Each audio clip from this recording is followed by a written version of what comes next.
In a world where power is everything and cultivators train day and night to reach the top, Xiao is reincarnated with an unusual system. While others struggle for every bit of progress, he guides disciples who grow incredibly stronger whenever he rests. With each moment of peace, his sect becomes stronger. His disciples face enemies, overcome challenges, and raise his name to the heavens. He doesn't need to fight. His role is to lead, observe, and grow alongside them at his own pace. We are in a room where there is a person lying down, apparently sick, and several people around. The one lying down is named Xiao. A woman is by his side, crying, for we do not see old Xiao in his better days. The fifth disciple, Shan, says that the old man is already exhausted, and asks the senior disciple Kivan what they should do. Kivan says the answer is obvious. Sivan says he will go out to look for another elder to learn from, as staying there praying for this old body would not help Sivan get any stronger. Kivan thinks that this kind of person who goes out on a simple mission and comes back crippled and wounded is a complete waste of time for them. Kivan knows that if it weren't for him exposing the martial arts of the elder, surely the old man would not die like this. The second and third disciples, Haoran and Feng, just agree with Kivan. The fourth disciple, Zheng, says that it was about time for this old man to die. Zheng had been looking forward to this for a long time. Zheng emphasizes that all those who still cherish this monk time should be treated as one. The young master would become the disciple of the second elder, who has the highest number of female disciples. The girl who was there listening to all this gets angry at everything and clenches her hand while cursing everyone there. She stands up and shouts at everyone that if it weren't for Xiao, none of them would be able to surpass the cultivation limit and become immortals. She points out that it might now be too late, and the old man may turn into a pile of bones. She screams that all there were just ungrateful animals. This leaves everyone extremely angry. Feng approaches her and slaps her face, throwing her backward. As she fell to the ground, Feng tells her to have more respect. Feng was clearly irritated by her words and asks who she thinks she is to speak to him that way. Chivan draws Feng's attention, saying, if this poor thing wants to stay with the old man, let her stay. As Kivan was picking up some things, he says he had already taken everything of value that the old man could have. Feng, while carrying some things, smiles, saying the useless old man was a perfect match for his useless slave. The woman was still on the ground, trembling as she tried to stand up, thinking all there were nothing but traitors. She finally manages to get up from the ground and, with tears in her eyes, wonders how these traitors could do this. As she was on the ground, the elder calls her. She runs back to the bed's edge, asking if Xiao was okay. Because the ungrateful ones had already left, and she would take care of him. Xiao says that after he took her to the top of the mountain, he never asked if she wanted to become his disciple, nor did he even try to guide her cultivation. Xiao sighs and asks if she hates him. She's a bit embarrassed to answer and says she knows her roots and bones were not so good for cultivation. This woman's name is Ji. She explains that, in the beginning, Xiao saved her from a slave trader, and for that, Ji has always been deeply grateful. Since that moment, Ji never had any complaints. She emphasizes that she only hates the injustice of the heavens and the treacherous villains, for a good person never dies a good death. Xiao begins to sit up in bed and says that if he had accepted her as a disciple before. Xiao begins to cough before finishing the sentence. Ji is worried about him. As Xiao looks at his hand, he notices there was blood on it and says, it seems he is about to die. Ji kneels on the ground and kneels before Xiao. Ji starts shouting, saying that if Elder Xiao does not hate her, then accept her as his disciple now. In the future, she will surely kill all those traitors who left here and avenge Elder Xiao. She makes it very clear that she will not stand up until Xiao accepts her as his disciple. This leaves Xiao somewhat impressed. Xiao turns to the front, places his hand on his chest, and says he might be on the brink of death, but he is not stupid. Then, Xiao asks Ji if he accepts this, wouldn't he just be hastening Zi's death? Ji, concerned for Xiao, asks him to stop moving around. Xiao takes a small bottle in his hand and says that this pill bottle is the last essence of condensation. Even though it's not great, it's the only thing he could offer her at the moment. Seeing this, Ji's eyes fill with tears. Ji asks Xiao to lie down and not worry so much about her, but Xiao tells Ji it's okay. He wouldn't die so quickly. After saying this, Xiao starts to cough and feels something very strong, dropping the bottle. The bottle breaks on the floor while his eyes start to close. He sees Zi saying she was wrong and didn't need to become his disciple, but he needed to wake up anyway. Xiao starts to wonder if this really is his death. He thinks Zi is crying too loudly and it's hurting his ears. Xiao thinks he's very annoyed, and the reason for this is for not having accepted Zi as his apprentice earlier. He thinks his end has really come, but suddenly, a voice says, officially launching the disciple bonus system. Xiao is a bit confused seeing this and wonders what it could be, but he receives an infinite gold pill. Just one of these pills contains the equivalent of spiritual energy of about 10,000 essence gathering pills. This pill contains so much energy that it can be used to advance a whole realm of cultivation or heal any kind of injury. Xiao takes the pill in his hand and rubs it on his face while crying, saying he's been in this world for 20 years since he crossed over, and finally, the hack has arrived. 20 years ago, I, Xiao, arrived in this world due to a car accident. I thought I was the main character of an illustrious family with exceptional talents. I even reached the foundation building stage before I was 10 years old. But after I entered the Hongmeng sect, my cultivation stagnated, and I never made any progress again. I became the laughingstock of everyone. However, the heavens have given me a second chance. Xiao asks the system what this reward he received is. The system informs that, as the name suggests, the host will receive things in return for everything given to his disciple in the name of the master. Xiao asks if this also applies to skills and knowledge that his disciples receive. The system responds that, yes, it also counts under the teachings of the host. If the disciple's cultivation values advance or gain insights, the host will receive double the value. In simple terms, if the host transmits the equivalent of 200 days of cultivation to the disciple, the host will receive back the 200 days of cultivation. Similarly, if the disciple gains understanding of some type of sword technique under the teachings of the host, the same will receive X times in return. This means that the host will directly understand the sword skill to the level X. Xiao places his gold pill in his hand and asks the system if he gave this pill to his disciple, he would receive X times in return. The system says that, no. Items received as a reward from the system cannot be rewarded again.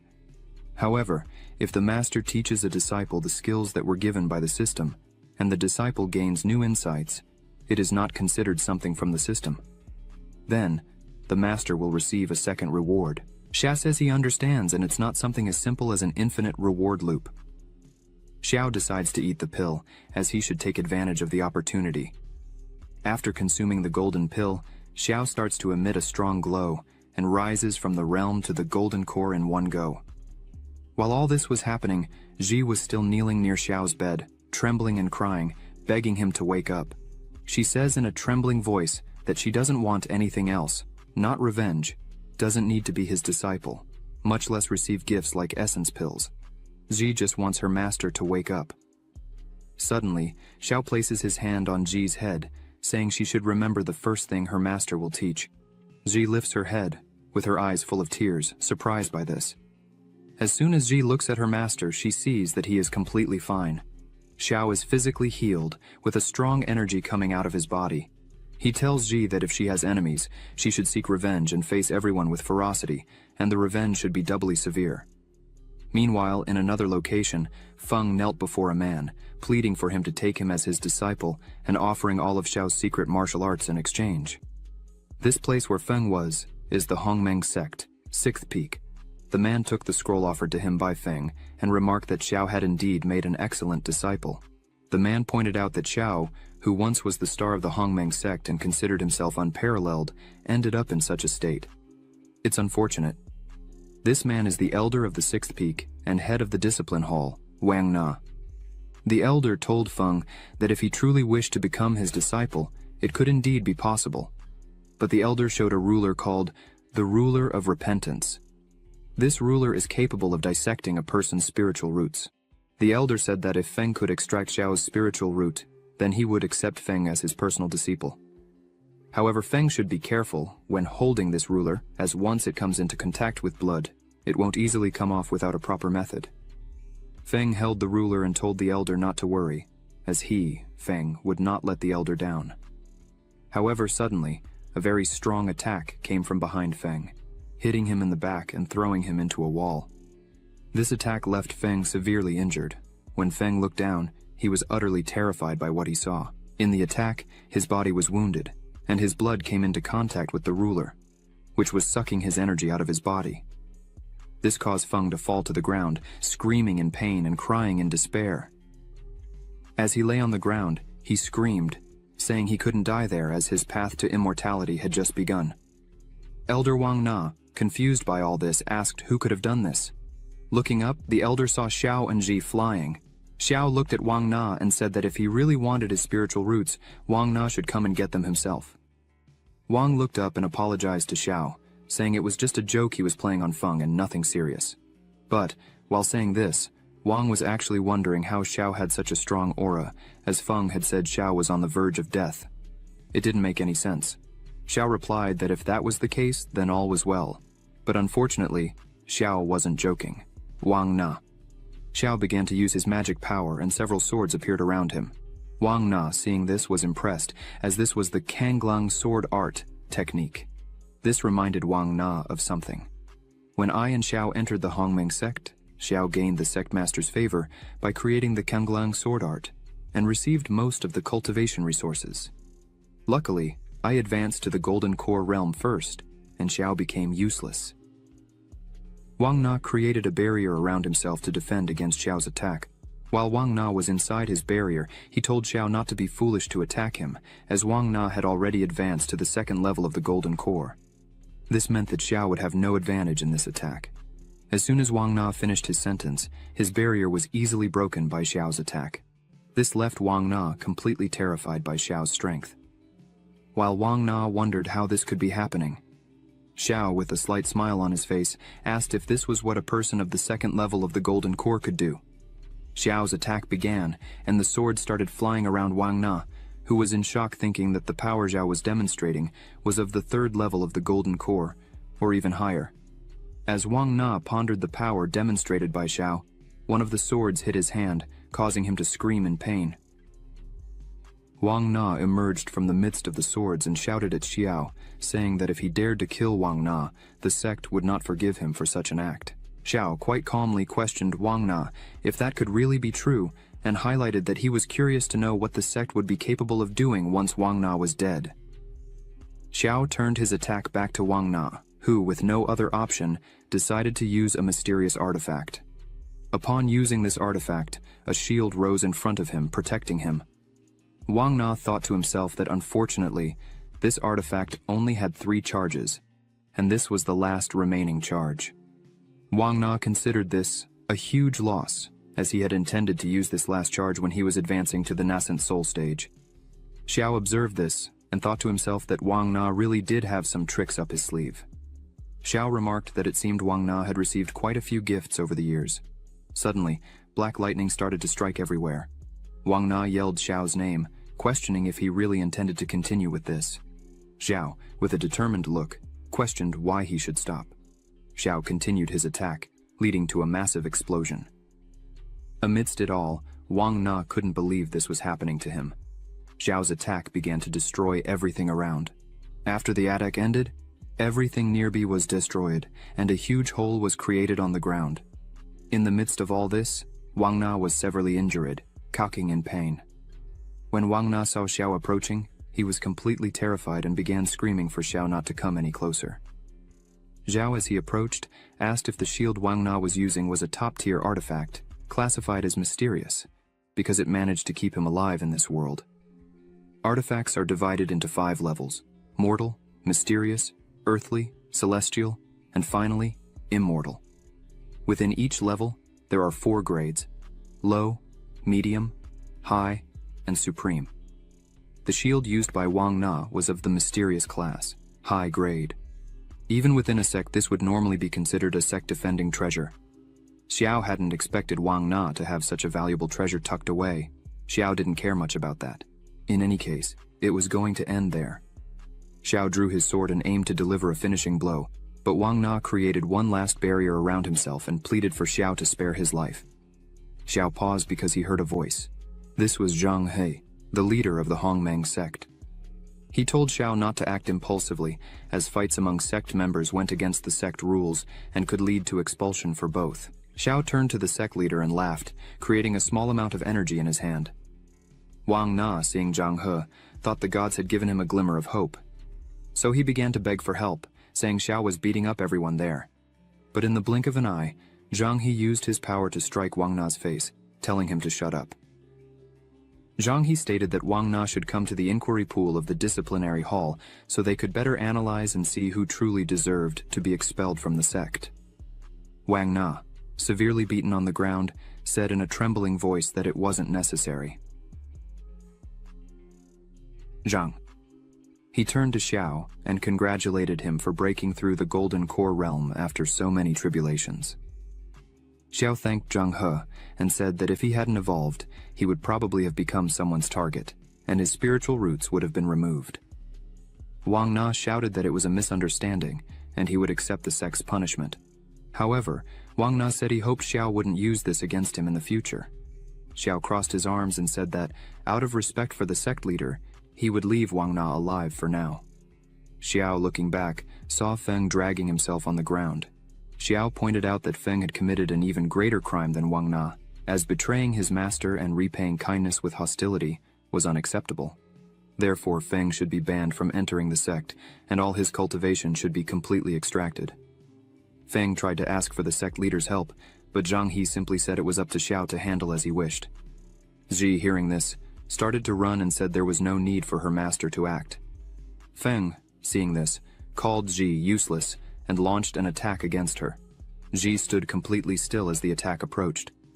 Then, she began to gather magic in her hand and effortlessly defended against Feng's attack.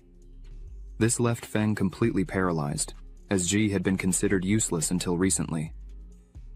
Feng asks when she had learned the Kanglang sword art. Hearing this, Xiao begins to explain that 3 days ago Zhai was sitting. The system pops up with Zhai's specifications. Name, Yan Nu, true identity, disciple, comprehension, 260, root, 15, talent, innate immortal sword. Inactive activation requires reaching the foundation establishment stage to gain recognition from the Lin family's ancestral sword embryo. Xiao thinks to himself how incredible innate immortal sword talent is. Ji asks what an innate immortal sword is. Xiao, with a suspicious look, says it's nothing much, just thinking that Ji might have talents with swords. Xiao says he would look for Feng so Ji couldn't be defenseless. Xiao cuts down a tree with his Kanglang sword art. He explains that this technique was created by him years ago and emphasizes that even if Ji could learn a little, it would be great. Ji forms a small sword with her magic and asks if it's something like this. Xiao says yes, she's doing very well. The system notifies that Ji has entered into the Kanglang sword art. Another window opens, stating that teaching the disciple the Kanglang sword art, a mortal grade sword art, rewards tenfold. The host is rewarded with the sky-slicing technique, high-level mysterious grade. This makes Ji the real treasure there. Ji approaches Feng, preparing to step on him, and starts saying that even with all the guidance from Master Xiao, Feng still couldn't learn to use this technique. Ji stares down at Feng, who begs Ji to stop. Then, she asks who the useless one is now and steps on his chest, causing Feng to scream in pain. Ji turns to her master Xiao, saying that the spiritual root of the traitor Feng has already been destroyed, and asks Xiao to verify. Xiao, looking at her, says, "She did a great job." Zhang He says that now Xiao has explained his punishment, it's Wang Na's turn to be punished. Zhang He asks to take Wang Na away to resolve the matter. Xiao turns to leader Zhang He and asks when Xiao said everything was finished. The leader Zhang He, a bit confused, asks Xiao what he's talking about, since a while ago, Xiao said he would spare Wang Na's life. As soon as Wang Na hears this, he gets up worried, asking what more Xiao wants from him. Xiao gives a slight smile, saying he indeed intends to leave Wang Na alive, but turns with a cold look and says he won't let Wang Na go just like that. Xiao says it will all depend on Elder. Wang Na's sincerity. Wang Na starts to smile and takes out a bag, saying all his treasures are inside. Then Wang Na offers the bag to Xiao, hoping it will be enough. Xiao uses his magic to quickly grab the bag, saying Elder Wang Na is a wise and truly enlightened person. Xiao thanks Wang Na for the gift, bids him farewell, and calls his disciple Ji to leave. As the two were leaving, Ji highly praises her master Xiao, who in turn says they would rest today, as tomorrow he himself would guide Ji's cultivation. Wang Na just watches all this. Leader Zhang He bids farewell to Wang Na and asks him to take care. Wang Na, with a battered face, is extremely annoyed with everything and thinks this won't end here. The next day, at the 7th peak, Xiao was checking what was in the bag he received from Wang Na. As Xiao looks through it, he sees there were a lot of things, even elixirs good for the Golden Core realm. Even though they were not of good quality, they would still serve. Xiao picks up 2 scrolls in his hand, one of mortal grade and the other of earth grade. Xiao thinks that this medium-grade primordial technique would be perfect for Ji to establish a foundation. Xiao looks over everything there and thinks that, amidst it all, the most valuable item would be this sword called the 5-element seal, earth grade, intermediate level. Xiao thinks none of it would be useful to him, as he needed nothing there. Then, Xiao decides to give everything to Ji, because when it comes to treasures, the system's rewards will always be better. Now that Xiao had looked through almost everything, only one thing remained. A small bag filled with high-level spiritual stones. Xiao thinks Wang Na must have mined a lot in recent days to have all this. Xiao thinks now it's all his, and he's rich. So maybe he'll create a small village one of these days. Ji arrives and knocks on the door, saying Xiao had told her to come in 2 hours for training. She asks if she can come in. Xiao says yes, asks Ji to sit with him. The cultivation realms for practitioners are postnatal, innate, chi refinement, foundation establishment, golden core, nascent soul, separation realm, integration realm, Mahayana realm, transcendental realm. Each realm is divided into 10 minor realms. The postnatal realm strengthens the blood energy to temper muscles, bones, and skin, enhancing physical strength and its quality. The innate realm fills the blood and chi to form internal energy, increasing the power of martial arts and physical defense up to the transcendental realm. Should you reach it, you may ascend to immortality, but this is only a level few have reached. Xiao and Ji sit opposite each other, touching hands. Xiao says he will start by teaching the primordial technique. He asks Ji to focus on comprehending with dedication. Ji agrees, so they begin. While Ji is extremely focused, Xiao is guiding her, telling her what she should do. Xiao says to circulate the qi behind her body a few times to gain understanding. The system window pops up again with the same specifications as before. Xiao sees that Ji only has 15 spiritual roots, so Xiao asks the system what the score of an ordinary person would be. The system shows it's between 50 and 60 points. This explains why Ji easily learns techniques, but when it comes to cultivation, she has a lot of difficulty advancing. Xiao decides he himself will have to force qi for her to refine her essence and marrow. Xiao places his hand near Ji's head, and energy starts to envelop her, passing through her entire body.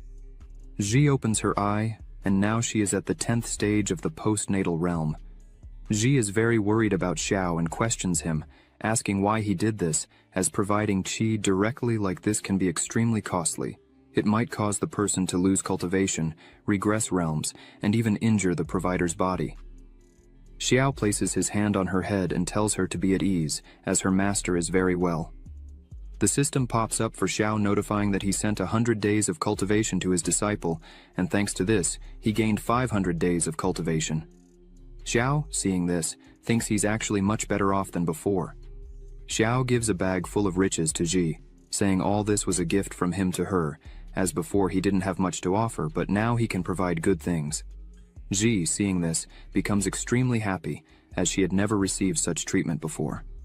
The system shows Xiao gave Ji a 3rd-grade Huan pill and 10 2nd-grade pills. Then, he will receive 15 times this. The system shows he received a 4th-grade Huan pill. Ji thanks her master Xiao again for having saved her life in the past, and now teaching her for the future.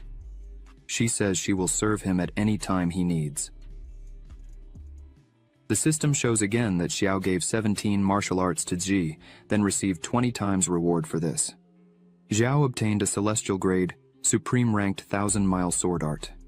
Xiao tells Ji not to be so modest with him, as everything that's his is also hers. Xiao asks Ji to train carefully today. After she has managed to absorb this, he will give her more than qi directly for her cultivation. Ji is surprised, as there will be next times. The system shows Xiao gave Ji the martial art 5-element seal, mid-rank earth grade, and for this, he was rewarded 20 times, receiving a gentle wandering sword, supreme rank earth grade. Ji doesn't understand how her master can give her so much qi. So, She tells him to be more careful, as this might be charged, it doesn't seem safe. Xiao smiles, saying he is very well, and if Zi does not believe him, she just has to wait a little, as he will soon go into seclusion for 3 days. Xiao guarantees that he will rise to level 5 of the Golden Core realm. Ji gets excited and says she will protect Xiao while he is cultivating. If anyone comes close, she will take care of it. Xiao tells Ji to be careful and not to stress too much and to practice properly. Ji says it's okay and will practice right now. Xiao opens the system window to check all his rewards. Xiao takes the Huan pill in his hands and thinks he had heard about it before. This pill can only be cultivated by someone who has a nascent soul. The heavenly materials required are the rarest to find for 4th grade elixirs. Xiao thinks that even if he searched the entire Hongmeng sect, he probably wouldn't find even 5 of these pills. But that still wasn't really what Xiao was eyeing, as the reward Xiao most wanted is the 1,000-mile sword art. This art is practically the pinnacle of all fencing. If Xiao combines the 1,000-mile sword art with his new high-level Earth-grade sword, Gentle Wandering Sword, it becomes basically unbeatable. Xiao gets excited about all this and decides to test the real power this combination could have. Xiao sends a small attack at a stone and easily destroys the stone. Xiao is surprised by the 1,000-mile sword art, as this skill emphasizes the way the sword is manipulated. Xiao thinks that if he gathers more swords, or gets more valuable swords, it would be child's play to challenge stronger realms. But that would be for another time, as now Xiao will assimilate the cultivation received from the system. Xiao is quite confident this time. He believes he might reach, or even surpass the 5th stage of the Golden Core. Meanwhile, in the Wang sect market, Zhang and Li Shan were walking carefree until, out of nowhere, 2 women start commenting on Xiao, saying he recently ascended to the Golden Core, and that Xiao had a confrontation with Elder Wang at the 6th peak, and apparently Xiao defeated Wang in a humiliating way. This caught their attention. The 2 women highlighted that Xiao was willing to sacrifice his own spiritual roots to assist his disciple. The other woman says that's so perfect and envied people who had a master like that. The 2 were completely in love with Xiao. Li Shan, upon hearing this, starts to think, could Xiao really have been able to help and pass his skills to that Ji? The other 2 women who were with Wang Zheng ask him and Li Shan why they left the 7th peak. Wang Zheng answers the women that everything they were hearing was a lie, as Xiao was a complete idiot who mistreated his students, and that's why they left there. While Wang Zheng and Li Shan were with these women, Lin Haran was just. Watching all this, he starts to think that Xiao, besides having a new disciple, was still able to move to the Golden Core. Not to mention that Elder Wang was not able to defeat him. Lin Haran wonders if this could really be true. So, he decides to see with his own eyes. At the gate of the 7th peak, a man stands in front of Xiao and Ji. This man says he was sent there on behalf of the sect leader Zhang He. This man introduces himself and says he is Ye Chen, the senior disciple of Zhang He. Ye Chen says he came to warn that the great sect competition will be in 100 days, so Xiao should prepare for such an event. Ye Chen looks at Ji and apologizes for what he is about to say, but in Ye Chen's view, Ji is a seemingly weak person. By her talent in the great competition, Ye Chen thinks she will lose and cry over the defeat. Ji gets angry when she hears this, but Xiao steps forward and says that Ye Chen has a somewhat limited view. Ye Chen is a little startled by this. Xiao says that Ji was a person completely without cultivation 3 days ago, and now is already at the 10th stage of the postnatal stage. Xiao asks Ye Chen what he thinks of Ji's rate of evolution if she really seems irrelevant. Ye Chen is dumbfounded and can't believe what he heard and asks Xiao if he is joking. Xiao says that if Ye Chen doesn't believe him, then Zi is free to show who's boss. Zi obeys immediately and starts to emit flames from her body. Ye Chen, scared seeing this, says that this really is the 10th stage of the postnatal realm, but Ye Chen can't understand how this is possible. Lin Haran, who was hiding and watching all this, is also surprised. Xiao turns back to return to his realm and says that anything is possible. Zhi makes a face proving Ye Chen wrong and saying it served him right. Lin Haran, still hidden, thinks that a useless person like Zhi could not have risen in such a way with her own talent. Clearly Xiao used his qi to help Zhi. Lin Haran thinks that the person who directly transfers their qi to another person faces major problems, including in their cultivation. Lin Haran can't believe Xiao went to such lengths to help Zhi. Then Lin Haran thinks it would be a good time to extort some things from Xiao. After all this, in the hall of the third peak, Lin Haran is before Elder Meng Yu, who is asking Lin Haran if everything he said is true, that Xiao took everything from Wang Na and transmitted the peak of the supreme technique to his disciple. Meng Yu asks if there is anything they can do. Lin Haran tells Meng Yu that he is the strongest in the sect and should receive the most resources. What Xiao is doing is just squandering the sect's resources. Hearing this, Meng Yu gives permission for Lin Haoran to personally take care of it. Meng Yu emphasizes that if Lin Haoran really manages to defeat Xiao, then he will be accepted as a direct disciple. Lin Haoran thanks him for the opportunity. Meanwhile, in the training room of the 7th peak, Xiao and Ji are sitting. Xiao asks Ji if she is ready, as today she will break through to the inner realm and cleanse her meridians. Xiao notes that if everything goes right, in the future, Ji will be able to cultivate with less effort and more ease. However, for that to happen, she will have to endure very strong pain. Ji says she is ready and remembers everything Ye Chen said before and promises that as soon as she gets stronger, she will not accept this anymore and everyone will pay attention to her. Xiao sees that although Ye Chen has been spoiled by the sect leader, the encounter between Ji and Ye Chen was very good.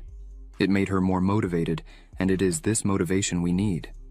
Xiao thinks this really is the moment for Ji to break through to a higher realm and perform a cleansing on her meridians.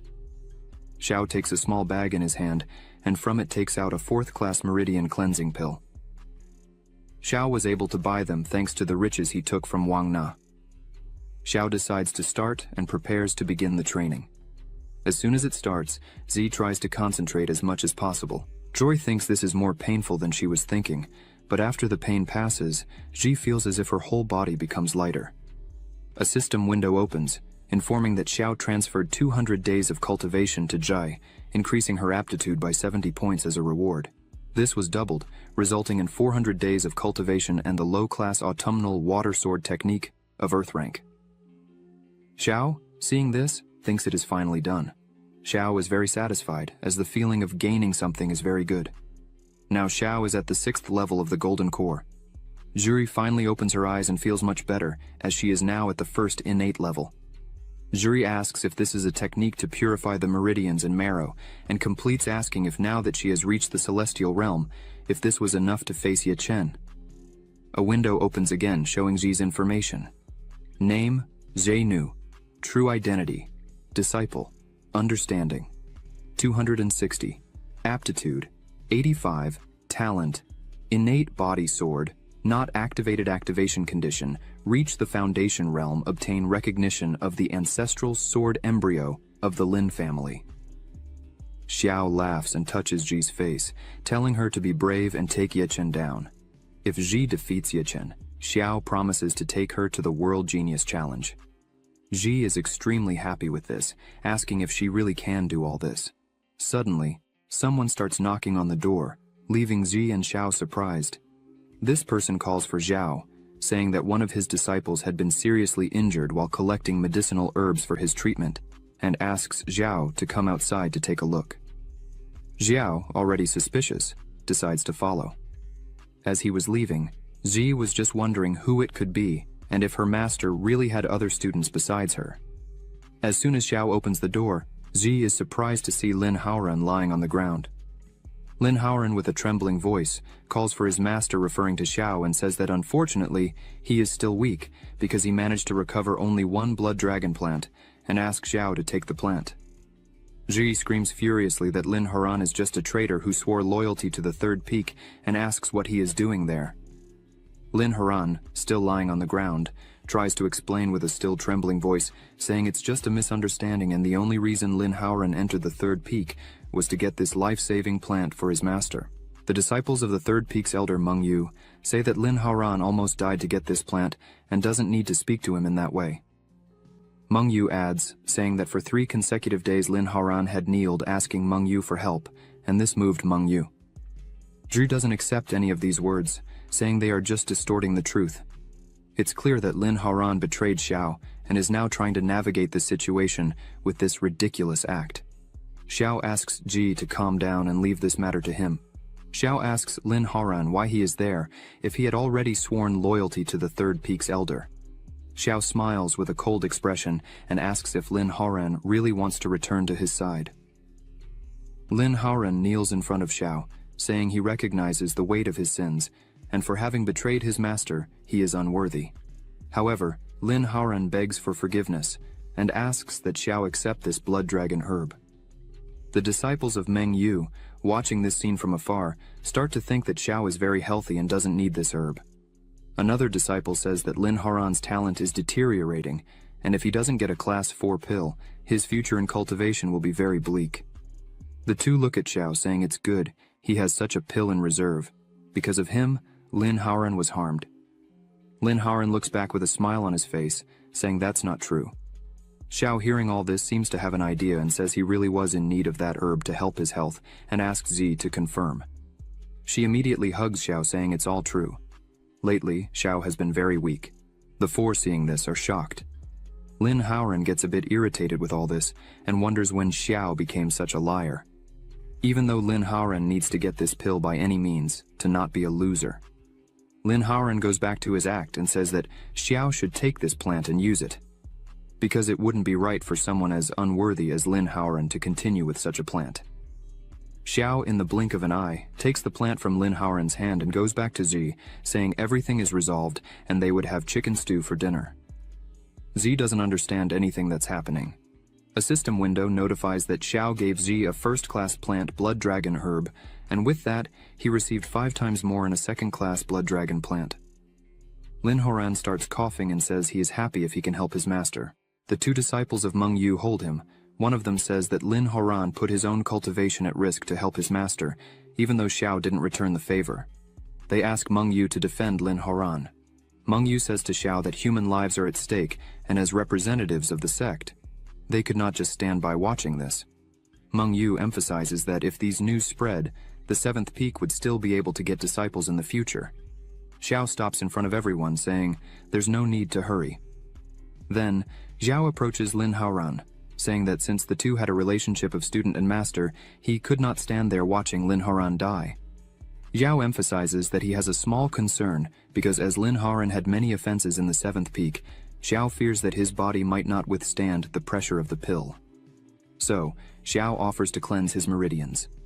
Meng Yu, seeing this, thinks that Xiao values talent highly.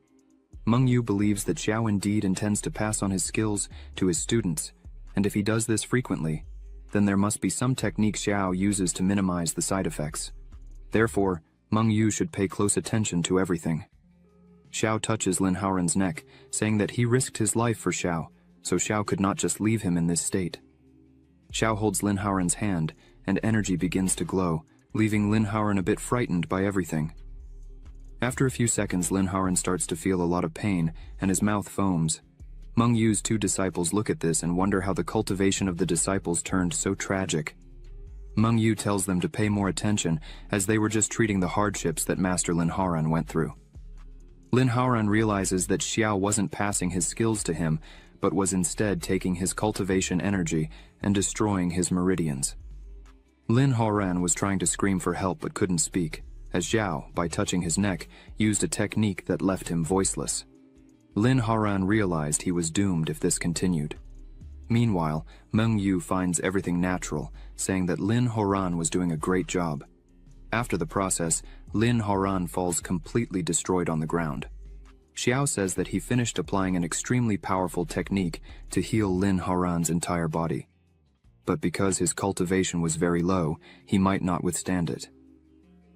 Xiao asks Meng Yu to take Lin Haoran back and let him rest. Xiao leans on Ji, saying that he is a bit tired because he used a lot of his own energy and needs to rest a bit. Meng Yu starts to laugh, thinking that he couldn't understand exactly the technique used by Xiao, but clearly, his aura is considerably lower. This means that it's a great time to try.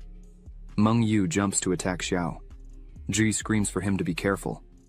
But Xiao smiles, as he was prepared for this. Then, he quickly turns around and easily defends against the attack. Xiao, smiling, asks how Meng Yu had the courage to use such a situation to attack a weak individual like Xiao, who just helped a man on the brink of death. Meng Yu, seeing this, is shocked by the situation and wonders if this was really a favorable time and how Xiao has such strong energy. Xiao uses his energy and throws Meng Yu away. Meng Yu falls to the ground. His disciples run to help him. Xiao turns around as if nothing had happened and calls Jie to cook a chicken. She, as always, is excited, agrees, and begins to prepare with Xiao. Lin Haran wakes up and screams, asking what the two were waiting for to act. The two look at each other and prepare for battle. One of them takes some hidden items that Meng Yu had won during one of his travels. This can be controlled through a special technique. It disappears into the air without leaving any scent, a completely invisible attack. No one was able to counteract this before they came to the 7th peak. Meng Yu gave this to him and made clear how to use it if it came to this point. Then, he launches it towards Xiao. However, Xiao dodges as if it were nothing, making it seem like a joke. The item hits the door and starts to corrode. Xiao, looking at this, thinks that it really is something different. However, as soon as he consumed the limitless golden pill, his senses improved greatly, allowing Xiao to perfectly sense killing intent. Otherwise, Xiao could be in serious trouble. Now, Xiao looks at the two who didn't understand how Xiao had dodged the attack, but it didn't matter, as they were going to continue attacking. Xiao tells Ji to use the Kanglang sword technique, target southeast. Ji summons her sword and prepares for the attack. With a simple movement, she defends against the attack. Ji is astonished by what she did. A system window appears, saying that a reward was given. C. 0 stone. Detected that the disciple, under the guidance of the master, comprehended the intent of the Kanglang sword. First stage, reward tripled. Obtained the Dragon Spirit Armor, Earth category, intermediate class. Xiao looks at Ji and thinks he had expected this. Ji's innate body sword she learned recently, although she is already able to understand the sword intent. Meng Yu's two disciples are completely astonished by this, for even over the nascent soul realm, even the realm gathering separation would not be able to detect this attack. They ask who the hell Zai is. Lin Horan, crawling on the ground, screams that he needs to get out of there quickly.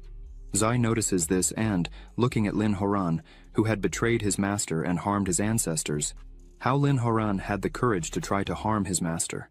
Now, hearing this, Lin Horan gets scared. Zai jumps with her sword and says it's unforgivable. Lin Horan tries to flee, but Zai's attack hits him with great force. Lin Horan falls completely defeated on the ground, saying with his trembling voice that this could not be happening. One of the disciples tells him not to approach. Master Meng Yu says it will not end like this, for Xiao harmed their companion. The sect master will not let this pass. The other disciple says they should not fear Ji, for they are in the foundation stage and another in the golden core, and Ji was just in innate cultivation. However, the other disciple points behind Ji, saying they were not seeing what was really there. When they look, Xiao is with a bloodthirsty look. Xiao touches Ji's shoulder, but she tells Xiao not to worry and rest, for she would take care of everything for him. But Xiao says he wanted to teach Ji something, and, with the same look, says that sometimes dying is more convenient than living. The two start to stutter, asking what Xiao was thinking of doing, and ask him not to approach any further. Xiao, while walking directly towards them, asks if they are regretting their actions. Unfortunately, it's too late now. A few hours later, in front of the secte leader, Xiao reports the whole occurrence, saying that Meng Yu, along with a traitor from the sect, came to provoke without any reason. And to protect his and his disciples' integrity, Xiao and Ji killed Lin Haoran and crippled the cultivation of 2 disciples from the 3rd peak. With all this, Xiao hopes the sect leader understands and does not try to punish the 7th peak for it. Leader Zhang, he just looks at all this. Zhang He says that, although the traitor is dead, there may still be remnants. The leader emphasizes that repeatedly violating the sect rules cannot be forgotten. Several times, Xiao lowers his head and says the leader is correct, and he, Xiao, respectfully follows the sect leader's instructions. Meng Yu stands up and says the leader is being biased towards Xiao, for clearly he is distorting the real facts, talking nonsense. Meng Yu says he went to the 7th peak with good intentions, and Xiao killed one of his disciples, breaking the sect rules, and this should be punished with expulsion. Xiao responds that it was not quite a visit, as he had already taken Lin Haoran as one of his disciples. Meng Yu should be responsible for Lin Haoran's life and death. Xiao asks what the purpose was in taking him to the 7th peak. Xiao completes saying that visits do not need prior preparations and throws the needles used in the attack. Xiao asks Meng Yu if he thinks he can easily deceive the sect leader like this. Meng Yu, stuttering, tells Xiao not to make false claims like that. Leader Zhang. He slams his hand on his chair, showing he was annoyed with all this. He emphasizes that it really is unusual to see Meng Yu defending the sect rules like this. The leader says that since Meng Yu started all this, they should let Meng Yu set an example by voluntarily losing his cultivation according to the sect rules. Meng Yu, upon hearing this, kneels down again, begging for mercy. Zhang. He stands up and says, "That's enough. This matter would end here. As punishment for Meng Yu's behavior, he should undergo 3 months of physical penance and 1 month of reflection facing the cliff, and there will be no further discussion." Xiao thanks, saying the sect leader is very wise. The guards arrive to take Meng Yu, who is disbelieving to this point. While being taken away, Meng Yu looks at Xiao and says he would take revenge no matter the cost. While all this was happening, Xi was training seriously in the 7th Peaks training hall. Xiao opens the door and asks how Xi's comprehension was going, but as soon as he opens the door, she gets startled and quickly gets up, starting to run around Xiao, apologizing for having acted that way with the traitor. And if the sect leader had applied any punishment, she would take full responsibility. Xiao calms her down, saying that it was nonsense in her head. She wasn't at fault for anything, and she should be more at ease, for Xiao would protect her from everything and everyone. No one would be able to harm her. Xiao touches Xi on the shoulder and tells her to remember these words well. From today onwards, whether it's traitors, gods, Buddhas, emperors, or ministers, if anyone dares to offend Xi or Xiao, he himself would retaliate. All this leaves Xi with a face red from excitement. Xiao says that even if the sky falls, he will still be by Xi's side to protect her. Xi starts to cry and falls to her knees, showing gratitude. Seeing this, Xiao asks what she was doing. Xiao lifts Xi up and asks her to simply say if she wants to say something. Xi says there are some things she feels should not be hidden from Xiao. Xi says her real name is Linji, and she is the daughter of the Lin family, the rulers of the Southwest. Xiao is surprised by this, as the Lin family was a recognized martial arts family in the Southwest. Xiao thinks that 10 years ago something happened, and everyone was annihilated overnight. Xi, with her eyes full of tears, begins to explain that 10 years ago, the Lin family discovered a huge spiritual stone vein on their territory, and this was a great breakthrough. The abundance of spiritual stone resources was enough to establish a power similar to the Hongmeng sect overnight. Xi's father, who was the head of the Lin family at the time, immediately ordered that this matter should not be disclosed, fearing it would attract disaster. However, Xi's uncle, driven by selfish motives, sold this information to the Luoyun sect because he was dissatisfied with the distribution of mineral resources by Xi's father. Xi's uncle wanted to be the head of the family, and, since they didn't let him do such a thing, then he sold the information wishing that everyone would die to take advantage of the spiritual mine. The Luoyun sect murdered more than 100 members of Xi's family. The Lin family survived only under her father's protection. Xi was able to survive by a stroke of luck. When Xi managed to escape from all that, she encountered bandits on the way who robbed her of all her money and sold her to slavers. Xi says fortunately her master Xiao found her, otherwise Xi can't even imagine where she would be at this moment. Hearing this, Xiao burst into tears, saying he had no idea that his disciple's life was so miserable. Now it's clear why Xi hates traitors. Her seriousness is justified. Xiao grabs Xi by the arm, saying they would go down the mountain. Xi asks why they would do that and where they would go. Xiao says Xi begged Xiao to be her master, and out of respect for that, he should avenge everything. Xiao looks into Xi's eyes and smiles, saying that as her master, he would go with her to the Luoyun sect to avenge everyone with their own hands. Xi starts to cry again upon hearing this. Xi runs and hugs Xiao, saying she just wanted to see him live a peaceful life and, if necessary, she would spend the rest of her life kneeling just to fulfill that. Xiao tries to calm her down, saying she doesn't need to say those words at the moment. They must head for the peak. The future is limitless. Xiao calls Xi to leave, and she agrees. In the middle of the forest outside the city, 2 people were fighting when suddenly another person arrives there. These 2 people are Bai Luori and Lingqing Xuan. As soon as Bai Luori sees the leader, he raises his sword enraged, saying he should have known who was behind this, for letting all these other people die one by one, consuming their energy. Only this guy is capable of doing such a thing, isn't that right, Zhang Yi? This man is named Zhang Yi. He is from the Sun and Moon Ghost sect. Zhang Yi smiles, saying it's no wonder Bai Luori was a disciple of Fairy Zhu, as Bai Luori was able to kill several men there. Zhang Yi highlights that the green twin swords technique certainly deserves its reputation. Zhang Yi leaps towards the two, declaring that it all ends there. Bai Luori and Ling Qingshuan brace for battle, but suddenly, a beam of energy shoots between the three, causing everyone to halt. Zhang Yi turns angrily, questioning who did that. Ling Qingshuan and Bai Luori, startled, gaze at the hole created in the stone. Ji appears, frustrated with energy in her hand, lamenting that she unfortunately missed her attack. Xiao, quite calmly, mentions he had warned that Ji's attack was timed too early, which is why she missed. Zhang Yi turns and comments that all this was caused by such a beauty, mockingly asking how she plans to compensate him.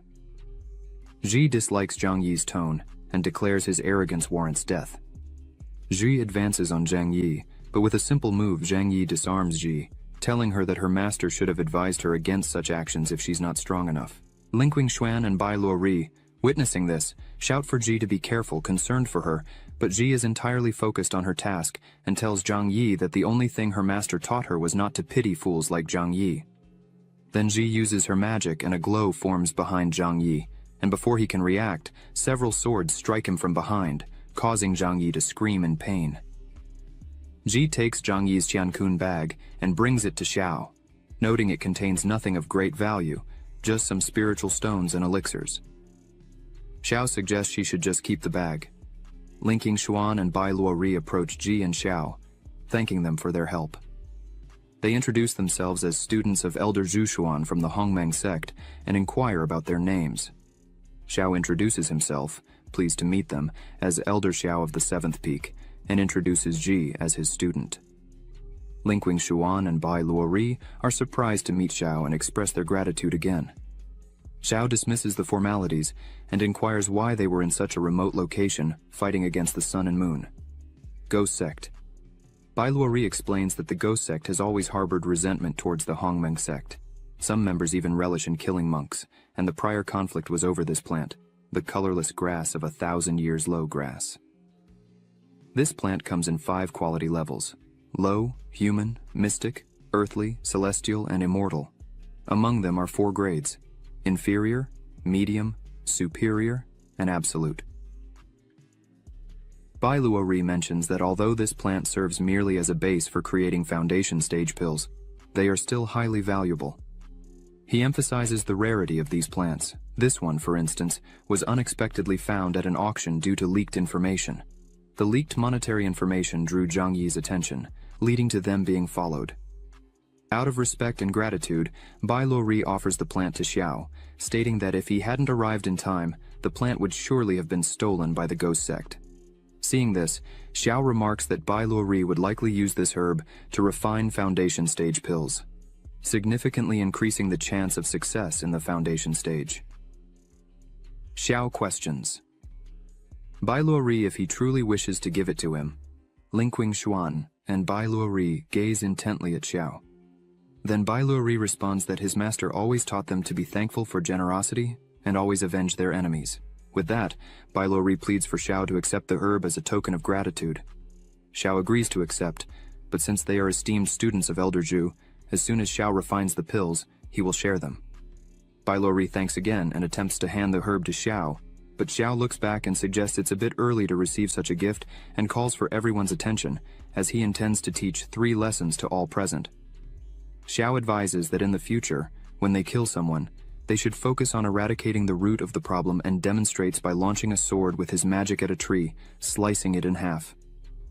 2 people appear beside the tree that was just cut down. Bai Luori, with a frightened face, yells asking when they hid there. The woman, still crouched, says that he was acting extremely arrogant even though he is at the 1st level of the Golden Core. These 2 are called Bai Yanzi, who is at the 3rd level of the Golden Core, and Qing Yang. She is at the 4th level of the Golden Core. Bai Yanzi says he doesn't know how Xiao had the courage to kill their disciple. Fortunately, they were nearby. So unfortunately, it's time for Xiao to die. Xiao says he heard about the two elders of the lunar and solar phantom sect a while ago, known as the yin and yang deities. Their soul recovery abilities are unmatched, and capturing targets is just a matter of time. It must be you two, right? Xiu thinks that before leaving the seventh peak, he used techniques to hide his aura. Clearly, these two don't have that much discernment. Bai Yanzi looks at Xiao and says that even knowing their reputation, he still does not show fear. This makes Bai Yanzi even more excited for the combat. Bai Yanzi swings his chains trying to hit Xiao, but he easily dodges the first attack. Xiao looks at the trunk of the tree that the chain touched and notices something different. Bai Yanzi creates a kind of whirlwind with his chains, leaving Xiao in the middle of them. Bai Yanzi says that these chains were fused with blood and qi of thousands of people. Even a nascent soul cultivator will be turned into bones if they touch them. Xiu continues to dodge all the chain attacks and thinks that Bai Yanzi's words are very extravagant. As long as he keeps dodging, everything will be fine. But just as Xiao finishes saying these words, he feels something strange and, looking down, sees several magical skeletons coming out of the ground and holding his feet. Qingyang, with her staff in hand, says that this staff allows her to use the souls of thousands of people as a sacrifice. Once you enter, you will never come out. Xiao, seeing this, gives a little laugh and says they still managed to coordinate attacks together. Not bad. Qingyang screams for him to die, as now Xiao was being grabbed by several souls and chains were everywhere surrounding him. Zhi and the other two were completely desperate seeing this. Xiao closes his eyes, and a second later several magical swords appear around him. Xiao launches them towards the two. Bai Yanzi becomes a bit more relaxed, saying that Xiao is merely taking form at the spiritual energy stage, and yet still wants to face the two magical treasures at once. Qingyang, as soon as she sees Xiao's attack, is a bit shocked, asking them to be calm. One of the swords, as soon as it hits the chains, pierces them with extreme ease, leaving Bai Yanzi completely desperate, as he did not expect this. The sword hits Bai Yanzi, throwing him back. Qingyang, as soon as she sees this, is completely scared by the whole situation, and thinks this is not normal. How does Xiao's sword have so much power? This is very bad. Qingyang tries to flee. Zhi, seeing this, yells to Xiao that she is running away while Qingyang ran desperately. She thinks those swords are not normal, because even a high-level sword being wielded by a nascent soul stage cultivator would not be so powerful. As soon as Zhi alerts him, Xiao focuses and asks if Qingyang really thought she was going to run away. Xiao unleashes his power towards Qingyang, stating that she should die. Qingyang uses the souls within her staff again, asking them to block this attack. Xiao's sword continues to advance towards the center, heading towards Qingyang. Once this formation is broken, all the spirits will be freed. As soon as the spirits hear this, they stop and refuse to protect Qingyang, who becomes confused and tells the spirits that Xiao is the enemy, and therefore, they should protect Qingyang. But the spirits turn against Qingyang and start to bite and attack her. Thus the curse is broken, and Xiao frees them to go their own ways. Linking Xuan and Bai Luori are completely amazed by Xiao's immense strength, as the two villagers from the lunar and solar ghost sect were just killed by Elder Xiao with just 2 moves. Linking Xuan thinks that now Xiao might even be in the nascent soul realm. Zhi comes running, all happy, saying that all the treasure from the two who were just defeated was there with her. Xiao approaches and smiles, congratulating Zhi and saying she is getting better and better at collecting spoils. Xiao tells Zhi that there is a Qiankun bag that belongs to Zhang Yi, so Zhi could keep it. As soon as Zhi hears this, her eyes light up with happiness.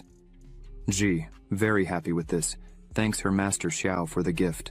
Linking Xuan and Bai Luori are agape, seeing that Xiao was giving all the economy of the elders from the lunar and solar ghost sect to Zhi, who was just a disciple. Zhi was now boasting with 10,000 low-rank spirit stones and many elixirs. Zhi asks her master Xiao how she was going to use all this by herself. Xiao says that he had already given everything to Zhi, so she should save and use it very carefully. Xiao thinks it's time to see what the system gave him as a reward.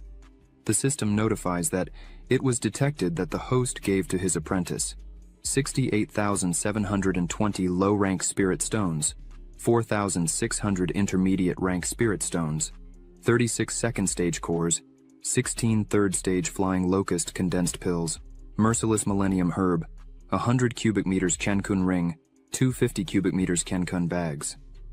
The system announces that it was calculating the rewards.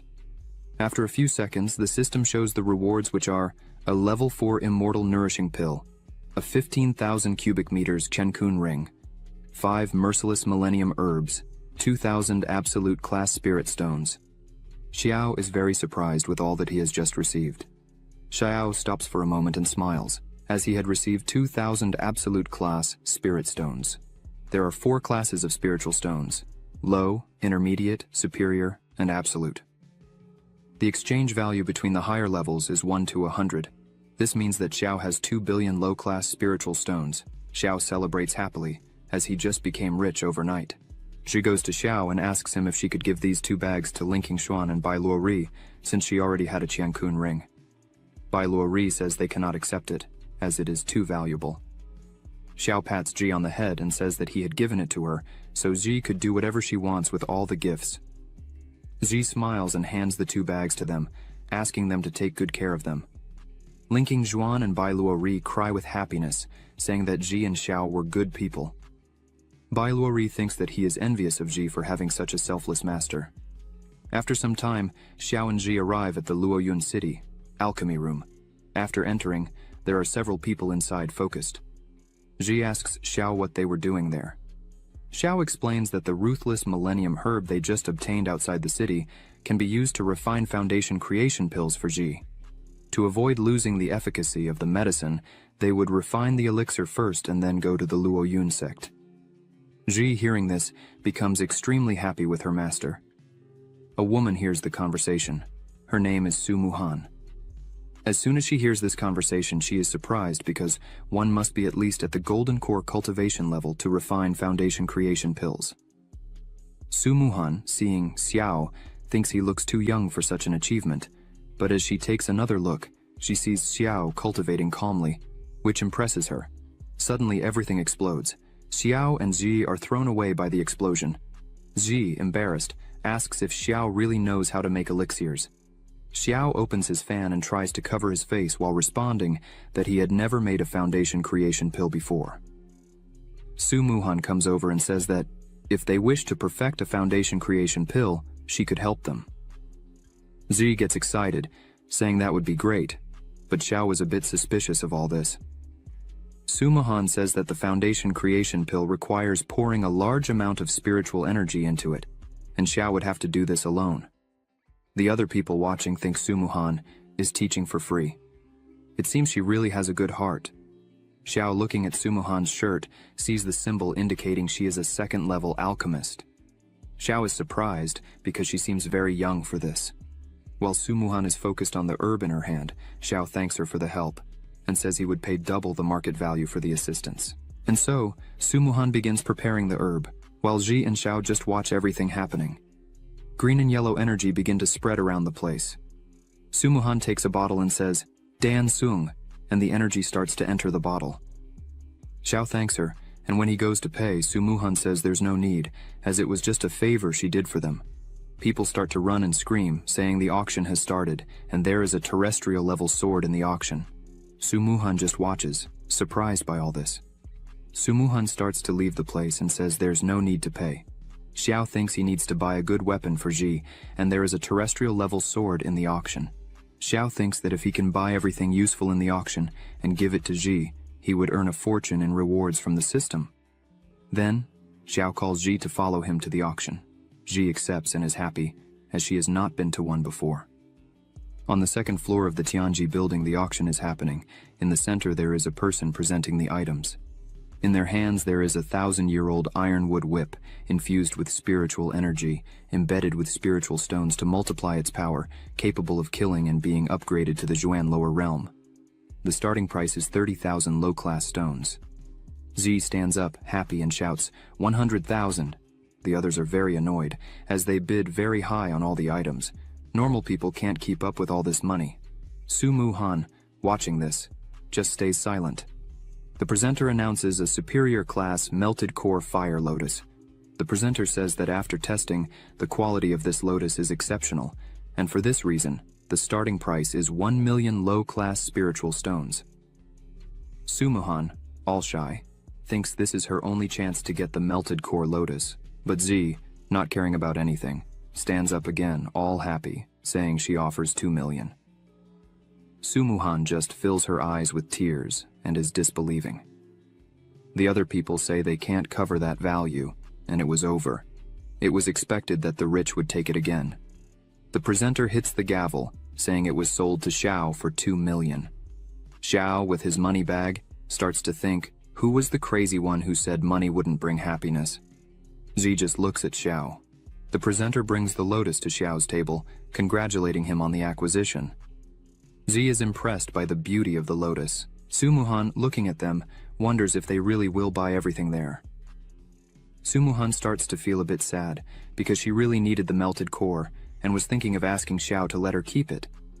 But Sumuhan was afraid of the response she might get from Xiao. However, she gathers courage and approaches Xiao's table, calling out to him. Z, upon seeing Sumuhan, becomes joyful and asks if she wasn't the alchemist from earlier. But Sumuhan does not respond and simply kneels in front of Xiao, saying her father was a martial artist, but had gone too far. And thus, she needs the help of the fire lotus. Then, Sumuhan begs Xiao to sell her the fire lotus, emphasizing that she would repay the favor by working hard for Xiao. Ji, moved by this, asks her master. Xiao says that now the lotus belongs to Ji, so she could do whatever she wants with it.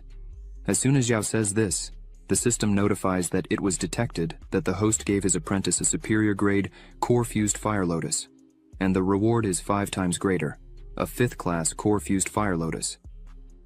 Z becomes overjoyed with this and says that if that's the case, then she would give it. But before anything can happen, a rope with an iron tip comes towards them. Ji quickly realizes and defends the attack. After this surprise attack, Ji asks who was doing this. The people there start to scream that a fight was about to begin. A man holding this rope calls Ji a little shit and points to another man, saying he is his master and would offer 3 million to buy the lotus. The people are shocked, as 3 million is a large amount for an ordinary person. This man is Wang Ronger. He is the son of the lord of Luoyun city. Wang Ronger mockingly says that 3 million would be nothing for Sumuhan. As soon as Sumuhan sees him, she looks a bit scared, and Xiao notices this. The people start to comment that Wang Ronger began to harass Sumuhan again. They highlight that since Sumuhan inherited the position of family head, Wang Ronger has been harassing her relentlessly. The subordinate who had attacked stands up again and yells that these 2 bitches should stand up and offer the lotus with both hands, as Wang Ronger wanted it. Ji puts a hand on her hip and says they would not sell, just because Wang Ronger wanted it. Sumuhan runs over and asks Ji not to be so impulsive, and pleads with Ji not to offend those people. This leaves Ji and Xiao a bit confused. Xiao says it seems like Sumuhan has some connection with that man. Sumuhan starts to explain, saying that man is the son of the lord of Luoyun city and could be considered the supreme lord there. Sumuhan says that once Wang Ronger came to her door asking for her hand in marriage, but Sumuhan did not accept.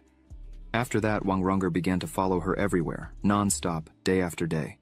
Sumuhan apologizes and says all this trouble was caused because of her. Then she offers 50,000 spirit stones as an apology and says she is leaving.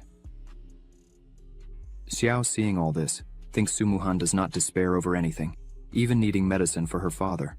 She did not despair when things did not go her way, not to mention she is a 2nd-level alchemist at such a young age.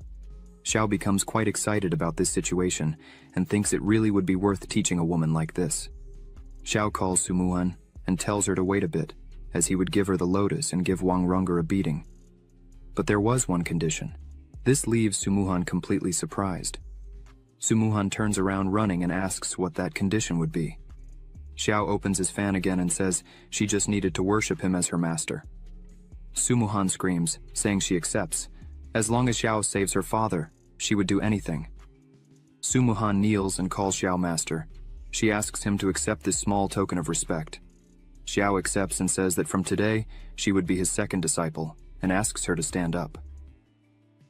The system window opens again and informs, "Congratulations to the host for accepting a new disciple. It was detected that the disciple has the human-level alchemy heart. The success rate of alchemy increases by 30%. The return reward was doubled, and the host obtained the alchemy heart, terrestrial level. The success rate of alchemy is increased by 70%. The information of the disciple Sumuhan was scanned and is being opened in the information panel. Name, Sumuhan. Identity, true second disciple. Understanding 60. Aptitude, 50. Talent, human level alchemy heart, upgradable. Requirement, elixir improvement. Xiao, seeing all this, is a bit surprised. He just laments the fact that Sumuhan's aptitude and understanding are somewhat average. Thus, it seems she has to follow the path of infusing and transmitting the power of the alchemy heart. She raises her sword and says that in that case, she would be there to help. Xiao tells Ji to kill everyone there for him. Ji, without hesitation, agrees and attacks everyone there. The man who had attacked before thinks Ji is just a show-off and prepares to attack again. But Ji lands a kick on the man's face that even knocks out one of his teeth, throwing him hard against the wall behind. Wang Ronger, seeing this, widens his eyes and is shocked. Ji says she's had enough of this type of person who thinks too highly of themselves and has no power at all. Wang Ronger, trembling with fear and with a quivering voice, points to Ji asking how she dares to hit his people and asks if Ji knows who his father is. Ji charges at Wang Ronger, saying it doesn't matter who his father is. She would beat him up just the same, until his father can no longer recognize him.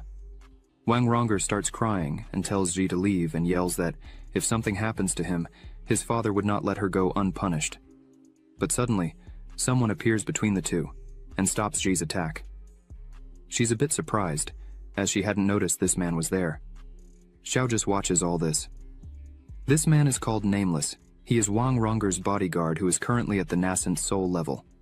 Wang Ronger begins to smirk and mockingly says, "They were not brave, so why don't they continue like this?" Wang Ronger orders his bodyguard to beat up Ji and Xiao. Everyone was involved in this, so no one could escape. Ji just watches all this while Wang Ronger hides, like a chicken, behind his bodyguard. But his bodyguard said that the orders given to him were that he should ensure Wang Ronger's safety, but he would not interfere in his personal fights with other people. The auction presenter bangs the gavel and yells, asking what was happening there. The auction presenter says that anyone who fights inside, according to the rules, can be executed. Immediately he asks them to leave there because people who do not follow the rules of the Tianji house are not welcome there. Wang Ronger starts to withdraw, saying it would be easier for everyone this way. Before leaving, Wang Ronger tells Xiao and everyone there that it's better they control themselves in the city of Luoyun and not let him see them again. Ji was very angry, wanting to break everything, but Xiao just told her to control herself and called her to withdraw. Ji was still angry, saying that Wang Ronger was very conceited. She was not happy about it. Xiao just told her not to be so mean. The man from before asks Wang Ronger if they were really going to let them go, just like that, but Wang Ronger said it wasn't so easy to escape from him. As soon as they left there, they would catch them, as this would not break the rules of the Tianji building. Wang Ronger says they would execute Xiao and put his body at the city entrance, and with the girls, it would be a bit different. Already outside, one of Wang Ronger's subordinates was looking for Xiao but couldn't see them anywhere. Xiao was behind one of the walls and concentrates his magic and sends one of his swords to attack the three. The bodyguard sees the sword coming in time, then grabs his sword and tries to defend the attack. But Xiao's attack easily breaks the bodyguard's sword and goes directly to Wang Ronger, hitting him and throwing him to the ground. Xiao appears in front of the three. The subordinate from before yells at Xiao, asking how he dared to kill someone on the lands of the Tianji house. Xiao, very calmly, tells them not to be so foolish, as Xiao had waited for them to leave the Tianji house to kill him. Thus, he hadn't broken any of the rules there. This leaves the subordinate without answers. The bodyguard drops the rest of his sword on the ground and says that Wang Ronger was authoritarian, idiotic, and annoying, but the bodyguard was paid to protect him, and so he should be loyal to Wang Ronger. This means that if someone kills the person he was protecting, he should take the head of the perpetrator. Otherwise, the Wang family would hunt him to the ends of the earth. Then, the bodyguard prepares to fight. Xiao just offers a small smile on his face. Xiao begins to float, surrounded by his swords, and says that the bodyguard's sword is completely destroyed and yet he wants to fight him. The bodyguard starts to grow scales on his body, saying he has beast blood, so his body is harder than a simple sword. Using a sword for him means nothing. It's just a matter of coexistence.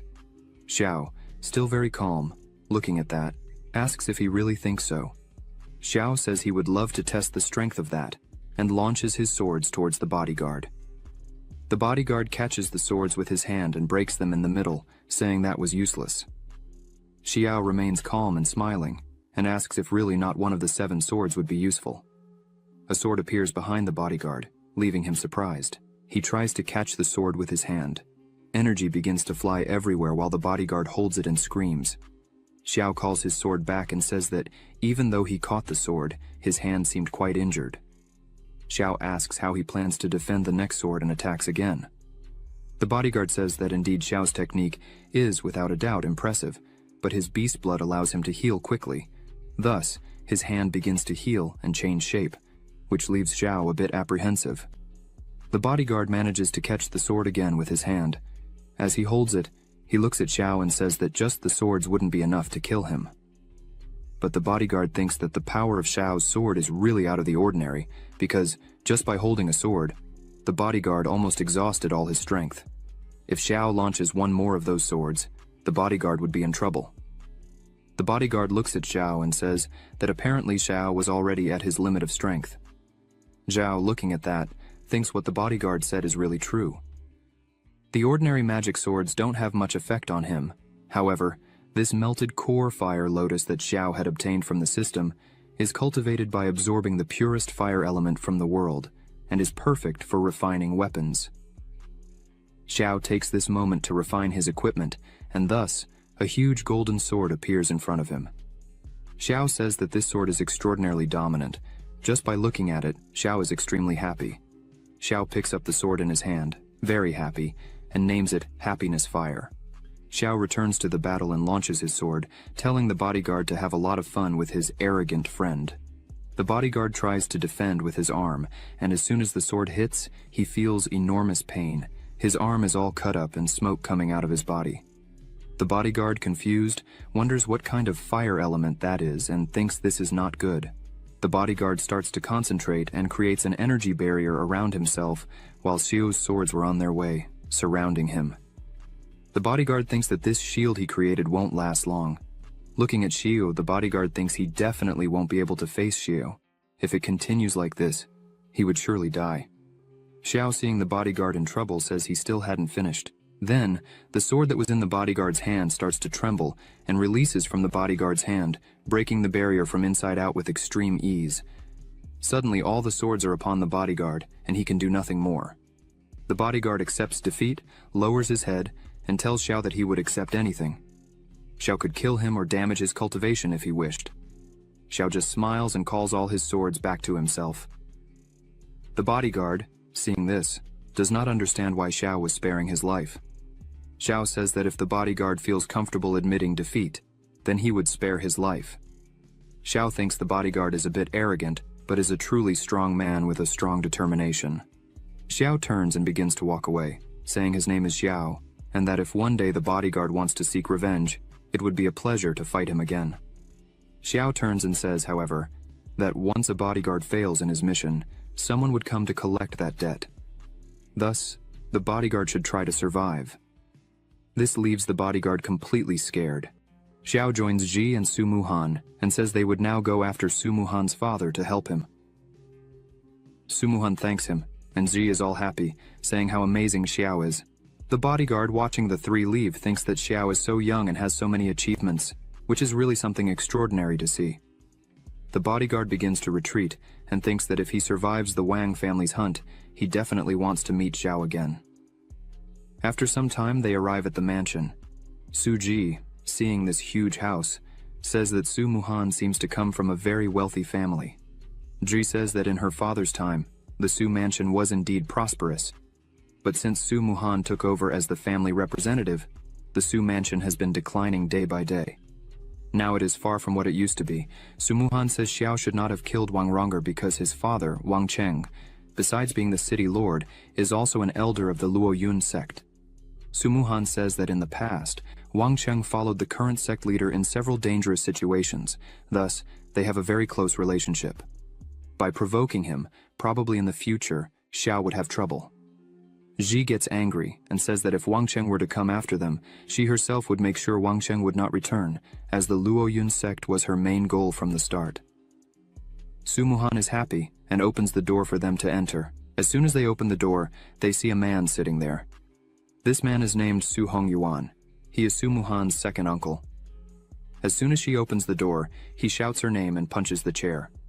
Her uncle calls her unworthy and asks how she dares to return there, leaving Su Muhan a bit surprised.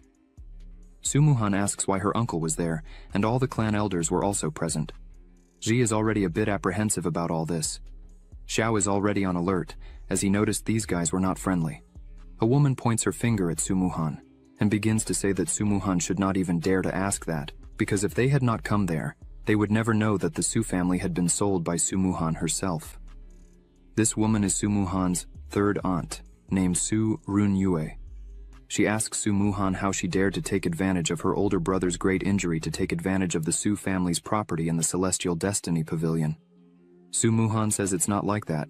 She did not do this for any profit, but rather to buy the lotus and save her father's life. Her aunt asks where this lotus she claims to have bought is. Su Muhan takes the lotus out of her bag and shows it, saying she was completely happy to have gotten this lotus. Her uncle stands up and tries to forcefully take the lotus from Su Muhan. He is currently at the 6th level of the Golden Core. In terms of strength, Su Muhan turns around, scared, shouting for her uncle to stop, but before Su Muhan could see, Xiao steps in front of her with all his swords pointed at them and says he wanted to see who there would dare to touch a hair on Su Muhan. As soon as Su Hongyuan sees all of Xiao's power, he thinks it is something out of the ordinary, and clearly the power difference between them was glaring. Su Hongyuan realizes he couldn't even touch someone like Xiao, so he tries to flee from there at all costs. But suddenly, a sword hits the wall right in front of him, making him stop, and as soon as he notices, his entire body had been surrounded by swords on the wall. Runyue, seeing this, becomes worried and shouts, asking if Hongyuan was okay, but he just tells her to be very careful with those swords. Runyue turns and yells at Muhan, asking what this means, why Muhan was seeking foreigners to fight against their own family. Muhan starts to say something, but Zi grabs her arm and says she should not answer. Then, Xiao positions himself in front of the two. Runyue points her finger at Xiao and asks why he is acting like this and challenges him to try to hit her. Within seconds, one of Xiao's swords strikes right in front of Runyue, making her fall down scared, as she didn't even see the attack coming. Xiao points all his swords at them and says that anyone who dares to take another step, he would kill without hesitation. The other people there start to smile and say that even if Runyue and Hongyuan were wrong in being rude, they were still a family, connected by blood, so it's not right to let someone from outside treat them this way. Muhan starts to speak, but is interrupted by Runyue, who points her finger again at Muhan, calling her ungrateful, as the Su family had raised her for 20 years, and this is how she was repaying them. Muhan starts to cry and asks how they dared to accuse her like that. Muhan begins to scream that as soon as her father went mad, none of them had asked if she was okay, not even once. The only thing they did was fight among themselves and take advantage of her father's forgetfulness to steal and divide his assets. Everyone listens in silence. Muhan screams again, saying that clearly everyone there was wishing her father's death. Ji hugs Muhan, who is breaking down in tears, and says that these relatives are a bunch of garbage, worse than animals, even worse than beasts, who care not for their own family but for money and power. Xiao touches Muhan's shoulder, saying that she was already his disciple, and that today she would have her first lesson from her master. Xiao points all his swords at everyone there, who were trembling with fear. Xiao emphasizes that when you are talking to people who hurt you and only use you, you must stand up for yourself and speak out strongly what you think. Xiao looks at Muhan and asks what she wants to do with them now. Suppress all, or eliminate them? Muhan just looks at her master, saying nothing. Meanwhile, Muhan's relatives fall into despair, asking what suppression and elimination meant. Muhan, with tears in her eyes, screams that she wishes her master to suppress the entire Su family, taking away their cultivation, but still leave them alive. Xiao says that if this is her wish, then it shall be done. Xiao tells Muhan to take care of her father and leave the rest to him. Muhan kneels down and thanks her master again. Ji bends down and tells Muhan to quickly take care of her father, as the two leave. Muhan looks at Xiao with gratitude and admiration. Then, Xiao closes his fan and asks who among them would like to be the first. Xiao says he would start with Hong then sends one of his swords towards him, who starts screaming desperately. Everyone else turns around and covers their eyes to not see the scene. Xiao starts spinning his fan, and in the background is Hong Yuan lying down, covered in blood. Xiao asks who he will choose now. The rest of the Su family becomes desperate and starts running and screaming. Xiao prepares his swords and watches this for a while. Soon after, he launches his swords, saying that no one would escape from him. Within seconds, the swords hit everyone at the same time. Muhan's eyes shine as she says that no one had helped her like this, without asking for something in return. Muhan turns back and runs along with Ji, saying she needs to work harder to really save her father. A few minutes later, Muhan was already inside her father's room, Ji-wan. She kneels beside her father, who was lying in bed. Muhan looks at her father and is very anxious about the situation he was in. Suddenly, Xiao and Ji enter the room. Ji says that the entire Su family had already lost their cultivation and were locked in the dungeon. Muhan turns and says she is very grateful for the help her master gave her. Z runs and asks Muhan how her father was. Muhan answers with a very sad expression that even after he took the lotus, he had not yet awakened.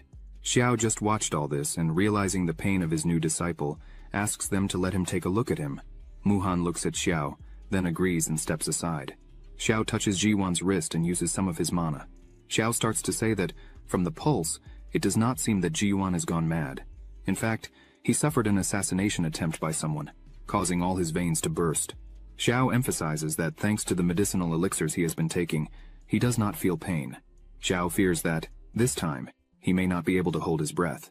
Muhan starts to panic and asks how this could have happened, but Xiao tries to calm her down, saying that it's okay, as Ji-wan was stable at the moment. Xiao prepares and begins to release intense mana and says that all he would need to do was rebuild Ji-wan's veins. Xiao says that, due to his training in the 10,000-kilometer sword control technique, his subtle control of spiritual power improved to a superior level.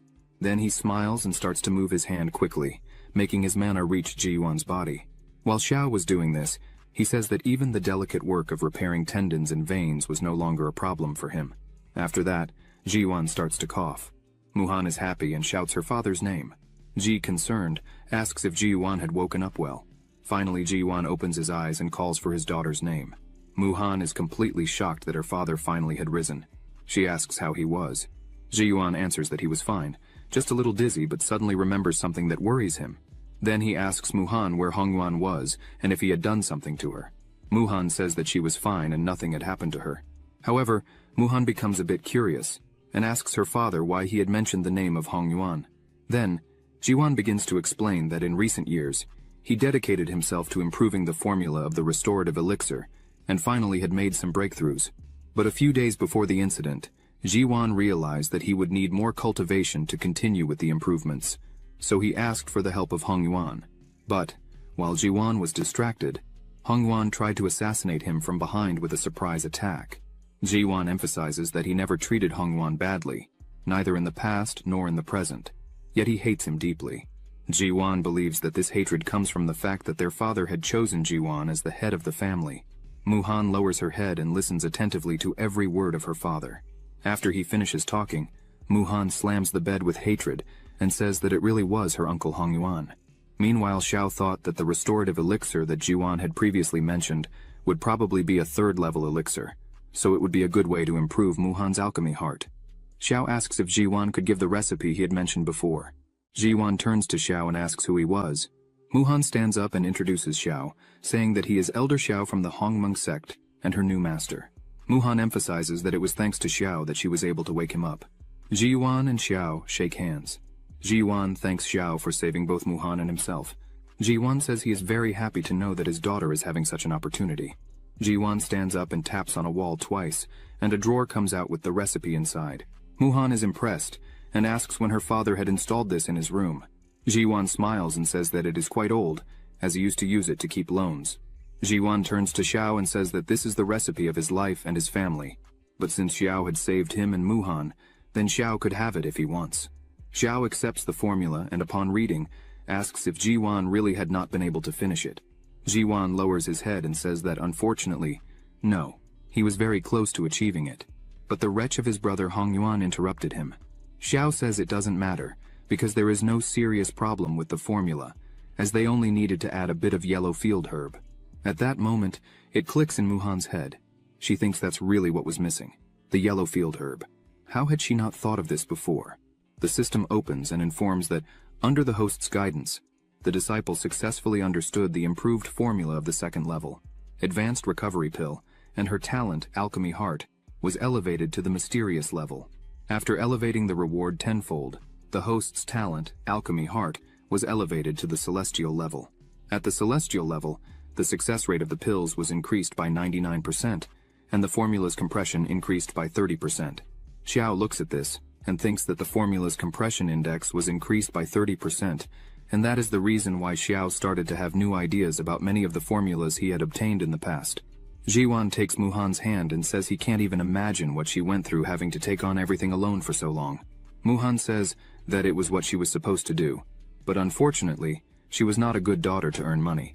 So, to maintain her father's medicine, she had to mortgage the family pharmacy, and thanks to this, it's possible that the Su family may not survive.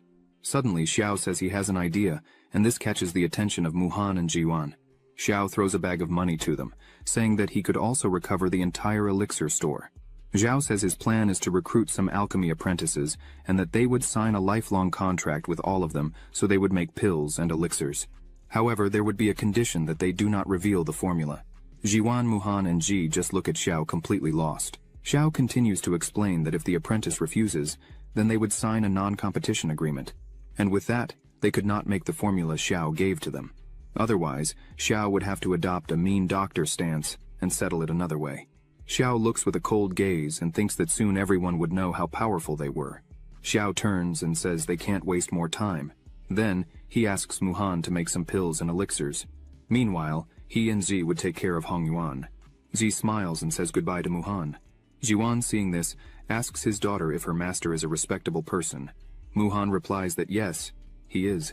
In the dungeon, Hongyuan was chained and trembling with fear, asking what they were going to do.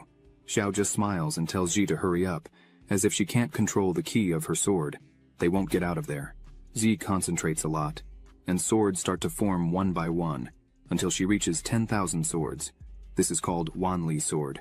Around Zi there were many swords, all pointed at Hongyuan, who was lying on the ground, trembling with fear of all this.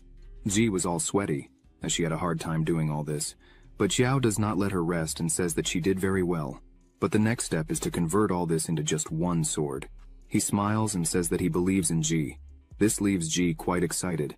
She starts to concentrate and says that she also believes she could do this. A ball of mana forms at the tip of her finger, and suddenly, a giant sword appears right above her hand.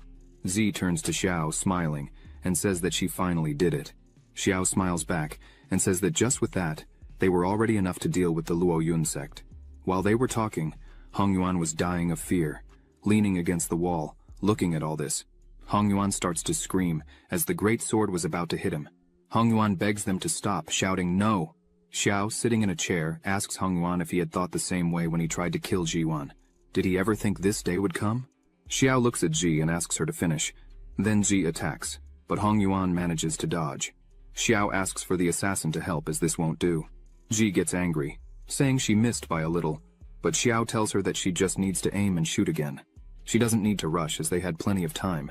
Then Zi tries again and misses once more, and continues missing for a few other times. Half an hour later, with various marks on the wall, Hongyuan's body was lying in a pool of blood. The system opens and informs that it has been detected that the disciple has understood the Wanli sword control technique. The host will be rewarded with 10 times the amount of the Wanli sword control technique, in addition to the flexible fingers sword, an object of the highest quality of ground level. Xiao gets up and thinks that now he has 2 flexible swords, and if he adds the transformation of all into one, even if someone manages to hit him when he is distracted, it will not cause him problems. Xiao thinks that this is much easier than cultivating himself. He calls Ji to see if Muhan was in need of any help. Zi agrees with him. Meanwhile, at the mansion of the city lord Luo Yun, everything was very quiet on the outside. On the inside, in the hall, there were 3 people kneeling, and a body covered with a white cloth. These people were telling their lord that young Master Wang Ronger had been murdered. As soon as the lord hears this, he clenches his hand very tightly and screams, calling everyone damn trash, as they were paid to protect him. This man is the city lord of Luo Yun, father of Wang Ronger. He says that since his son Wang Ronger was killed, they should bring the head of the culprit. Otherwise, they would not leave alive. This leaves them paralyzed with fear, but one of them takes courage and says that the one responsible for the death of Wang Ronger was Xiao, an elder of the Hongmeng sect. Even Wu Ming was defeated by Xiao with just a few moves. It is impossible for them to do anything. This makes the Lord even more nervous, calling them losers. Currently, the city lord is on the 7th level of the Golden Core. A dense and strong energy starts to spread throughout the room, and this throws the three men backwards. They scream for the Lord to forgive them, as there was nothing they could do. The Lord begins to think that he himself had verified the strength of Wu Ming, the personal bodyguard of his son. He thinks that if it is really true that this man named Xiao defeated Wu Ming with just a few moves easily, then definitely, the strength of this man is not something that the Lord could compete with. The Lord begins to walk and kicks one of the men who were there, telling them to get out of there. He thinks that the only way to avenge his son, Wang Ronger, is to ask for help from the Luo Yun sect. He starts to leave and says he would go to the Luo Yun sect and asks the men there to send invitations to all the nobles of the city, even to the Su family. The Lord is completely irritated, saying he would avenge his son's death. Then, he promises that he would cut Xiao into pieces. Meanwhile, at the house of the Su family, the invitation arrives, saying that the Su family is cordially invited to a banquet at the Wang family's house this evening to rectify the situation of the family. Xiao, Muhan, and Ji were at the table. Ji says that this invitation is not a good thing. It is clearly a banquet to meet with the Hongmeng sect. Ji stands up and says they needed to leave the city right now and head directly to the Luo Yun sect. As soon as they leave the city of Luo Yun, they would find out what the Wang family would do. Xiao thinks a bit and replies no, because how could he refuse an invitation? Clearly, he would go. Ji waves his arms asking why. Xiao touches Ji's shoulder and says he heard that Yun Cheng would be at the banquet. Xiao asks his beautiful disciple if she really wanted to take revenge. As soon as Ji hears that name, she becomes angry. She sits down, irritated, and asks if that traitor would really be at the banquet. Muhan is shocked, as he has never seen Ji like this before. Xiao opens his fan and looks right into Ji's face, and says that now Yun Cheng trusts in the power of the Luo Yun sect, and that it is unparalleled. Previously, it would not have been so easy to catch him. Xiao stands up and asks what Ji thinks of joining him, and causing a little chaos at this banquet. Ji, completely nervous, tells her master that she will do whatever he asks. Muhan, seeing this, thinks that someone is going to get hurt there. Xiao, out of nowhere, turns to Muhan and asks how the matter of the pill and elixir factory is going. Muhan is startled, but says it is going very well. They have already recovered the old 17 pill factories of the Su family and are recruiting alchemy apprentices. And this afternoon, they put the recovery pill on sale.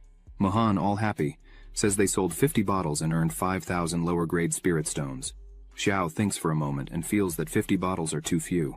He asks Muhan if she has analyzed the reasons for this.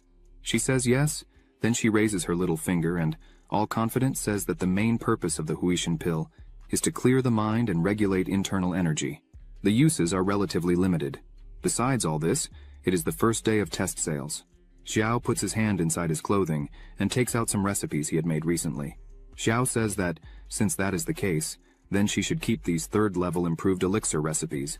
She should study all of them and, when the time comes, she should pass the test sales report to him. Muhan, seeing all these third-level recipes, is completely enchanted. Her eyes even sparkle with happiness. Muhan takes the recipes in her hand and begins to read, and starts to laugh to herself, saying that this is an improved golden core pill. The healing effect is at least 10 times more effective than the traditional one, and is enough to protect the life of the user. She believes this would sell very well.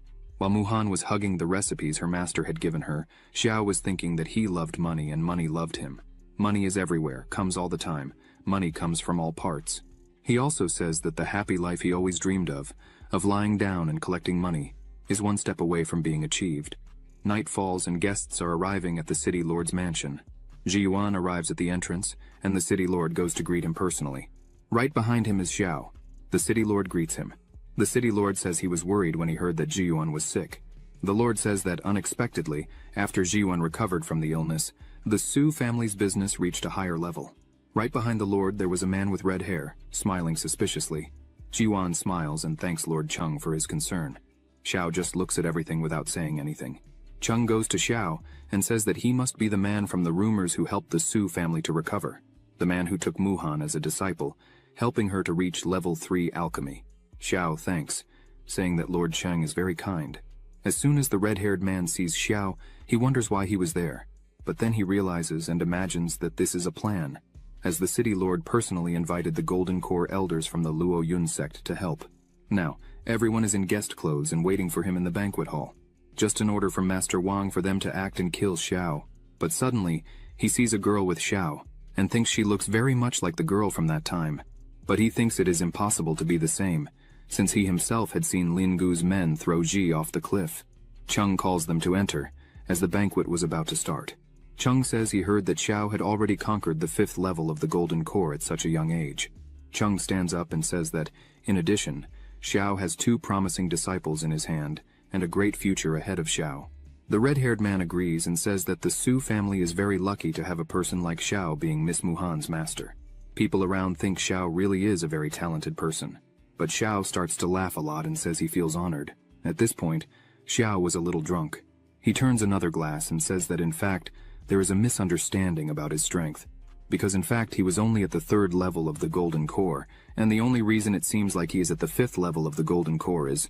Z tries to stop him, but he shows one of his swords, saying that everything is thanks to this sword because he got it, and coincidentally, it is very powerful.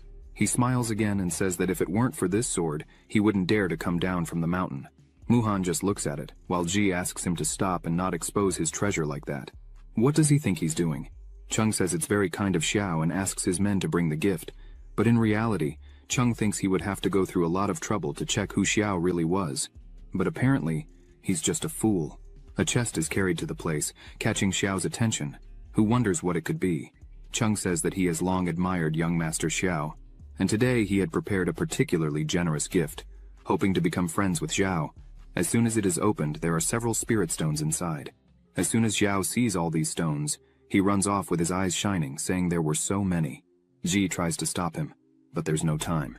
Xiao starts to throw them in the air, hug them, and do everything with the stones, saying they should have bought some things for the sect and other things for themselves, but they ended up spending tens of millions of stones at once. Xiao points out that he was worried about what he would say to the sect when he returned. Then, he thanks Mr. Cheng once more, but Cheng says that in fact, it is an honor for him to be able to help Mr. Xiao. Cheng thinks Xiao was from some secret family with immense wealth, but apparently he's just a sect's errand dog. Cheng stands up and says that he heard from all over that Xiao was a great master. Then Cheng proposes a fight, his disciple against one of his, just for them to have a little fun. Cheng stretches out his hand and asks what Xiao thinks of this, and if he would accept the challenge. Xiao, sitting next to the chest, happy as can be, says there's no problem at all. Then, he asks Ji to fight. Ji, clearly annoyed, but respects her master and says she would fight. Cheng says that Xiao is indeed quick. Then he applauds Xiao's choice. Cheng says he wants to play a bit more, so he will raise the stakes. If Xiao wins, he would give 10 million more low-ranking stones and asks if Xiao would accept. Xiao, seeing this, is very tempted to accept, but he turns to Cheng and asks if he should make a bet of equal value, because he didn't have a penny left. But Xiao had a great idea, so he calls his sword and says he would bet it. Cheng says there would be no problem at all.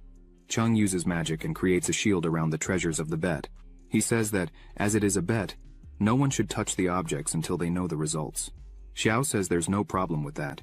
Then he hugs Muhan and tells Ji that everything is in her hands now, so she could not disgrace her master. Muhan asks Ji to be very careful. Ji says she's ready and asks them not to worry. Cheng says Xiao Hei should fight first. He thinks Ji is just a fool, but he will play a bit with her to see what she could do. Then he takes his sword and says he's ready. The two face off and the contest begins. Ji starts attacking with her swords. Xiao Hei slams his sword on the ground to block the attack, but Ji's attack easily breaks Xiao Hei's sword, leaving him impressed and frightened. Ji stops her attack with 3 swords very close to Xiao Hei's throat. Then he sighs and admits defeat, and apologizes to his master. Xiao dies of laughter, saying they couldn't even receive a simple attack from his disciple. They are too weak. The others there don't like much what Xiao says and think it's very rude, but they try to overlook it, as Xiao was just a drunk. The man with red hair, who is Yuncheng, looks at this and doesn't like what he sees, thinking he would give just a bit more time to this spoiled brat, because they would see later. Cheng says there are no problems. As in a competition there are winners and losers. Cheng believes that the guards really said that the master and the disciple were good at sword fighting, but today they are nothing more than that. Xiao runs to the winnings of the bet and starts hugging them, saying that Master Chung really is a man of his word. A great man, because now they were rich. Xiao gets carried away and says he would now bet his sword again, and moreover, all his possessions. Chung smiles and thinks that this was really what he was wanting. Then he says that now it is the turn of the ghost voice. She accepts and goes up to Ji. The ghost voice says she is sorry. Chung smiles and thinks that regarding swordsmanship, his niece, who studied in Luoyun, is unbeatable. Chung is sure he will not lose to that fool's disciple. Then the fight begins, and in seconds, Chung is completely startled by what he is seeing. Ji assembles 1,000 swords into just one, and then she launches her attack again. The ghost voice has no reaction against this, as she has never fought against such a force. She wonders how 1,000 swords became one. As soon as she notices that it is impossible to defend against this, she screams, admitting defeat. The ghost voice falls to her knees on the ground and says that such a young girl already can use such immense power. 1,000 swords into just one. She is really impressed. Ji just sighs and says nothing. Chung says that the victory was for Master Xiao and his disciple, but they notice that, by Ji's appearance, she is close to her limit, as she seems to be very tired. Xiao jumps amid all the money he is winning and starts laughing too much, saying that it is all useless. Even if a god descended on Earth today, it would be useless. Xiao celebrates a lot and asks to bet once more. Yuncheng looks at Xiao and thinks that he is really very happy. Chung says that, for her age, this disciple is a genius for having reached the level of turning 1,000 into one. It seems that Xiao really has a great disciple. Chung says that unfortunately this is just for now. Then a person jumps from behind him towards Zi, hitting her belly, causing Zi to spit blood. As soon as Xiao sees the hit, he notes that this attack is the Luoyun palm of the Luoyun sect. Then he quickly jumps and catches Ji in the air. She coughs and apologizes to her master for having fallen. Xiao smiles and says that it's okay. Xiao thinks that they finally pulled their trump card. Muhan asks Ji if she was okay, but Zi did not answer as she was very tired. The woman who defeated Ji mocks, saying that it did not take time and she had already lost. This woman is called Liang. She is an elder of the Luoyun sect. Xiao hands over everything he had, almost crying, while Ji was completely upset back there, being comforted by Muhan. Xiao says he could not go back like this, as he had lost everything he had. How would he explain all this to the sect when he returned? Then he points to Chung and asks him to compete with him once more. Chung says he would accept to compete again. However, there was a small problem. Xiao had nothing more to bet, so how would they bet again? Xiao looks coldly and says he would simply bet his life. Some people think this is complete madness, but Yuncheng gets excited as soon as he hears this.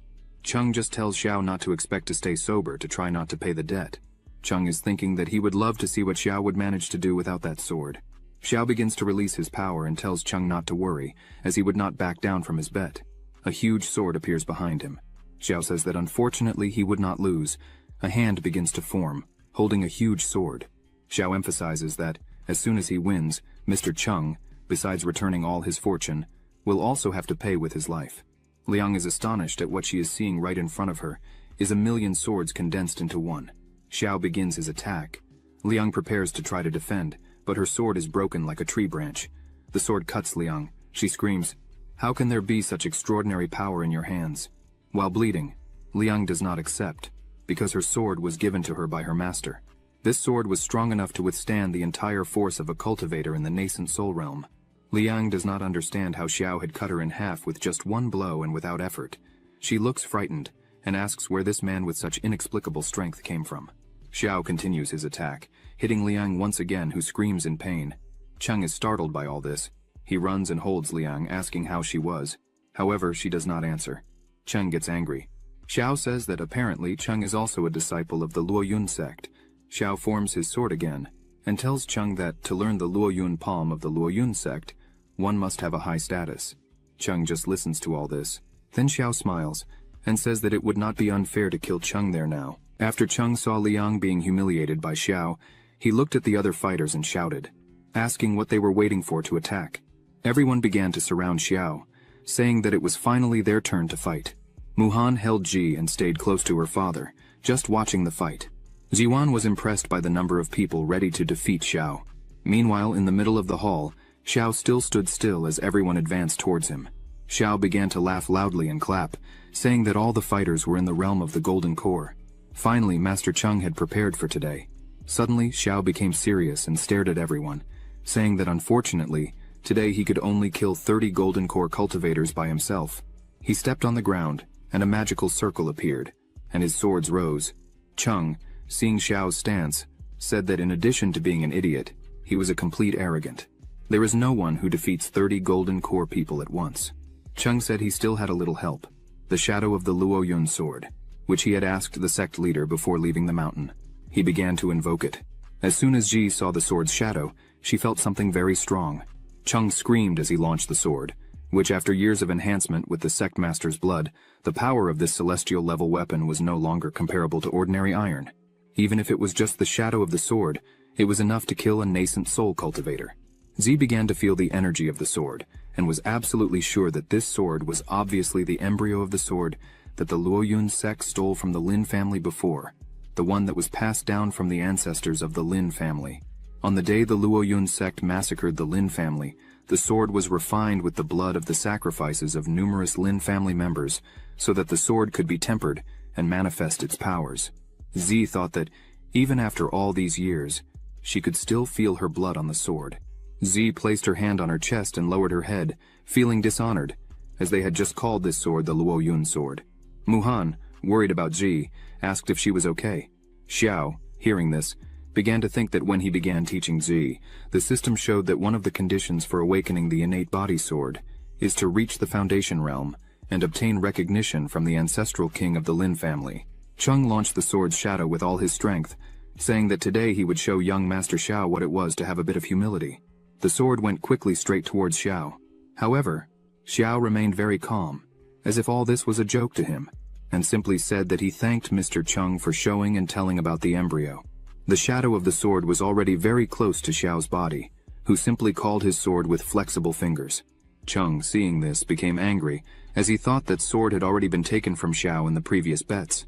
As soon as he looked at the treasures, he saw that the sword was still there. Then he became even more angry, as Xiao had two swords and not just one.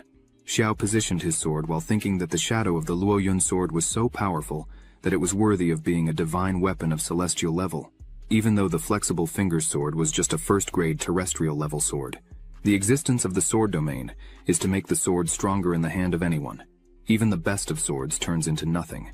Xiao yelled and told everyone to experience the true power of the sword domain. Xiao threw his sword forward against the shadow of the sword, and the two collided in the air. But with some ease, the flexible fingers sword began to penetrate the energy of the shadow of the sword, causing a huge explosion. Suddenly, Xiao's sword emerged from the middle of the smoke without a scratch. He opened his fan, and mockingly asked if this was really all they could offer, as it was becoming boring. He had not yet felt a speck of fun. All the cultivators were fallen at his feet, leaving only Cheng holding Liang in his arms. Cheng looks back and wonders how a monster of this level could exist. He needs to escape as fast as possible from there. However, Xiao notices that Cheng wants to run away. He turns around and launches several of his swords, asking if Cheng really thinks he could escape.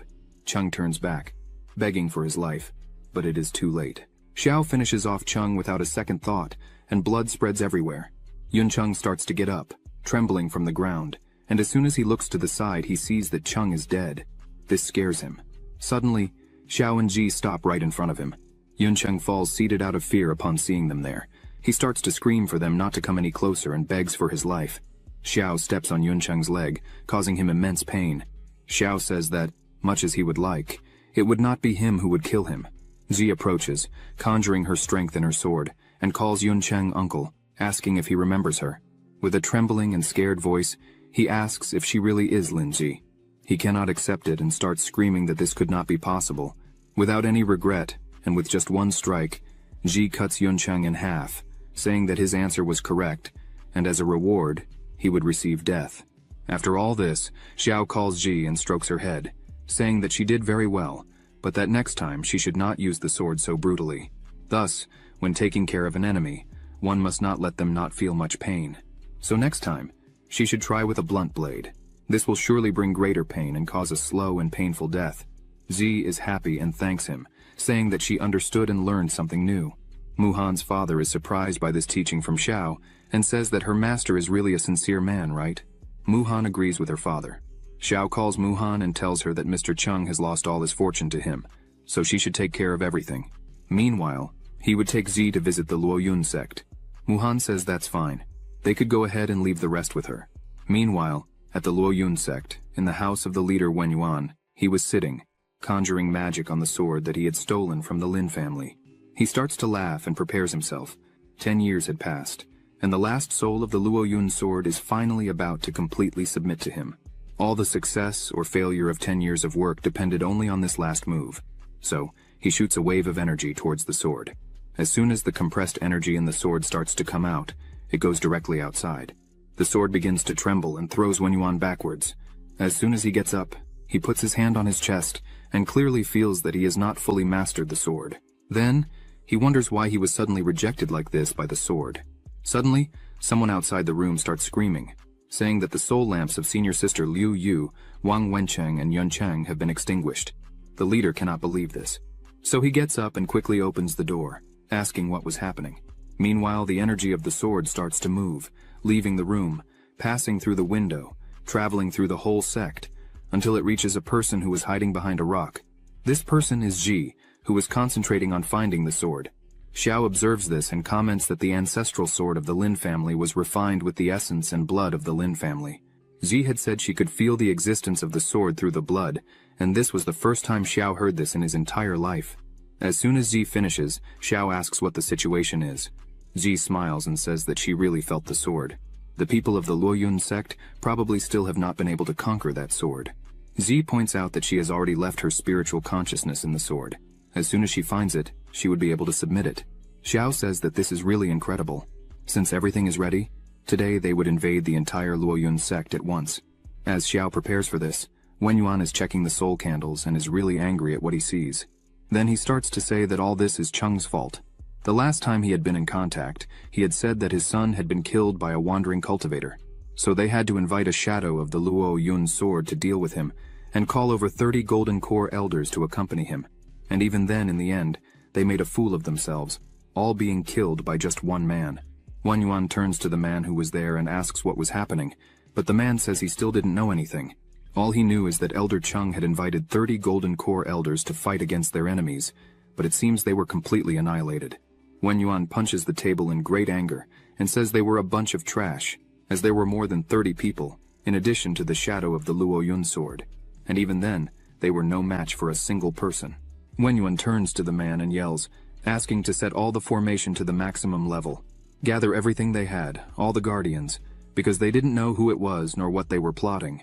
At any moment, they could suffer an attack. On the other side, at the Luoyun sect, Xiao and Ji were analyzing the situation. Xiao notices that the level of the defensive formation of the mountains was very high. Ji takes her sword and asks if they could break everything. Xiao says yes, they could break the barrier with some ease. However, that would be something very noisy and conspicuous. Xiao points out that until they locate the Lin family's sword, it's easier to go unnoticed. He says he has an idea. Then he explains the whole plan to Ji, who is surprised by the idea. Then they start to put the plan into action. Wen Yuan and other men meet Ji and Xiao. Ji starts to cry and say that this is not good. Elder Yuncheng and Elder Lin have been murdered. Wen Yuan asks Xiao and Ji who they were.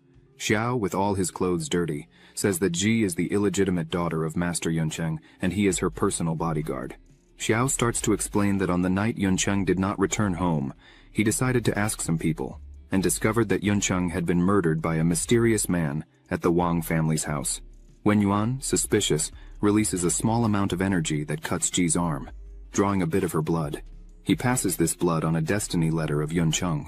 This will reveal if the blood from her origin is the same. As soon as the result comes out, it shows that she really had a connection with Yuncheng. Wen Yuan calms down a bit, but does not lower his guard. He asks them why they were there on the mountain.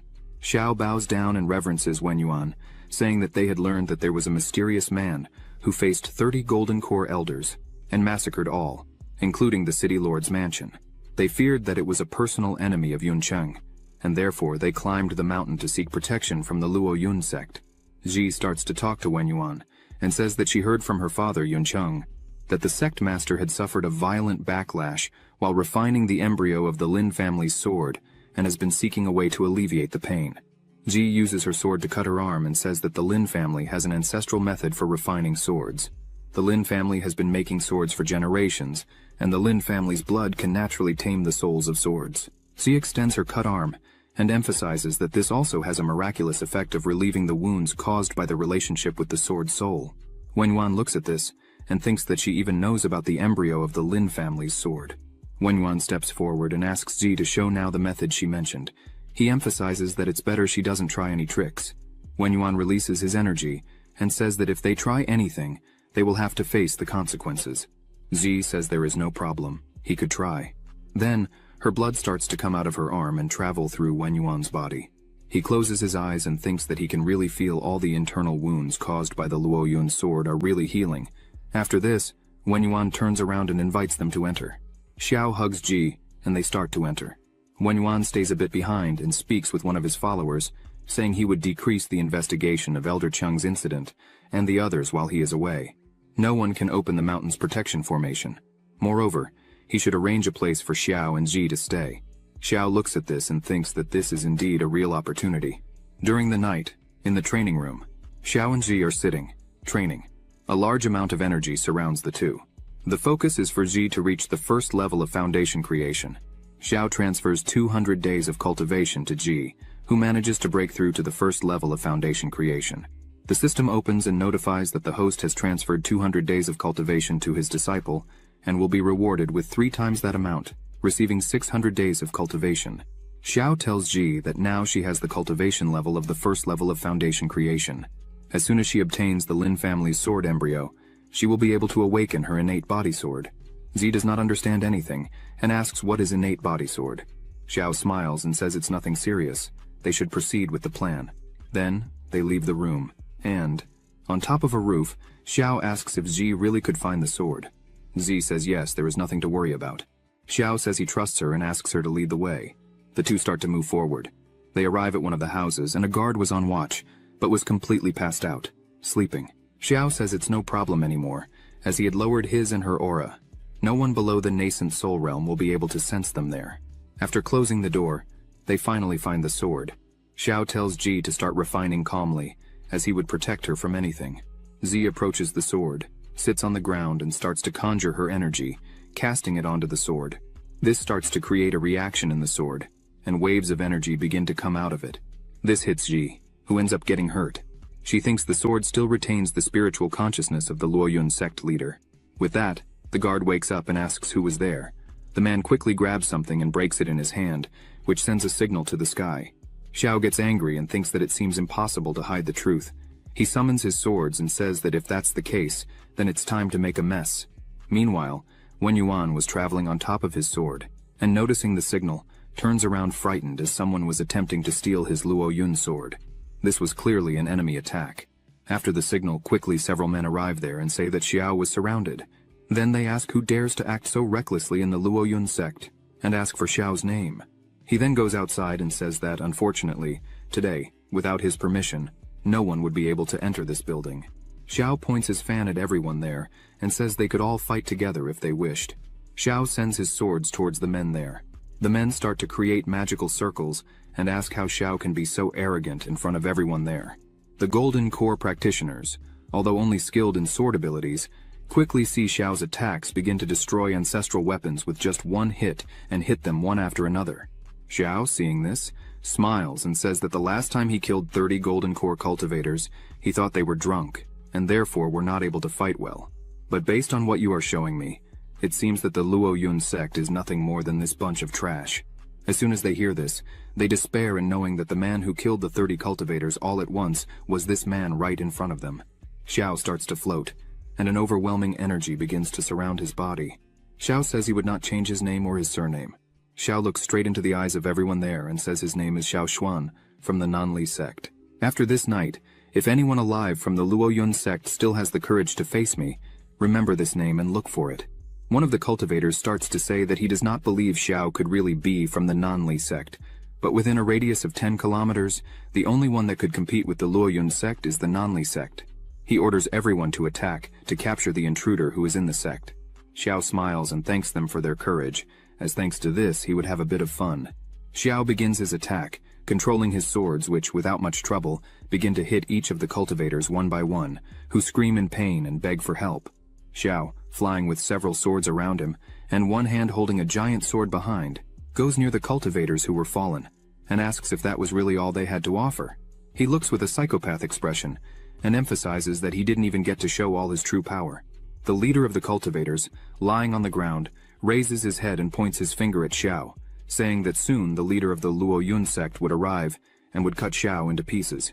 Xiao laughs, opens his fan and stops his attack, saying that then he would wait.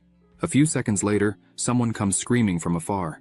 As soon as Xiao looks up, he sees that it is Wen Yuan, the leader of the sect, flying in his direction, furious. Xiao prepares to fight again, saying that this was faster than he thought. Xiao defends himself with his power and the two swords collide, but Wen Yuan's sword starts to cut through Xiao's sword. A bright flash occurs and the two separate. Wen Yuan stares intently at Xiao and says that the thieves from the Nanli sect really have a lot of courage, as they dared to enter the sacred territory of the Luo Yun sect. Xiao puts his swords in attack position again and responds to Wen Yuan that the Luo Yun sect is nothing. In fact, it's a trash sect. Just one man was able to defeat all the elders without the slightest difficulty. Isn't that right, Wen Yuan? Then, Xiao prepares and starts to make some different movements and asks Wen Yuan to try this attack. The swords go out in attack at an impressive speed, leaving several trails where they passed. Wen Yuan holds his sword firmly and prepares for the attack. Wen Yuan yells and with just one blow, defends against Xiao's two swords and asks how he dares to insult the Luo Yun sect. Wen Yuan attacks Xiao, saying he thinks too highly of himself. However, Xiao quickly dodges. He looks at Wen Yuan's sword and thinks that this sword is really incredible. It must be at the peak of its cultivation.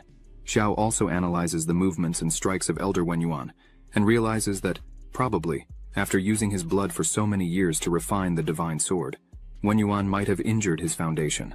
That's why he could not advance. The real power of Wen Yuan is probably above the nascent soul. Xiao calls his swords back and thinks that this could be a small problem. Xi needs to finish mastering that sword as soon as possible. Several swords start to appear around Xiao. Wen Yuan starts to look at this and wonders if this is really sword ki, and if this movement can be used on a physical sword. He also notes that just one of the swords is already quite powerful. It's definitely of the highest level. But more and more swords appeared, and as soon as Wen Yuan really looks up, he's completely scared, and thinks that there were tens of thousands of the highest level swords. This is not a sword technique. The correct thing to say is that it's a supreme divine skill. Wen Yuan, seeing the size of Xiao's power, thinks that fighting him like this clearly would not work. Wen Yuan thinks he would need to use all the power he could find. Then, he sticks his sword into the ground, and an energy starts to come out of it, and hits the shield that protected the Luo Yun sect. Wen Yuan yells that his only hope is to activate the great protective formation of the mountain, as the Luo Yun sect is not something just anyone can handle. Suddenly, a huge beam of energy comes quickly in the direction of Xiao, who is startled for a moment. However, he dodges with ease. As soon as Xiao looks to the side, he sees that the shot made a huge hole in the ground. Xiao says that as far as he knew, the mountain protector of the Luo Yun sect had been abandoned by the first sect master. Since then, 100 years had passed, and her power had not diminished in the slightest. He thinks that with this attack, all shadows of the flexible finger swords had completely disappeared. If it had hit him, clearly he would have had a big problem. Thus, he needs to be a bit more careful with this fight. Suddenly, a very strong pink energy beam begins to rise to the sky, catching Xiao's attention. As soon as he really sees it, he says that it is finally done. Z was able to master the sword just in time. A system window opens and notifies that the host has assisted his disciple in activating the innate body sword of the terrestrial level. The reward is 10 times greater, being rewarded with the talent of the innate body sword of the celestial level. Xiao closes his eyes, and energy begins to surround his body. He starts to say that this feeling of the power of the innate body sword is truly amazing. He was feeling as if he had acquired an additional understanding of every trace of sword energy that roams between heaven and earth. This sword energy arrives at a constant rate. A lot of energy begins to concentrate in Xiao's body while he is in the air. Wen Yuan gets scared seeing this and wonders if he is really about to make a major breakthrough. Wen Yuan doesn't waste time and starts to conjure his strength, creating several circles with his energy. Another blue energy starts to circulate there. Wen Yuan says he has no more time. He would explode Xiao at that exact moment. Wen Yuan's eyes shining as he yells for Xiao to show his true power and how much he would manage to advance. But out of nowhere, the energy circles that Wen Yuan had created begin to disappear, leaving him scared and confused. He tries to create new circles, but the mountain's protection no longer responds. Wen Yuan wonders why the mountain's protection was no longer under his control. Xiao begins to walk with overwhelming energy coming out of his body, and with a penetrating look, says that Wenyuan is not a good leader.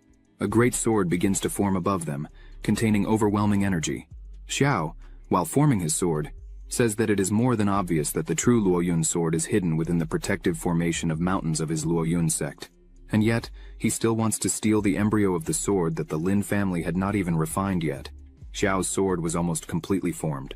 Xiao, indignant, says that Wenyuan did not even hesitate to spend his essence and blood to nurture the sword embryo. This is despicable and ridiculous for a sect leader. Finally, Xiao's sword was complete. Then, a giant hand begins to descend rapidly, holding the colossal sword that was now under Xiao's control. He emphasizes that if the sect leader was nothing but immoral trash for acting in such a way, as punishment for these acts, Xiao declares that the Luoyun sword is now his, as he would take the sword away. Xiao was angry and indignant. He points his attack at Wenyuan and says that he should pay for the lives of the Lin family members who died back then, and life is paid with life. Wenyuan screams for mercy, but with just one strike, Xiao begins to destroy everything around him, instantly killing Wenyuan and splitting the mountain in half. The cultivators who were there begin to tremble before the absolute power that Xiao showed, capable of cutting the sect's mountain in half. Xiao catches everyone's attention and begins to say that all those who participated in the massacre of the Lin family must be more conscious. Xiao orders them to cut off their own arm and leave. If they do not do this and wait for Xiao to try to cut it himself, then in that case, the entire Luoyun sect will be killed. The members realize they have no way to fight against a man like this. Some start to cry and say that their child is in the sect and did nothing to suffer. So he himself would accept to pay the price and cuts his arm off. The other members, one after another, start to say that they had family within the sect and cut their arms and hands for the safety of their families. Xiao stops his attack and lets the men go. As everyone was leaving, Xiao thinks that one only knows pain when the Reaper's blade is under their head, for none of them showed mercy when they massacred the families of other people. Z appears, happy and smiling, and yells for her master to show that she has finally successfully conquered the sword embryo. She says she has chosen the name Lacquer for the sword. She comes running up to her master, saying that after conquering the Lacquer sword, she feels that cultivation has become much easier than before.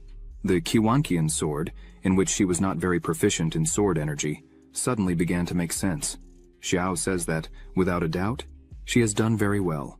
Xiao imagines that what is happening is probably the effect of having successfully awakened the innate body sword. Z sees several buildings cut in half and asks if there was a big battle there. Xiao replies yes, the head of the Luoyun sect had been killed. Then, he proposes to Ji that the two could take control of the Luoyun sect. Ji is shocked and asks if Xiao no longer wants to be an elder of the Hongmeng sect. Xiao makes a silence gesture to Ji and asks her to speak quietly. Actually, his plan is about doing all this secretly. Xiao begins to explain that he would ask the Su family to send someone to take care of this, and he would just stay in the shadows, collecting money and being the boss without appearing. After this, Xiao calls Ji to leave, as he had to take care of this quickly. After Xiao's return to the Luoyun city, he helped the Su family take control of the city. Although the Wang family was not satisfied, they lost all their possessions to Xiao, and now did not dare to say anything, just cried for the death of Mr. Cheng. With the resources of the Luoyun sect, the Su family gained control of the Luoyun city. Thanks to Xiao's orders, a series of facilities similar to urban buses, pulled by horses, were inaugurated, making the economy of the Luoyun city grow rapidly, as each person had to pay 2 cents to travel through the entire city, and they could get off whenever they wanted. In their free time, Xiao gave Ji and Muhan additional initiations. Now, both had been promoted to the foundation creation level. Z already demonstrates great skill with her energy, and is currently at the 2nd level of foundation creation. Muhan responded quickly to Xiao's teachings, and also shows great control of her energy, currently at the 1st level of foundation creation. After all this, Xiao also took some time to rest a bit. Ji kept him company while Muhan went through the pharmacy reports, saying that since the Golden Core elixir was put on sale, it received a lot of attention from cultivators. Every time they are put on the shelves, they sell out the same day, and this brings a very good estimate. Muhan says that according to the calculations, they are thinking of a daily sales flow of 10,000 bottles in the future. Muhan's eyes shine with happiness, as she says that the daily earnings just from the Golden Core elixirs could reach 1 million low-grade spirit stones, not to mention the benefits of other projects boosted by the Golden Core elixir. Xiao picks some grapes, lies back down while Ji massages his shoulders, and thinks that finally, they have arrived. Clearly they were rich and he was at the peak of his career, so he could lay back a bit and enjoy this moment. Someone yells Xiao's name. A person all in black was approaching quickly. As soon as Xiao sees who it is, he smiles and asks how he had free time to come over today, calling him nephew. Xiao asks how the sect master was doing and invites Ye to eat some fruits. Ye says he is not hungry and that the sect master had sent a message. Ye prepares his voice and starts to shout, saying that the master found out that recently Elder Xiao had completely destroyed the Luoyun sect. By any chance was he thinking of taking another job? Xiao even spits out the water he was drinking, cleans himself up and says that, as always, the sect master was well informed. But Xiao asks Ye to go back and tell the master that Xiao's loyalty to the Hongmeng sect was as clear as the sun and the moon, and that the Luoyun sect is just a place to make some extra income. Ye thanks and says he would send the message, but there was one more thing. In 3 days, there would be the sect competition. Ye emphasizes that if Xiao really is loyal and plans to continue in the sect, he should return in time. Xiao crosses his legs and tells him not to worry as he would be present. She stands up, stretches his body and says it's better for them to hurry up and pack and get ready for the competition. Muhan and Ji agree with him. She turns to Muhan and tells her that there are some people she should be cautious of as soon as they return to the sect. Just thinking about it, Muhan already feels a headache, but she asks who these people would be. Ji, with an expression of anger and hatred, begins to explain that initially, these people were disciples of Master Xiao, but they betrayed him and tried to kill him. Ji says he would explain everything properly. Muhan is a bit surprised and says she would listen carefully. Meanwhile, at the Hongmeng sect, on the 6th peak, Wang Na and his 2 disciples were talking. Wang Na says he heard that Xiao would soon be back in the sect, and therefore he wanted to know if his 2 disciples were ready.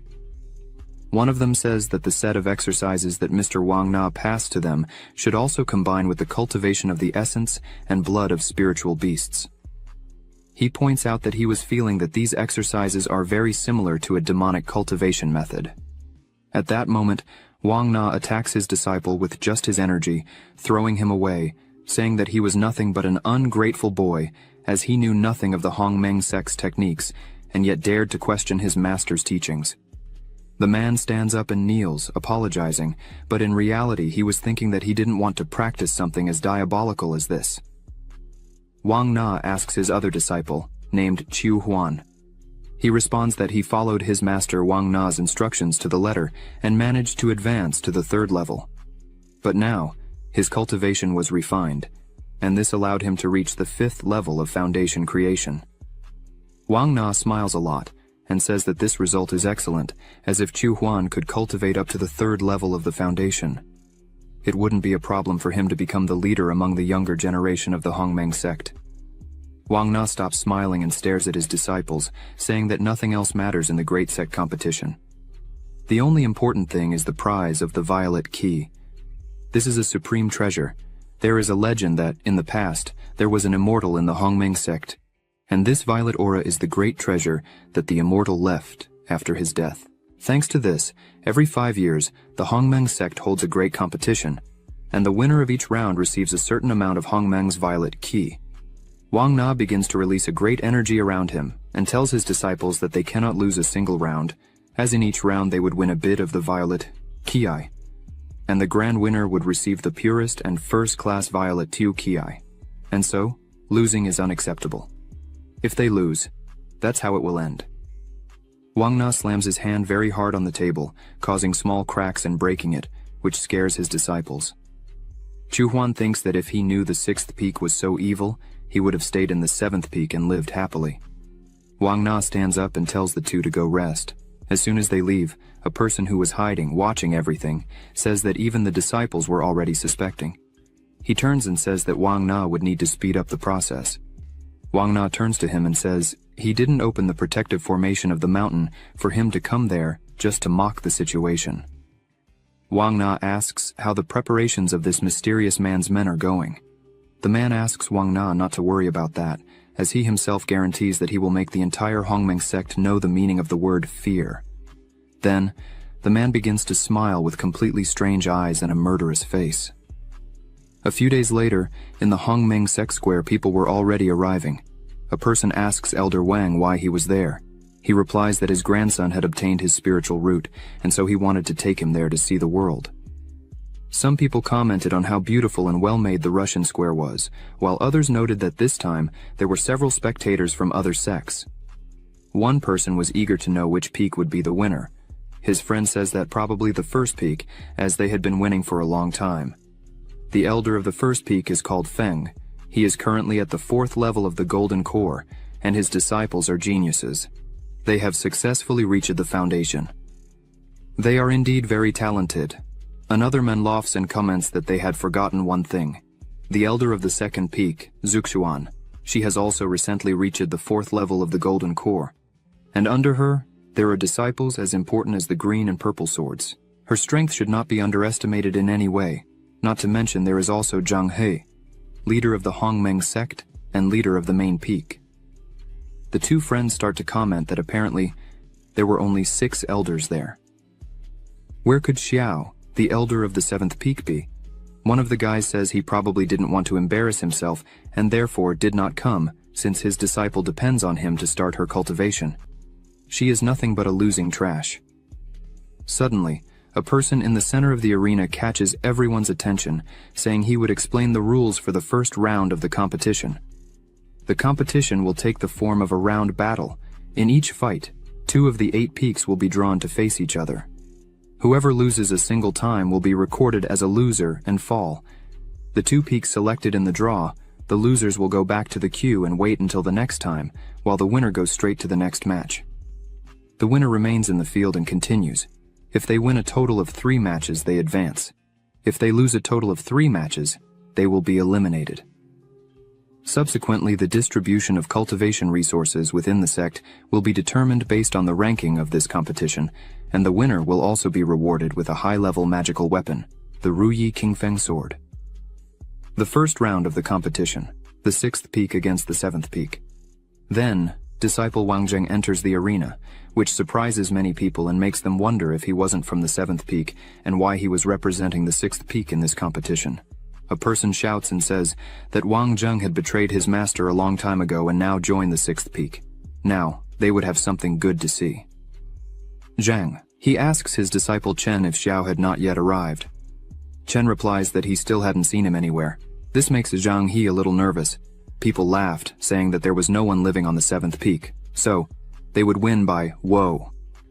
They continue mocking that, on the 7th peak, only Xiao would be able to fight against a disciple of the 6th peak. The judge raises his hand and starts to say that since there is no one to represent the 7th peak, this battle is, but suddenly a glow in the sky appears, shouting for them to wait.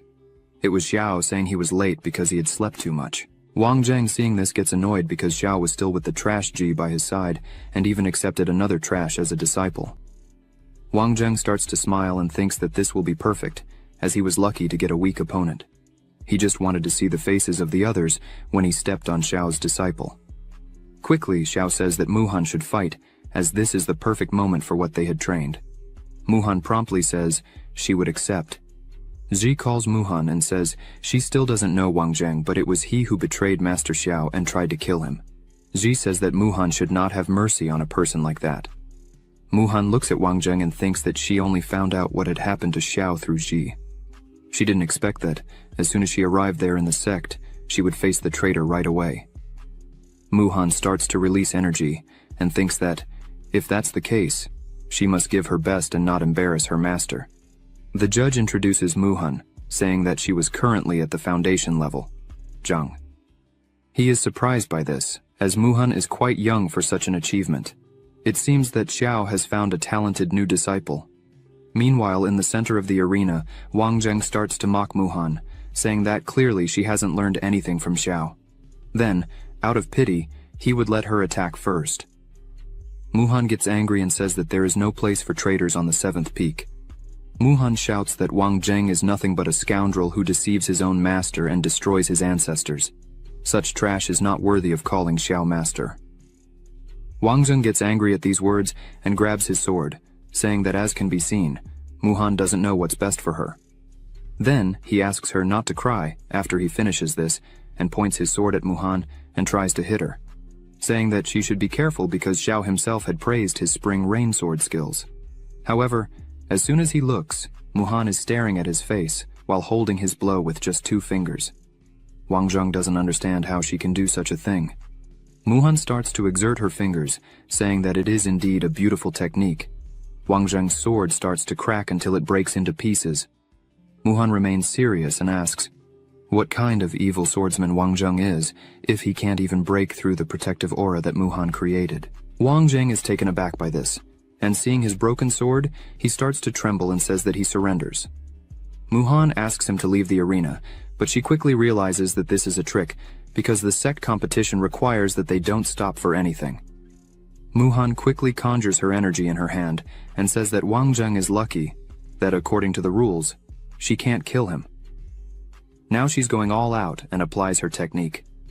Wang Zheng quickly turns around and shouts that she's getting ahead of herself.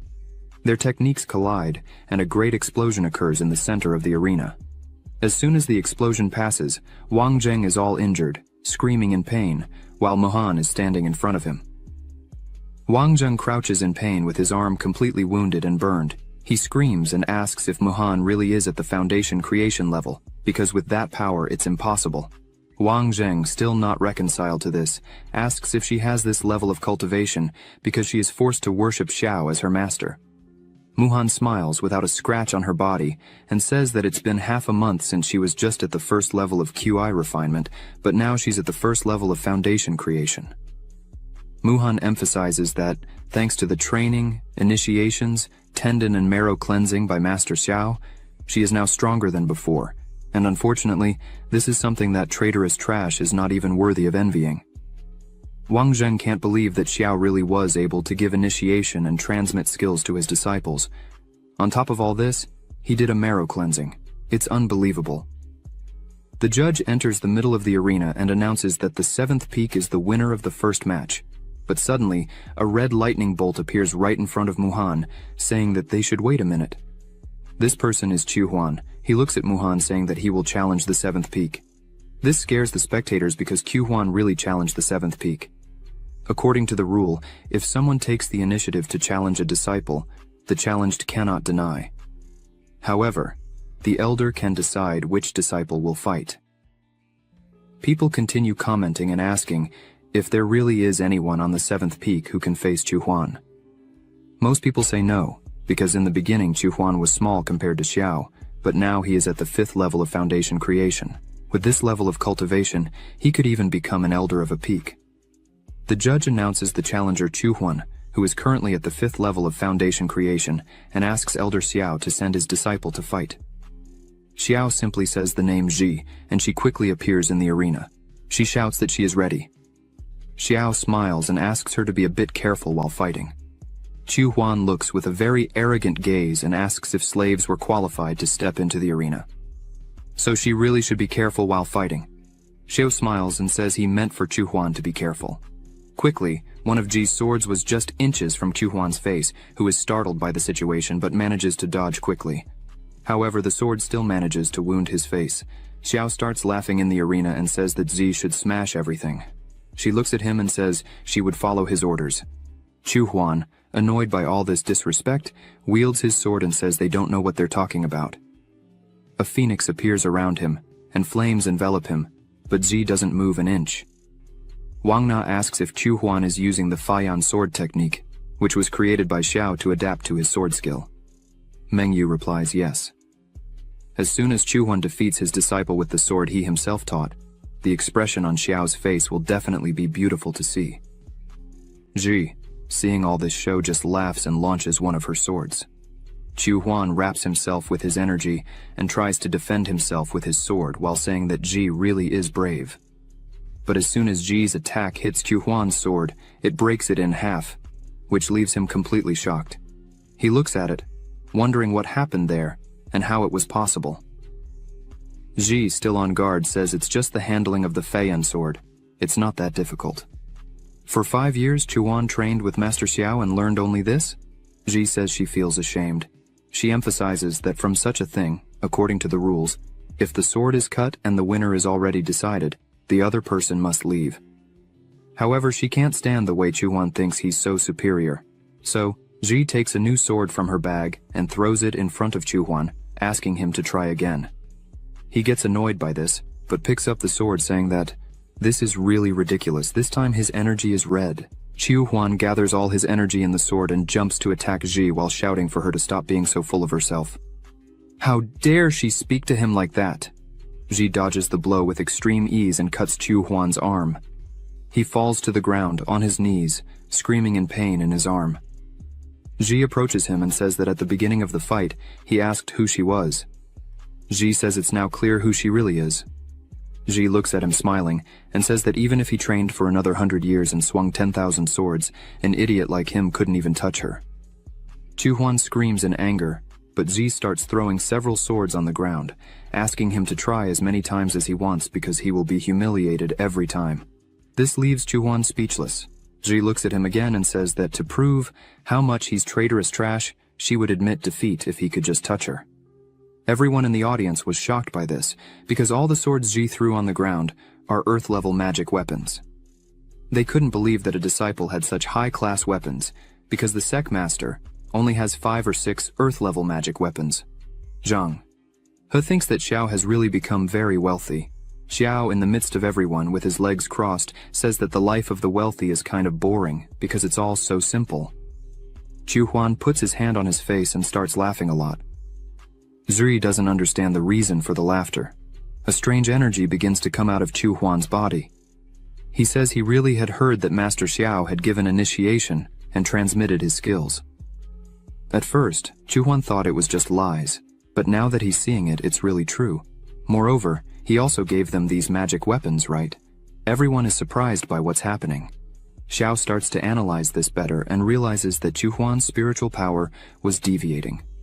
Chu Huan, with a completely different face, starts to say that Xiao really turned a useless person like her into a genius. He really is willing to spend a lot of money. Chu Huan grabs the sword with a psychopathic face and asks if Ji really thinks he only knows the Faiyan sword technique that Xiao had taught. The energy emanating from Chu Huan takes the form of a dragon. Then, he charges with full force, but Ji dodges again. But this time, he attacks again and very quickly, saying that this technique is of the lowest level among the celestial levels, which Elder Wang Na had given him. Chu Huan again underestimates Ji, saying that she had never touched a sword above the earthly level with the trash of her master Xiao. Chu Huan's attack was close to hitting Ji, but she just smiles and summons her true sword. She says she knows the handling of the celestial level, not to mention that she has a celestial level sword. With just one strike, she disarms Chu Huan again, who is impressed by this. Ji emphasizes that she didn't think she would have to use her sword against him, but since he is pathetic and arrogant, with a set of celestial sword techniques, she would let him experience the taste of her sword. Ji sighs, saying that the celestial sword technique Chu Huan had mentioned was just that. He couldn't even use it properly. Not to mention that some people really are completely useless, so they shouldn't blame the sword handling. Ji defeated him again, using the Feiyan technique. Chu Huan begins to tremble, scared, looking at his hands, thinking that he was defeated again by a mere slave. Ji approaches him and says that he shouldn't blame her for not remembering. If he admits defeat now, there would still be time for him to leave and recover.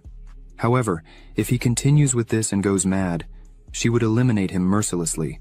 As a disciple of the Hongmeng sect, she must eliminate all evil from the sect.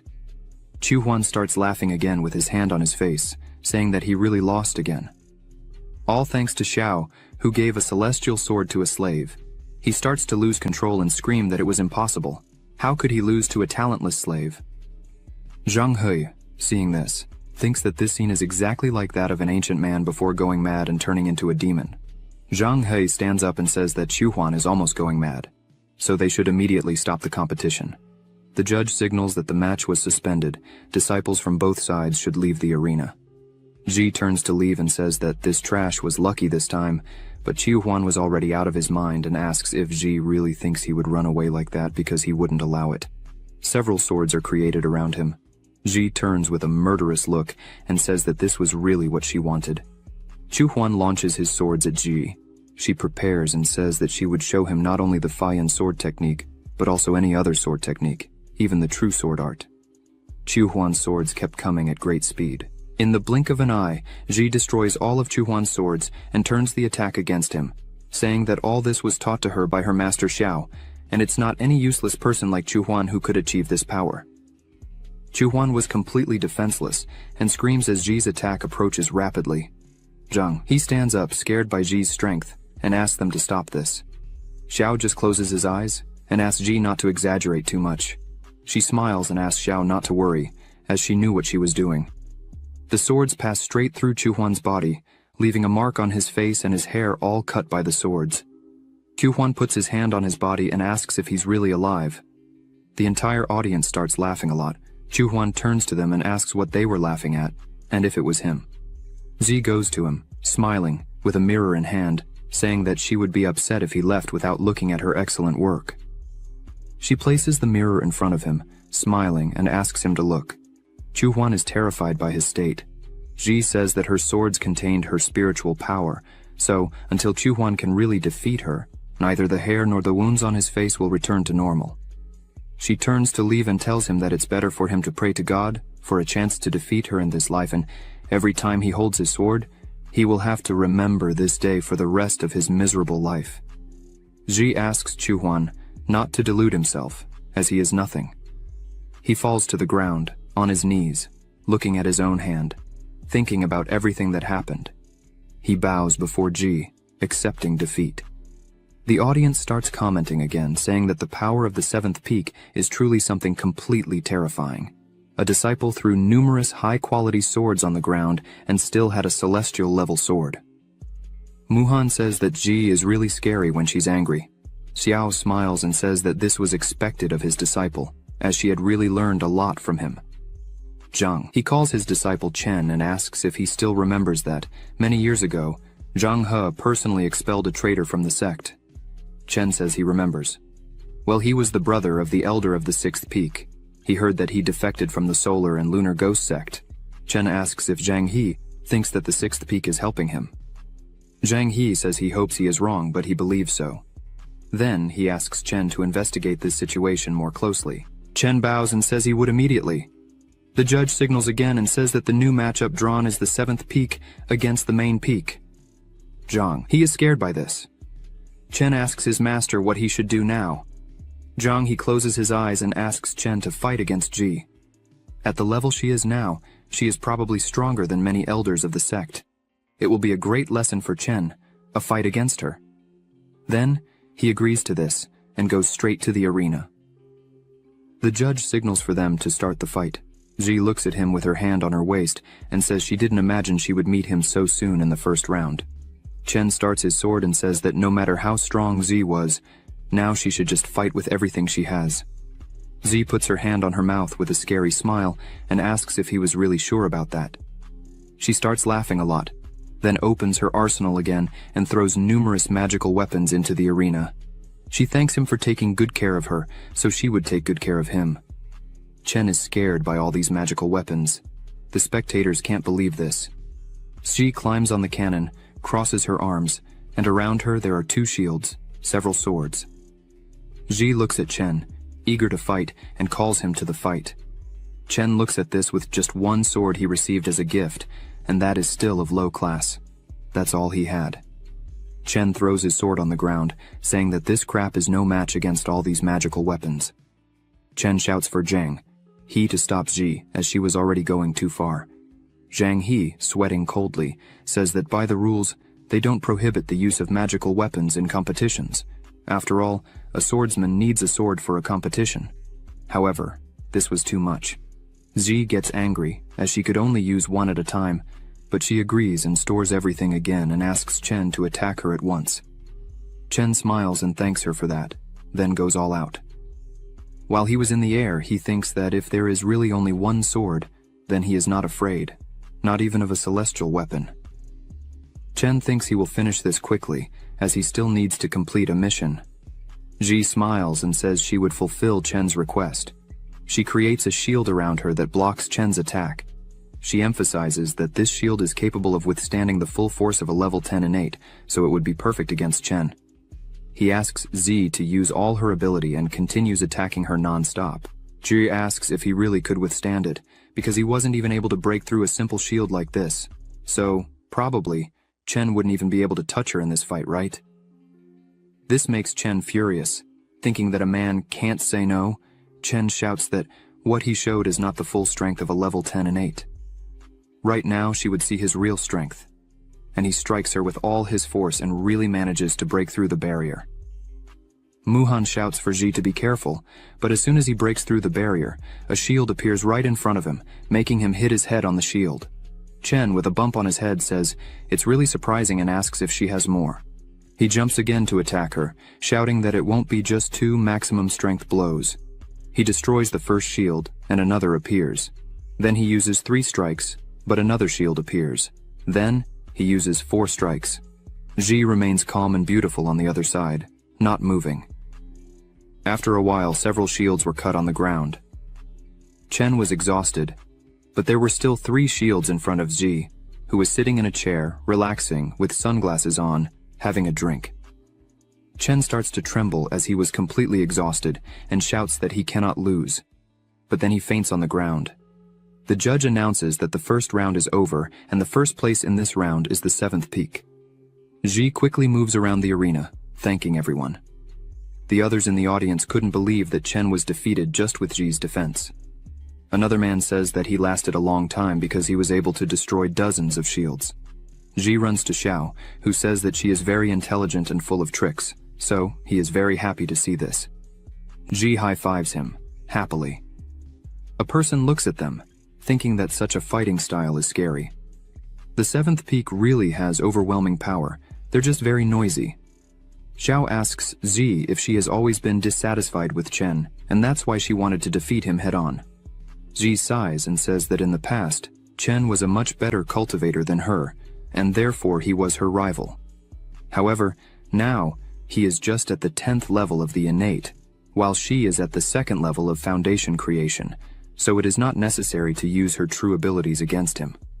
Muhan looks at her and says that now everyone is saying that Zhi is a bully. Soi's not at all happy about this, but she crosses her legs and raises her head, saying that, in short, she is no longer the Lin Ji of the past.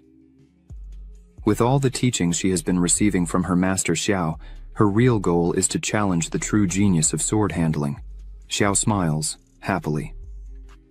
Hearing this, Xiao says that Zhi is truly worthy of being his disciple, but now they need to go back and rest well, as tomorrow they will have the 2nd round. Wang Na, after seeing everything that happened there, is annoyed because he did not expect Zhi to be so powerful. A woman named Ying says that this is truly an incredible competition.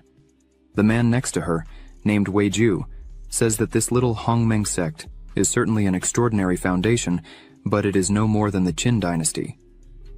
Ying says that she secretly sent some spies to investigate the girl, the senior disciple of Elder Xiao of the Hongmeng sect, who was a normal person without cultivation a few months ago, but not long ago. Xiao alone massacred everyone in Lord Luo Yun's mansion, and also climbed the mountain alone to challenge the entire Luo Yun sect, and the result was the same. Now, these 2 major places have become his. Ying emphasizes that, based on Xiao's deeds and the current situation, he is an extremely dangerous and powerful person within the Hongmeng sect, as well as being able to connect strongly with a person. Ying asks if this is not the kind of talent they were looking for. Weiju asks Ying if she was wanting to recruit Xiao. She replies, yes, if she can get this year's grand prize, the Violet Key. In front of the 7th peak, someone shouts, Violet Key. This person is Muhan, who was asking what the Hongmeng Violet Key would be. Xiao explains that it is a specialty of the Hongmeng sect. It is distributed every year, according to the ranking of the grand competition. They say that people who practice with the Hongmeng Violet Key for a long time are blessed by luck. Xiao says that if they win this year's competition, they will get the first-class Violet Key. When they get the first-class Violet Key, the entire peak will experience an extraordinary change. Muhan is impressed because the Hongmeng sect was not so famous and has such an incredible treasure as this. Xiao agrees with her and says that he was also surprised when he first heard about it.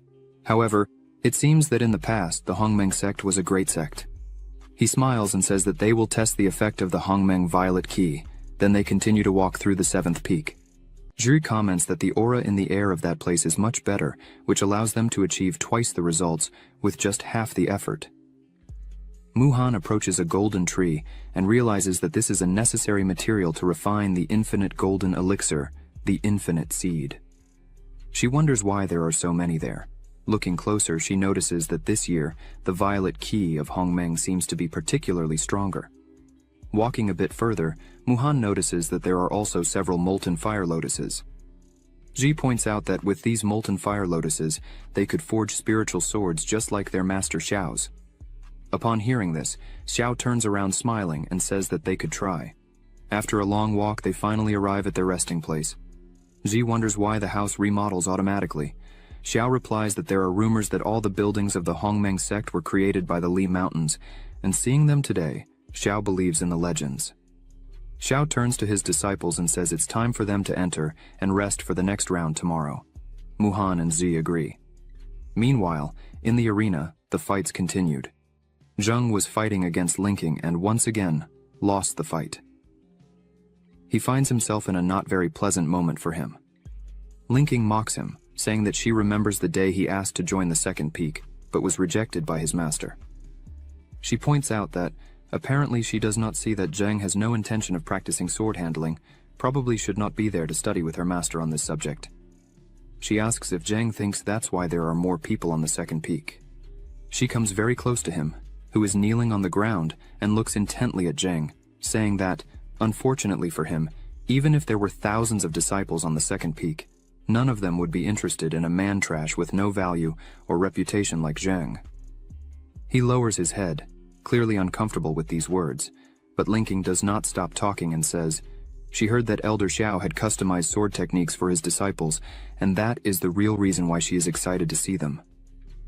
As Zheng continues to kneel in front of her, she points out that, from what she has seen, no matter who creates or how good the technique is, if the person using it is not good enough, it still doesn't work. This fight was a waste of time. It would be much more pleasant if it were with Zhi. This makes Zheng completely angry. He begins to tremble and clench his hand on the ground, but to no avail. The judge gives the signal and announces the end of the fight. Now the sixth peak was disqualified for having accumulated 3 defeats. Seeing this, Wang Na becomes completely angry, saying that his 2 disciples are nothing but filthy trash. He turns to one of his subordinates and tells him to find Brother Changfeng and tell him that there is no hope for the 6th peak to be promoted. Wang Na points out that they all must prepare to attack the mountain to steal the violet key of Hongmeng as soon as the winner of the competition is announced. On the second day of competition, Zhi was in the arena ready to fight in the second round. Bai, who was her opponent, says he wanted to learn the sword handling that Zhi used, but he was concerned about the magical weapons that Zhi had. So he prepares to fight and asks if she intended to use the magical weapons against him. Zhi smiles and says she still didn't know. The fight begins and Bai comes at her with everything. Zhi remains calm and prepares, because since she was able to recover the lacquer sword, she had a completely different feeling about fencing. After concentrating, Zhi uses her innate creation Thunder Heart Step technique with extreme ease. Zhi disarms her opponent as if it were nothing. With this Thunder Heart ability, Zhi can identify all the weak points of her opponent at any moment during the fight. Bai is completely lost, as he almost didn't see Zhi's movement. After that, he thanks her and says that the sword handling that Zhi is using is really relentless, it is on a different level, and that's why he accepts defeat. The judge announces the end of the fight and says that the second peak has been defeated, and the last winner is the 7th peak. The women in the audience begin to comment about Elder Xiao, saying that it is really amazing that, even after years in complete silence, he returns to the top in this way. The other one is enchanted by Xiao's beauty and wonders what kind of woman will win Elder Xiao's kindness. Meanwhile, Zhi returns to her master's side. Xiao says that her fight was really beautiful to watch and the sword strike was excellent. Zhi smiles, happy for the recognition she has been receiving from her master. Suddenly, a woman approaches them and calls Xiao. This woman is Zhuxuan. The 3 are surprised by this beautiful woman. Zhuxuan says that it has been a long time since they last saw each other. She points out that, apparently, Xiao is much better than before. He keeps looking at her and says that she also seems very well, as her aura is much stronger than before, It seems that she has gained a lot in her travels through life. Xiao begins to remember that when he entered the Hongmeng sect with Zhu Xuan, his cultivation was something surprising, and Zhu Xuan always tried to compete with him, and this bothered Xiao for always being in this situation where Zhu Xuan created a rivalry in almost everything. But the future was harsh, as there came a day when Xiao could no longer evolve, his cultivation stagnated, and everyone began to underestimate him, except for Zhu Xuan. She was the only person who, even with all this happening, continued to treat Xiao exactly the same as before. Zhu Xuan was always tough on Xiao, saying that he couldn't just give up on everything. If he didn't want to go through this, he should train with her. And that's why Xiao is grateful to this day. He thanks Zhu Xuan for everything she did, and for taking care of him. Xiao says that he recently accepted 2 beautiful disciples and feels very excited when happy events like these occur. He asks how long Zhu Xuan plans to stay there this time. Zhu Xuan replies that this time she plans to stay for a few more days. She calls her 2 disciples and says they wanted to thank Xiao for saving them the time in the forest. Xiao smiles and asks if she isn't being too polite. Zhu Xuan approaches Xiao and smiles. She says that this year he had won the prize, and with this first-class Hongmeng Violet Key, he will be able to advance his cultivation a lot. Xiao replies that Zhu Xuan is also not bad at all, as she managed to go far in the tournament, finishing in 2nd place. As they continued the conversation, Wang Na just looked from afar, angry and dissatisfied with the outcome of this story. Around him, there were several men ready to fight. Wang Na says it's almost time. He gives the command for everyone to exterminate the Hongmeng sect. Then, several points of the sect that were peaceful began to receive attacks, and the whole confusion began. The guards didn't understand how they got there without anyone noticing. Their leader screamed at the others to steal the violet key in the main square of the sect. Chang Feng, the elder of the lunar and solar ghost sect, screamed at the sect leader. His current power is at the 1st level of the nascent soul. Chang Feng screamed, calling Zhang He an old thief. Behind him there was an army. Zhang He, looking at all this, says that Chang Feng really is a despicable person, as he had deserted to follow the lunar and solar ghost sect, and now dared to come back to cause trouble. Chang Feng smiles and says that now he is at the nascent soul level, while Zhang He still remained at the golden core. Chang Feng orders Zhang He to kneel and beg for mercy and apologize for everything he did. Then, tie up Zhu Xuan and hand her over to him. Chang Feng starts to laugh and says that if all this is done, maybe he will leave and let the sect live for a while longer. Zhang He begins to release his power and says that the Hongmeng sect is not a place where he can enter like this and leave when he wants. He begins to conjure the protection formation of the mountain that he had prepared a long time ago for this moment. The energy around the sect begins to move, and this means that it is fully active.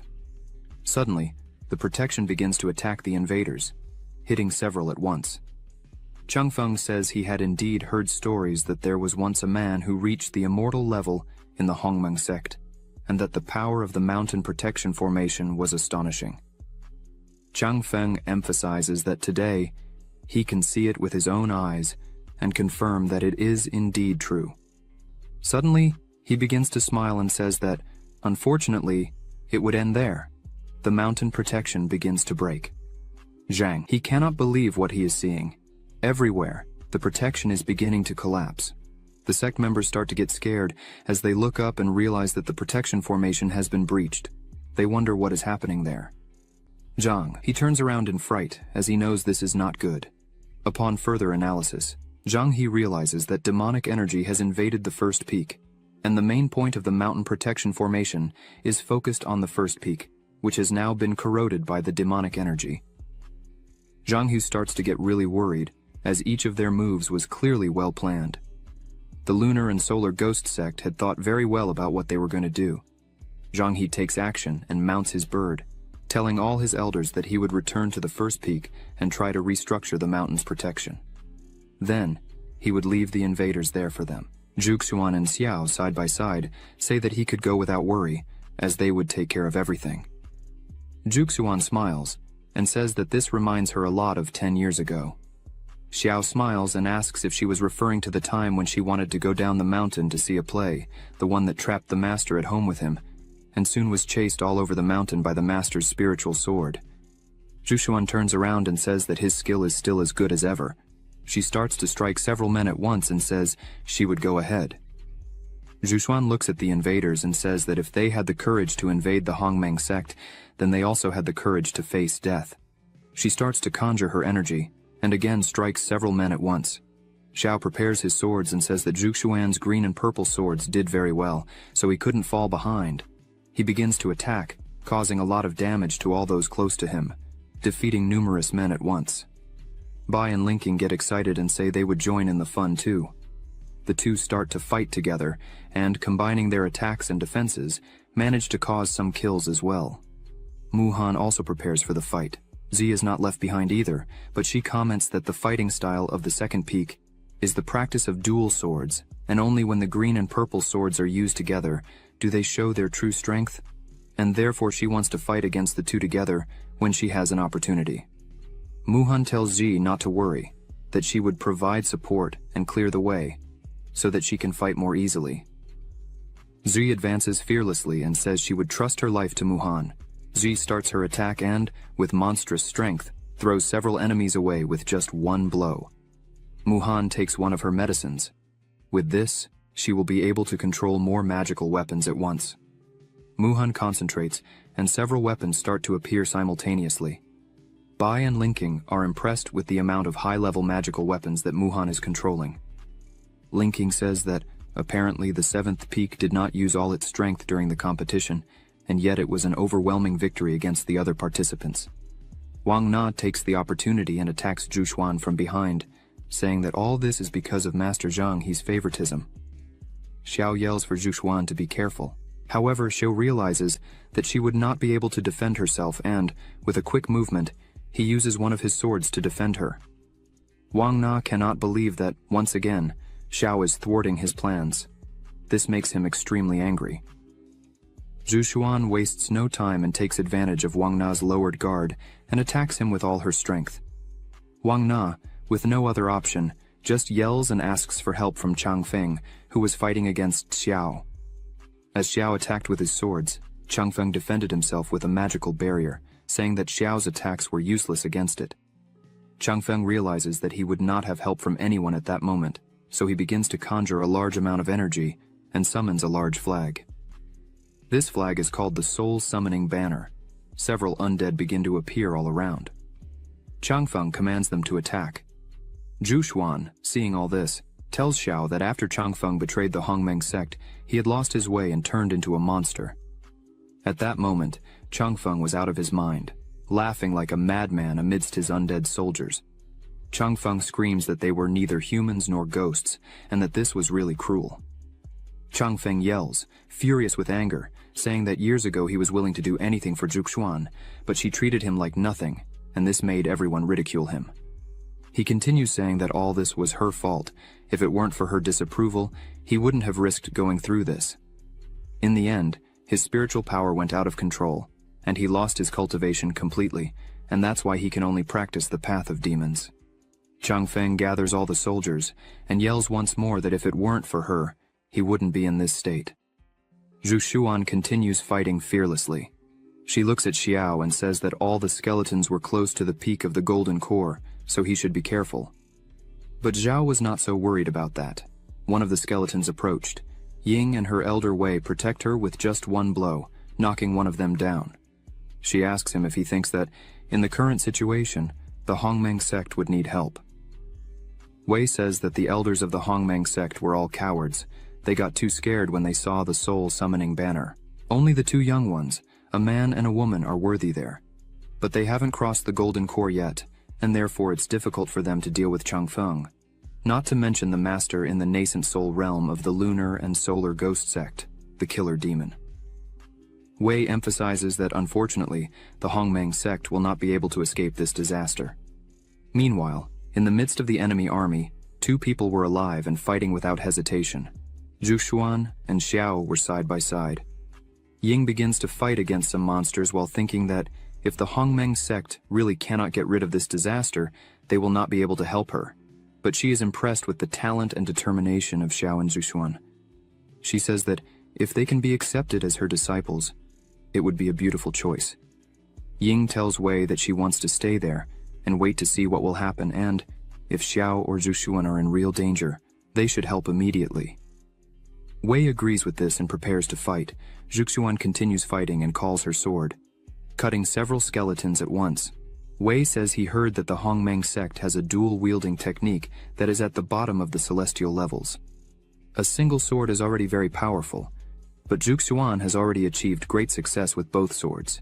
He fears that no one below the nascent soul realm will be able to compete with her. Ying hears this and smiles. While Zhu Xuan fought, a skeletal hand comes out of the ground and grabs her leg. She realizes that the skeleton's hand is poisoned and therefore she cannot move. Several skeletons surround her and use their chains to attack her. They manage to capture her. At that moment, Zhu Xuan is completely vulnerable, as she has no strength to break free or move. Suddenly, a huge skeleton appears behind her. She feels this presence and turns around to see what it was. As soon as she looks, she sees that the skeleton was indeed much larger than the others. Chang Feng says that really, over the years, Zhu Xuan had improved her skills, but unfortunately this is the end for her. The giant skeleton begins to move and raises its hand to grab her. Ying, seeing that Zhu Xuan was in danger, tells Wei that it was time to act.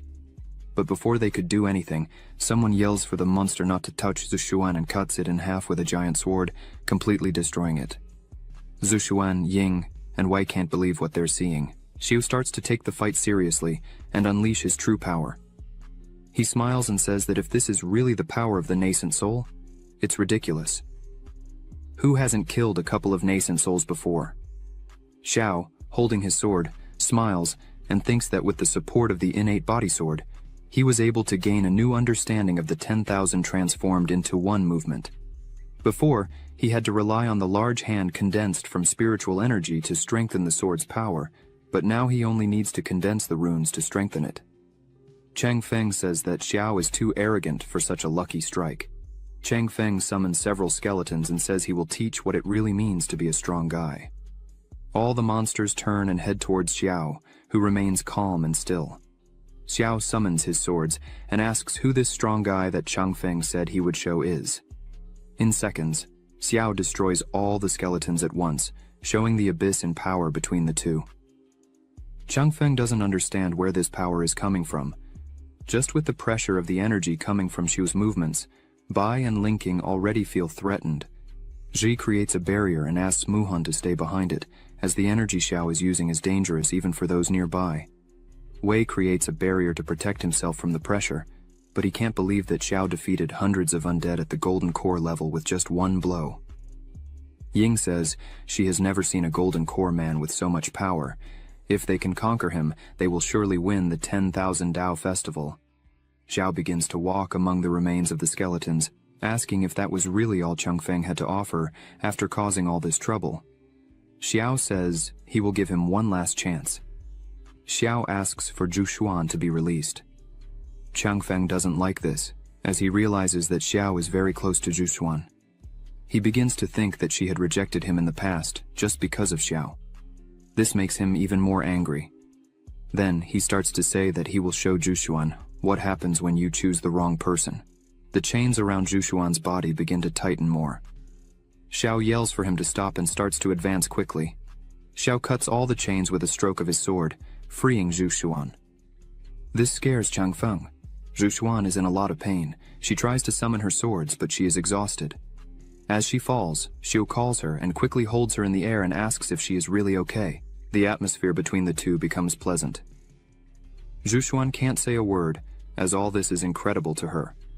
After a few seconds, she averts her gaze, embarrassed, and says, she is fine.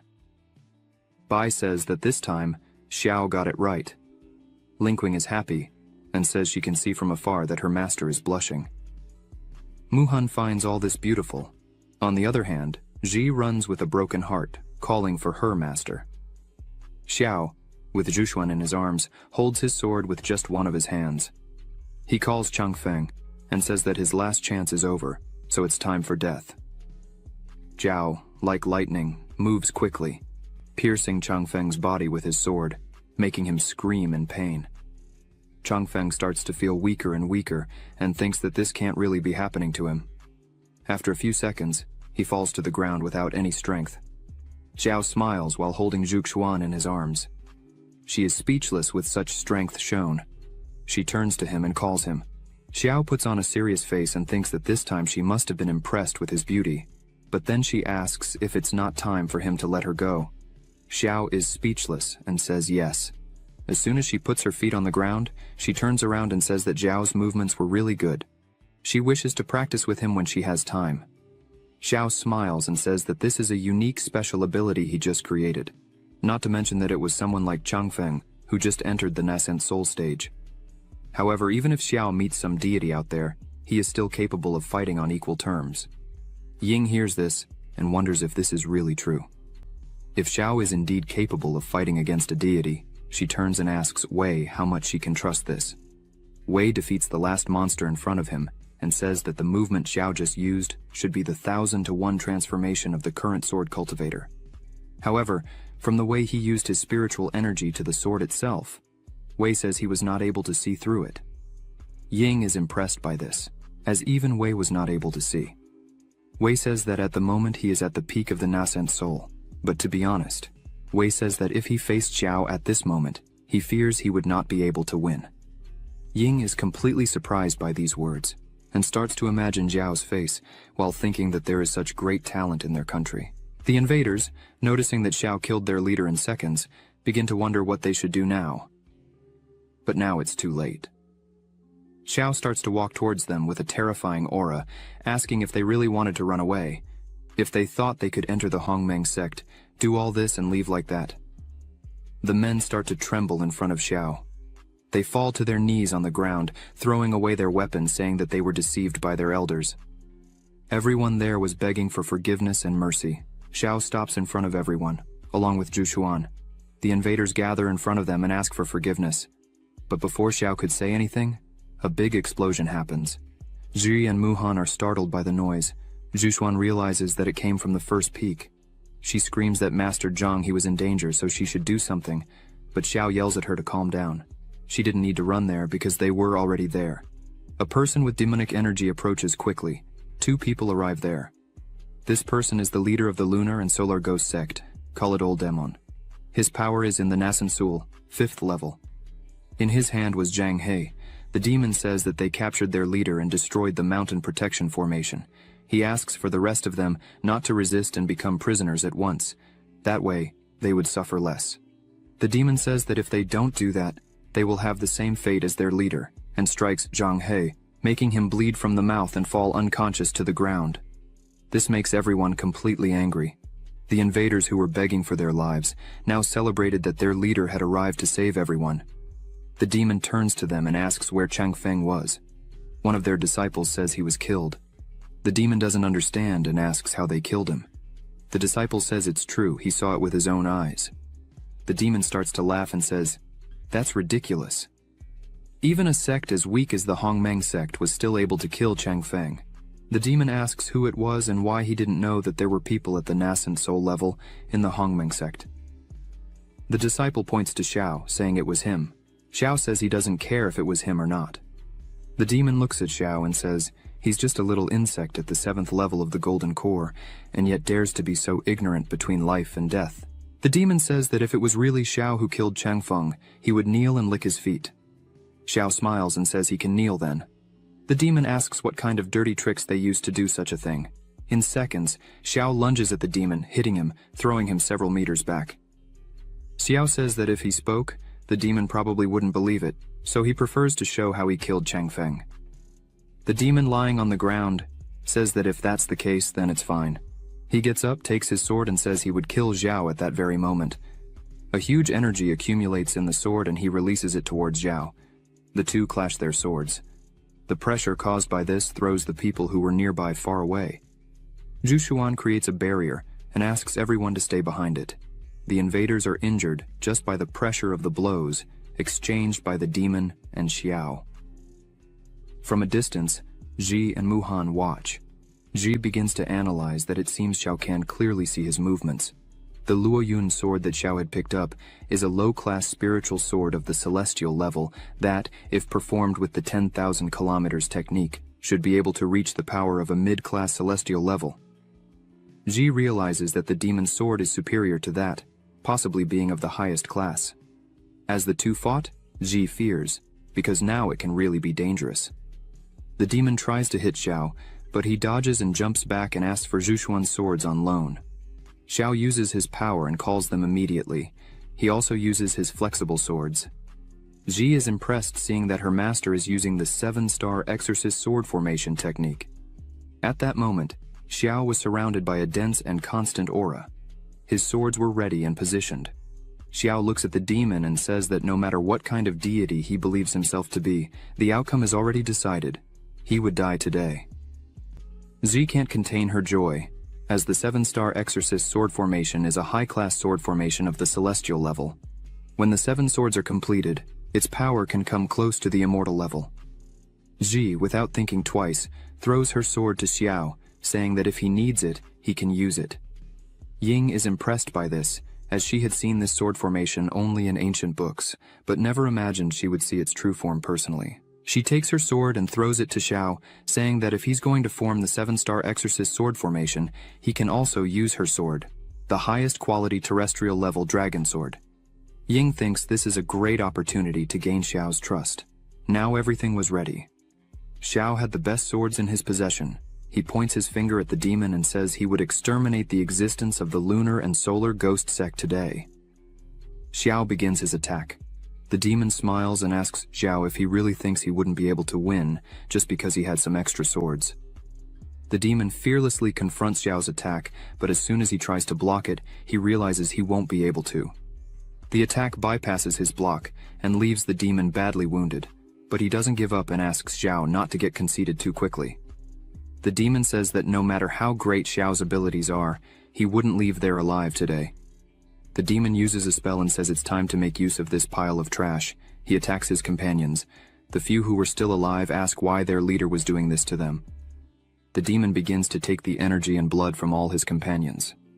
Xiao gets angry at this, and says that he didn't even spare his own companions, and therefore, would die. The demon rushes towards Xiao with everything he has, while Xiao also charges with his 7 swords. Ji and Muhan are scared because the demon managed to block Xiao's attack. He smiles, saying that his sword can be tempered using blood, and now it was at the 2nd immortal level. As long as there are people in the world for him to kill, he will become stronger. Xiao gives a small laugh, and his energy begins to take the form of a dragon and becomes denser. Xiao starts attacking with all this power. The demon's block starts to break and he becomes desperate, asking how it is possible for the 7-star exorcist sword formation to have all this power. Xiao thinks that if it were a normal 7-star exorcist sword formation, it would be harder to win so overwhelmingly. However, the formation of the sword blessed by the innate body sword is different. It not only strengthens the power of the swords themselves, but also amplifies certain qualities of the swords. The green and purple swords of Zhushuan have been tempered by the violet Qi of Hongmeng and can suppress the demonic aura of the demonic sword. Xiao hadn't realized that the Ying dragon sword, after being catalyzed by the sword formation, had actually developed a powerful dragon Qi, and this is so powerful that it can destroy demonic energy. Xiao, while running through the fight, looks at Ying and thinks that, by the way, she is not a bad person. The demon was completely helpless and starts to try to run. However, Xiao's speed was greater. He came quickly surrounded by his dragon-shaped energy. The demon looks back and says that his master is an elder of the lunar and solar sect in Longyanshang. He shouts at Xiao that if he dares to kill the demon, his master will definitely not let Xiao go unpunished. Xiao looks at the demon and says he doesn't care, he's going to die. Xiao attacks, and the demon starts screaming in pain. Behind a rock was Wang Na, the elder of the 6th peak and traitor of the sect. He can't believe that the demon was being defeated by Xiao, who had this overwhelming strength. As soon as Xiao looks, Wang Na quickly hides behind the rock. Wang Na puts his hand on his head, desperate, not believing that Xiao was able to kill the demon so easily. Wang Na starts saying that the lunar and solar sect is a sect that really has the power to govern during the realm of separation. With this, it can be said that it is the supreme lord of the dragon realm. Wang Na points out that even if the power of all the sects of the Qin dynasty were combined, they still couldn't even come close to the lunar and solar sect. Wang Na was trembling behind the rock, saying that now it's really all over. Xiao is dead, The Hongmeng sect is dead, and he would also die. As he was saying these things, Xiao appears behind him and asks if that's really going to happen. At this point, Xiao has a murderous aura and hatred. He starts to grab his sword and says he doesn't know what the future really holds for him and the Hongmeng sect, but he knows what Wang Na's future is. Wang Na starts screaming in terror as he turns his face. Xiao says that Wang Na's future doesn't exist because he's going to die there and now. Only Wang Na's screams are heard as Xiao's sword drips blood on the ground. Xiao turns to everyone and says that it's finally over. Xiao was in the middle of 2 piles of skeletons, saying that this was really a great loss. The sect leader was being healed. Everyone was around him. Xiao approaches and asks what his condition is. Muhan says that Zhang He's heart was injured, but he would survive, but he should rest for years to fully recover. This scares people because the leader would not be able to take care of the sect members. Zhu steps forward and says that, in the current situation, the Hongmeng sect cannot be without a leader, so they should choose an interim leader as soon as possible. From afar, Ying says she recommends that Xiao become the sect leader. Zhu turns to Ying, greets her, and asks who she is. Ying bows, showing respect, and introduces herself, saying it is an honor for her to meet the people of the Hongmeng sect. She also introduces her bodyguard Wei Ju. Muhan and Ji are surprised. Xiao kneels before her and gives his greetings to the Royal Highness, the 3rd princess. The other members are shocked to learn that she was the princess. Ying smiles and goes closer to Xiao, saying that it seems he knows who she really is. Xiao, with her sword in his hand, says that he just made some assumptions based on the dragon energy in her sword, and as soon as he heard her name, he was sure of her identity. The people around say that Xiao is indeed a wise person. Ying says that since he knows who she is, she will be honest. She was there to invite the Hongmeng sect to participate in the Grand Dao Festival, which will take place in the capital in 6 months. Again, the younger ones are surprised by the invitation. Ying begins to explain that the Grand Dao Festival is a festival led by the royal family of the Qin dynasty. This event is a competition among the various forces of the territory to select the strongest. Ying points out that this time is different from other times, as now the participants are not only limited to the immortal cultivation forces of Jianghu, but also include the aristocratic families of the Great Qin realm, which is the most prosperous since the foundation of the dynasty. Ying turns to Xiao and looks intently at him and asks if, by any chance, the Hongmeng sect accepts to participate in the 10,000 Dao festival, Xiao would be willing to lead his team. Ying points out that she is offering an unmined mine of spirit stones, as well as a bunch of magical weapons and cultivation resources. Ying continues talking and explains that, according to the rules of this event, the winner will receive the title of Gozong and will work at the service of His Majesty, and all the resources of the entire Qin dynasty will be of the Hongmeng sect if Xiao wins. Xiao listens attentively and starts saying that even the great families are involved, according to what Ying said. Xiao begins to remember that he heard that the Lord of Luoyun City was the greatest of the Luoyun sect. As soon as Xiao found this out, he was a bit strange, as he was surprised that a state official had such a deep connection with an immortal cultivator. Ying smiles and says that it seems Xiao had already understood everything, but she would emphasize it anyway. Xiao interrupts her and says that, in his view, all this is just a big maneuver to bring down all the great families of the world. Everyone is completely shocked by these words. Xiao continues talking that, from what he knows, when the Qin dynasty was first established, it depended on the support and sponsorship of the aristocratic families to maintain the government. Since then, hundreds and thousands of years have passed, and this pattern has become a routine. The court relies on the support of this family to make decisions on important matters, and now the power and greed of the families have become a threat to the royal family, right? Xiao points out that the establishment of Gozong, under the command of the emperor, is to divide the resources of the families and weaken them. Ying lowers her gaze and says that, without a doubt, Elder Xiao is really a talented person in politics. She bows again before Xiao and says that she just saw him show tremendous strength and kill 2 nascent soul masters alone. Xing Yue was very impressed. She asks once again for Xiao to participate in this 10,000 Dao festival. Zhi and Muhan can't believe that the 3rd princess of the Great Qin realm is bowing before Master Xiao. Xiao looks at the princess and raises a point. He says if the princess is so honest, she wasn't afraid that some sects have secret connections with the aristocratic families and denounce them. Ying says that this matter is not a secret. After she informed this matter to her father, and he gave the approval. She herself ordered that the news be spread, and the great families should have known, but they prevented it. Ying thinks they also want to take advantage of this opportunity to submit the royal family and make their power even greater. Xiao smiles and thinks that this is indeed a good game that combines yin and yang. The third princess of Qin is a talented person who can make good use of it. Xiao looks intently at the princess and says that if she really wants him to lead something, these rewards are not enough. Weiju starts to get annoyed and tells Xiao not to be so greedy. Ying asks Weiju to be quiet, as she is in charge of this situation. She looks at Xiao and says that if he has a request, there is no problem in saying it.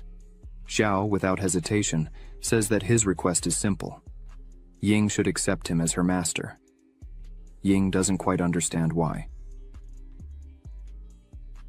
A system window opens and shows Xiaoying's attributes: name, Ying, identity, third princess of the Qin realm, comprehension, 100, root, 55, talent, unactivated dominant supreme bodhi, activation condition, ascend to the throne, absorb dragon energy.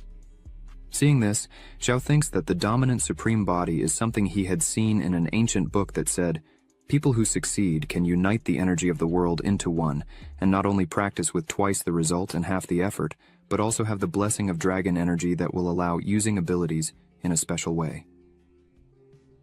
After this proposal that Xiao made, the bodyguard Weiju gets angry and says that this is an outrageous audacity of Xiao and prepares to attack. But again, Ying interrupts him and asks him to wait. Ying goes to Xiao, showing a lot of respect, and asks why he wanted her as his disciple. Xiao smiles and says that the reason is obvious. She is a very smart and talented person. This leaves Ying completely shocked. She asks if he really liked her talent. She begins to remember her childhood. As she grew up, she was the most knowledgeable in martial arts among her brothers and the best in poetry, books, music, and literature. However, even with all this, she was never as good as her brothers in cultivation, and for this reason, her father didn't value her, giving all the love and attention to her brothers while she felt alone.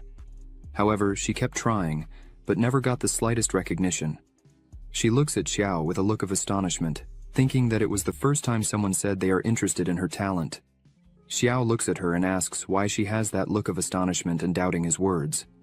Xiao asks if she wants to know the benefits of the seventh peak. Xiao snaps his fingers and calls Ziji, who appears quickly, smiling, saying she was right there.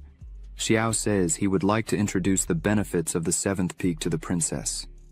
Ji begins to explain that if the princess joins the seventh peak, not only do we have the guidance of personalized training from Master Xiao, but they also have a third-level alchemist who provides pills at any time. The elixir shop under her name makes a lot of money every day, and the funds are abundant. The princess is impressed with this. Ji emphasizes that the most important thing is that she will have the opportunity to be initiated and trained by Master Xiao himself. No matter how talented she is, if the princess joins the seventh peak, the journey to immortality will have no obstacles. Xiao smiles and confirms that it is all really true. Ying, a little shy, asks if it really doesn't matter what the talent is.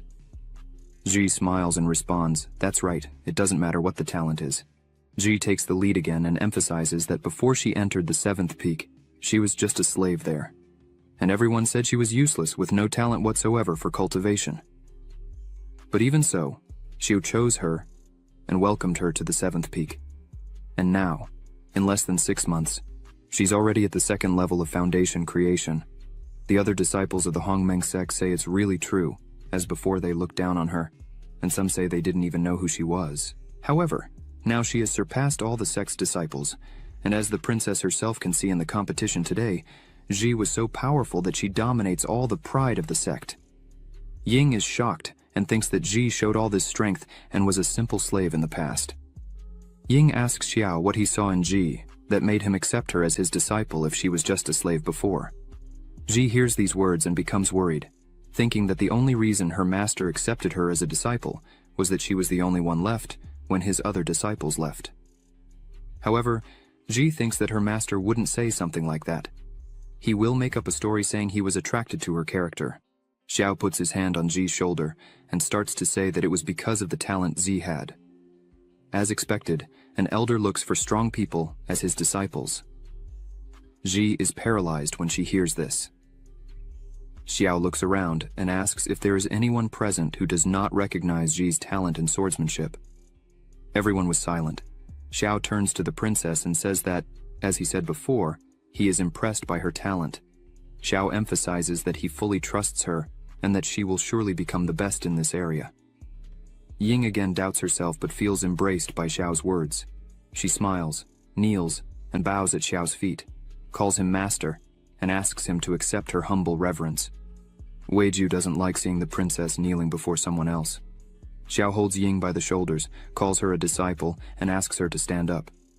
The system window appears for Xiao, congratulating him on successfully recruiting a disciple, and his reward will be tenfold, and will obtain the Yin-Yang 5 Elements body technique, a first-level product of its class, and a Hutian spirit.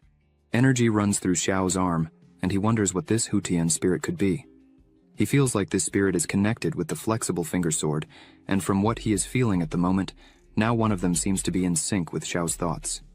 He says he has heard that if a magical weapon is tempered differently, thousands of years can give birth to a sword spirit that can attack and practice independently. He didn't expect this system to have the capability to install one directly inside Xiao. This is really amazing. Weiju starts yelling at the princess, saying she can't accept Xiao as her master. Probably the princess is confused, but Ying just asks him to stop talking and explains that she knows very well what he was going to say, so there is no need to say anything more. Weiju sighs and asks how he would explain this to His Majesty when he returns. Ying yells and says they need to go back to the previous topic. Now that she is a disciple of the Hongmeng sect, she sincerely recommends Elder Xiao as the interim leader of the sect. Zhu Xuan agrees and says she believes Elder Xiao is the most suitable candidate for this. Ying says that in addition, the Qin royal family will also support Elder Xiao. Suddenly Zhang He gathers his strength and starts to say in a weak voice that, in this case, he would leave the Hongmeng sect in the hands of Elder Xiao. After saying this, Zhang He starts coughing because he is still very weak. Mu Han holds him and asks him not to strain himself. Zhu Xuan starts to name him and says that, as Xiao has met everyone's expectations. Before she finished speaking, Xiao raises his hand smiling and says he has an objection. No one understands what that was. Zhang. He says he is dying.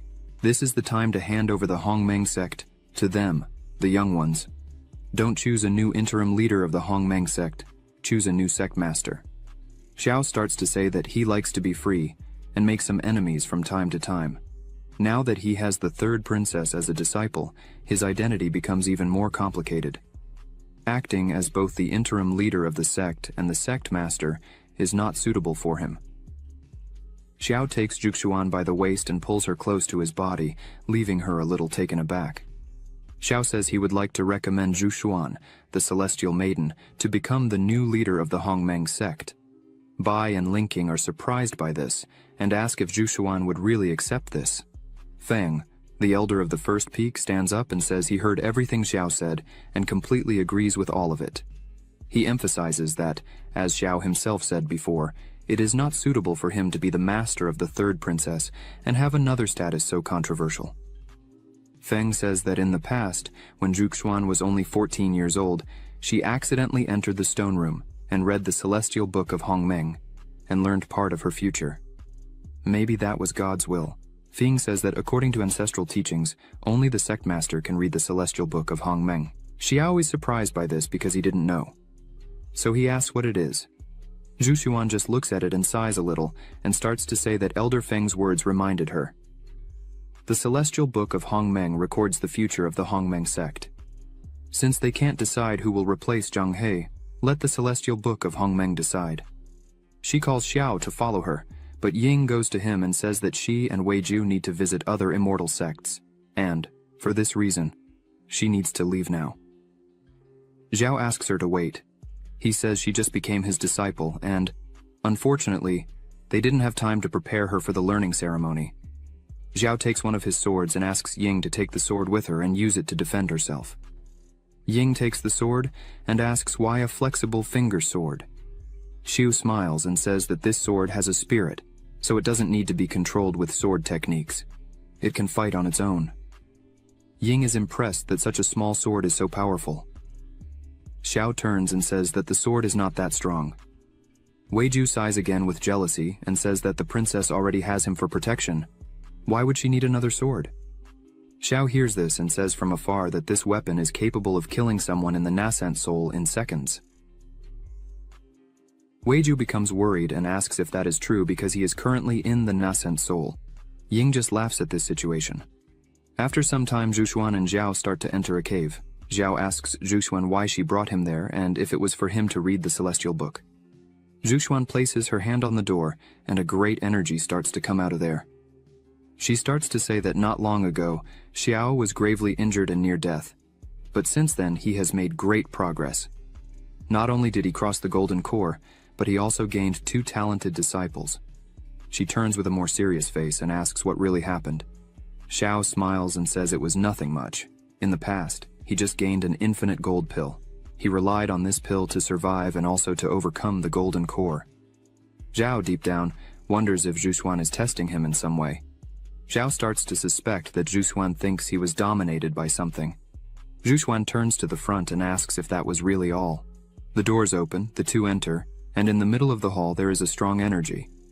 In the center of this energy there was an item. Xiao asks what it was. Zhuxuan replies that this is the celestial book of the Hongmeng sect. She says that this book was inherited from the first generation of the sect master of Hongmeng, and only the person who can succeed the master can awaken it. Zhuxuan emphasizes that, after awakening it, the person who did it can see the fate of the Hongmeng sect for the next 100 years. Xiao just looks at it as she approaches the object. Xiao starts to put his hand together with Zhuxuan's hand. He wonders how something so strange can exist. Zhuxuan says that just by inserting spiritual energy into it, the celestial book of Hongmeng will emit its own judgment.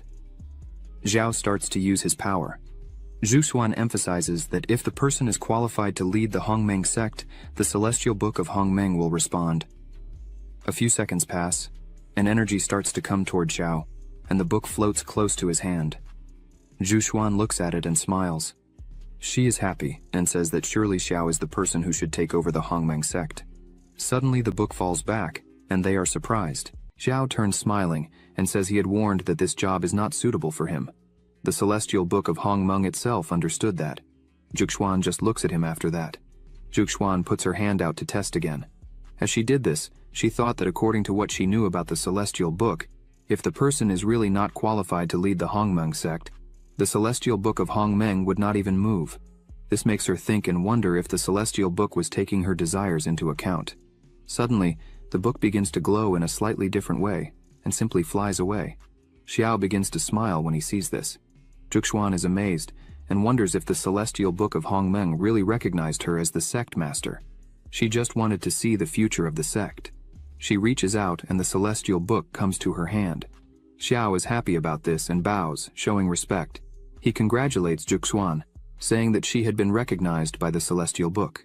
Zhuxuan takes the book in her hand and thinks that in the past, when she had gone there, the book simply showed her a part of the future and did not cross the barrier directly. She wonders what she should really do now, because as soon as she got the celestial book of Hongmeng, she would become the leader of the sect. Zhuxuan looks at the book in her hand and says it's better for her to look first at what was recorded in the celestial book of Hongmeng.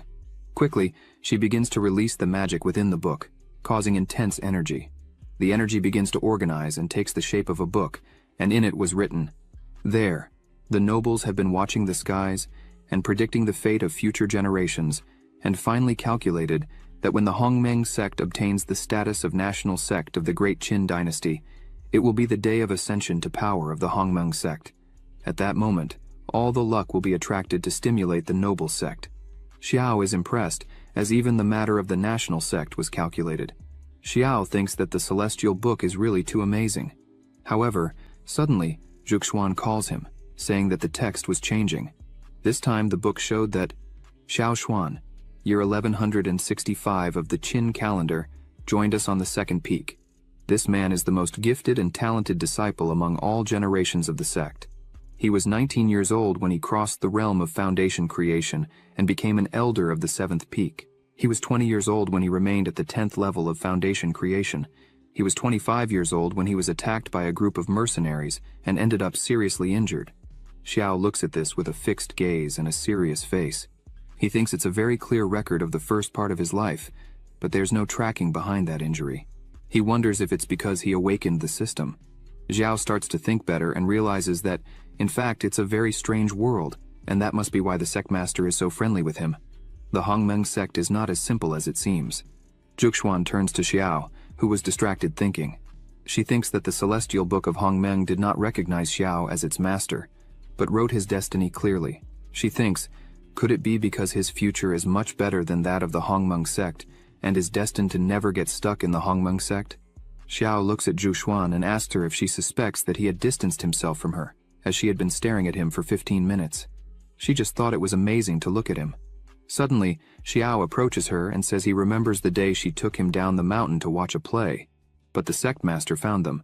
Xiao says he remembers it like it was yesterday. Zhuxuan didn't think twice about throwing all the blame on him. With that, the sect master made him kneel in the ancestral hall for several days.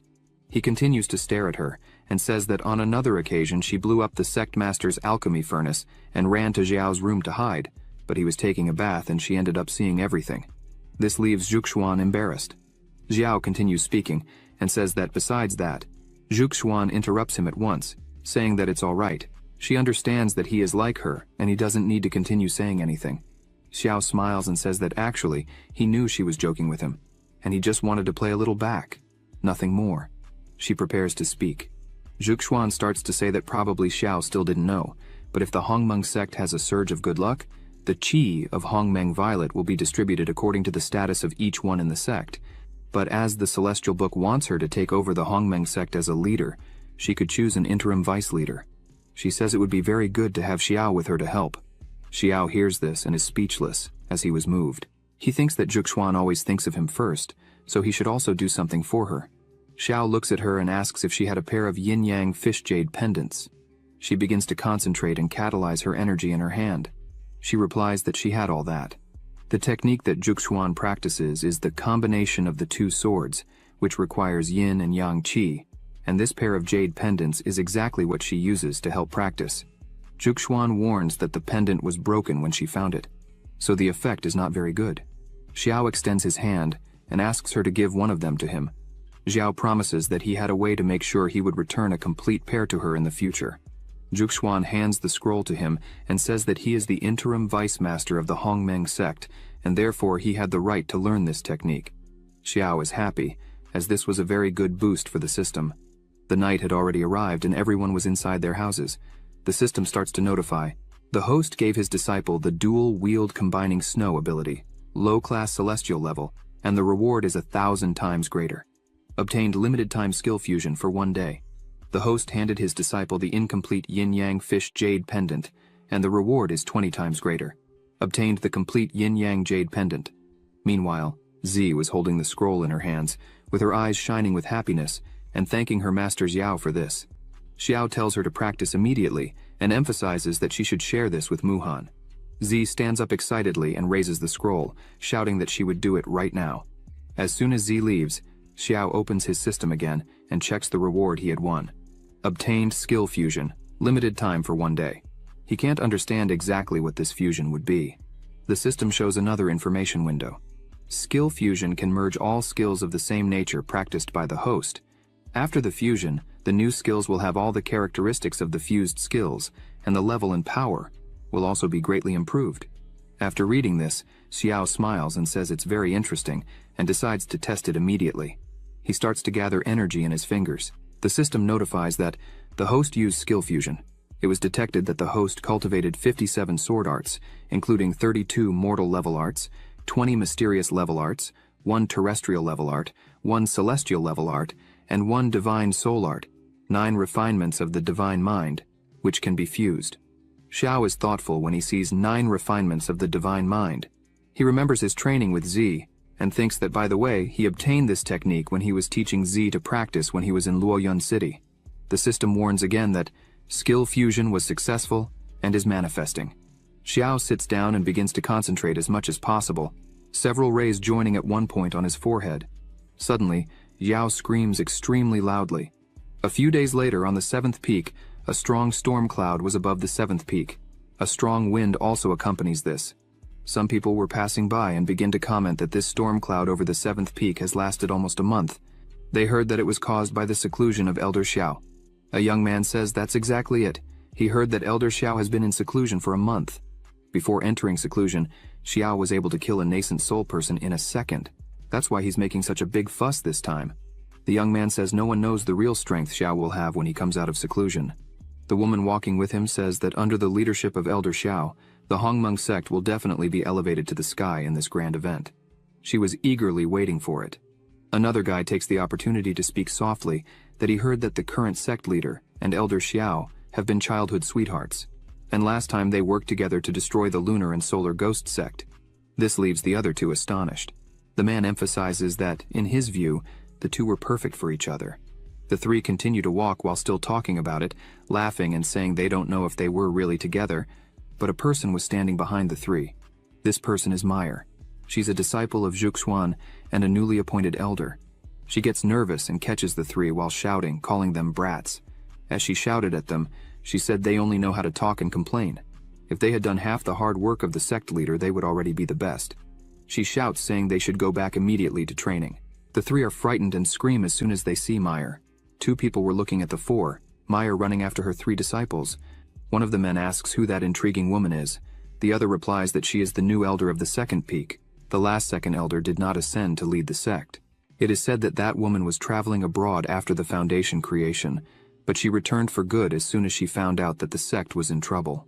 Meyer was shouting at a man in a bar when she found out that the lunar and solar sect attacked the Hongmeng sect. The man says he didn't expect her to already be at the 7th level of the Golden Core if it weren't for the power ascension of Elder Xiao. Nowadays she would be the first genius of the Hongmeng sect. But Meyer notices the two men there talking. She comes quickly to them and shouts, saying that the two have been there for years, but have made no progress in their cultivation. She sends them off there and tells them to run to cultivate, or she would tear them apart. The two men are astonished by this and scream that they would go right now. The two run away screaming that Meyer is very scary. She stays behind looking at them running, saying that they only know how to talk and never train. She says that the master and Xiao are childhood friends, but Xiao can't train as fast as the master. Meyer says that her master is the most beautiful in the sect, while Xiao is just a vulgar pervert. She says she doesn't know how her master can be interested in someone who hasn't improved for more than 10 years. Suddenly, Zhuxuan arrives behind Meyer and asks why she was bullying her sect brothers right after returning. Zhuxuan says that now she has succeeded as the main elder, so why can't she control her temper?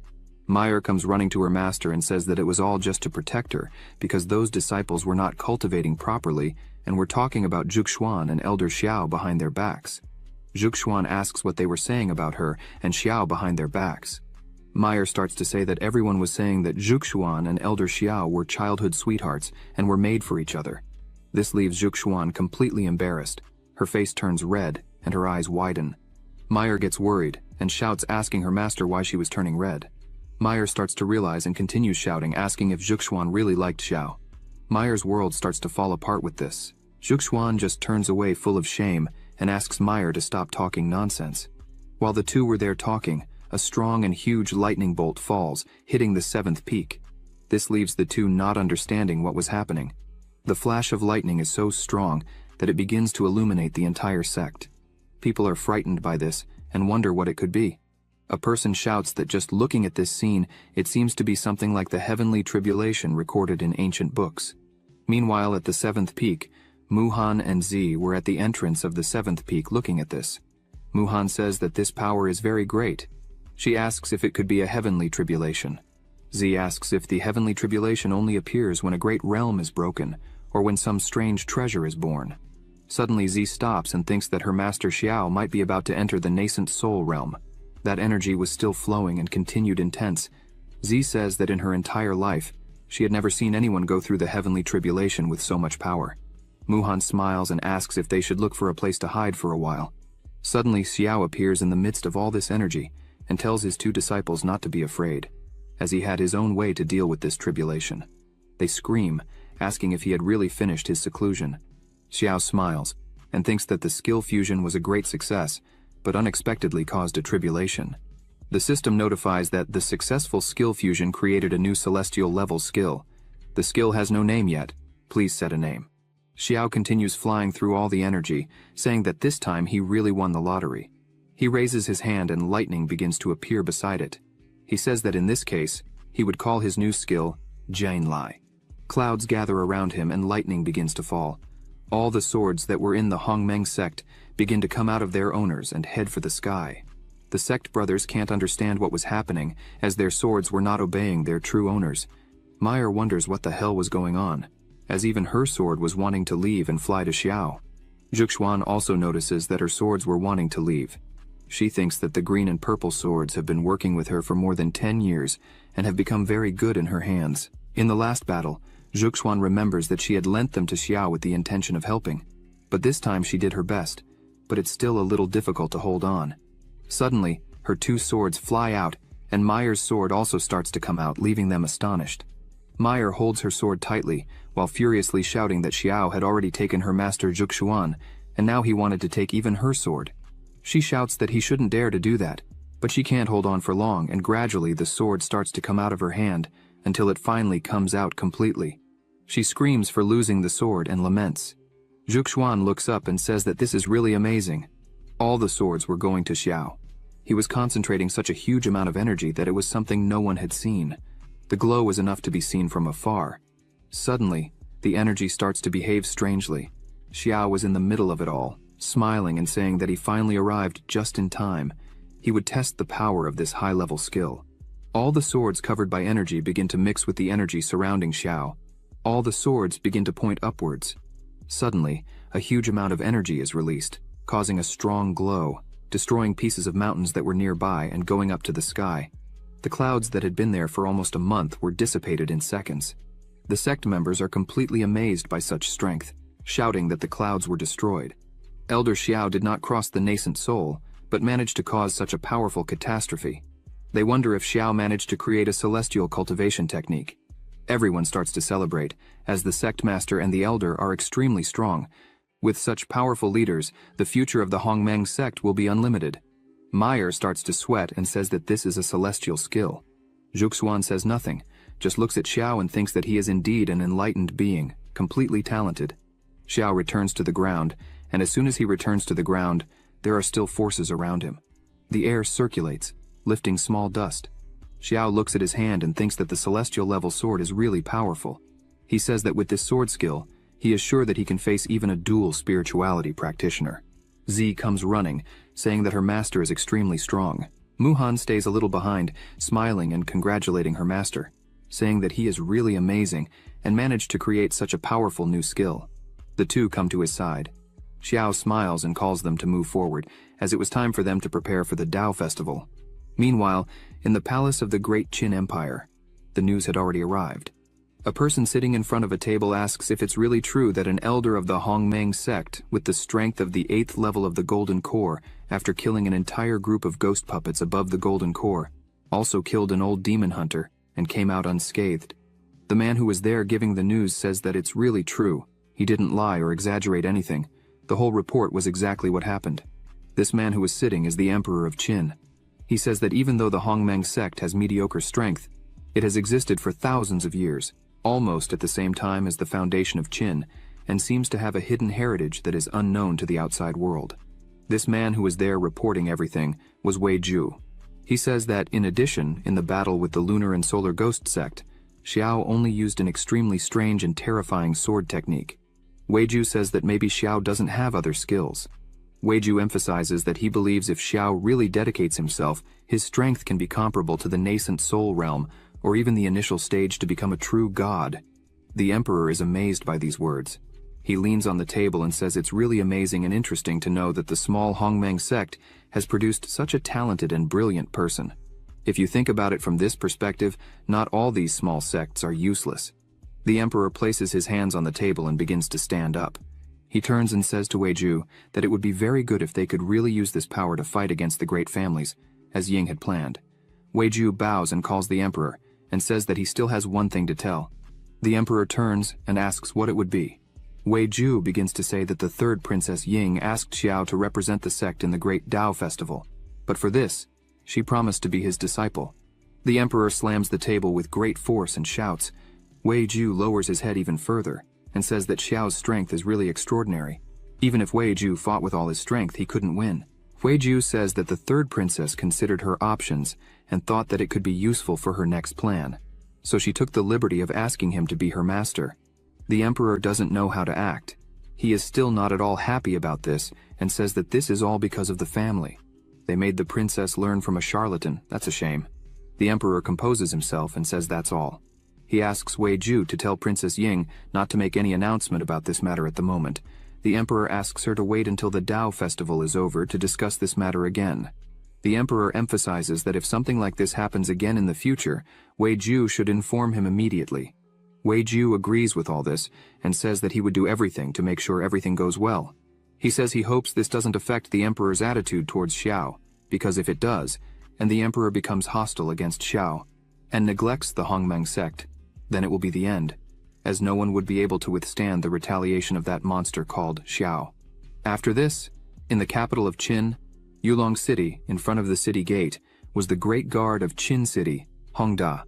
Currently, he is at the 8th level of the Golden Core. Xiao and his team approach. Meyer is happy with Yulong City. She says that the city is undoubtedly the grand capital of the country. Guard Hongda greets everyone, welcoming them. He says that the capital feels honored to receive guests like them from the Hongmeng sect. He introduces himself, saying his name is Hongda, and he is the city guard. He was tasked with receiving them and welcoming them on behalf of Lord Wei. The people who were there are amazed, as General Hongda himself came to receive those people. They ask if they were part of one of the 10 main sects. Some people say that probably they were more important, as not even the 10 great sects would have the honor of being personally received by the general. This scene made the whole city stop. People look at them and say that these people were extremely important. The guard says that Wei Ju was waiting for them. With this, the people are even more surprised, as Wei Ju was the emperor's trusted man. Xiao opens his fan again and smiles, thinking that it seems that this great General Hongda must have been prepared by Princess Ying to receive them at the entrance, and just to avoid suspicion, borrowed Wei Ju's name. As expected of a member of the imperial family, she is very attentive. The general turns and asks them to follow him. After some time walking, they finally arrive where they would stay during the Tao festival. Hongda begins to introduce the place and shows a man, saying that if they needed anything, they should not hesitate to call the butler Huang. As soon as he is introduced, Huang bows and greets everyone. Xiao says that it is really worthy of being the capital of the country, as even the butler is a Golden Core cultivator. Meyer is impressed by this, asking if the butler was really at the Golden Core, and if he was not an elder. Xiao sees this and hits her head with his fan. He says that was enough. She should go back and join the others. Meyer gets angry with this and asks Xiao if there was anything she could not say there, but Zhuxuan interrupts the two and calls Xiao, saying that she had gathered information about the participants of the Tao festival. She calls him to talk a little about this. Meyer insists and says to her master that she would also go with them, but Zhuxuan is a little embarrassed and asks Meyer to go play with Z and the others. If she needed anything, she would call her. This leaves Meyer completely shocked. Xiao just smiles while Z and the others sat at a table. Xiao and Zhuxuan sat together at another table, a little away from the people. Meyer eats her meat while crying angrily at Xiao because her master trusted him much more, even dismissed her presence. Z notices this and goes to Meyer and asks her if she had never eaten pork feet before, as she was crying. Meyer turns to Z with her red face and a piece of meat in her mouth and says it's none of her business. Meyer stands up and takes the hand of Z and Muhan, asking the two to go with her. Meanwhile, Zhuxuan tells Xiao that there were 3 main sects that they needed to be careful of at the Tao festival. Zhuxuan says that Xiao could take a look at them first, and hands him an item. As soon as Xiao takes the item in his hand, he begins to concentrate and energy starts to circulate around, showing that the first-class Taisu sect, like the Hongmeng sect, has a history of thousands of years, and has produced several powerful nascent soul cultivators, and in addition, it has hundreds of Golden Core cultivators. The leaders of the 2nd and 3rd sects, Changsheng and the Wanfeng sect, also have nascent soul cultivators under their command, and even though they were founded later, they have deep roots. Zhuxuan begins to say that in the great families, information is even scarcer. They only know that the first 3 families, Qin, Wang, and Lin, have more than one powerful nascent soul among their members. The others are completely unknown. Xiao turns to her and thanks her for all the help she was giving him. While the two talked about the festival, Meyer takes Z and Muhan to the middle of the city. She begins to eat angrily, saying that all this was Xiao's fault. As they walked around, Meyer hears a woman asking two men not to dirty their hands. She says to them that if they really wanted to buy the demon tiger, they only needed 1,000 low-class spirit stones. Otherwise, they didn't need to waste more time there. The woman was visibly scared, while the two men looked at her smiling. Meyer was still eating with Muhan. The two turned to the direction of this commotion. Meyer starts to get a little uncomfortable with this and calls the two to go there and see what was happening. The men were still bothering the woman. One man says she should be more sensible. He looks at her with a strange expression and says that whenever she is willing to follow them back to their home and spend a night, they would be willing to pay not only 1,000 low-level spiritual stones, but also 1,000 mid-level spiritual stones. This man is named Deng Xiu. One of his subordinates grabs her hand and says that as long as she obeys her master, her father won't have to work hard hunting. She starts screaming, scared, asking for help. Another man laughs and tells the woman not to waste her energy, as no one in Qin would dare to interfere, as they were from the kingdom of Liangyan. Hearing that they were from the kingdom of Longyan, some people get scared. People start running from there. The woman yells at them to take their filthy hands off her. A whip comes their way. A man steps in front to protect his master. However, the whip hits him in the face, making him spit blood. His master is shocked by this. He quickly turns around and shouts, asking who was there and how they dared to disturb the good deeds he was doing. Meyer steps forward and says it was she who dared to do this, and that they should let the woman return to her home immediately. Behind her were Zi and Muhan, angry at what they were seeing right in front of them. Deng Xiu looks at them and says that they also have a rare beauty. He makes a proposal to them, saying that if they went with him as concubines, he would leave the girl alone. Zi starts to get angry and yells that he was disgusting. However, Muhan tries to calm her, and says that the man is an envoy from the kingdom of Longyan. She should not offend him so easily. The men nearby shout that it's no wonder Deng Xiu is so arrogant in the great kingdom of Qin, as an envoy from any superior kingdom can be like the king of Qin. Muhan begins to explain that sects, families, and countries are divided into 9 levels, with the first level being the most respected, and each level is as different as the sky. The kingdom of Longyan is a 5th-level country, surrounded by 7 6th-level countries, which are equivalent to the great kingdom of Qin. All are vassals of the kingdom of Longyan and must pay homage to the kingdom of Longyan every year. Muhan stresses that if they fought them there, she feared they would bring great trouble to the sect and even to the Qin dynasty. Zi didn't care. She was just very angry, but says nothing. Meyer grumbles but also controls herself. Deng Xiu points to Muhan and says she wasn't bad at all. Besides being beautiful, she still knows what's good for her. Deng Xiu looks at them and says he's changed his mind. Now he wanted all 3 as slaves. Otherwise, when he returned to his kingdom, he would say that hospitality in Qin was not good, and that would bring trouble for them. Suddenly, Princess Ying appears and asks if that's really the case. She asks the envoy what Qin failed in its hospitality. She emphasizes that, from what it seems, everyone was courteous to him, and just because he bullied the people of the great kingdom of Qin on the street, he should be executed for his crime. Deng Xiu scoffs at her, saying she, the princess of the kingdom of Qin, was so majestic that he would remember perfectly what he heard, and when he returned, he would ask the king who really should be beheaded. Princess Ying holds her sword, and with a serious look, she asks if that's really how the kingdom wants to declare war on Qin. Deng Xiu asks if she really wanted to fight, as if anyone did any damage to him while he didn't die, he would return that damage to Qin 1,000 times worse in the future. He steps forward, showing himself, and tells them to hurry up, and asks why the princess was so afraid to do anything. The princess prepares to attack, but Deng Xiu approaches and says that if he is not happy, then Qin will not be either. He says that if she and these 3 women went to his house that night, knelt down and were very obedient, then he would forget what he saw there. Zi was almost bursting with anger. She lowers her head and apologizes to the princess. Deng Xiu continues to laugh loudly, saying she has more sense than the princess. With a swift motion, Zi attacks Deng Xiu with her body cut. He can't believe it, and asks how she dared do this. He falls to the ground, and Zi sheathes her sword, stating it's simply a matter of killing an animal with a single move. Princess Ying yells at Zi, saying she doesn't understand. She would be taken by the 9 sects. Zi turns around angry, and says she doesn't care about anything, as she has no father, mother, or family. Thus, she would take the blame for today's incident. No one else would be involved, and if anyone had a problem, they could try to kill her right there. Suddenly, an energy ball appears, and a man emerges from it very angrily, asking who did this.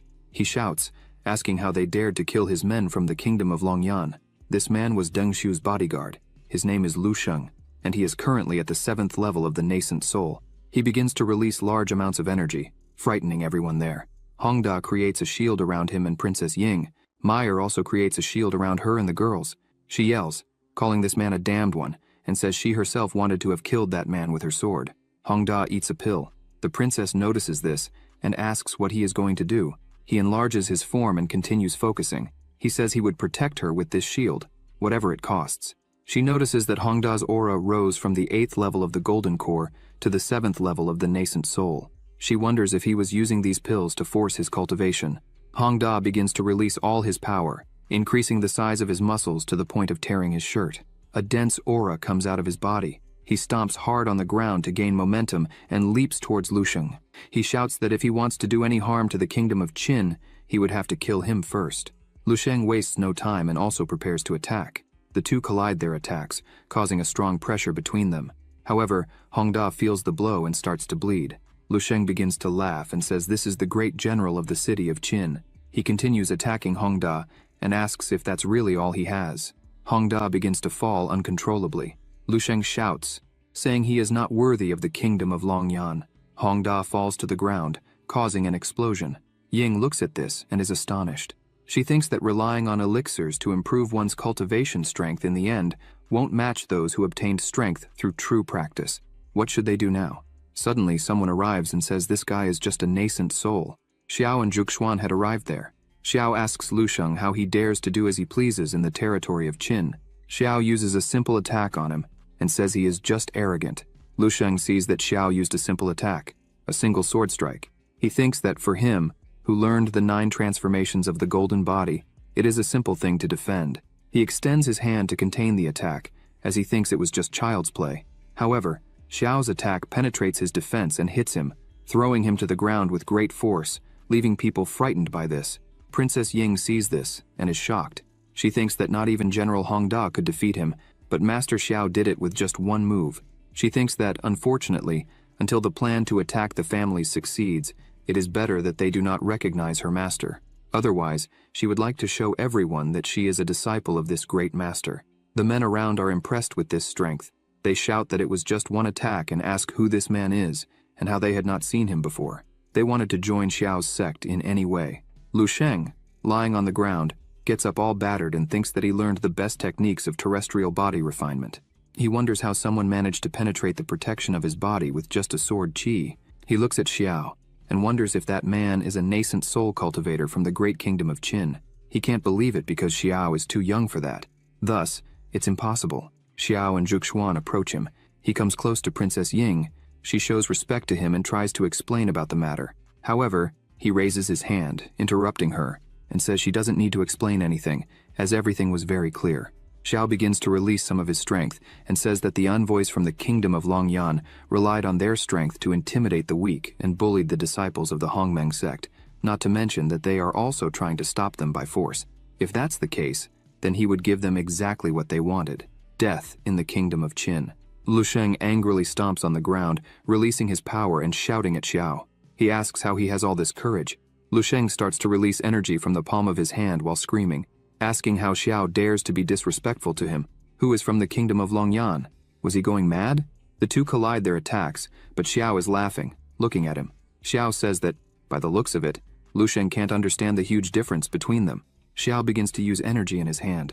Lu Sheng wonders what was happening there, as Xiao's cultivation level is not as good as his, but Xiao's spiritual power is as sharp as a sword, and its lethality is absurd. Lu Sheng jumps back, thinking that he definitely cannot compete with Xiao in terms of spiritual power, and therefore, he would use the body refinement technique to try to kill Xiao. Lu Sheng begins to focus on his attack using the 9 turns gold body refinement technique. Xiao sees this and uses his 5 elements of yin and yang body refinement technique. Xiao says that when it comes to physical strength, Lu Sheng still had a lot to learn. The two again clash their attacks, causing a pressure that made the men around them take cover. Lu Sheng's arm breaks in half with the force from Xiao. He begins to scream in pain and tries to retreat, shouting that his arm had broken. Xiao summons several swords and says that, in his next technique, he wouldn't just break his arms. Lu Sheng grabs a vial and thinks he has no other choice. He destroys the vial in his hand, and a great amount of energy begins to accumulate there. The princess sees this and wonders if this is really what she thinks it is. Lu Sheng begins to scream. His face starts to fill with veins. This technique is the rapid explosion, but Xiao's swords were already inches from him, leaving him no reaction. However, the swords start to hit his body and bounce back. Lusheng begins to laugh and asks if that's all Xiao had.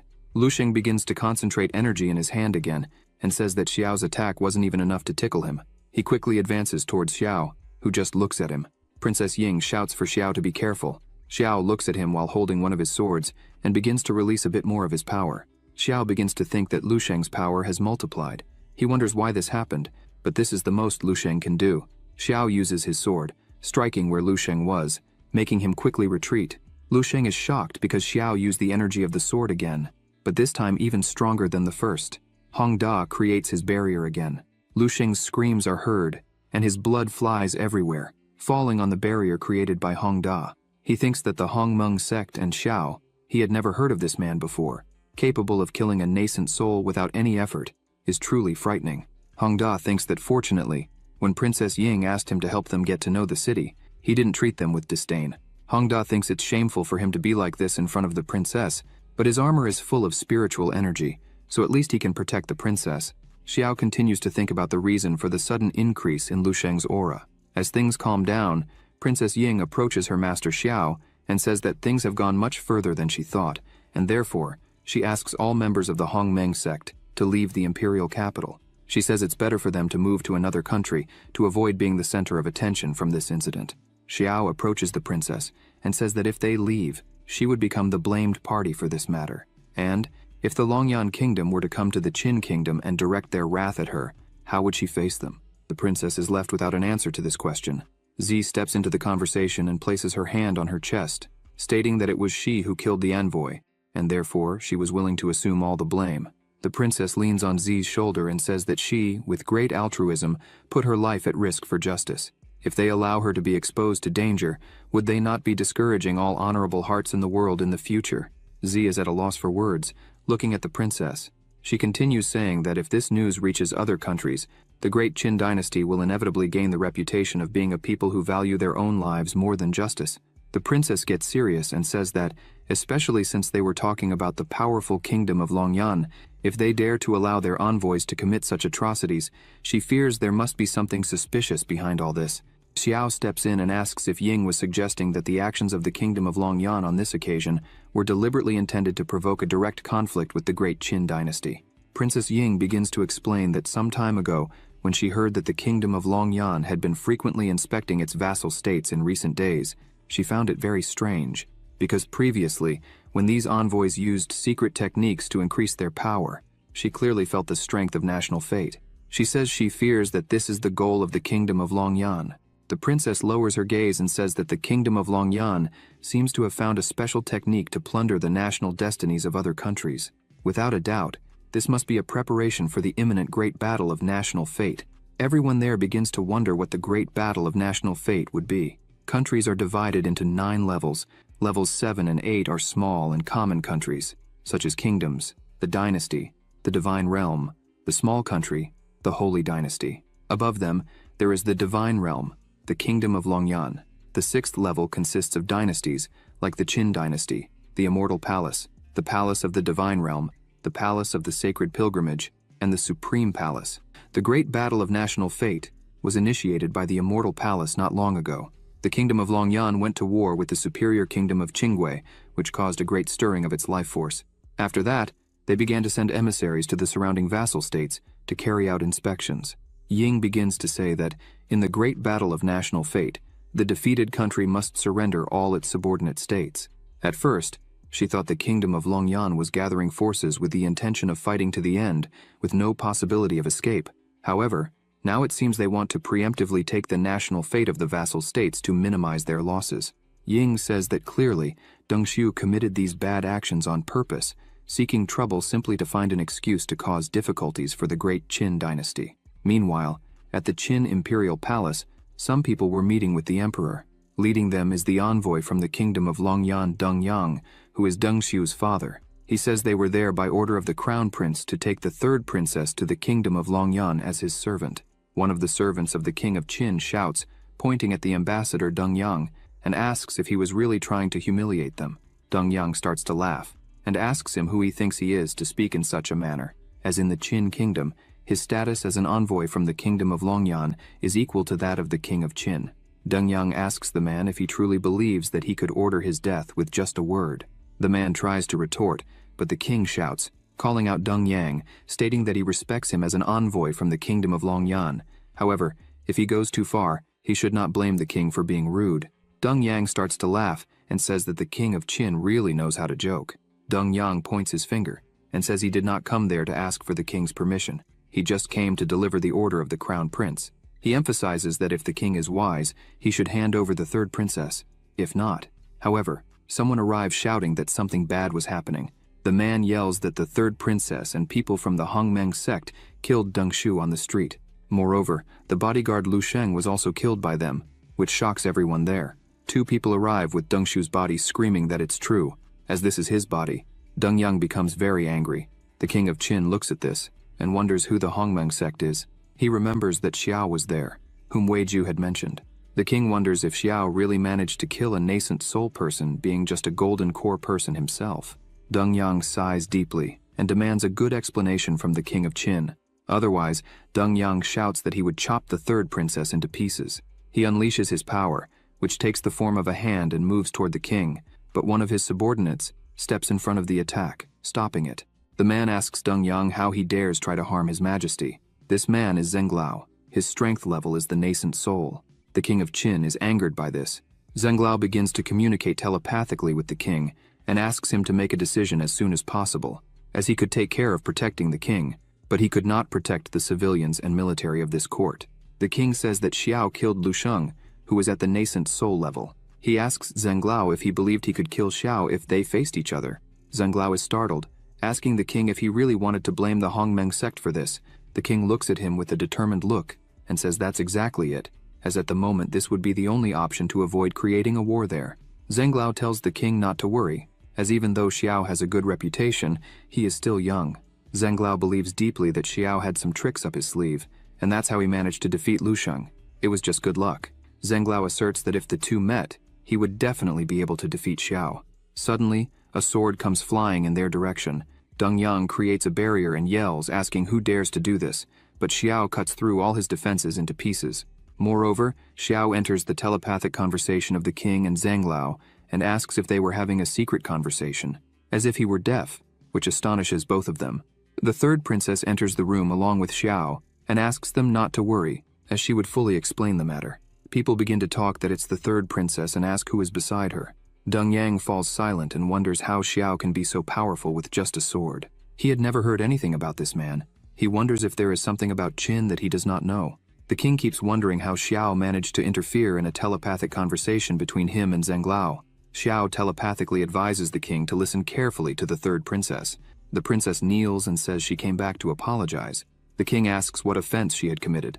The third princess starts to apologize, saying she should not have intervened when the envoys from Longyan were intimidating the women of the city. She should not have been disgusted when the envoys from Longyan insulted the Qin dynasty. She should not have defended herself when the envoys from Longyan attacked her without reason. She shouts, saying how honorable the kingdom of Longyan is and how humble her own country is, no matter how much they humiliated the entire dynasty. Even so, she should not have acted like that in front of the envoys from Longyan. People do not like what they hear. She shouts that today she was so lost in her thoughts that she ended up forgetting this and offended an envoy from a superior kingdom, an act that violates the laws of heaven and God, and therefore she hopes her father will sentence her to death for her mistakes. Xiao looks at her kneeling and thinks that it was a great performance. The king closes his eyes and says that Ying was mistaken. He thinks that, of all his children, Ying is the most incredible. If she were a man, he would protect her regardless of the consequences. It's a pity that now the only option seems to be to expel her. Xiao starts communicating with the king telepathically and says that the king can protect the dynasty today. Xiao also states that the Qin dynasty will win the national destiny war and surpass the kingdom of Longyan in the future. Xiao asks the king if he is willing to bet on him. The king is astonished by this and says that Xiao is being arrogant and asks how he can guarantee this. Xiao closes his eyes and says that if the king gives a single order, he would completely eradicate all the envoys from the kingdom of Longyan immediately. The king asks what his conditions are. Xiao says that if the king abdicates his position and hands the throne to Ying, he will fulfill what he said regarding the envoys from the kingdom of Longyan and also claims that the Qin Empire will prosper for all eternity. The king begins to think if Xiao wants Ying to become the queen of Qin, it means that Hongmeng is willing to offend the entire kingdom of Longyan for Ying. Xiao looks at Ying kneeling in front of him and asks the king to make his decision as quickly as possible. The king says he promises this. Xiao prepares and tells the king not to worry, as he will make it all worth it. Deng Yang shouts at the king, saying that the third princess has already confessed. What was he waiting for? Why doesn't the king issue a decree and condemn her immediately? Xiao uses a simple attack towards Deng Yang and shouts, "Who would dare to demand the condemnation of the third princess of Qin?" Deng Yang dodges the attack and shouts, asking how Xiao dares to act this way with an envoy from the kingdom of Longyan. He emphasizes that he would like to see what Xiao is capable of. He attacks Xiao, screaming for him to die, but Xiao easily dodges the attack and creates another one of his swords. He asks if the leader of the envoys is too old, as he is very slow and stupid. Xiao disappears from in front of Deng Yang and appears behind him, attacking him from the back. Deng Yang turns around shouting and creates a barrier around his body, but the attacks do not hit him. Instead, they hit the men who were with him. The men start screaming and the swords begin to hit them. Deng Yang turns around, not understanding what was happening. In seconds, everyone was lying on the ground. Deng Yang looks at this and says that was very good, Qin dynasty. He starts to unleash his power and says that since they were tired of living, he himself would fulfill their wishes. He releases a great amount of energy, and a large sword forms above his head. Xiao laughs at this and says that means Master Deng Yang also practices martial arts. Xiao says that's better. He raises his hand and his sword disappears. He turns his hand to Deng Yang and calls his sword quickly. The sword above his head goes to Xiao's hand, leaving Deng Yang not understanding what was happening. He shouts, asking what was happening, as his connection to the sword had been cut. Xiao holds his sword in his hand and says it is quite powerful. He analyzes and says that it is, at least, an artifact above the earthly realm, right? Xiao begins to wrap the sword with his power and makes it small. He says that Deng Yang gave it to him as a gift, so he would accept it as a gesture of respect. Deng Yang is very scared. Seeing this, he screams, asking how this is possible. Xiao had stolen his sword, which he had spent 10 years cultivating. Xiao looks at Deng Yang with an empty aura and bloodthirsty eyes. Deng Yang starts to get scared and says that this is impossible. If Xiao's understanding of the way of the sword has reached a point where Xiao can refine the sword he just stole in an instant, then this man is a monster. The king asks Zhenglao what kind of trick Xiao used. Zhenglao responds that Xiao is well versed in the art of the sword, and that the sword techniques he uses are also unusual. Zhenglao admits that he can hardly see through them. The king asks why he can't see through them and how he would fare if he had to fight against Xiao. Zhenglao looks frustrated and says that perhaps he is no match for Xiao in the art of the sword. Deng Yang creates more swords and says he won't give up. Xiao looks at him and begins to use his powers again, stating that he is tired of an envoy from the kingdom of Longyan. He really is powerful. Xiao wonders how long it would take him to find so many treasures. The swords that Deng Yang sent to attack Xiao begin to be consumed by his energy. Xiao snaps his fingers and thanks Ambassador Deng Yang for giving him more gifts. As he snaps his fingers, all the swords become his and turn against Deng Yang. Xiao shouts that since he had been so kind, he would give a great gift as a courtesy. With no further options, Deng Yang just screams as he sees the swords coming towards him. The swords strike Deng Yang, and his body falls to the ground lifeless, with several swords embedded in his body. The men who were there watching this are astonished at Xiao's strength and ask what kind of man he is. As a single man was able to annihilate a bunch of envoys from a superior kingdom, they can't believe they have such a powerful man in the kingdom of Qin. The king slaps his hand on his chair and stands up, pointing his finger at everyone, and shouts that today's events should be kept hidden from the public until the end of the Dao festival. Otherwise, he himself would kill them all. The men bow and shout that they would obey their king's orders. Xiao also bows, showing respect, and says he hopes the king hasn't forgotten the deal they made. Ying asks what deal that was. The king remains silent, thinking it's no wonder his daughter wanted so much to learn from this man named Xiao. The king thinks he definitely shouldn't have Xiao as an enemy. Moments later, at the temporary residence of the Hongmeng sect, the doors open. Xiao and Ying enter. Xiao announces that they had returned. Zhuxuan asks how they were. Muhan and Zi are happy to see their master well. Xiao goes up to Zhuxuan, who asks again if he was okay. Xiao laughs and tells her not to worry about him, as the whole matter had already been resolved. Princess Ying looks on from a distance and smiles, thinking that the Hongmeng sect seems to be a very united sect, and this seems to be truly amazing. Xiao says that although everything is fine and resolved at the moment, there will be new conflicts with the kingdom of Longyan in the future. However, until then, they should improve their strengths as soon as possible. Xiao calls Zhuxuan and places something in her hand. He says he had promised her that he would give her a complete one. As soon as she takes it in her hand, she holds it firmly and feels the power. She says the yin and yang power in it is much stronger than before.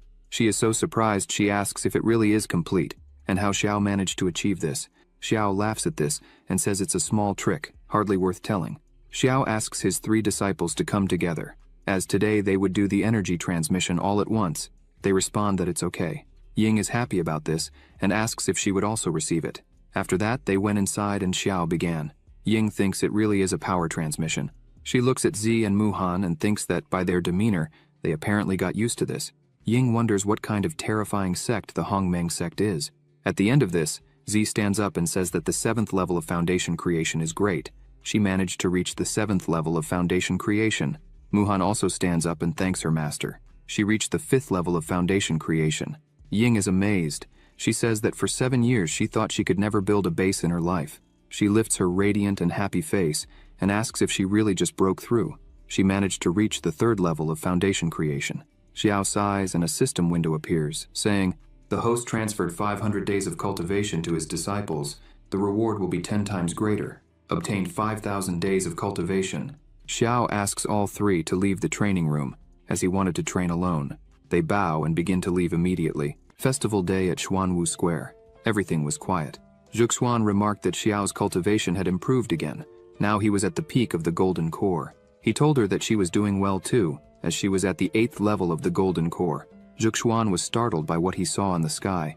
3 giant ships appeared. People asked what those were. These were the ships of the noble families, Wang, Qin, and Lin. Xiao said it was forbidden to fly there, yet the families did it as if it was nothing. He looked at the king and thought it was a slap in the face of the royal family. He looked at the ships and said they were indeed impressive. The noble families began to descend, the Wang family, the Lin family, and the Qin family. The townspeople did not like the arrogance of the noble families. Zhuxuan noted that the weakest disciple among them was at least at the 5th level of foundation creation. Xiao said this was expected of nobles.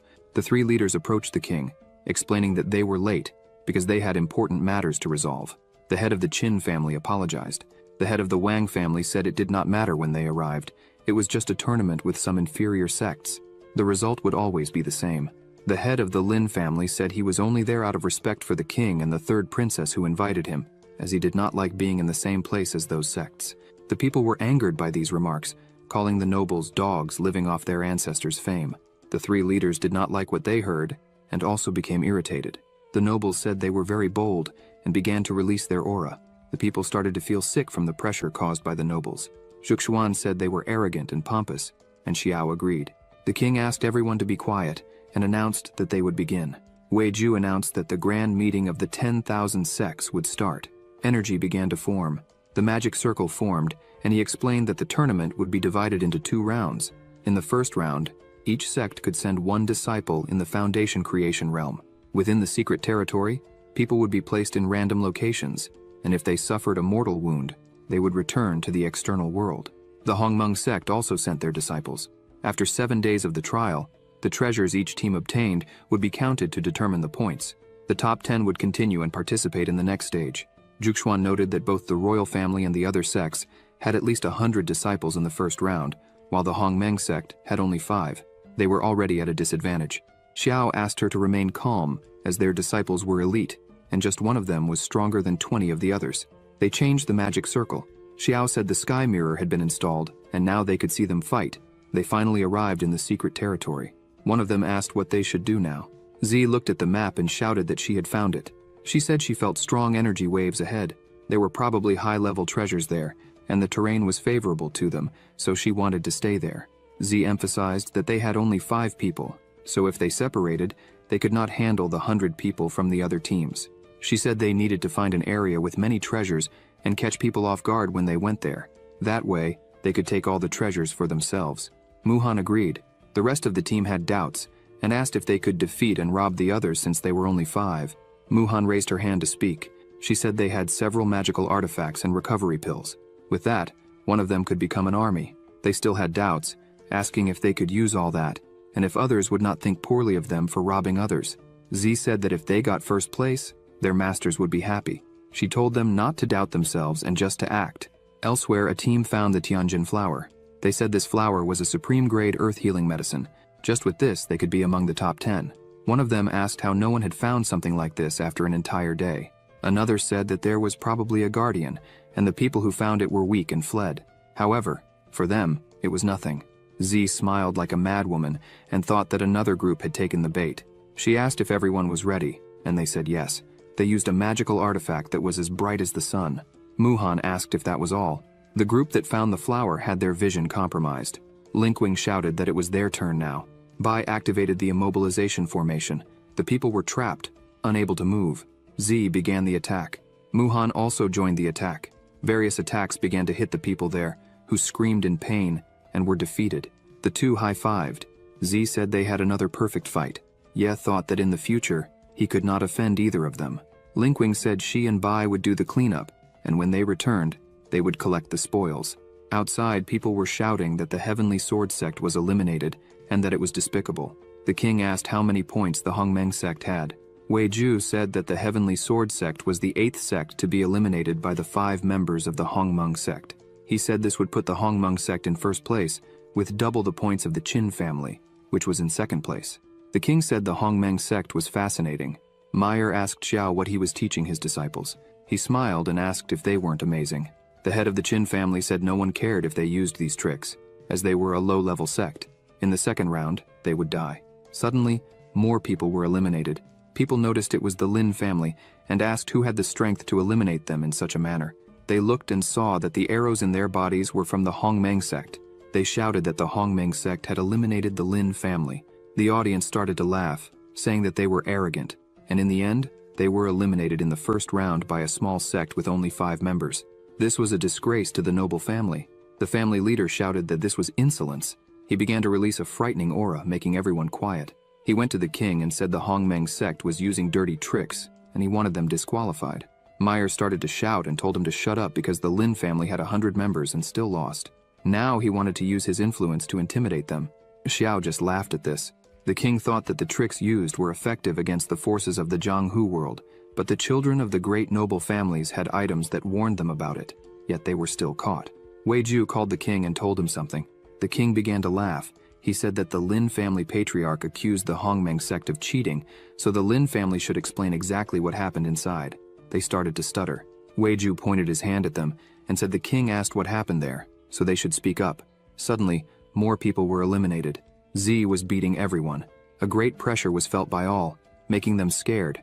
The Lin family members said they noticed there were few people in one place and went there to rob them, but they did not imagine that the 5 had strength beyond normal, especially the woman in pink who controlled swords.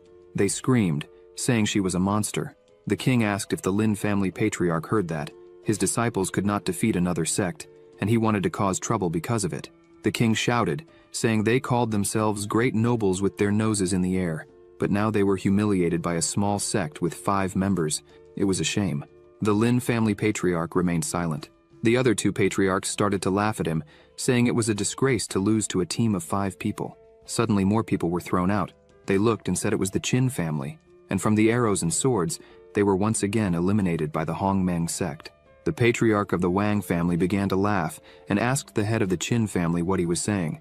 The head of the Qin family became irritated and said they were useless. The king asked the head of the Qin family if he was not going to ask to eliminate the Hongmeng sect as well. He jumped and landed in front of his disciples. He yelled at one of them, asking what happened inside and why they came out like that. The disciples said they did their best. He explained that they saw the conflict between the Hongmeng sect and the Qin family and tried to take advantage of it to steal the flower, but the Hongmeng sect had already anticipated this and set a trap. The patriarch threw him to the ground, calling them trash. The patriarch of the Wang family smiled, saying there was no doubt they would be the champions. People shouted that more people were eliminated, and it seemed to be from the immortality sect. The patriarch said that couldn't be. All were thrown out. 2 people were fighting. The leader punched one of them on the head, told them to stop fighting, and asked why they were eliminated. The disciple, confused, asked if they were already eliminated. The leader asked how idiotic he could be not to realize he was dead. While they argued, the Taikshu and Wanfeng sects were also eliminated. Thus, only the Hongmeng sect remained. They were transported outside. Ye asked why they came out. Linkwing asked if they had won. The leader of the Wang family was still angry about the embarrassment he faced. The members of the Wanfeng sect apologized to their leader, called John Feng. He said it didn't matter. He was happy they did their best. The members of the Taixu sect also apologized to their leader, called Chong. He said it was okay. The reason they were there was to gain experience. Zhuxuan asked how so many people were eliminated at once and if anyone was hurt. Xiao asked Zi to explain what happened. She explained that after they eliminated the Qin family, they were surrounded by the Wang family. She asked Muhan to leave with the others while she stayed to deal with everyone. Zi said that Master Wang offered her a fair duel, one-on-one. After he lost, Wang ordered everyone to attack her, but she had already prepared the 7-star Juzian sword formation.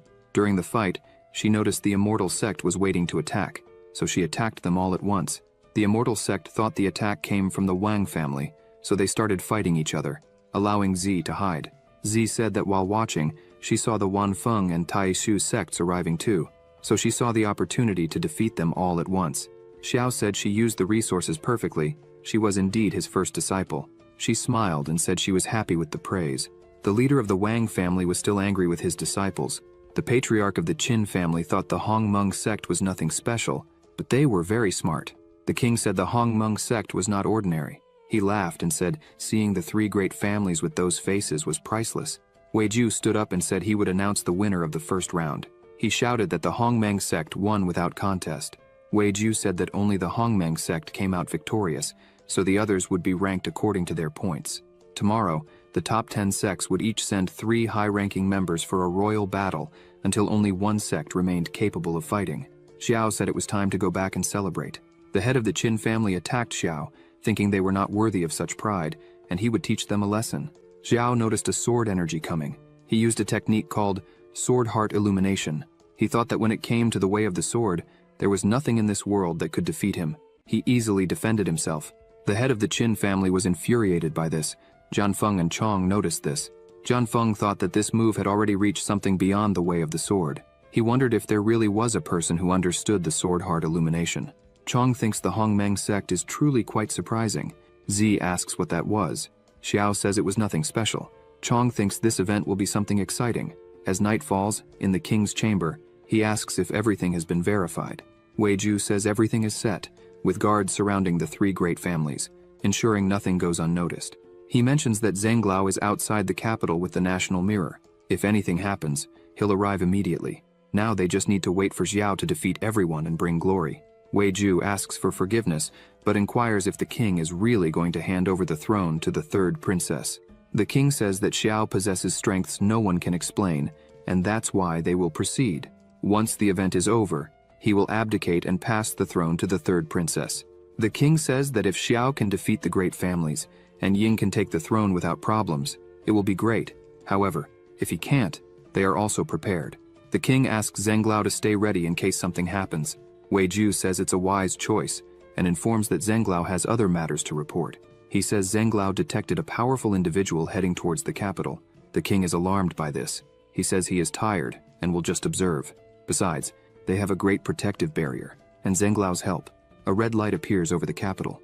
A man concentrates a strong energy, and says the seals of the Qin Imperial City barrier are something he remembers well. He had expected this. This man is Yefan. He starts using his magic and says the memories of his past life are his greatest advantage. He easily breaks the barrier and laughs, saying it had been a long time since he was there. He says that in his past life he had a spiritual body with divine consciousness, allowing him to enter and exit anywhere without issue. Some people were running, saying the secret realm was stolen. He watched everything from afar, laughing. Yefan says his cultivation increased rapidly, and he gained the favor of many noble ladies, including Empress Ying of the Qin dynasty, who had the national fortune. However, he realized that when he was about to ascend to an immortal emperor, his cultivation was still insufficient. He should have cultivated through multiple paths simultaneously but failed, and ended up dying. But the heavens gave him another chance, and he was reborn. This time, he will achieve his goal. He thinks that this time, he will enter the Imperial Star secret realm of the Qin dynasty. The strength of the national fortune he can gain is much greater than 5 years ago, not to mention he can win Ying's heart, and make her use the imperial family's power to fund his cultivation. The next day, Wei Ju announces the start of the final round. He says that the responsibility for life and death is in their hands, so everyone should be careful. The winner will receive the national title, gain support from the Qin dynasty's imperial family, and be able to serve the imperial family. The first team was formed by the three patriarchs, followed by the immortal, Taikshu, and Wanfeng sects, and lastly, the Hongmeng sect, followed by the other participants. Yifan watched everything from afar. He wondered if Ying hadn't become queen yet. He thought it would be great to be close to Ying these days. He remembered that when Ying was about to ascend the throne, she was obstructed by the residual soul of the god of war, the country's founder. He thought that if he appeared in time and saved her like a hero, he could establish a good connection with Ying. Wei Ju announced that the tournament had begun. Everyone prepared. People shouted that everyone joined forces to attack the Hongmeng sect. Jianfeng asked Chong why he was joining the others, as that wasn't like him. Chong said he thought the same about Jianfeng. Chong said that the last time they fought together, Jianfeng was in the second stage of the nascent soul. Years had passed, and he was still in the same place. Jianfeng said he stopped everything to learn the way of the sword, but he couldn't understand the sword heart illumination. When he learned the celestial level sword intent, he thought he was a genius. He says he's been stuck on the sword heart for years, and finally realized that humans have limits. Chong says that if that's the case, why doesn't he seek a master to guide him? He says that Jianfeng saw Xiao's move earlier. If Jianfeng can use some tricks to make Xiao teach it to him, he would certainly do well. Chong prepares to fight, and says he has no desire for the national title, and for their friendship, he can help Jianfeng achieve it. Jianfeng shouts for them to wait. A yellow energy was destroying everything and everyone in front of them. The two were paralyzed by what they saw. Around the leader of the Qin family, everyone was lying on the ground. Xiao walked forward and said that if this was all the power they had, then the Hongmeng sect would win once again. Zhuxuan said that Xiao continued to be reckless. Meyer said he was not doing badly. The spectators wondered what had happened. Instantly, one person defeated almost all the high-level opponents. Wei Ju announced that the immortal sect, the Wang family and the Lin family were disqualified all at once. Yifan looked at this and thought that in his past life, he had never heard of the Hongmeng sect. The leader of the Qin family used an exclusive body refinement technique of his family, the Throne Beast Seal. He advanced and shouted for Xiao to guide him. Xiao looked at this and used the 5 elements yin-yang body refinement art. He said he had little experience with this and wanted to find someone to advise him. Xiao easily defended the leader's attack, who was shocked, saying Xiao's hand strength was terrifying. Xiao looked at him and asked if that was really all. Xiao told him to retreat and threw him away. He said that the leader's body strength did not compare to the strength of someone he had met before. The leader of the Qin family lay on the ground, furious. The Qin family members were frightened. They said the Qin family patriarch was no match for young Xiao of the Hongmeng sect. Xiao turned to Chong and Jianfeng and asked what they wanted to do. Jianfeng bowed and introduced himself, saying he had been stuck on the sword heart for years, and today he asked Xiao to be his master. The spectators went wild hearing this. Xiao had defeated everyone alone, and the leader of the Wanfeng sect was asking for his guidance. Xiao said that was fine with him. However, Jianfeng would have 2 options. The first was to become his disciple. People said this was unacceptable, as Jianfeng was the master of the immortal slayer sword technique and unstoppable. He was a god of the great Qin dynasty. Xiao said the second option was for Jianfeng to defeat Chong. Zhuxuan lowered her head and said Xiao's jokes were still the same.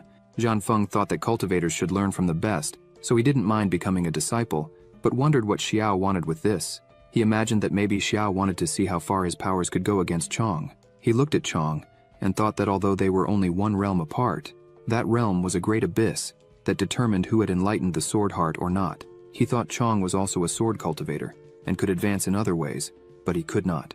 Jianfeng prepared and apologized to his friend. He activated his immortal slayer sword technique and asked Chong to fight. Chong told him that in the end, it would not be as he thought. Z looked at this and thought that this was the flexible finger sword her master used. Xiao watched all this and realized there were many such techniques. He thought that the flexible finger sword system's reward was not what it seemed. The two began to fight. The spectators were excited about this because the venerable Chong facing the strongest swordsman was a match whose outcome they couldn't predict. Chong said his demon subjugator seal could enhance his body when he attacked and protect him when he retreated. He thought Jianfeng's sword still lacked experience, as they couldn't even penetrate his body-protecting qi. Chong attacked Jianfeng, hitting him hard, and advanced for another strike, throwing Jianfeng away. Xiao looked at Chong and thought he was indeed interesting. Jianfeng began to say that he had expected this. Without the sword heart illumination, facing a complete cultivator like Chong wouldn't work, as he would always find his weaknesses.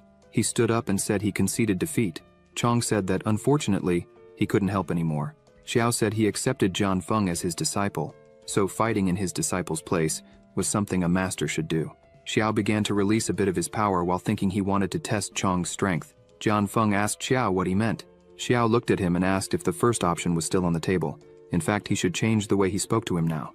Jian Feng smiled. He bowed and said, "Since the master is present, this disciple bows before you." Chong released his strength and said that Xiao had refined power, so he would fight with everything he had. He advanced, but Xiao defended with one hand. The brilliance of the attack made it difficult for people to see. They shouted that this was a high-level battle. Jian Feng watched the fight and said that after understanding the sword heart illumination, the situation is different. The sword illumination can also be called the Tao heart illumination. Before illumination, cultivators judge their opponent's attacks with their 5 senses. After illumination, they use the Tao in high-level battles. This small difference can, by a narrow margin, determine the outcome. Jian Feng thought he needed to advance to this realm as soon as possible. Chong began to release more of his power. He retreated a bit and said he didn't expect Xiao's body strength to be so strong. He said his seal could also enhance his body. Chong attacked confidently this time, but Xiao defended again with one hand and smiled, saying he was happy.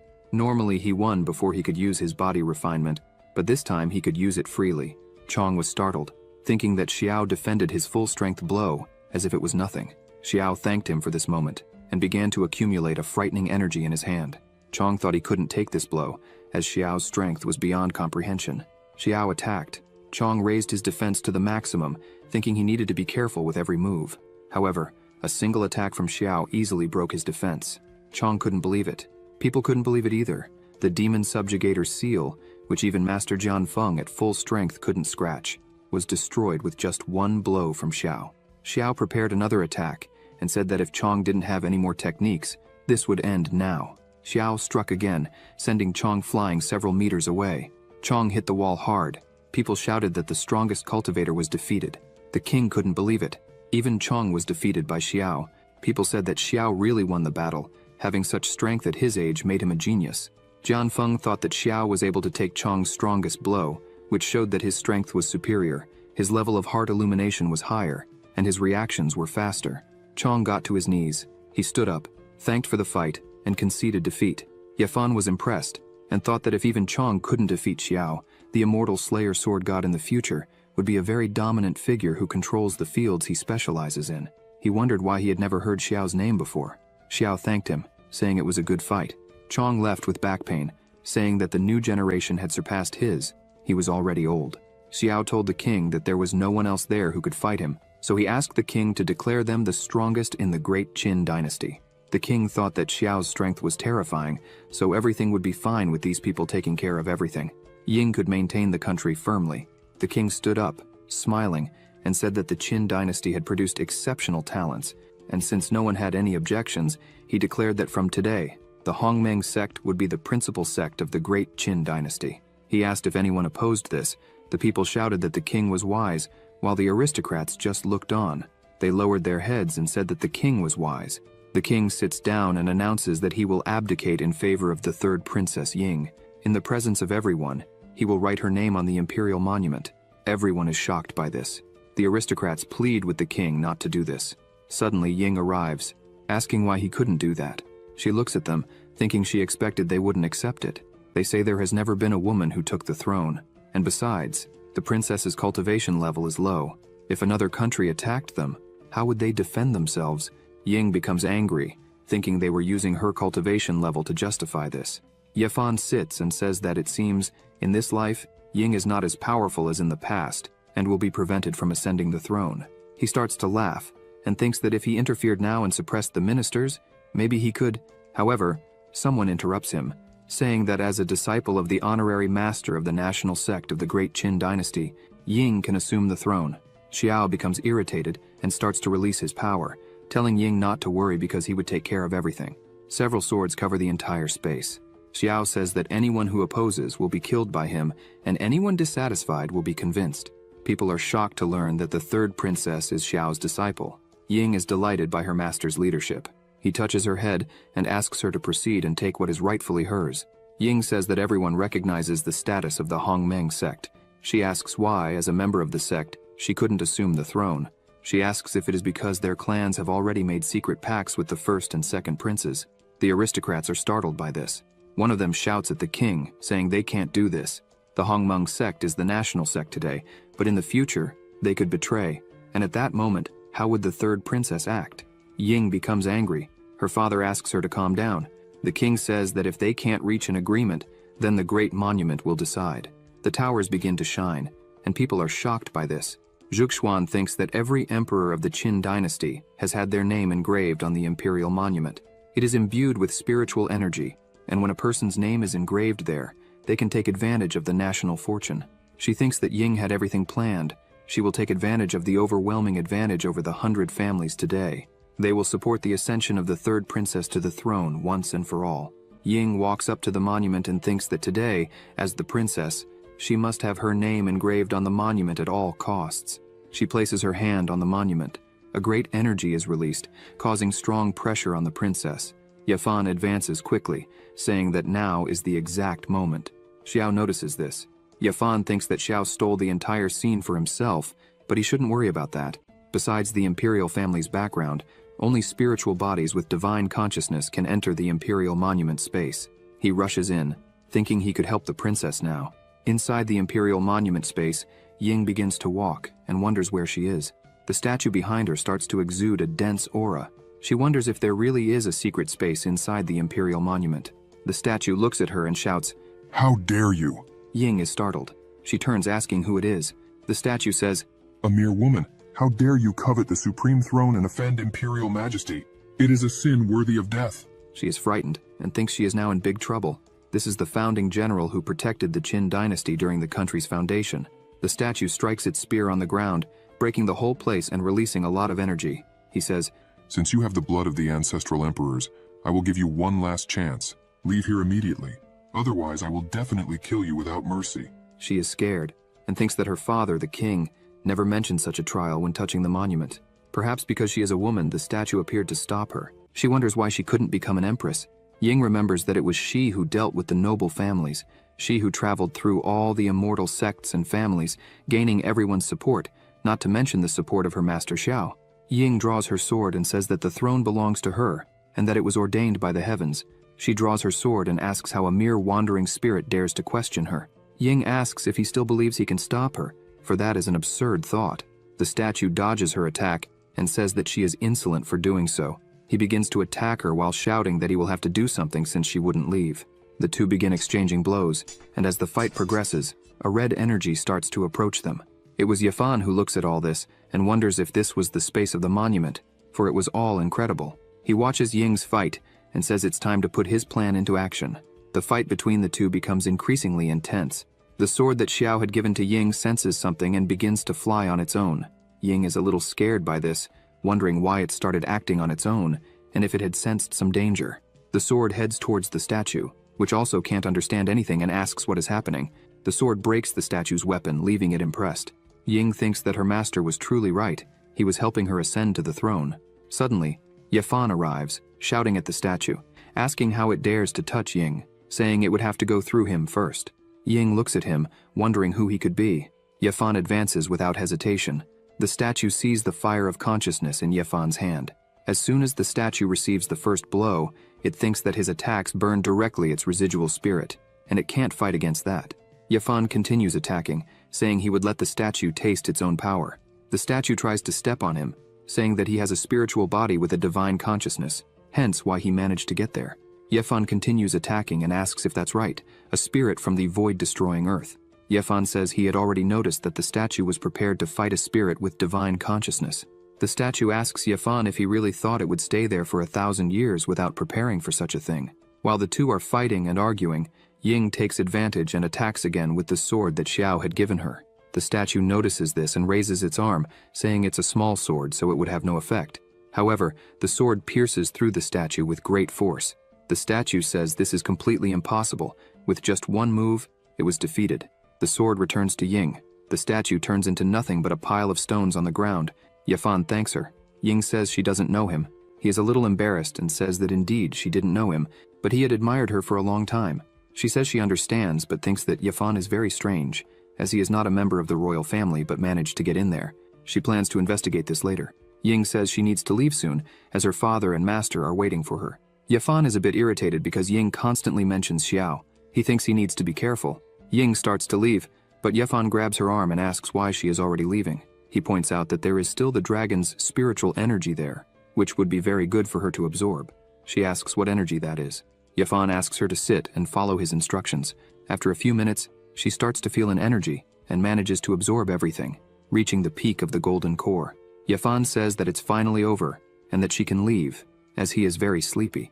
Ying asks why he wanted to help her. He starts to smile and says that he already mentioned before that he admires her for a long time and that this is the least he can do. Ying feels a little uncomfortable with this and says they should forget this conversation and leave soon. Meanwhile, outside, everyone is scared, asking why Ying had disappeared.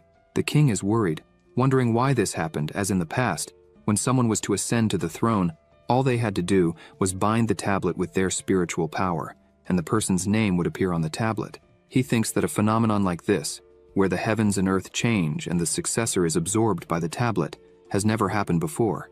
The sky begins to look strange, and people think it could be divine punishment for having the princess ascend to the throne. Suddenly, several people arrive, led by two individuals. They reach the center of the arena, and the two shout that they are the first and second princes. They declare that they are against Ying's succession to the throne. The king is surprised and asks what they are doing there. The first prince says they are there because they want their father, the king, to rescind the order he gave about Princess Ying. He claims that the heavens are showing that the third princess is not worthy of ascending the throne. The crowd is frightened, shouting that the sky suddenly covered with dark clouds, and they wonder if it is truly divine punishment. The second prince says that if their father does not retract this, they will order their troops to correct the situation.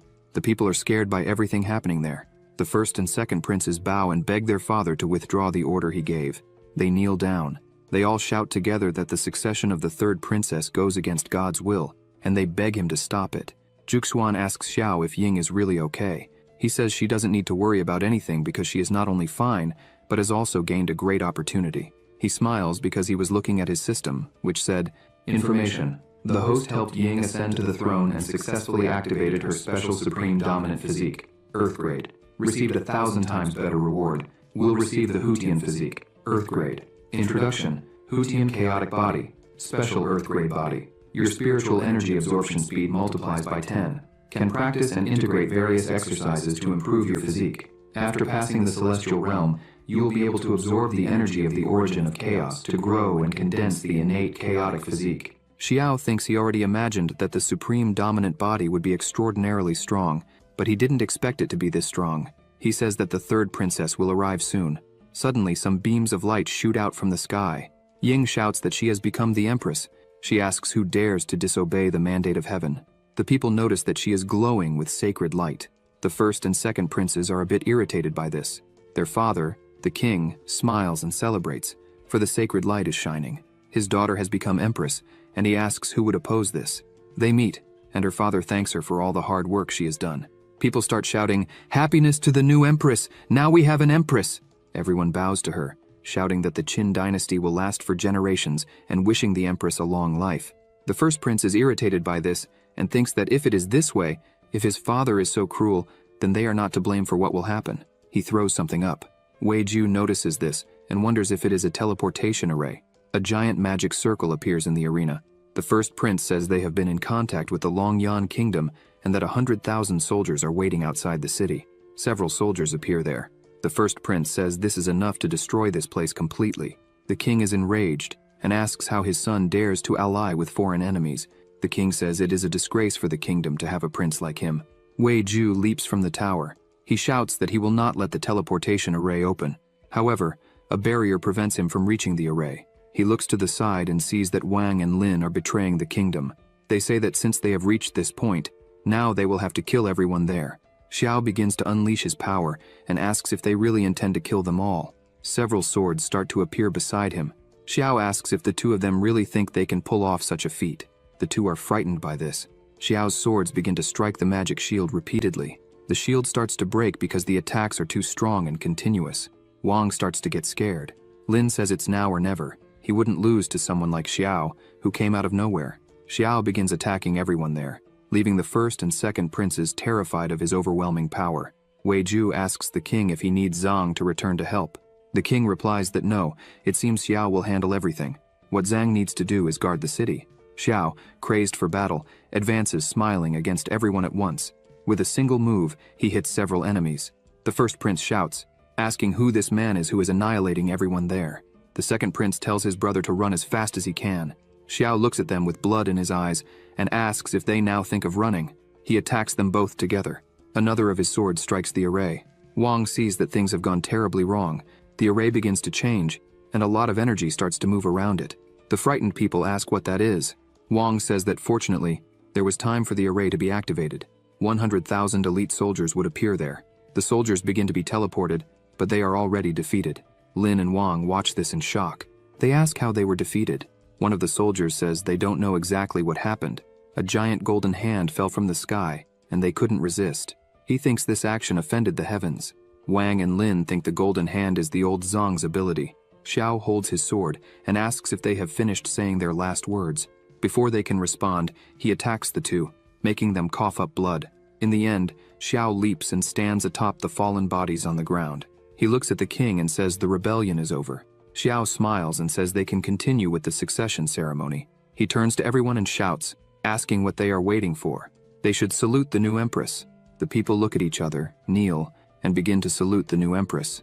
Ying steps forward and says that from today, she declares that the hereditary system of the nobility will be abolished, and all the titles of the old families and their decorations will be revoked. The members of the families are shocked by this, but bow their heads and agree. A few days later, Meyer asks Xiao and Zhuxuan when they are going to return home, as she has nothing to do there. Zhuxuan says it's almost time. Suddenly, Zhan Feng opens the door, and Xiao says he has finally appeared. Zhan Feng kneels before Xiao and greets him. A system window opens, showing Zhan Feng's specifications. Information, name, Zhan Feng, identity, 4th true disciple, comprehension, 300, root, 300, talent, none. Xiao thinks that it's true that disciples with a special physique are not everywhere, but there will always be luck, and nothing can decide what the future holds. Xiao tells Zhan Feng that they are master and student, so there's no need to be so formal. However, since it's Zhan Feng's first time here, he can't be so stingy as a master. Xiao touches Zhan Feng's forehead and says he will transfer some techniques for him to learn and then teach him more calmly later. Zhan Feng starts shouting, wondering how many techniques Xiao is giving him. From what he noticed, there are more than 50 techniques, and among them, the lowest grade is Earth level. He thinks this is more than his sect of the 10,000 peaks has accumulated over the years. The system appears saying, "Notification. We detected that the host gave his disciple a total of 57 secret technique books.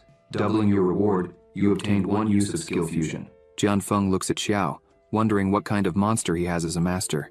Xiao says it's time to visit his 3rd disciple. Several people are walking down the street. One of them shouts that Her Majesty has arrived. Ying descends, accompanied by Wei Ju and Chong. Xiao greets Her Majesty. She bows and also greets her master. Xiao says they don't need to do this all the time, and that if she has something important to say, she should just say it. She asks if he remembers the National Destiny Conference she had mentioned.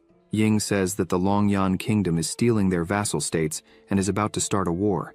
She explains that although the plan has been exposed, once the Qin dynasty falls, it would be difficult to escape the outcome of being manipulated by others. She suggests that the best course of action is to participate in the national games and make Xiao's name even greater. Even so, the Longyan Kingdom would not be easily convinced. Xiao asks what the rules of the game are. Ying begins to explain that following the experience of previous years, representatives are usually sent. Each country sends 5 people, all of whom must be at least at the nascent soul stage. He asks for the names she has chosen so far. Chong smiles and says that he is one of the chosen ones, and that's why he came to invite his friend Zhan Feng to join him. Zhan Feng says that now it makes sense why Chong had been eyeing him since the beginning of the Dao Festival. Chong smiles and says that's right. Zhan Feng turns to Xiao and says that he now belongs to the Hongmeng sect and will do whatever his master commands. Xiao says they will try to obtain a consultative status from the Superior Kingdom, just for fun. He asks Ying if she wants to become the Empress of the Superior Kingdom. Everyone is shocked by what Xiao has just said. Chong shouts, asking if Xiao really said that. He explains that Her Majesty simply asked them to do everything possible, but she didn't say the goal was to become a great nation. Ying says that it's difficult for Qin to obtain 5 nascent souls, let alone become the most important one. However, if her master believes in her, she feels confident she can do it. She shouts that she wants not only to become the Empress of the Kingdom, but also the Empress of the Immortal Court, and she asks her master for help in achieving this. Xiao mentions that they have set a small goal. Qin will become a great country. Yafan, observing this, thinks that the Hongmeng sect is quite lively and wonders if he could be a part of it. Ying notices him and asks what he is doing there. He responds that he counted on his fingers and it seems they will need him too. Yafan adds that, according to his calculations, they need more nascent souls for the national destiny war. He asks what she thinks about his participation. Currently, Yafan is at the 5th level of nascent soul. Wei Ju senses something unusual. He informs Ying that this man is the same one Zheng Lao saw in the Haochen mirror a few days ago. She thinks that this man is indeed remarkable. Ying calls everyone and introduces Yafan, stating that he was the one who helped her when she challenged the Imperial Monument, and that, since he is interested, he will join them. Ying asks her master what he thinks about this. Xiao recalls that this is the person Ying mentioned had helped her by warning about the dragon's energy. Yafan smiles and asks the protagonist if he is Ying's master. Yafan explains that 5 years ago, Ying saved his hometown, which is why he came to Qin to admire her, but he didn't expect to encounter this situation. The two greet each other, but Xiao thinks that he came alone to watch the Dao Festival and somehow ended up in the mysterious space and now wants to participate in the national games. The protagonist looks at him and thinks that he is a reincarnated person like himself. Yafan wonders what secrets Xiao has. The protagonist turns and says that the participants will be him, Jianfeng, Chong, Wei Ju, and Yafan. He also mentions that if they need any help from the Hongmeng sect, they can ask Zhu Xuan, as he will be in seclusion every day. He calls Jianfeng to follow him. Inside a house, Jianfeng asks his master what had happened. Xiao asks him to look at the sword in his hand first. Jianfeng asks if it is the immortal sword. Xiao asks if he knows where it comes from. Jianfeng says that informing the master, the disciple obtained 7 strange divine swords from ancient ruins in the northern region of the Qin dynasty about 85 years ago. There, they also acquired the 7 Importus assassination techniques, a low-level celestial technique practiced by disciples. According to the inscriptions on a stone in the ruins, these 7 swords were celestial magical weapons of celestial level, but failed to survive the thunder tribulation when advancing and suffered severe damage. The craftsman of the time couldn't repair the damage, so he combined the remnants of the swords with other materials. Jianfeng says they should be unique, but wonders where the one his master is holding comes from. Xiao says he didn't ask for the stories told. He states that, to his knowledge, the true name of this sword is the Flexible Fingers Sword. He believes he obtained this sword through the system, so it is out of the ordinary in this world and difficult to explain. Jianfeng says he didn't know the names of the swords, and thus called it the Immortal Assassin Sword. Xiao asks if he remembers where the ruins are. Jianfeng replies that the ruins are beneath his sect, protected by magic circles, and they can enter there any time. The protagonist smiles and begins gathering magic in his finger, saying he agrees with this plan. Xiao says that before they go, he will teach a few more techniques called sword coming, and that it is good for Jianfeng to practice a bit first. Jianfeng is impressed, saying he has never seen such a mysterious and extraordinary sword technique. The protagonist says it is a combination of his 57 techniques. The first 57 he received were the predecessors of this, to make it easier for him to get used to. Jianfeng is amazed, and asks his master if he created the celestial grade sword coming technique. Xiao smiles, and says it was just luck. Jianfeng says that this is not luck, this is genius. Xiao tells him there's no need to keep saying these things because he doesn't care. The protagonist asks if Jianfeng knows what lies in the heart of the sword. Jianfeng asks Xiao for guidance. The protagonist says the most important point is to get rid of. Jianfeng is startled, asking if it's to get rid of his sword. Xiao clarifies that it's not just to break through the obstacles ahead, but to shatter all the magical power of the world. Moreover, this sword technique can integrate with the essences of sword techniques from all over the world and improve their grades. Xiao says that one day, including the world's strongest magical treasures and divine weapons, they can be broken with a sword. Including evil spirits and demons, they can be defeated with a sword. Jianfeng shouts that breaking all laws, breaking all weapons, breaking all means if he also incorporates the 7 styles of immortal destruction. At the heart of the sword, energy begins to emanate from his body, and he shouts that he has succeeded. The brilliance is so intense that people outside the house are startled by what they see. System screens appear saying, after receiving instructions from the host, the apprentice comprehended the 10,000 breaking weapons of the sword heart. Incomplete. You have been rewarded 10,000 times, obtaining the 10,000 breaking weapons. Complete. The level of sword coming has risen to celestial level. With the help of the host, the apprentice has reached the 3rd level of nascent soul and received a reward 5 times greater, 100 days of cultivation. Xiao is impressed with his disciple's performance. He thinks that Jian Feng is truly a swordsman with a comprehension level of 300. Ying looks on in astonishment and asks what is happening. Chong says that Jian Feng has probably made a significant breakthrough. 10 days later, Jian Feng goes to the house where Xiao is and says that he has managed to find his path. The protagonist was cultivating and is now at the peak of the golden core. Xiao says he found it strange when Jian Feng stopped at the foundation, but this time he wants to break through the golden core and ascend to the nascent soul, which seems more evident. Cultivators store their spiritual energy in their dantian, and the protagonist's dantian seems capable of storing more than ordinary people. Both are at the golden core, but the difference between Xiao's golden core and that of a common person is vast. It is as if a common person is a well, and Xiao an entire lake. The protagonist says he has intentionally observed that, although he is now a golden core, in terms of purity, his spiritual power is much stronger than Zhenglau's, who is at the peak of the nascent soul, like a bottomless well. He thinks that although his energy control is now greater, it is still not possible to change the quality of his power. However, the foundation of his golden core is infinitely stronger than that of others. Perhaps this is the benefit of his special constitution. Xiao goes outside and calls Jian Feng so they can take a look at the ruins Jian Feng had mentioned earlier. At the entrance to the foot of Mount Wanfeng, some people are gathered while a person announces that an auction will be held today. However, money is not easy to exchange. Only the power of spiritual consciousness is traded. This catches the protagonist's attention. He wonders if they would really trade objects for the power of consciousness. The man explains that the stone can transform the power of one's consciousness. Generally speaking, acquired or innate power does not have the power to condense one's spiritual consciousness. The power of spiritual consciousness in the Qi refinement stage is between 1 and 100. In the foundation creation stage, it is between 100 and 1000.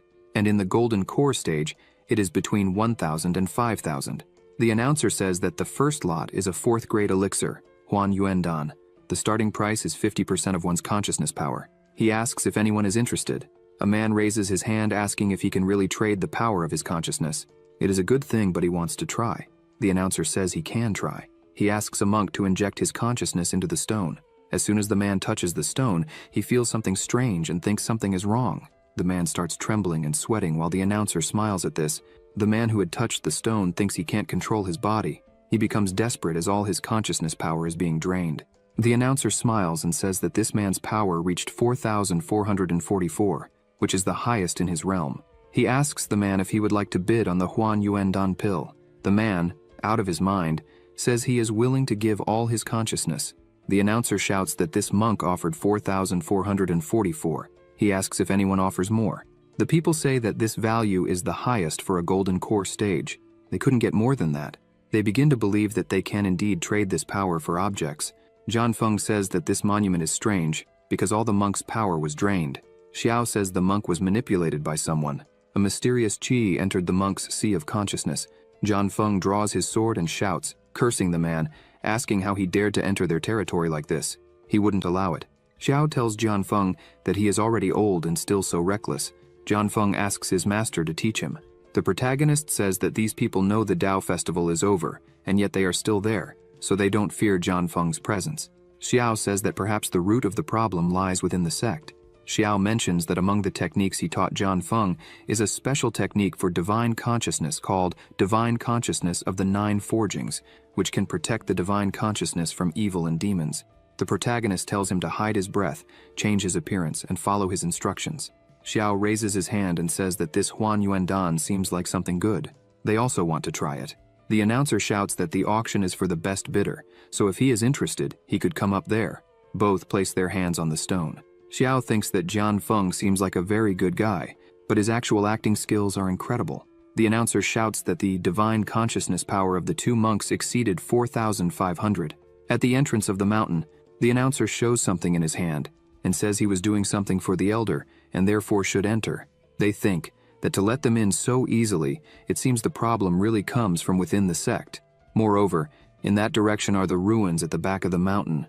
A strange energy was coming from within the ruin. Inside the ruin, a person was absorbing this energy, while others seemed out of their minds beside him. This person absorbing the energy is called Yuanji. The announcer tells the great elder that he managed to bring everyone there this time. Jian Feng looks at this and gets angry, thinking, Yuanji, it really is you.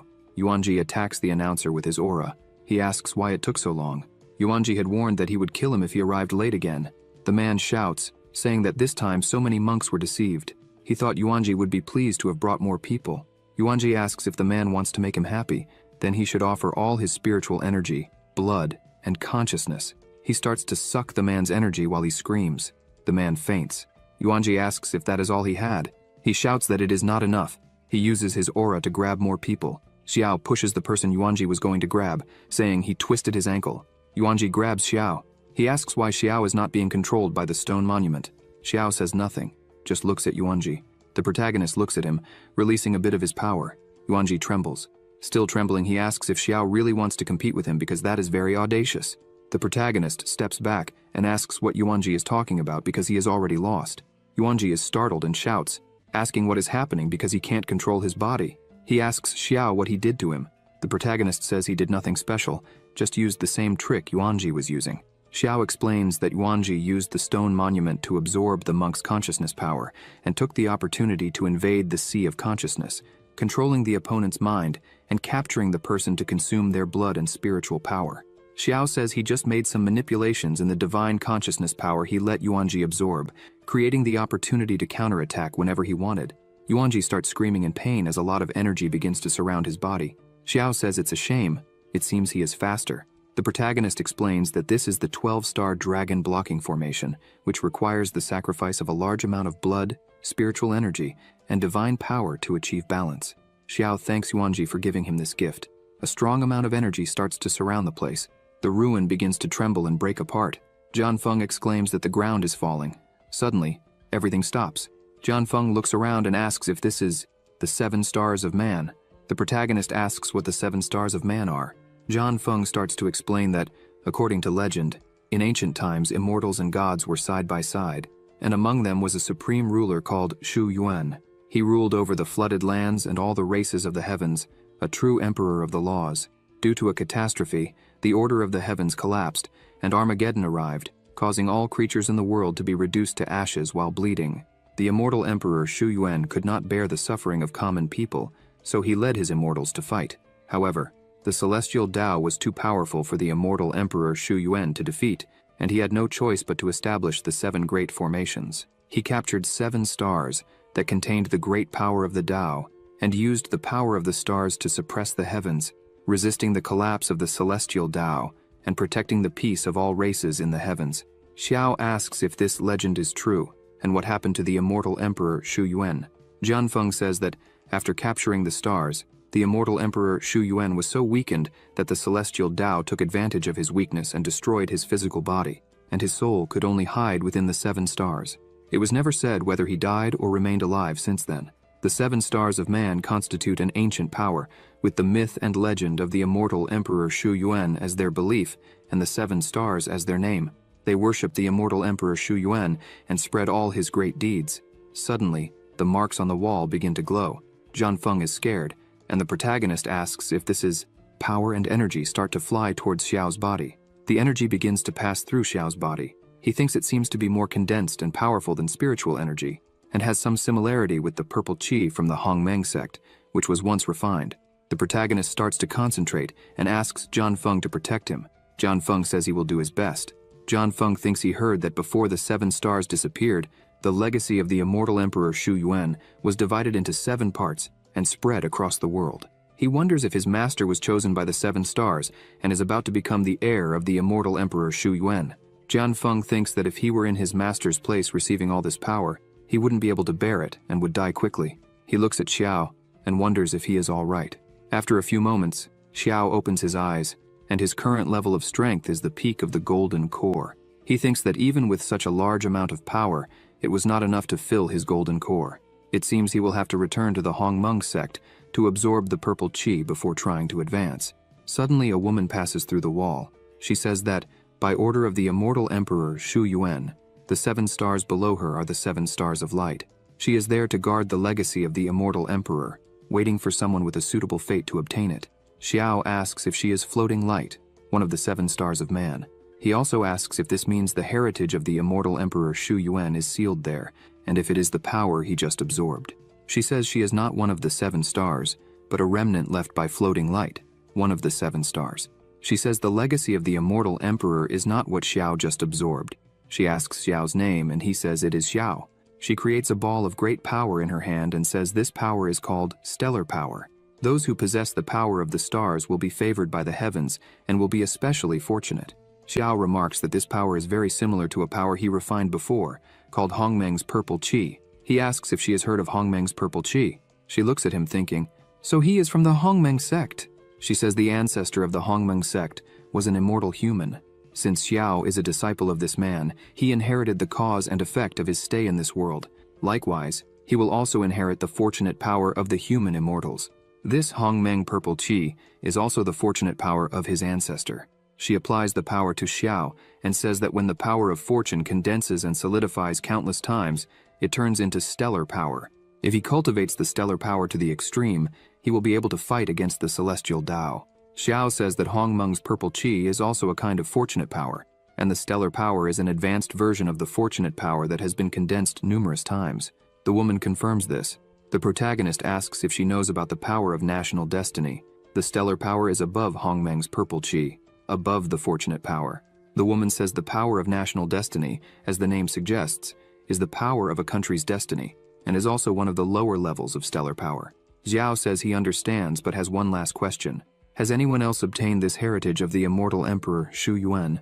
The woman says that besides him, others have been there before. They all completed the trial well and received their own heritage. Xiao thanks the woman for clarifying everything and says he has no more questions. She says that, as Xiao already knows, this place is where the immortal emperor Shu Yuan left his heritage. Once he has received this heritage, he will be able to fight against the celestial Tao. She asks if he is willing to take the trial. The protagonist asks what the trial would be. She smiles and says that if he wants to receive this heritage, he must kill the man who came with him. John Feng is so scared that he reverts to his original form. Xiao remains silent while John Feng screams for his master, terrified. The protagonist smiles. He asks John Feng if the Emperor Shu Yuan is really as powerful as he said. Xiao says he believes this trial is a joke. The woman becomes angry, calling the protagonist presumptuous. She shouts, asking how a mere mortal dares to question the immortal emperor. She attacks, but he easily defends himself and asks if this is serious. He says he already understands everything. John Feng kneels and screams for his master. Xiao looks at him and asks what he is doing. John Feng cries out, saying that all his life he wanted to reach the highest level in the art of the sword, but now he realizes that it is impossible for human power to defeat the heavens. John Feng says that Xiao is different. In time, he will be the best in the art of the sword. He only hopes that Xiao can become an immortal emperor in the future. The protagonist sighs and asks John Feng what he is talking about. The woman says that Xiao's disciple is much more sensible than he is. She asks what he is waiting for. She says that now Xiao doesn't need to worry about being blamed. He can receive the heritage openly. She asks why he doesn't do it now. The protagonist smiles and says rebellion against the heavens. Immortal Emperor Shu Yuan. Now he can understand completely. Xiao uses his power and says he will borrow John Feng's swords quickly. He creates a large sword in his hand and says he understands this thanks to John Feng. Since the flexible fingers swords are originally just one sword. Therefore, if it can strengthen the magical weapons of the world, why not combine them into just one? Xiao creates a sword with incredibly strong energy and shouts that this is the sword that will break the world. John Feng is amazed and shouts, asking if all the flexible fingers swords have turned into one. He asks if this is not something even the ancient weapon forgers could do. The protagonist looks at him and says this is nothing. He grabs another sword in his hand and merges it with his true sword, saying it can be even stronger. The woman is startled, saying that the flexible fingers sword given to her by the immortal emperor has been strengthened. She asks if this power is now available to today's cultivators. Xiao advances, saying he will put all this to the test. The woman is frightened and shouts, asking what he is doing. She asks if he doesn't want the heritage of the immortal emperor. The protagonist asks her how it is possible that the immortal emperor Shu Yuan, who fought against the celestial Tao to protect the races of the heavens, would set such a trial. The only solution he thinks is simply breaking their customs without scruples. He strikes the woman. The woman begins to emit a strong amount of energy and explodes with just one strike. Xiao says that if he is not mistaken, he could consider this a way to end the false legacy of the immortal emperor. Yuanji screams for his master. Beside them, a book with a lot of energy appears. The book opens, and John Feng shouts, saying that this is the technique cultivated by the legendary immortal emperor Shu Yuan. The protagonist approaches the book, and the energy begins to enter his head. He says that unfortunately, there are 7 chapters in the 7 Stars Sutra, but this is only the first, the chapter of tenebrous light, which can support his cultivation, but it is not enough to reach the first level of the separation realm. If he wants to cultivate to the first level, he needs to find the remaining 6 chapters. However, the chapter of tenebrous light also contains the location of the next chapter of Kaiyang, which is located in the Longyan Kingdom. He thinks it will be easy to find. It is also written in the chapter of tenebrous light that anyone who decides to kill their companions in the ruins can obtain part of the heritage, but will not be able to find the whereabouts of the other relics. Xiao thinks that until the true heir appears, the relic will remain sealed. From what he has noticed, the men who arrived there before him chose to kill their companions. The protagonist is a bit confused, thinking he does not know what the intentions of the immortal Emperor Shu Yuan were in leaving this kind of heritage. Jianfeng congratulates Xiao for receiving the legacy of the immortal Emperor and the complete flexible finger sword. Now, he has a new powerful weapon. The protagonist asks Jianfeng to extend his hands. As soon as he extends them, Xiao hands the sword to him and asks what he was talking about, as this sword is now his. Since he doesn't need it, the system announces, "With the host's help, the disciple obtained the 8 swords in 1 high celestial grade, complete flexible finger sword. The host will receive 5 times the reward and obtained the upgraded version of the supreme celestial grade, complete flexible finger sword." Jianfeng looks at Xiao with tears in his eyes and bows, thanking his master. The protagonist says he will give him the Sutra of the ancient 7 Stars Emperor. Jianfeng is shocked and asks if Xiao really wants to pass on the legacy of the immortal Emperor Shu Yuan. After Xiao transmits the knowledge, Jianfeng begins to meditate while the system opens again, saying, "It has been detected that the host taught the disciple the Sutra of the ancient 7 Stars Emperor, chapter of the Dark Light. The reward is doubled, and the host will receive the scripture of the ancient 7 Stars Emperor, chapter Haiyang." The protagonist is happy with this reward, as the Kaiyang chapter is very good. He begins to summon a sword, thinking he would take a good look at it, as it is said to surpass even the immortal Emperor's magic weapon. Jianfeng opens his eyes and asks Xiao if the sword he is holding is also a flexible finger sword. While Jianfeng holds the sword the protagonist gave him, he asks Xiao how it is possible that he has 2 complete flexible finger swords. The protagonist's sword turns into energy and transforms into a fan. Xiao looks at him and says he already told him not to ask questions about the world. Jianfeng is so surprised by what Xiao is doing that he shouts he wants to become a fan of his master. The protagonist transforms the energy fan into an axe. Xiao says that the axe he is holding is as strong as a celestial grade weapon and that it's not bad at all. Now he can do whatever he wants with it, as he sees fit. He thinks that after practicing the 5 elements yin-yang body refinement technique, he gained new insights into the Tao of the sword, which had been stagnant for a long time, so it's better for him to explore new ways of cultivating. Jianfeng continues to be more and more impressed with his master. He thinks that Xiao made a celestial grade masterpiece. The flexible finger sword is only high celestial grade. From what he knows of the legend, this is the magic weapon refined by the immortal Emperor Shu Yuan to shake the light. Xiao asks the system if this upgraded version of the flexible finger sword has new functions besides changing shape. The system says, "By merging weapons containing the power of the stars, it is possible to evolve the sword's level." The protagonist is happy to know that this is a divine weapon that can evolve. He says this sword is much more powerful than the complete flexible finger sword, so he will call it Wushuang. He makes a movement with the fan, releasing a good amount of energy, and says they should get those people out of there. The released energy begins to transform into spirits, lifting and carrying the fallen people. He says it's time to test the puppet technique written in the chapter of the Dark Light. After getting everyone out of the cave, they went to Wangfeng Mountain Square. Several people were lying on the ground. Jianfeng informs Xiao that these people suffered damage after losing some of their consciousness power. Jianfeng emphasizes that if they leave these people alone, in the future, they may end up going mad. The protagonist begins to release his power and says he just learned several routes for the movement of spiritual energy and asks Jianfeng what he thinks. He says he will try too. Jianfeng begins to concentrate and releases a large amount of energy around him. After a while, he notices what this technique is and shouts at his master, asking if that ability is not the heaven and earth demon devouring technique used by Kui Wu Wu. He asks what the protagonist wants with that kind of magical power. Xiao smiles and says it's to reverse the technique and save Jianfeng's disciples and grandchildren. The system announces, "Through the host's teaching, the disciple learned the incomplete heaven and earth demon devouring technique. The host will receive a reward 7 times greater and obtained the complete heaven and earth demon devouring technique." Xiao begins to concentrate and releases his power into Yuanji.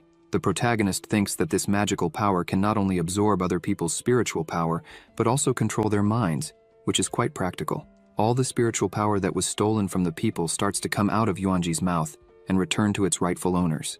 The people begin to get up, still a bit dazed. They were scared, but besides having their powers back, they were stronger than before. Jianfeng asks Xiao what he did to those people. The protagonist says that when he returned their consciousness power, he also purified them, since some of Jianfeng's disciples had a weak foundation, so he decided to take care of them. Jianfeng is completely amazed by his master's feat. The people start shouting that their master, Jianfeng, saved them and even made them stronger than before. Xiao turns around, saying he would leave the rest to him, and that once he finished handling things, they would go back home. Jianfeng watches Xiao, who walked away too quickly, and wonders if this is how a master acts. After all this, they begin to return to the Hongmeng sect. As soon as Jianfeng sees the sect, he is astonished and asks what happened, as the place looked different and luxurious. Compared to his own sect, Hongmeng seemed like a remote and poor place. The protagonist laughs at this and says it wasn't like that before, but they arrived at the right time. He descends and says they were expecting them. As soon as he arrives, Z starts shouting that her master has returned. Muhan comes forward and greets her master. Xiao asks how she feels now that she is helping with the sect's affairs. Zhu Xuanxiao starts to say they are doing a great job there, and that she was thinking of appointing Z as the master of the 7th peak, and giving Muhan a separate Dan peak to recruit new disciples who hope to use the Dan to enter the Dao. Xiao holds Zhu Xuanxiao by the shoulders, looking directly into her eyes, making her embarrassed. He asks if she is serious, because it seems he has a problematic person taking care of them these days. Suddenly, Meyer arrives shouting, calling her master and saying she has something to ask her. Zhu Xuanxiao says goodbye and mentions she will resolve this first. The protagonist asks Z and Muhan to take Jianfeng to see the sect. He would return later to guide them in cultivation. Alone, the protagonist goes to the sect's ancestral shrine. He says this power is much more condensed than before. Purple Qi of Hongmeng.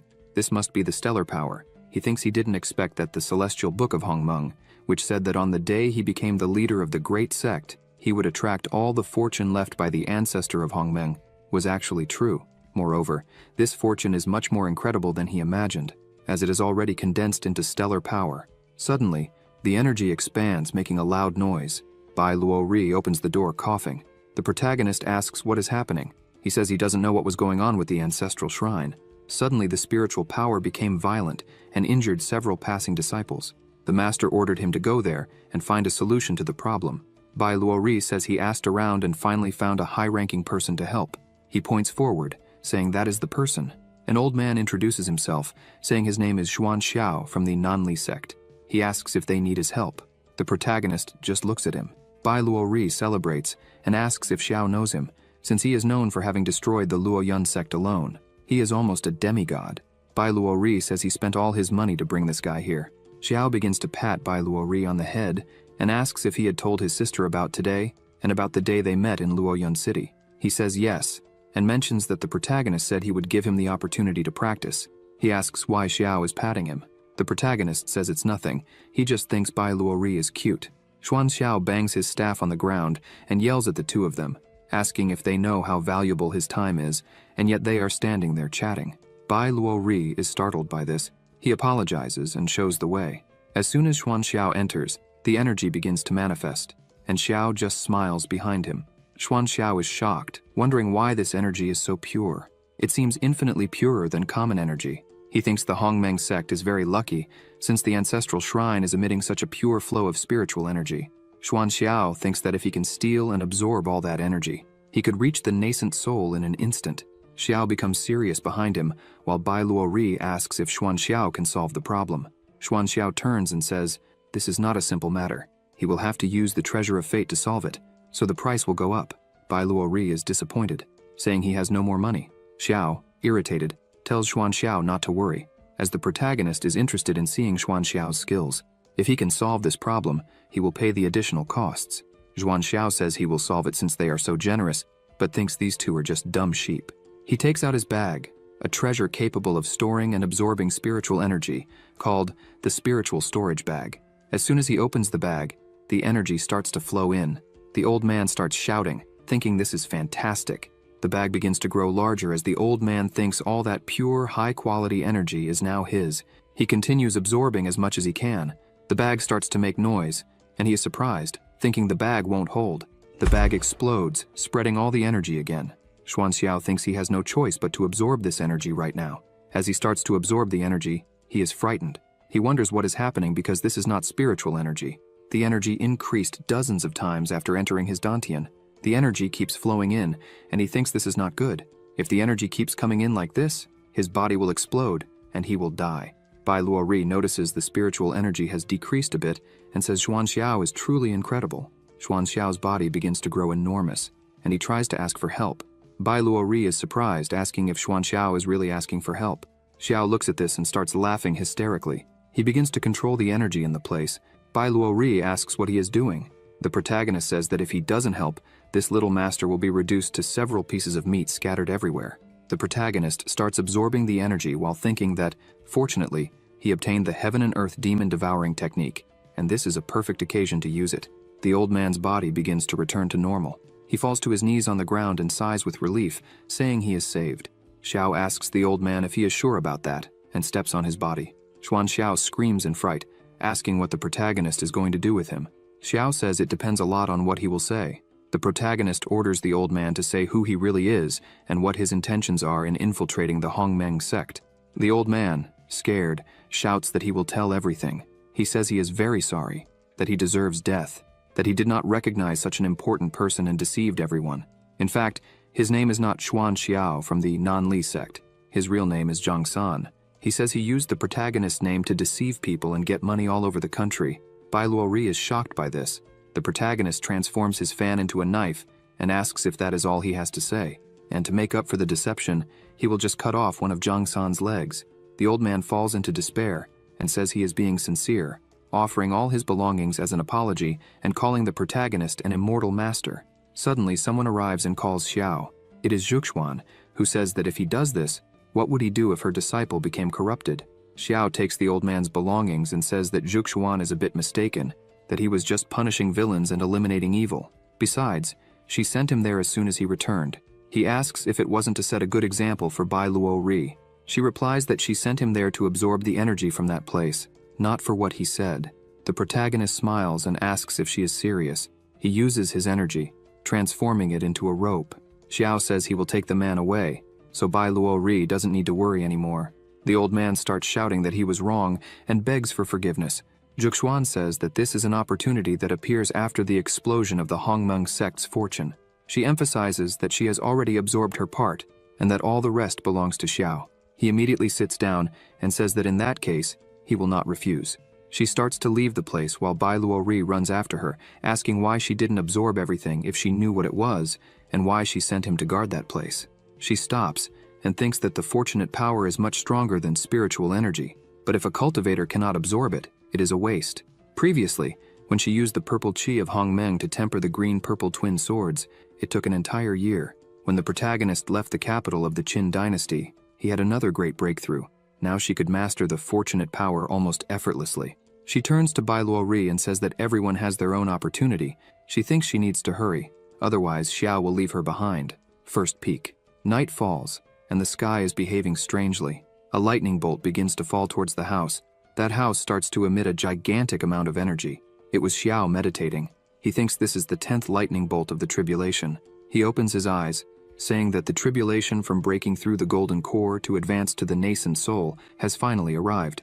It is not easy to fill this bottomless abyss of his dantian. Breakthrough to the nascent soul realm. From the golden core is a process every cultivator should experience before advancing to the nascent soul realm. During this process, the transformation of the golden core attracts the tribulation of heaven and earth. To form the nascent soul, one must first absorb the power of the lightning tribulation that descends. It can be said that the power of the lightning tribulation is also a kind of fortuitous power. Generally, the power of the thunder tribulation is proportional to the strength of the golden core. The stronger the golden core becomes, the stronger the lightning tribulation attracted to break through the golden core and advance to the nascent soul. Xiao says that the cultivator Chongling was called the strongest cultivator for withstanding 5 tribulation bolts when advancing to the nascent soul. The protagonist says that if that is the case, then it wouldn't be a big deal if he proclaimed himself the strongest nascent soul cultivator. Another lightning bolt forms in the sky. Xiao looks at it and thinks that this is the 10th tribulation bolt. Historically, no one has faced the 10th bolt, so that should be enough. However, another bolt forms, this time in the shape of a dragon. The protagonist shouts, asking if it would really continue. He smiles and says he never thought he would advance to the nascent soul with more than 10 bolts. The protagonist begins to prepare to absorb another bolt. He says he is too impatient. Outside, Jianfeng and Zhuxuan are impressed by what they're seeing. Zhuxuan says that in her entire life, she has only heard that besides the immortal Emperor Shu Yuan, there was only one nascent soul with 10 bolts. She can't believe that someone with the potential of an immortal emperor would be born in the Hongmeng sect. The bolts keep appearing. Jianfeng shouts that this is already the 20th tribulation bolt. He shouts, terrified, saying that this level of thunder power has already surpassed the level of a normal nascent soul tribulation. He shouts, saying that his master could be forming a nascent soul with 100 bolts. The entire sect starts looking at the mountain peak. One of the bolts shouts, furious, saying that no one can endure more than half a day of continuous lightning strikes and not die. This Xiao must be hacking. The bolt says it's leaving in anger. After that, the weather calms down. Xiao starts to open the doors. As soon as he opens the doors, Jianfeng and Zhuxuan congratulate him for forming a nascent soul with 100 bolts. The protagonist is surprised to see them there and asks if they stayed there to protect him and if they spent the whole night. Zhuxuan says this moment is historic for the Hongmeng sect, the birth of a nascent soul with 100 bolts. As the leader, she couldn't miss something like this. She lowers her head and says she also has something to tell him. The two go to a more secluded place. Xiao asks if she is from Longyan country and the daughter of the patriarch of the Zhu family, the most prestigious there. She sighs and says yes. Zhuxuan explains that she came to the Hongmeng sect because she got lost in the Qin dynasty, and Zhang helped her, saying that from that day on, that would be her new home. With nowhere else to go, she followed Zhang to the Hongmeng sect. The protagonist asks if her family hasn't looked for her all these years. She says they didn't come to get her. She says she left the Zhu family because her second uncle betrayed her and threw her to the beasts. If it weren't for Zhang's help, she probably would have been killed by the beasts that night. Xiao is surprised, thinking he never imagined she had such a past. Zhuxuan says that recently her family found her and asked her to return and marry the emperor of the Longyan kingdom. The protagonist gets angry and says this is nonsense. They ignored her for years, and now they want to use her for a matrimonial alliance. He says that during the visit to Longyan country for the National Destiny War, he would help her resolve this quickly. Zhuxuan thanks him but refuses, saying that this time she would return to cause a commotion herself. She says there are 3 months left for the National Destiny War. She would go and come back quickly, but while she's away, she wants him to take care of the sect. Xiao asks why they can't travel together. He says that would be perfect, because before the National Destiny War, Jianfeng and he need to visit the Dragonfire country to prepare. That way, they could travel together and cause a big scandal. She asks what will happen to the Hongmeng sect. The protagonist says Zhang could take care of everything since his wounds have healed, and he knows the place better than anyone. Zhang sneezes, wondering why he suddenly had a bad feeling. With everything resolved, they set off on their journey. At the gate of Dragon City, Xiao says that this is Dragon City, the farthest border of the Qin dynasty. The Qin dynasty and the Longyan country are very far apart, with several kingdoms between them. The Qin dynasty has only one long-distance teleportation formation. To reach Longyan country quickly, they must use the large teleportation formation here. The protagonist tells them to hurry because he already asked Xingye to inform the governor. He should be waiting for them at the city gate. The rest will come later with Xinye. They head towards the gate and find Governor Haiming there. As soon as the governor sees the protagonist, he welcomes them and introduces himself. Xiao says they don't need to be so formal. He says that probably His Majesty had already informed him that they would be using the teleportation. Haiming becomes desperate and says that the formation leading to Longyan country can only be used twice a year. And now, not only has the formation been reserved by Princess Yilan of Longyan country, but she has also occupied his house. Haiming says he tried everything, but he doesn't dare offend a princess of such a superior country. Xiao asks why she did this and if she has any urgent matter. The protagonist also asks if he told her they had an important matter to handle there. Haiming says the princess claimed she was tired of traveling on the flying boat and wanted to use the formation. He says he tried to inform her of the protagonist's participation in the National Destiny War. But the princess said, being a 6th-rank kingdom, even participating or not, they would only waste resources. It's better not to go. The protagonist gets irritated and says he wants to meet her now. He heads to the governor's mansion, but there is a barrier and a guard. Haiming tries to talk to him to let them in. However, the guard tells the governor to leave, saying that the princess is not available for visits at this time. Xiao intervenes and says they have important matters to discuss with the princess, so he should step aside. The guard starts laughing and asks if they are from Qin, saying that the princess mentioned the dogs of Qin are not welcome here. Haiming says that as soon as the princess arrived, she placed a barrier around the residence. Therefore, he cannot enter without her permission. So, it's better if they leave. However, the protagonist is furious. He places his hand on the barrier, effortlessly pushing his fingers through. With a bit of force, he creates a sword and says the princess of Longyan country is a true idiot. The guard is scared and asks what he is doing. Haiming is also worried, thinking it was a defense formation given to the princess by the emperor of Longyan. It can't be broken so easily. If the protagonist angers the princess, everything will be ruined. With a simple strike, the protagonist shatters the barrier. Neither the guard nor the governor could believe he broke the barrier so easily. The guard runs off, shouting that he needs to warn the princess. The protagonist says that in broad daylight, the princess is locked inside. He is worried, so he needs to enter and see if she is okay. A whip cracks on a girl's back. This woman is named Wu Shuang. Princess Yilan is beating the woman, telling her to hurry up and shouting what she is doing there if she can't pull a carriage. The guard arrives, shouting, "Princess!" She hits him with the whip, asking who gave him permission to speak. The protagonist is already there, witnessing everything. They say the princess is too abusive. She continues whipping the woman, ordering her to pull the carriage. Xiao looks at the carriage and thinks it's made of solid gold and must weigh around 10,000 catties. Not even a golden core practitioner could move it, and this girl doesn't seem to have any cultivation, but can move the carriage with her physical strength. The princess hits the woman again, yelling at her and asking why she hasn't kneeled yet for her to dismount. The woman screams in pain.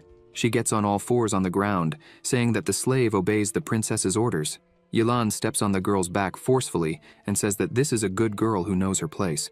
This is how a slave should behave. The girl, in great pain, agrees. Yilan starts shouting, asking what the guards were waiting for. The scum from Qin have rebelled.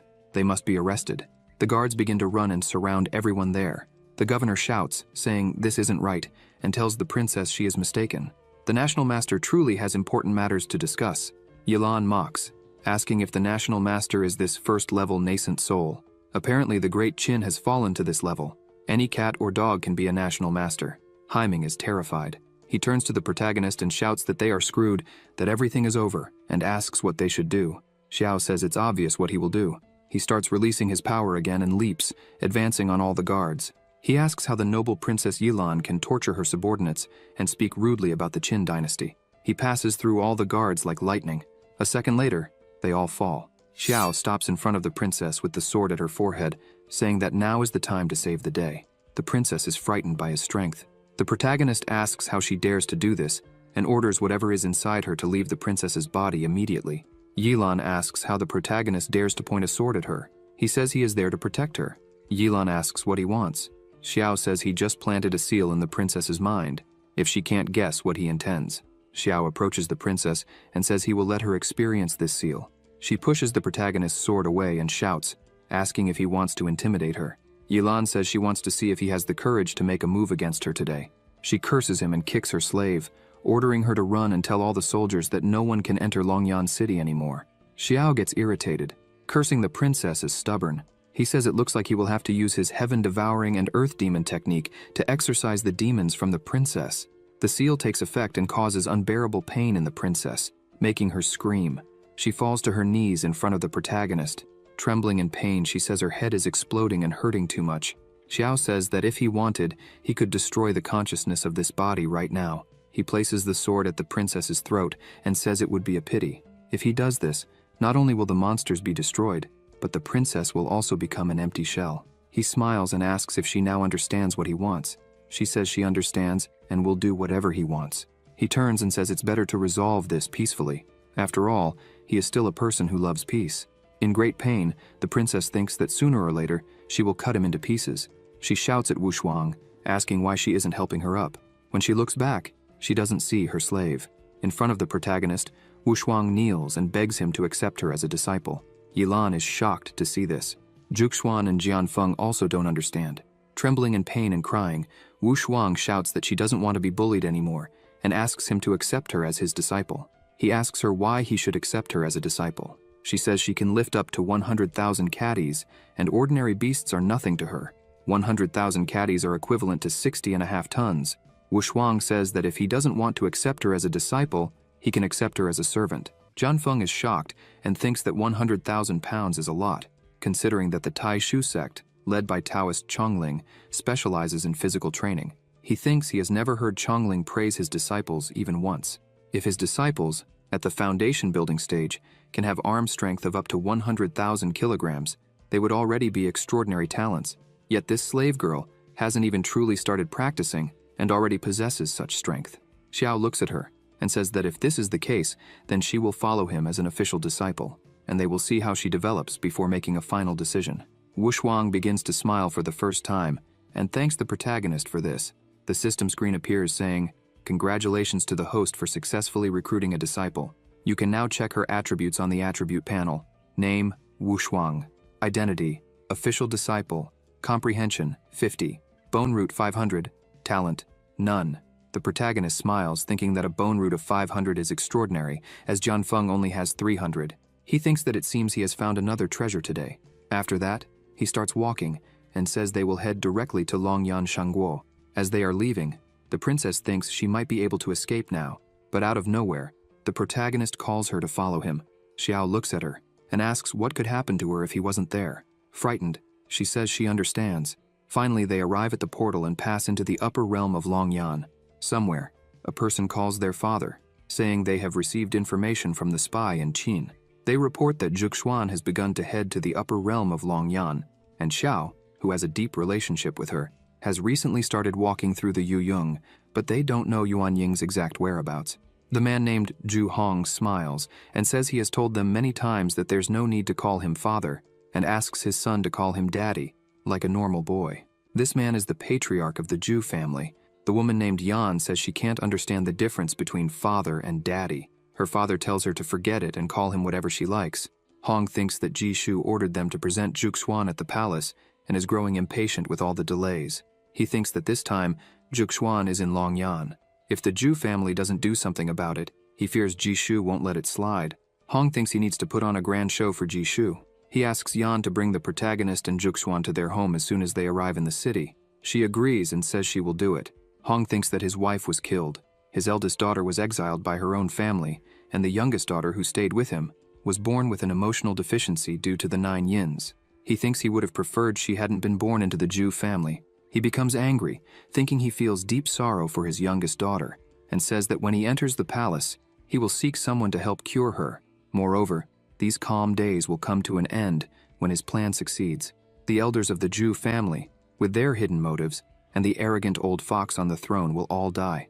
In this way, he and his daughter will be reunited in the capital of Longyan Shangguo. Inside the emperor's chamber, some people were kneeling. One of them says that His Majesty has just received secret information. This man is Longyan, a secret guardian dressed in black. He reports that Lord Sima Ren of the Qingke Shangguo realm has sent an army of 300,000 men to their border, hoping to continue the war from a year ago when the War of the Nations ended. The emperor becomes enraged, saying that this Qingke Shangguo was a little-known country 100 years ago, but suddenly gained enormous prominence in recent years. The emperor emphasizes that they have not only repeatedly offended the neighboring small countries, but also, a year ago, began coveting their country. "This is really disgusting," he exclaims. This is Ji Shu, the emperor of Longyan Shangguo, furious. He shouts that if it weren't for Sima Ren's good fortune and the opportunity to break through distractions and form a special spirit, it would have been impossible for Qingque Shangguo to threaten their country. He begins to smile and says that, even so, Sima Ren won't remain proud for long, as it hasn't been too long since he found a woman with Phoenix clan blood and has already informed the Zhu family that he will soon marry her. This woman is Zhuxuan. The emperor becomes anxious and says that once he absorbs her Phoenix lineage, he may transform into the soul of the dragon's flame. And when that moment comes, when Sima Ren and Qingque invade their country, he will defeat them all. Longyan mentions that he also has news that the prince has been inquiring about the Zhu family recently. Longyan emphasizes that he suspects the prince knows something. The emperor starts laughing and asks what kind of things that treacherous child could possibly do. Ji Shu says that if there is nothing else to report, Longyan may leave, reminding him that they must keep an eye on Zhuxuan, who is in the realm. However, he cautions them to be careful. As they begin to leave, the emperor asks them to wait. He inquires if all the yuan-devouring pills have been prepared. If something unforeseen happens with Zhuxuan with the yuan-devouring pills, even Longyan would be detectable in the capital of the country. Long Yan, the protagonist, and everyone arrive. Xiao says it would be perfect if the Hongmeng sect could also have a teleportation array. The princess mocks him, asking if that kind of trash impressed him. She says it seems he is a poor man who has never seen the world. Xiao looks at her and says she is right, that he is indeed very poor, and since she is so wealthy, the costs of this journey should be hers. He asks her to give him another 100,000 spirit stones so that he can restore his body. Yilan shouts, asking why. The protagonist begins to release his aura and says that a princess shouldn't be so cold to her servants. She becomes frightened and hands over a pouch with the stones, shouting that she will pay. She says that this is all she has. Xiao mentions that 10,000 superior spirit stones are equivalent to 1 million first-level spirit stones. The protagonist calls everyone in his team to visit a good restaurant and have a great meal. Yilan shouts, asking about her. The protagonist says that since she is already in her own country, she could return home. He says he won't be around anymore, so he won't be able to protect her, and advises her to be careful, because if another evil spirit enters her body, it would be very bad. Yilan becomes furious at this, thinking that sooner or later, 1,000 swords will cut him down. In the restaurant, several beautiful and expensive dishes were on the table. The protagonist says that, unexpectedly, Longyan also had a Tianji tower. It seems that business has also expanded. They not only manage an auction house, but also an inn and a restaurant. Wushuang asks if the protagonist didn't know that Tianji started in the business by operating restaurants and inns, only later becoming more and more prosperous. Now, it is a giant enterprise across the entire continent.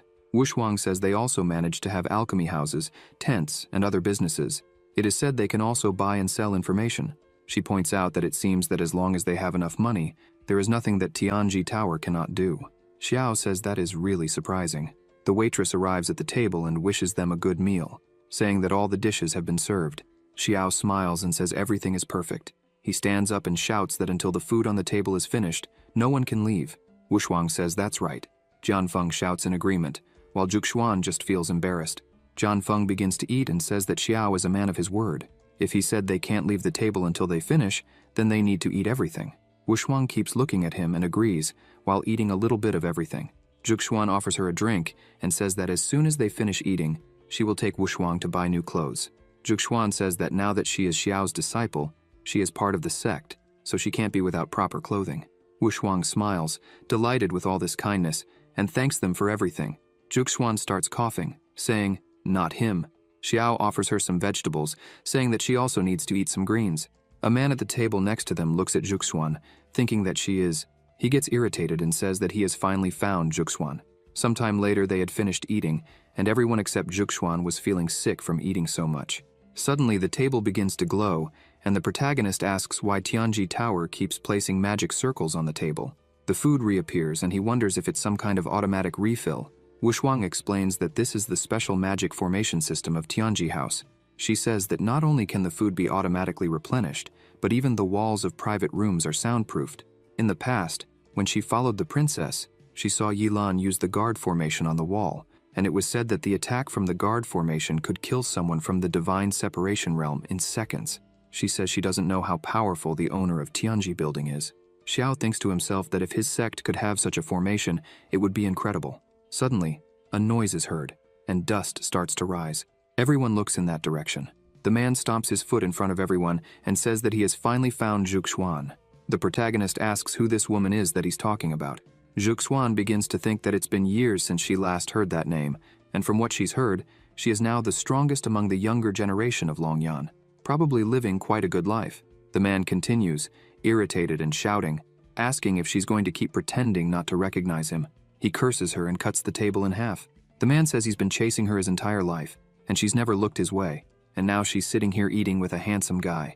He attacks the protagonist, saying that if he kills the man she's dating right in front of her, maybe she'll change her mind a little. An explosion occurs. The man is startled because the protagonist blocked his attack with a fan. Xiao says they are in Tianji House, and it was the man who started the trouble, while he was just defending himself. The man turns around and asks since when that person had been standing there. The woman's name is Zhuge Lin. She smiles and says that guests are welcome, but if the guest doesn't want to dirty their hands, she can take care of it. The protagonist tells Lin that she doesn't need to worry about it, and with a simple move, he throws the man far away. The man flies a few meters and falls to the ground unconscious. Xiao asks if he was breaking any of Lin's rules. She starts gathering energy in her hand and thanks Xiao for what he did. From that energy, two spirits emerge and start dragging the completely unconscious man outside. Meanwhile, Lin smiles and says that she is the person in charge of Tianji Tower and introduces herself.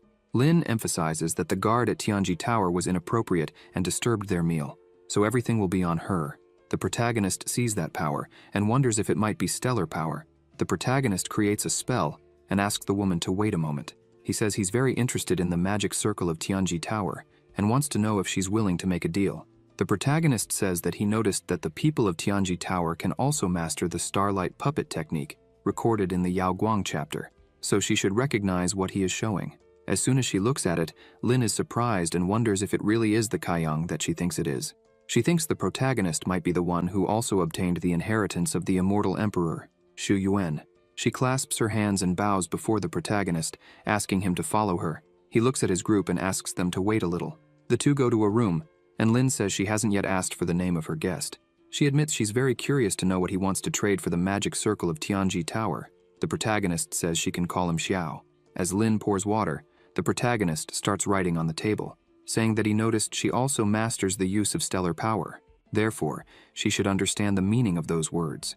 She looks at it and thinks that if the protagonist truly knows the whereabouts of the Kaiyang ruins, then she calls the protagonist and asks how she could confirm that the location of the Kaiyang ruins is authentic. He looks at her and says that she must also know that in the chapter, The Light Flows, one can only practice up to the divine separation stage, and to progress further, a new inheritance is required.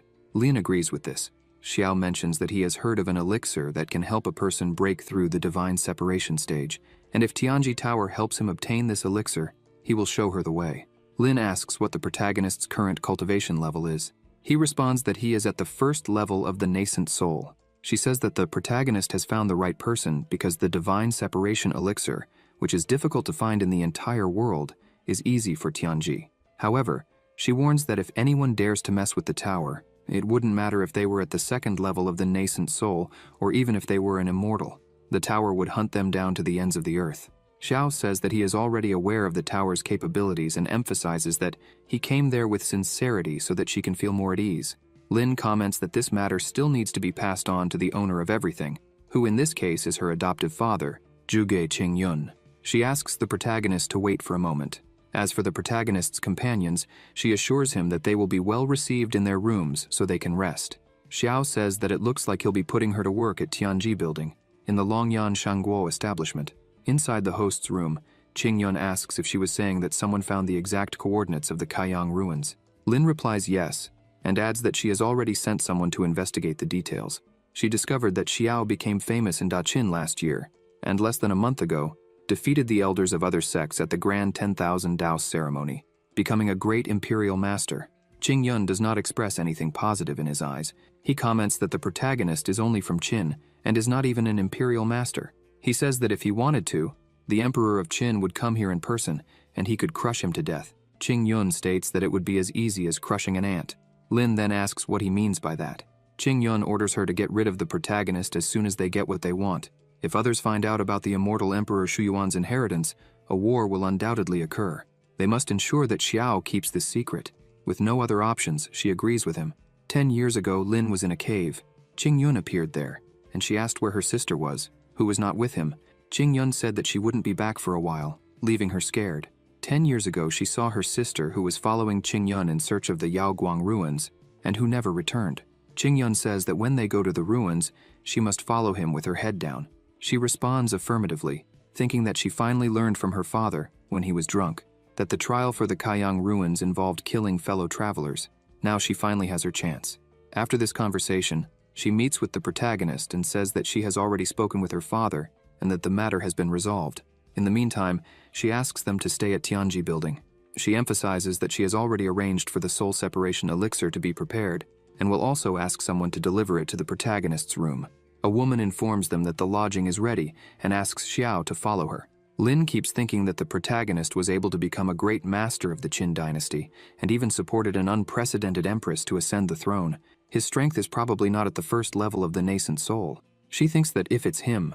Suddenly, she asks Xiao to stay a little longer. Meanwhile, his group was sitting at a table. Jian Feng comments that the master has been away all afternoon, and moreover, Wu Shuang said she would go look for him, but she hasn't returned either. Zhuge Xuan stands up and says she will ask someone from the tower. Suddenly, another man arrives, shouting Zhu Yan's name, saying he knew she was there and demanding that she come out immediately. His shout was so powerful that the tiles and vases began to shatter, leaving both of them startled. She looks at the damage and thinks that with such power, this person must have cultivation above the nascent soul. She asks who was causing the commotion. People say that this is Ancestor Wanji of Qingque, an expert at the divine separation level. As soon as they step outside, Wu Shuang is being held by two people. Jian Feng asks who they are. The people around start shouting that the person in front of Wan Jian is Jian Feng, the immortal sword god of Qin. They begin to wonder how these people know each other. The woman calls Zhu Yan and Jian Feng from Qin. Wan Jian smiles and says that she has finally appeared. He strikes his sword on the ground and begins to release his power, telling Zhu Yan that his disciple is mad because of her, and that if she agreed to what he wanted, there would be no consequences. However, she humiliated him. Zhuge Xuan says that he came for the wrong reasons, emphasizing that there is no Zhu Yan there, and that she has no idea who his disciple is. Wan Jian shouts, saying that she is lying because he has witnesses, pointing out that his disciple came in there after her, and shortly after left covered in blood, and yet she wants him to believe it wasn't her. Zhuge Xuan tells Wan Jian to ask his disciple who was responsible for that, so they can settle this debt because it wasn't her. He grabs his sword and prepares to attack, asking if she won't confess her guilt. He lunges at her and says that if that's the case, he will destroy her cultivation base, imprison her, and offer her as a slave to his disciple. She dodges the attack, and her swords start moving. She also goes on the offensive, commanding them to release Wu Shuang. The fight continues. Wan Jian plants his sword into the ground and defends against Zhuge Xuan's attack. This leaves her shocked, wondering how the green and purple swords didn't break through the protective power of his sword. Wan Jin says that she indeed has some skill, but she won't be able to make up for the difference between the Golden Core stage and the Divine Separation stage with mere tricks. He manages to land a direct hit on her, throwing her backward. Jian Feng is shocked by this, shouting her name. Wu Shuang also cries out upon seeing her friend flying and hitting the wall. Jian Feng becomes enraged and charges at Wan Jian with all his might, but Wan Jian blocks Jian Feng's attack with just one hand, leaving him astonished. Wan Jian says that Jian Feng's sword is indeed good, but it's a pity that he's at the nascent soul stage. Therefore, he thinks Jian Feng should hand over the sword to him, and as a reward, he'll be made into a slave. Suddenly, a person arrives, shouting that in the presence of the crown prince, someone dared to be so presumptuous. A terrifying aura emanates from the person, frightening everyone. The man defends against Wan Jian's attack as if it were nothing, and says that the crown prince has arrived, so they should lower their swords and kneel to pay homage to the prince. Wan Jian asks which prince he is talking about. Behind everyone, a carriage carried by several men begins to arrive. The prince asks the old man to step back. Everyone kneels to greet the prince. Zhuge Xuan and Jian Feng introduce themselves and thank the prince for saving them. Wan Jian asks what reason the prince has for being there. He says he'll be straightforward. If he doesn't get a satisfactory explanation, no one will leave there. The prince, named Yixuan, asks Patriarch Wan Jian what kind of explanation he desires. Wan Jian points at Zhuge Xuan and says he wants her to renounce her cultivation and become his disciple's slave from now on. Yixuan asks Wan Jian if he knows that the girl is favored by his father, and that in the future, she will be the concubine of the emperor of the Longyan kingdom. The people are shocked to hear this. Wan Jian starts laughing, and asks if it wouldn't be better to avenge his disciple and also humiliate Elder Ji Shu. It would be like killing two birds with one stone. The old man gets angry, but Yixuan just laughs. He asks the old man not to be rude, because if he offends Patriarch Wan Jian and damages the relationship between the Longyan kingdom and the Qingque kingdom, not even 10 heads would be enough to make up for it. Yixuan approaches Zhuge Xuan and says that this situation is truly a shame for him. As a prince, it wouldn't be good for him to rashly offend a strong man from Qingque. He smiles and says that if she is willing to marry him, the story would change because she would become the crown princess of the kingdom. The humiliation of the crown princess would justify his actions, allowing him to act without issues in the future. He asks her what she thinks. The people become even more frightened, realizing that even the prince is interested in her. Zhuge Xuan thinks that it seems even the crown prince of Longyan did not come to rescue her sincerely. He only came to take advantage of the situation. She reflects that maybe, if she tries hard enough. However, someone suddenly yells for everyone to wait. The protagonist appears behind Wan Jian, filled with anger, and tries to strike him, destroying the ground. However, Wan Jian manages to dodge. Xiao comments that the visitors from Qingque are indeed strong. The protagonist looks at Wan Jian, who now has a cut on his arm, and remarks that if he was able to dodge the protagonist's sword, he must be a special person. Wanjian's disciples ask who that person is who missed his strike, yet still thinks so highly of himself. Wanjian looks at his arm, thinking that while the protagonist's aura is only at the first level of the nascent soul, his sword is extremely powerful. He reflects that despite his physical body being strong, his skin and flesh were cut open by the light of the protagonist's sword. Wanjian begins to gather energy, realizing that he needs to take this very seriously now, or he might die. Xiao says that if Wanjian offends him, as the leader of the Hongmeng sect, he can choose to lose either his arm or his head.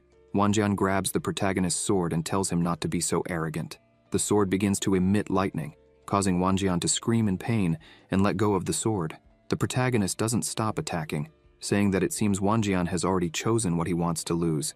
Wanjian becomes desperate, shouting for the protagonist to wait and not kill him, as he is a servant of the Qingque kingdom.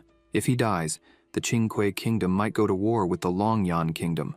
Wanjian, terrified, says he is willing to lose one of his arms and begs the protagonist to be merciful. The people can't believe that Ancestor Wanjian has surrendered. This man is a powerful master of the divine stage. Xiao stops his attack and orders Wanjian to make his choice now. Wanjian focuses energy in his hand and aims at his arm, thinking that at this point, with the Hongmeng sect, he can get out of this.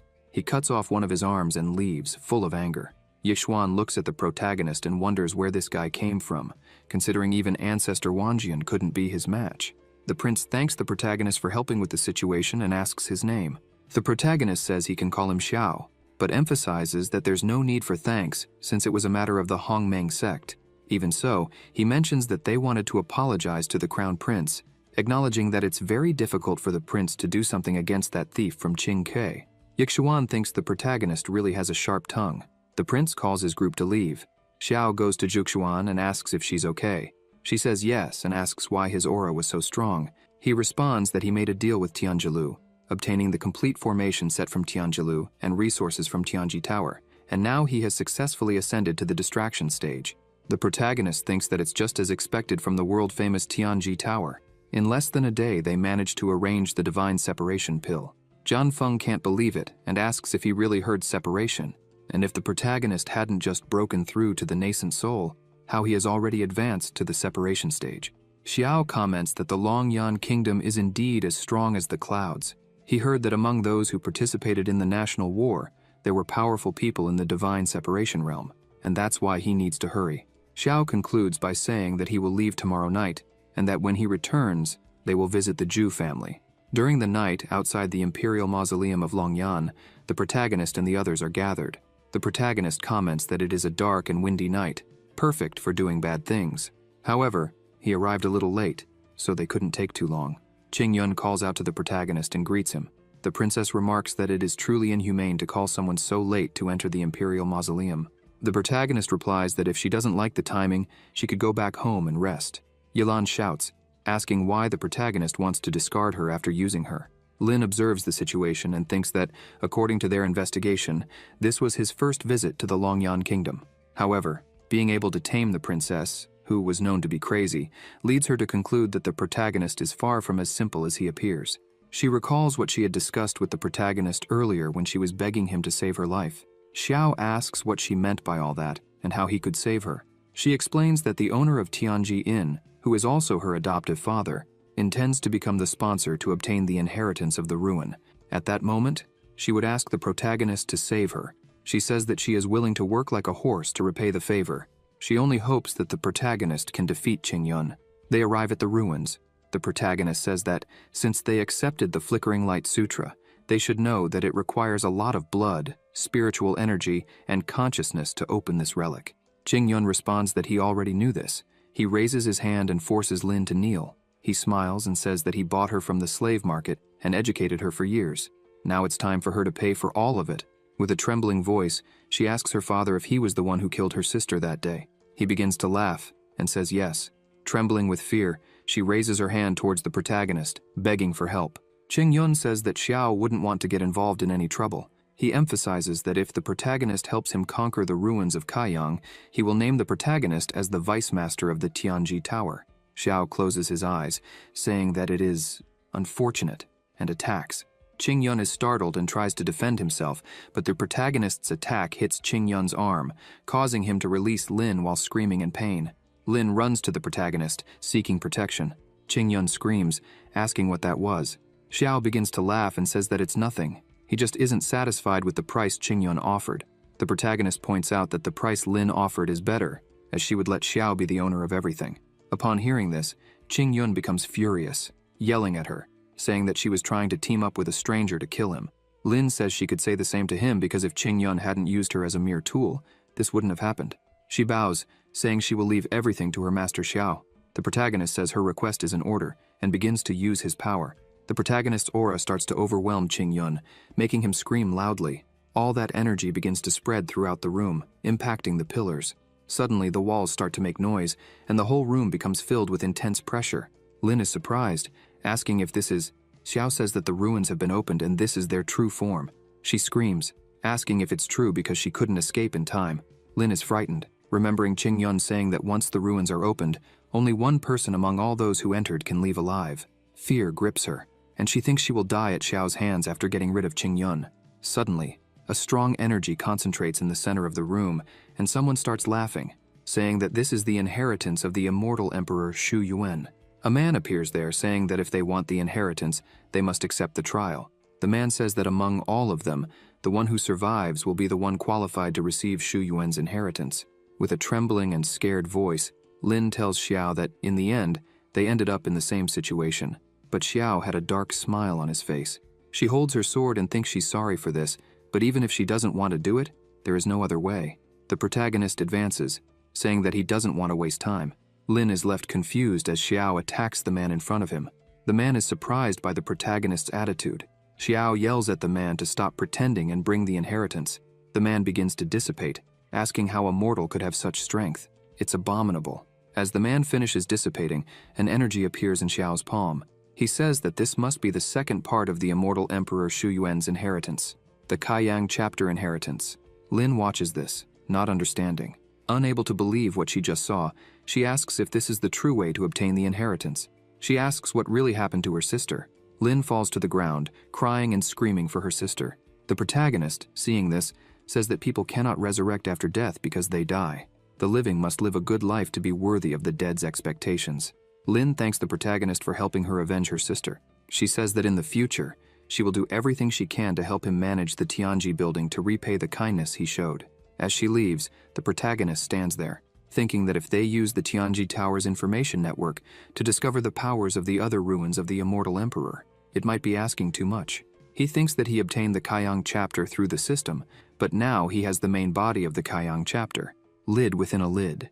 Xiao wonders if he can get something better if he gives this to one of his disciples, finding the situation complicated. He starts to think it will take some time to properly study the system's rewards. Also, there's the Tianji building, and he needs to think about how to use it. He becomes irritated, thinking that he's been so busy that he hasn't had a chance to rest. The next day, many men were looking into a room, asking if that was Zhu Yan from the Zhu family. They were amazed that a woman like her was there, calmly drinking tea. Another man comments that he saw her arrive early, and she's drinking tea. It seems like she's waiting for someone. They can't understand what kind of person she is to be waiting for someone in a place like that. Suddenly, the protagonist arrives and asks why they are so excited. They start to laugh, a bit embarrassed. Yan notices that they have finally arrived. As the protagonist and his disciples walk in, Yan stands up and commands them to stop. Xiao looks at Yan and thinks that she resembles Zhuxuan quite a bit. Suddenly, Zhuxuan looks at her and calls her by name. Zhuxuan grips her swords and asks who sent her there. Yan extends her hand and tells Zhuxuan to come back with her. Xiao steps in front, saying that he knows how beautiful Zhuxuan is, but Yan can't just take her away. Yan becomes irritated, telling the protagonist not to interfere. She draws her sword and says that if he continues, he can't blame her for being rude. The protagonist takes out his fan and taps her sword, saying that when a girl disagrees, she draws her sword. He asks what that means. Xiao says that if you look closely at Yan, she resembles Zhuxuan a lot. He also thinks that he heard Zhuxuan call this woman Zhu Yan, and that the man in black last time confused the two of them. Yan tells Zhuxuan that their father asked her to bring her home. The protagonist remains silent, and Zhuxuan, surprised by this, becomes angry and says that she will take the opportunity of Yan being here to ask her to go back and tell Master Zhu that she, Zhuxuan, will have nothing to do with him or the Zhu family from now on. She emphasizes that the agreement between them and the emperor has nothing to do with her. Yan becomes angry at this and attacks Zhuxuan, saying she could just knock her out and take her by force. However, her attack is interrupted. Xiao steps in front, asking if she really wants to touch the leader of the Hongmeng sect. First, she'll have to go through him. Yan asks if he's really going to try to stop her, because she doesn't like fighting innocent people. The men at the door are all shocked by this, as they didn't know there was another daughter in the Zhu family. Yan begins to release her aura, while the protagonist watches everything closely. A man appears and says that Yan is almost using her killing move. The other men are frightened and ask what that is. He explains that it's said Zhu Yan has a body of the 9 yins, which is why she's favored by the emperor of the immortal court. The immortal condensed his years of sword knowledge and taught it to Zhu Yan. As a result, although Zhu Yan is not the strongest person in the Longyan realm, she is the strongest in actual combat. Yan attacks the protagonist with all her might. The protagonist begins to use his energy in his eye and thinks that, indeed, this sword is not simple. With one strike, Xiao disarms her. Yan is stunned, as she had never been disarmed so easily. The men are astonished to see Yan's first defeat and ask if anyone knows the man who won the fight. The protagonist thinks that the celestial grade innate sword body is really good. When he's immersed in the sword's mind, he can see her every movement. Yan falls to her knees in front of the protagonist and asks if she really lost. She starts sweating and thinks that her heart is beating too fast. She has never felt this way before. She wonders if this is what fear is called.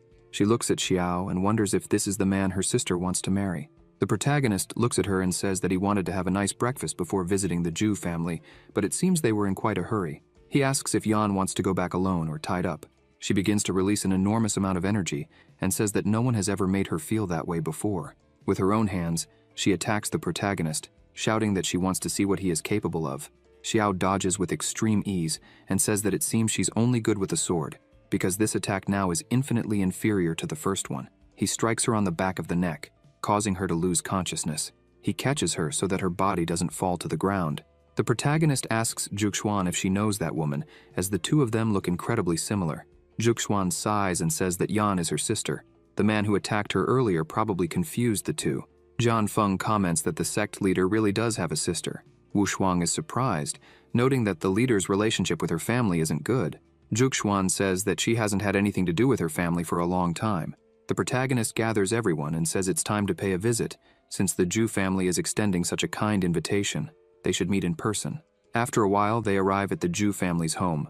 A man comes running and shouting for his master, saying there's a problem. Hong asks what's going on and why there's such a commotion. The man says that someone has been knocking down all the doors and entering.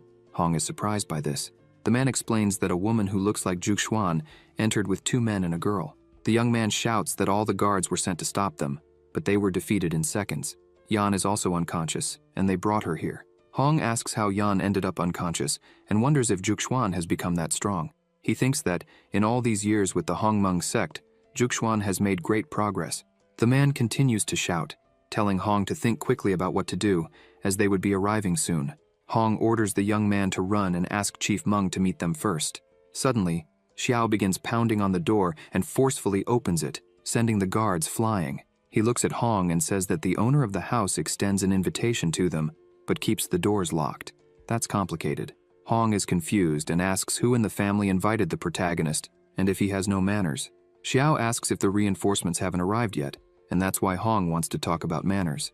The protagonist says he would wait because he wants to see what kind of reinforcements the Zhu family can muster, given how dominant they are. Hong is shocked, thinking that Xiao is so arrogant that he fears nothing and no one. Hong says that Zhuxuan has been away from home all this time and asks why she doesn't want to come back. Zhuxuan, with a cold look, retorts, "Why would she come back?" She asks if he was talking about the Zhu family, who kicked her out when she was under 10 years old, taking her to the desert without caring whether she would live or die. Hong, surprised, looks away and tries to end the conversation, telling her not to bring up those issues from the past. Suddenly, some people start to arrive. 3 men appear, and one of them comments that Zhuxuan has finally arrived. With an authoritative tone, he asks what's going on there. They are the elders of the Zhu family. The first elder insists on knowing what's happening and says that since she has returned, she should sit down and talk with her father. The second elder, with a malicious laugh, asks if Zhuxuan still remembers the second uncle, the one responsible for throwing her to the wolves. Zhuxuan smiles mockingly and replies, how could she forget the uncle who deceived and abandoned her outside the city? Hong, annoyed, yells at her not to be rude. The third elder then begins to release his aura, stating that it's not easy to come back, but that she's making a mess and daring too much. He continues, saying she must have forgotten the Zhu family rules by being away for so long, and that because of this, he would teach them to her again.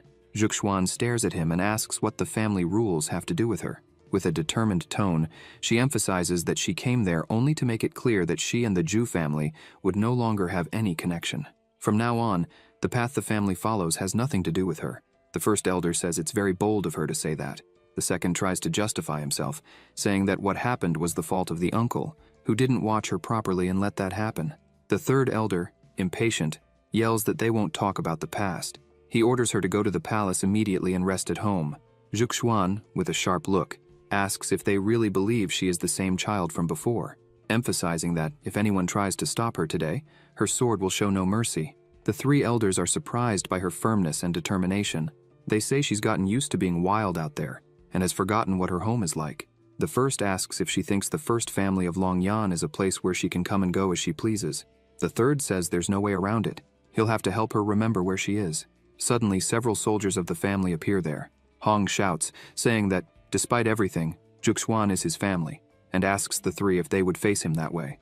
The first points to him, saying she is like this because of his negligence. The second says it's the father's fault if the daughter learns nothing.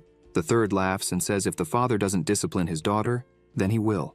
They shout for the soldiers to protect the head of the family. Hong is puzzled, and the soldiers say they are also concerned about the head of the family.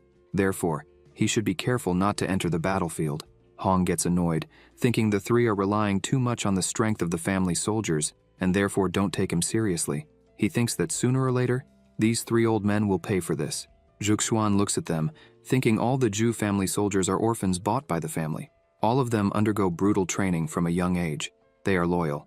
Among them, the one with the lowest cultivation level is a golden core, and those with talent can reach the nascent soul level. It is partly because of the existence of these soldiers that the Zhu family has become the #1 in the Longyan kingdom. Suddenly, Xiao steps in front of her, saying that's too many people. The protagonist begins to release his energy, turning it into a sword. He stands in front of everyone and, smiling, asks who would be the first to dare to take another step. The first yells at the soldiers, asking what they are waiting for. He gives the order to finish this quickly and take the lady to rest. They shout and begin to act. The ground beneath their feet starts to tremble. A great aura takes over everyone there, making them stronger. Xiao asks if really only they would come with a simple move. The protagonist launches his attack, and 3 soldiers create a barrier. Xiao's attack hits the barrier, causing only a small crack. He is surprised, thinking that his sword attack could be blocked by this barrier. Not to mention that the 3 are on the same level as him. In terms of power, they are all at the peak of the nascent soul. He thinks that condensing such a solid spiritual energy shield is not easy. Jian Feng shouts to the protagonist, saying he will go with him. However, Xiao replies that it's not necessary, and asks him to stay behind, protecting the others. Zhuxuan is worried, and asks him to be careful as he is going alone. Xiao looks at her, smiling, and asks her not to worry. Hong is surprised to think that the unit formation can unite the cultivation levels of the people in the formation. Those 3 soldiers are the best among the Zhu family warriors. With the help of the shield condensed by the concentric formation, they can at least withstand a full blow from the peak of the separation realm. He can't believe that with a simple strike, Xiao almost broke the shield. The first elder yells that the soldiers are a bunch of useless and threatens, if they don't kill the protagonist in less than 10 minutes, everyone will be killed. He yells for them to use the unit formation again. Everyone falls silent and begins to release their powers. A huge amount of energy starts to be released, emanating a strong aura. The 3 soldiers begin to shout. The protagonist watches this, thinking that their auras were constantly increasing. In just a few breaths, they would multiply several times. The 3 get into formation and tell Xiao that they are ready for a big fight, suggesting it would be better for him to surrender. The protagonist continues looking, confused, thinking that even with the power transmission, it is not possible to increase the cultivation level in a short period of time. He realizes that this does not seem to be a simple power transmission. The protagonist looks at the ground and sees some marks. He feels that the soldiers use them to temporarily concentrate their cultivation power. One of the soldiers attacks Xiao, yelling that he was ignoring them, but the protagonist dodges the attack. Xiao starts to laugh, finding that formation very interesting, but regrets. He then begins to use his power, and his eyes start to glow. The protagonist activates his sword heart ability. He thinks that, with the sword heart in hand, It is easy to see through the spiritual energy of the opponent within his own realm. Another soldier advances quickly, saying that now it is his turn. The protagonist gets serious and delivers a blow to the soldier, hitting him fully and throwing him away. Everyone is surprised to see one of the strongest soldiers kneeling on the ground, moaning in pain after the blow. The soldier, trembling, wonders what happened, as the attack did not cause physical damage but blocked his spiritual power. He looks at Xiao, thinking that perhaps the protagonist's sword strike had anticipated the root of his spiritual power. He wonders how that sword energy, which just entered his body, managed to block all his spiritual power instantly. Xiao delivers another blow, saying it's not over yet. The attack hits the soldier again, and he feels the same thing. The protagonist is purposely blocking his spiritual power. He thinks they can't let the protagonist win like this. Another attack from Xiao hits one of the 3 soldiers, who falls to the ground, trembling in pain, and says that his spiritual power is not flowing. The protagonist advances again, noting that the soldier's reaction was quite quick. He attacks the soldier, who tries to defend himself with his sword but is frightened by the strength. Meanwhile, Xiao just smiles, seeing the fear in the eyes of the soldiers. The other soldier yells, scared and worried about his companion. Xiao backs off, and the soldier loses strength, letting his sword fall. With his head bowed, he looks at his arms, realizing that they are not moving. The protagonist advances once more, stating that the spiritual power of hundreds of people was accumulated only in the 3. He emphasizes that if that strength were really theirs, perhaps they could scare the protagonist, but it's a shame that it isn't real. With a movement, Xiao takes down several soldiers around him, throwing them away. The soldiers, swords, everything around is being destroyed. The protagonist looks at them and says that although they have great spiritual power, they have no control over it. He highlights that the flow of their spiritual energy is as conspicuous as a torch in the darkness. It's extremely easy to deal with. All the soldiers hit by the protagonist's attack begin to get up, saying their spiritual power isn't working. They scream, scared, that in seconds Xiao sealed the spiritual power of everyone there. They look at the protagonist, thinking that this guy is a monster, a god in his world. With a serious face, Xiao says that now everyone is vulnerable. Hong is shocked, thinking about the impressive amount of strength the protagonist has. In front of the soldiers fallen on the ground, the protagonist asks who else wants to try to fight with him. The soldiers, trembling, begin to scream in fear as they realize the abyss between their powers. Suddenly, the first elder starts to speak. He says that if the protagonist can defeat their unit formation with just one blow, then he must apologize for the ignorance at the beginning. The elder asks if the protagonist is the legendary Xiao, emphasizing that he didn't expect Elder Xiao to be so strong, even being so young. He then asks what the protagonist's monthly salary is. Xiao asks what his salary has to do with it. The first elder of the Zhu family says that if Xiao continues like this, he won't achieve much in old age. He asks why the protagonist should suffer in the small Hongmeng sect and emphasizes that Xiao should trust him. As the Zhu family could give him everything he wanted, there would be absolutely nothing lacking. The elder continues, saying that Zhuxuan will be the future princess, but that the Zhu family has many beautiful daughters. He asks if the protagonist wouldn't like to think a bit more about the matter. Xiao just listens, silent, while Zhuxuan is shocked by such words. The second and third elders say that even if the Zhu family's army were defeated there today, that was just a small part of the whole strength of the family. They highlight that the Zhu family has over 10 million troops, and if Xiao accepted, he could become the leader of all of them. The third adds that he doesn't know how many people would sacrifice their minds to become disciples of the Zhu family, but unfortunately, they didn't have good manners. He asks Xiao to think about it. The protagonist says that the Zhu family is really worthy of being the first aristocratic family in the kingdom of Longyan, and that the offer really isn't bad. Zhuxuan is worried, thinking if Xiao would really accept. Looking at his sword, Xiao asks, if he followed this plan and entered the Zhu family, could they give him 100,000 high-quality spirit stones whenever he wanted?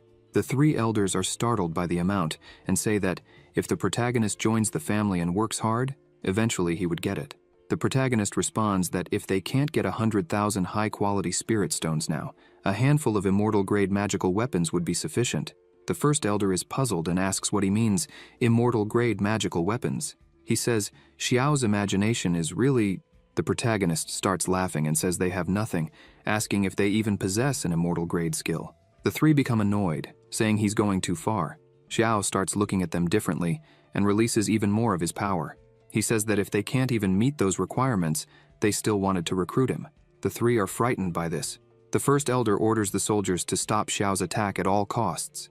Xiao laughs, as if he was waiting for that, and advances, saying that in that case, he charges, defeating everyone with extreme ease, saying he would invite them to experience the power of an immortal-grade magical weapon so they know what it's like. As a true monster, the protagonist smiled with a bloodthirsty grin. After eliminating all the soldiers around him, he says now it's their turn and asks if anyone wants to raise the stakes even higher. The three elders begin to tremble before this demon. They scream, asking what the protagonist is doing and begging him not to come closer. They try to argue that they are the #1 family in Longyan and that if he does something there, he won't get away with it. They say that if he offends the Zhu family, he won't fare well in the kingdom of Longyan, so he should think twice. The protagonist lowers his sword, saying that for a #1 family, they can't even give him an immortal-grade magical artifact. The three are completely terrified by this. Hong, watching the scene, is pleased, thinking the gods are truly wise. He contemplates that if he could use Xiao's hands to get rid of those three old men. Suddenly, a sword comes towards them, and someone shouts for the protagonist to wait a moment. The sword meets the protagonist's, rebounding towards Xiao, who defends himself from the attack. Then, he retreats. A woman picks up the sword again and comments that the protagonist is so young, and yet, he managed to defend against her attack. This shows that he really is strong. Xiao looks at her, thinking that the power of the sword now was extraordinary. He concludes that this woman is probably more advanced in the integration realm. She looks at the protagonist and orders him to accept defeat and leave the Zhu family. That is Meng Ling of the Zhu family. She says she can forgive his life because he just faced the recruitment of those three immoral elders and did not betray the trust of his sect. The three elders relax a bit upon seeing Ling there. Xiao is annoyed, saying nothing. Zhuxuan starts to say that this person is revered by the Zhu family. She emphasizes that they say Ling is a strong person who descended from the immortal court, and that they cannot fight her head-on. So it would be better for them to leave. Ling smiles, saying that Zhuxuan really knows her. She claims that she can't stand to see those old men interfering in people's lives, and therefore if Zhuxuan wants to leave, she can do so whenever she wants, as she won't stop her. Ling continues saying that, as a devotee of the Zhu family, she cannot leave things as they are. Pointing to the protagonist, she says that he hit the family so hard that he must leave an arm to pay this debt. The protagonist starts to laugh and asks if she really wants his arm. He says that if she has the capacity, she can try to take it at any time. Zhuxuan is frightened by this, but the protagonist asks her to relax, saying he knows exactly what he's doing. Nonetheless, Zhuxuan cannot stay calm, thinking that Ling is an immortal at the integration stage. She wonders if everything will really be okay. Ling starts to attack, shouting that if Xiao is so eager for death, she will help him. The protagonist enters combat mode and says he would like some good tips from her. He starts to use his stellar power, and the two collide their attacks in the air as soon as the swords touch. Ling is surprised, scared, and wonders why Xiao's sword is so strong. Xiao smiles, thinking that the stellar power is really extraordinary. With just a bit of it, he can already compete with cultivators at the integration stage. Xiao's power is so great that it breaks Ling's sword. She screams, not understanding what's happening, barely dodging the attack. She thinks that the power shown by the protagonist does not look at all like that of a soul separation cultivator. She looks at him, considering that, if it's just spiritual power, the capacity of his Dantian is really different from ordinary people. But is that all? She turns around, concentrating a great energy in her hand, and attacks him, thinking that the power he used just now doesn't seem like ordinary spiritual power. The two use the power of qi, causing a massive pressure that frightens people around. Ling is thrown away, and the protagonist comments that this is how things are for a human immortal. He takes Zhuxuan's hand, saying she has said all she wanted and that therefore they will no longer disturb. He starts to walk away, smiling, and calls Zhuxuan to leave with him. He also calls the other two to accompany them. Wushuang asks him to wait. Hong asks Ling what happened there. He says that Xiao is at the soul separation stage, and yet he managed to fully repel her attack. He asks if it's possible that Xiao is hiding his true realm. Ling replies no, emphasizing that Xiao is indeed at the separation stage. She explains that the reason he managed to repel her was because of the weapon he used. Thinking about it, she says that maybe it's not the technique, but rather the spiritual power of Xiao's own cultivation, which is particularly strong. Ling admits she has never seen anything like it before. She states that when the two were fighting, the power Xiao showed was 1,000 times stronger, and that was frightening. Looking at Xiao as he walks away, Ling says he is very strange, concluding that she doesn't need to pursue him, as no one below the integration stage can be an opponent for him. Suddenly, the protagonist looks at his hand and notices something strange. Zhuxuan looks at him and asks if he is injured. The first elder, annoyed, yells, asking how they could let him leave like that. How would they explain this to Her Majesty? Ling says she won't do anything, emphasizing that the elder could take the sword and kill her if he wanted. With no other choice, they decide that the best thing is to think long-term. Hong says he will inform Her Majesty that Zhuxuan was bewitched by the Hongmeng sect and threatened with death, and therefore refused to submit. He says that this way, Her Majesty will understand their side. Hong begins to laugh, thinking that the protagonist just did him a big favor. As soon as they return home, Zhuxuan closes the door, while Wushuang is impressed with the strength of her new master. She says he was amazing with all those moves and asks if he could teach her when he has time. Jianfeng explains to her that her current foundation is unstable, so she cannot learn whatever she wants. He emphasizes that their master has deep skills and talents. Suddenly the protagonist feels pain, and everyone gets scared. His hand was covered in blood. Zhuxuan goes up to him and says he is injured.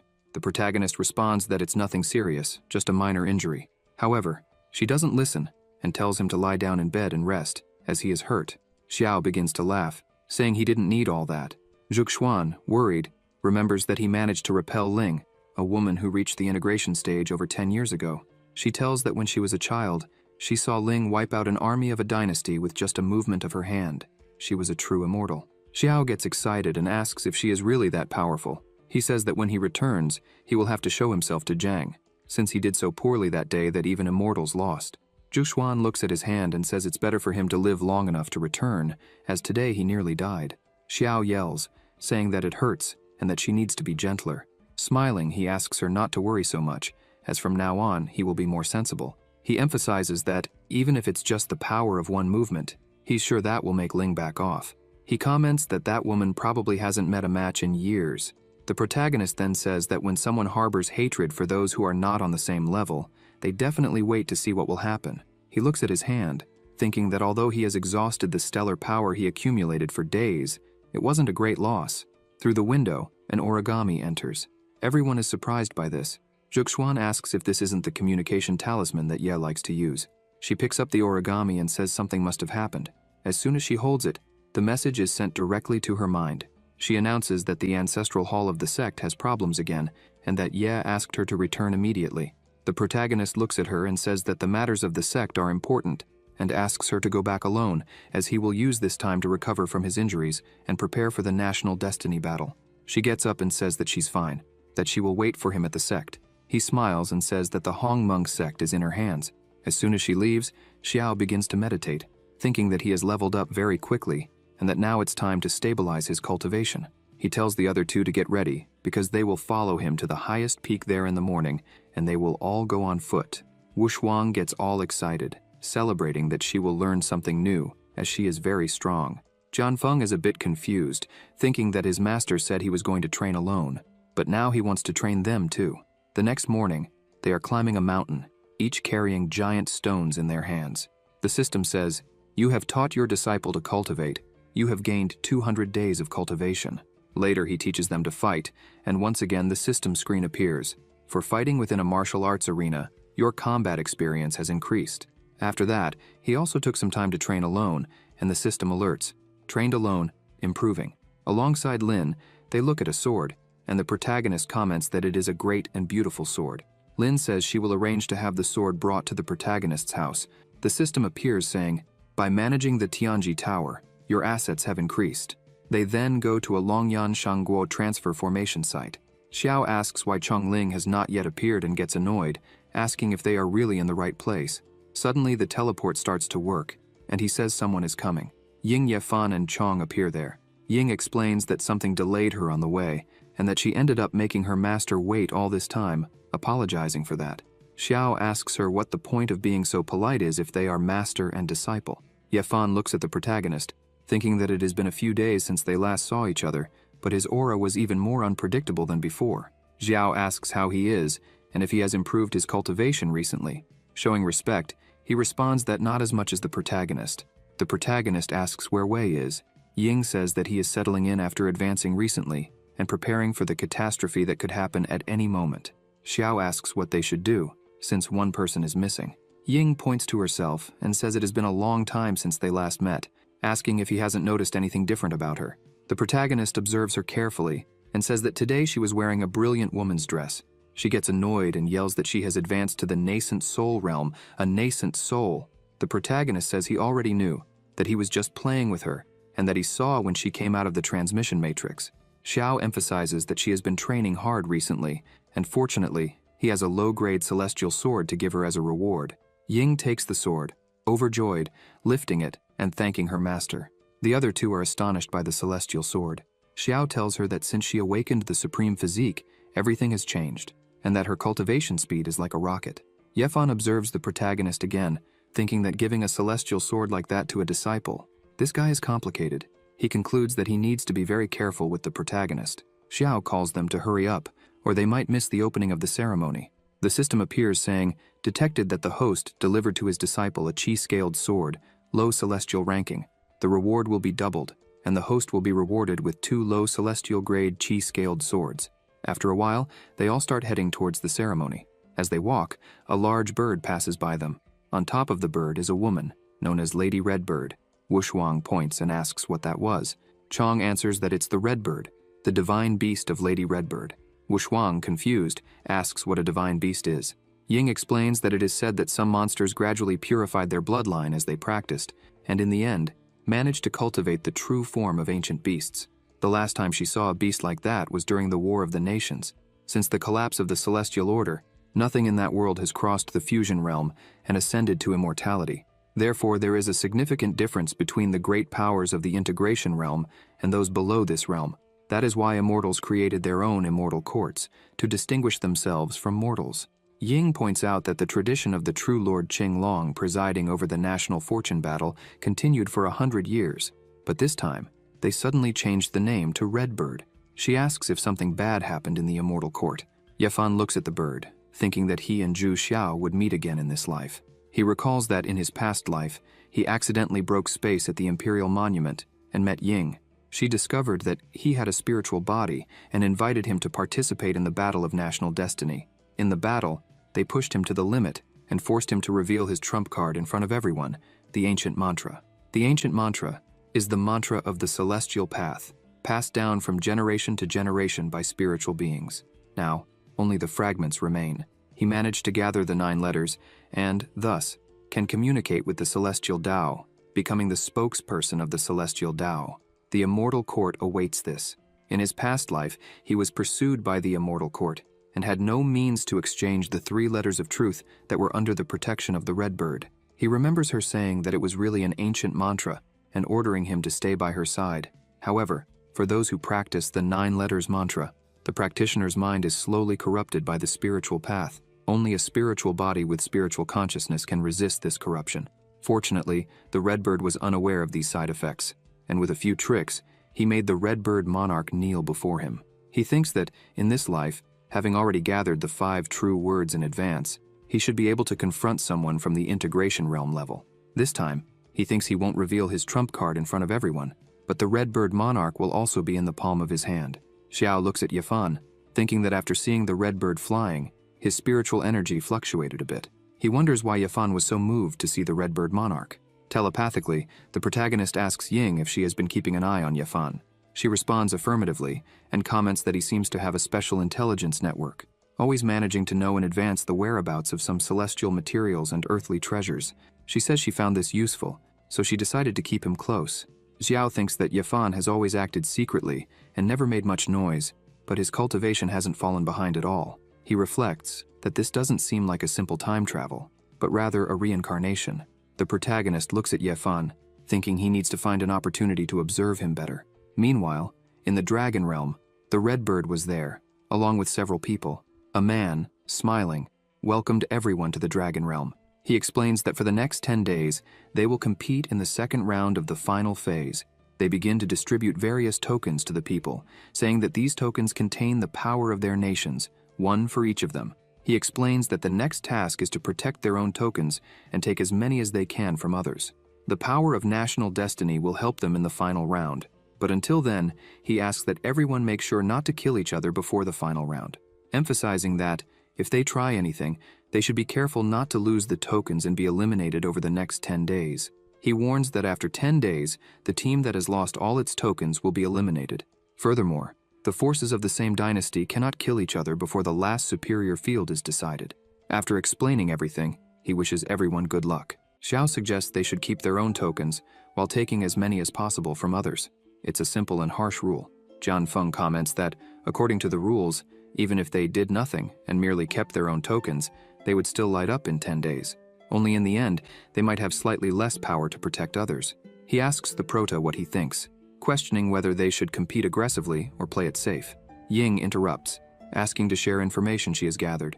She begins explaining that 5 kingdoms will participate: the dragon, Longyan, the white tiger, Baihu, the green sparrow, Qingque, the green turtle, Xuangui, and the red rabbit, Chitu. She emphasizes that there are at least 5 dynasties under the command of each kingdom, and they will take part in this war. Among them, Longyan is an exception. The other kingdoms have powerful men.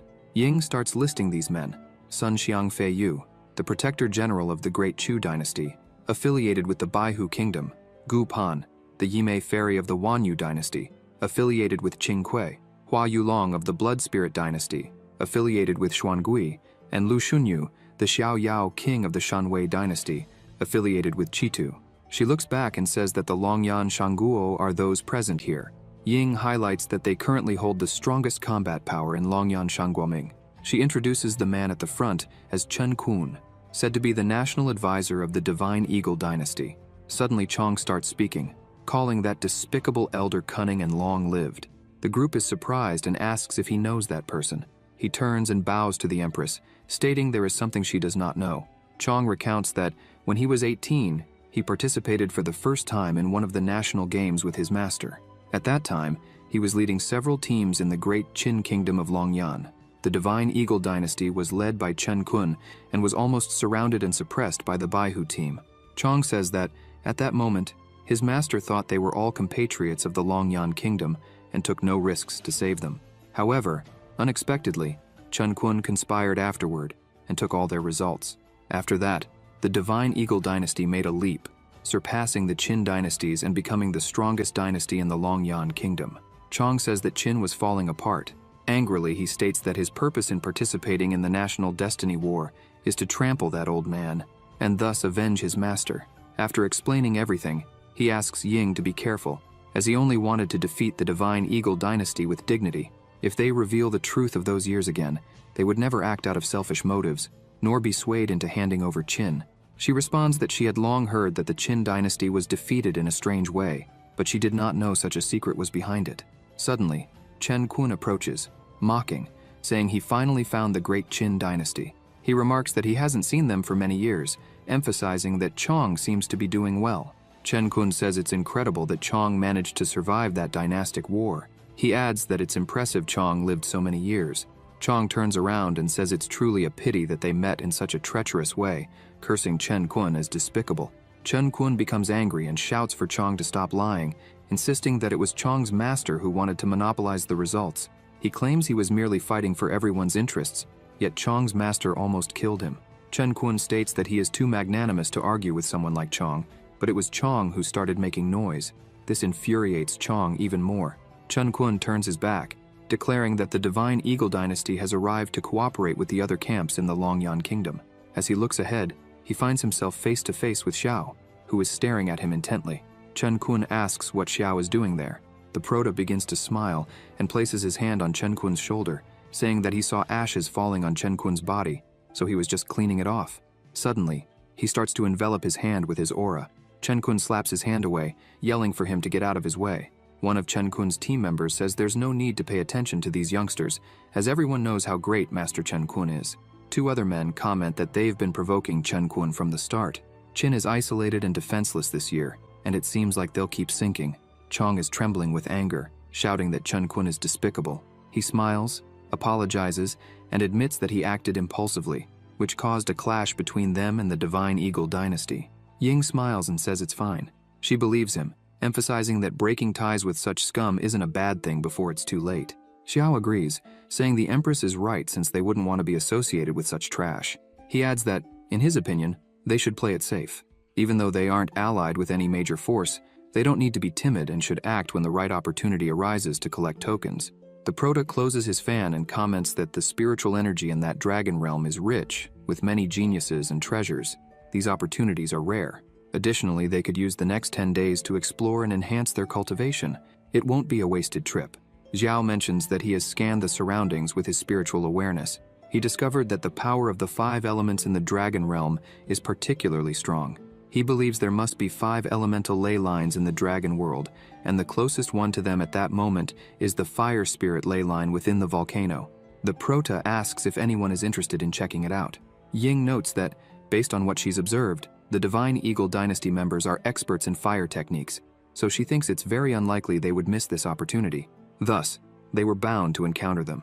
The Prota is surprised and starts laughing, saying this will make it even better. Everyone is startled because the Prota doesn't stop laughing. Ying comments that every time the master has that expression, it means someone is going to suffer. Jianfeng agrees, mentioning that he heard the Prota was also betrayed by his disciples before. He probably hates traitors. They all end up agreeing with Xiao's plan, highlighting that they could proceed cautiously, away from the main group, using guerrilla tactics. After some time inside the volcano, the Divine Eagles are seated, absorbing the volcano's energy. Chen Kun is focused on his cultivation, while his members excitedly speculate whether their master is about to ascend again. However, one of them notices that there are no signs of a celestial tribulation outside. Xiao and his team arrive at the scene. Xiao comments that the place is truly a paradise, so they wouldn't mind sharing it. The Divine Eagle members start to panic upon seeing them, shouting and asking what the Qin dynasty was doing there, declaring that they were not welcome. The Prota starts laughing strangely again and asks if they were serious, questioning if Master Chen Kun thought the same. Suddenly, Chen Kun begins to open his eyes, and his disciples start cheering, saying that their master has finally awakened and will now teach the Prota a lesson. A strong aura begins to envelop Chen Kun, while the Divine Eagle members shout that the Qin dynasty should leave now, because once their master acts, they won't be able to escape. Suddenly, Chen Kun dashes forward and kneels before the Prota, screaming that he is truly sorry. He admits that in the past he failed to recognize greatness and ended up offending a man as powerful as the Prota. Chen Kun continues to beg for forgiveness. This completely shocks the members of the Divine Eagle. Yefan looks at the scene, unable to comprehend why Chen Kun is acting this way. He recalls sensing a faint fluctuation of spiritual energy a moment ago and wonders if Xiao had already done something. The Prota crouches down, laughing, and says he holds no grudge against Chen Kun, then asks why he should forgive him. Quickly, Chen Kun rushes over to Chong, admitting that he was the one at fault and begging Chong to tell his master. Acknowledging that he was blind and worse than trash, he begins hitting himself, saying it's all his own fault for betraying Chong's master and spreading lies about him. Therefore, he's worthless and deserves death. The members of the Divine Eagle can't believe their master is doing this. Chong, enraged, says that since Chen Kun surrendered willingly, he can't be blamed for being aggressive. Chong punches Chen Kun in the face, sending him backward. The others begin to feel fear as Chong shouts that he's wanted to beat up that piece of trash for a long time. Smiling with a murderous aura around him, Xiao asks if anyone else has anything to say, as they would like to start cultivating if no one else speaks up. The men begin trembling, saying they have nothing to say, and that the Prota is in charge here. Xiao orders everyone to make room for them to pass. As they walk, he smiles, remarking that it's nice when everyone behaves. He begins absorbing the energy, assuring the men that they don't need to worry since he isn't unscrupulous, noting that this spiritual vein belongs to everyone, so he won't interrupt anyone's cultivation. The Prota says he'll just take a large portion and leave the rest for them. The men are completely bewildered by this, wondering why he would take only a portion and leave the rest, and why he wouldn't attack them. Xiao states that the Qin dynasty is peaceful. The men start crying and thank the Prota, saying they never imagined that the famous Xiao would be so generous and fair. After absorbing a substantial amount of energy, they start to leave. Chong gives Chen Kun one last hit, spitting on him, and says that hitting him anymore would just dirty his hands. Ying asks her master if they really aren't going to take any more, but the Prota just looks back and laughs again in that same way. As they leave the cave, everything starts to shake, and the cave begins to collapse. The men inside start to panic, shouting and wondering why an earthquake would happen so suddenly. But one of them says it's not an earthquake. He explains that the Earth's energy veins have been damaged. They question how this could happen so suddenly, and how the veins got damaged. Another man says it was probably Xiao. He absorbed all the energy in there, and now the veins are crumbling. They grab Chen Kun and shout for everyone to run as fast as possible. Outside, they all hear a loud noise. Looking back, they see the Divine Eagles flying out of the cave. Jianfeng is shocked, exclaiming that the entire cave is collapsing. He wonders if they'll be penalized for this. Ying starts laughing, saying no, emphasizing that they were several kilometers away when the cave collapsed. So what would they have to do with it? The Prota laughs, agreeing with her. Jianfeng watches them, thinking that this behavior is exactly what he'd expect from Xiao, like master, like student. Ye Fan observes the Prota, thinking that draining nearly all the energy from the veins in an instant isn't something just anyone can do. He wonders how many more secrets Xiao keeps with him. The Prota calls for his sword, saying they'll now go hunt other cultivators from other factions, as he wants to see what valuables they might have. They begin to follow the Divine Eagles, who quickly approach another group. As they arrive, the leader of the group, known as the Crystal Water Kingdom, asks Chen Kun how the preparations are going and where the items are. The Divine Eagles try to hide their situation, but the leader shouts, asking what happened and where the items are. He begins to explain that earlier, his brother was injured by the icy chill of a beast from the lake depths.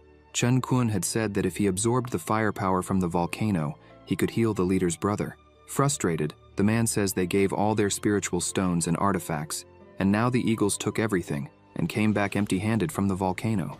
Angered, he and his group release their auras, asking if the Eagles were thinking of escaping. The Eagles start shouting that they weren't trying to flee, they just had no other choice, emphasizing that it was all the Qin dynasty's fault. While they argue, Xiao appears, saying he just heard that someone was injured by an icy cold attack. Smiling once again, he shows a flask, saying it contains the power of spiritual fire, and asks if anyone needs it. The members of the Crystal Water Kingdom start smiling, confirming that it indeed contains spiritual fire energy. The Eagle members become furious, accusing the Prota of having the audacity to appear before them again. They insist to the Crystal Water leader that it was the Prota who turned Master Chen Kun into a fool, and that they shouldn't trust him. But the leader, irritated, asks if they really expect him to trust the Eagles, who had previously been relied upon but failed to deliver the firepower they had promised. After this heated exchange, they turn to the Prota and bow, showing respect. The leader explains that one of their allies urgently needs the power of fire to survive and asks how much the Prota wants for it. The leader adds that they are currently poor and can barely afford food, but he assures Xiao not to worry because they represent the Crystal Water Kingdom, emphasizing that they are people of honor who would never take something without paying. He promises a generous reward later. Xiao tosses the flask to them, saying they don't need to speak that way with him, since they are all part of the Blazing Fire Kingdom's faction and should help one another. He questions why he would want a reward. They receive the flask with tears in their eyes, saying those words were truly comforting, noting that the Prota is indeed a genuinely good man. They glance at the Eagles and comment that he is completely different from those fake nobles of the Divine Eagle Kingdom, who talk big in critical moments, but return empty-handed. The Eagle members protest, saying it's unfair to call them fake nobles, as they had their reasons. The leader invites the Prota to enter the cave, assuring him that if they ever needed help, he shouldn't hesitate to ask, emphasizing that from this day forward, Xiao would be the benefactor of the Crystal Water Kingdom.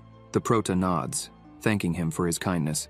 Before entering, Xiao warns the Crystal Water leader that the Divine Eagle Kingdom had committed treachery and caused the death of their leader during the National Destiny Games a few years ago.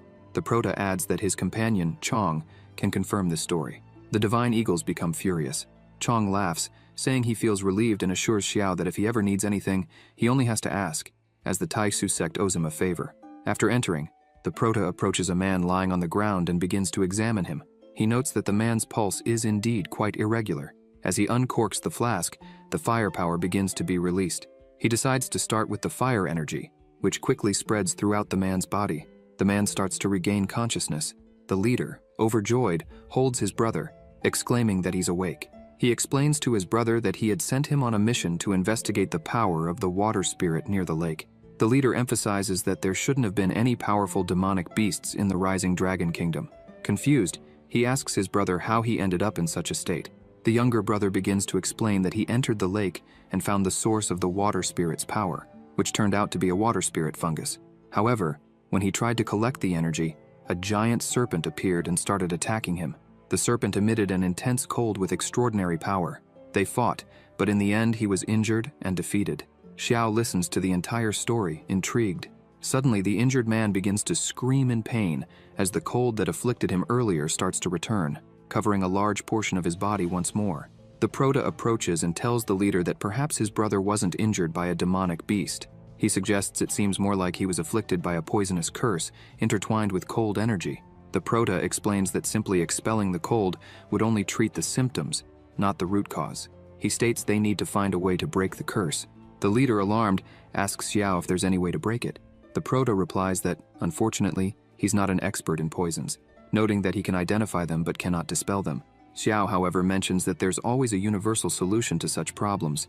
With a crazed look in his eyes, he says they just need to kill whoever cast it. Xiao adds that he's somewhat interested in collecting the power of the 5 elements, which could help locate the person responsible for the curse. As the Prota is about to leave, the leader calls out to him. He explains that the nearby forest is shrouded in a sophisticated mental confusion formation, and that among them, only his younger brother can identify the correct direction. Holding something in his hand, he reveals it's a compass that can point the right way, but can only be used once. He pleads with the Prota not to refuse it. Xiao accepts it, commenting that it's a very valuable item. Before leaving the cave, Ying asks what they plan to do. The Prota instructs everyone to stay put, saying he'll go alone. Smiling to himself, he thinks that this national destiny battle is perfect for him, as the battlefield is filled with dense elemental energies, ideal for practicing his yin-yang 5 elements body refinement technique. Meanwhile, elsewhere, a group of people is walking through the forest. The leader starts to grow weary, as does the rest of his group. He wonders aloud what's going on with this forest, as they've been walking for at least half a day without finding an exit. Another man approaches a tree and notices a mark, asking if it's not the same mark they left earlier. A spiky-haired member begins to shout, realizing they've been walking in circles all this time. Others mention that the scouts they sent to explore haven't returned. Frightened, they begin to question if this is some kind of mental confusion formation, and whether they'll be trapped there forever. Amidst their desperation, a figure appears behind them. The person asks if they, too, are stuck in the formation. The entire group turns, startled, asking who's there. The Prota holds the compass in his hand and reassures them not to be afraid. He introduces himself, explaining that he got separated from his companions and is also a cultivator. Xiao asks if they have any solution for breaking the forest's mental confusion formation. They exchange glances, replying that if they did, they wouldn't still be wandering aimlessly. The Prota eyes them, questioning if that's really the case, and hints that he has a strategy. After a while of conversing, Xiao takes charge, saying he spent considerable time studying the forest and has a general understanding of the mental confusion formation. He explains that the formation is mainly divided into 3 levels, each with 2 death gates and 1 life gate. For each death gate, someone must use spiritual energy to destroy the core of the sub-formation. Once a sub-formation is neutralized, they will soon encounter a second fork, marking the 2nd level of the formation, and so on, until all the death gate sub-formations are destroyed. Xiao looks at them and points out that they are 7 in number. They only need to ensure that each person enters a death gate. That person must destroy the core of the formation and then hold that position. In doing so, they can completely break the formation. One person hesitantly asks what would happen if someone entered a death gate but couldn't break the formation. The Prota responds, saying that if he's not mistaken, this formation is derived from the spirit wood flower. He explains that this type of spiritual object dislikes murderous energy. It doesn't harm people directly, but instead causes them to become lost. Xiao tells them that if they succeed in this, their companions would also be saved. The group begins to discuss among themselves, considering that this plan might actually work, and they wonder if they should give it a try. Another member mentions that they really don't have a better option. The leader calls over someone and asks him to examine the book at the Prota's waist. He explains that, during his studies with his master at the auction house, he learned that, if he isn't mistaken, the book Xiao carries is a celestial-grade artifact. The man is astonished upon hearing this. They continue talking and note that the compass in the Prota's hand also appears to be an extremely valuable item, emphasizing that it's a tool specifically designed for breaking mental confusion formations. The leader explains that the artifact can only be used once, which is why he's so eager to cooperate with everyone there. The two begin plotting, given that the Prota claimed to have been separated from his companions, so they decide to act at the final level of the formation. After walking for some time, they reach the first level of the formation, and 3 people prepare to enter. A young man asks if only one person needs to enter to break the formation. The 2 people next to him are determined to do it. As soon as they enter, one of them shouts, saying he's found the life gate and urges everyone to hurry over there as quickly as possible. Xiao starts moving forward and orders everyone to enter. An hour later, they reach the 3rd level of the formation. The Prota remarks that all the cores of the earlier levels have been destroyed, and now only 2 death gates and 1 life gate remain, depending on the luck of the 3. Suddenly, the 2 men begin to laugh and draw their swords. declaring that the Prota was mistaken because they would survive while Xiao would die. They attack simultaneously, but the Prota remains still. One of them says that, with the compass artifact to indicate the source of life, they no longer need the Prota. Xiao, surprised, comments that they plan to kill him to steal his treasures and escape the formation, noting that while their dream is nice, a massive surge of energy suddenly envelops the two fools. The Prota, with his usual grin, remarks that reality is far too cruel. With a single blow, the two men are already on the ground, injured.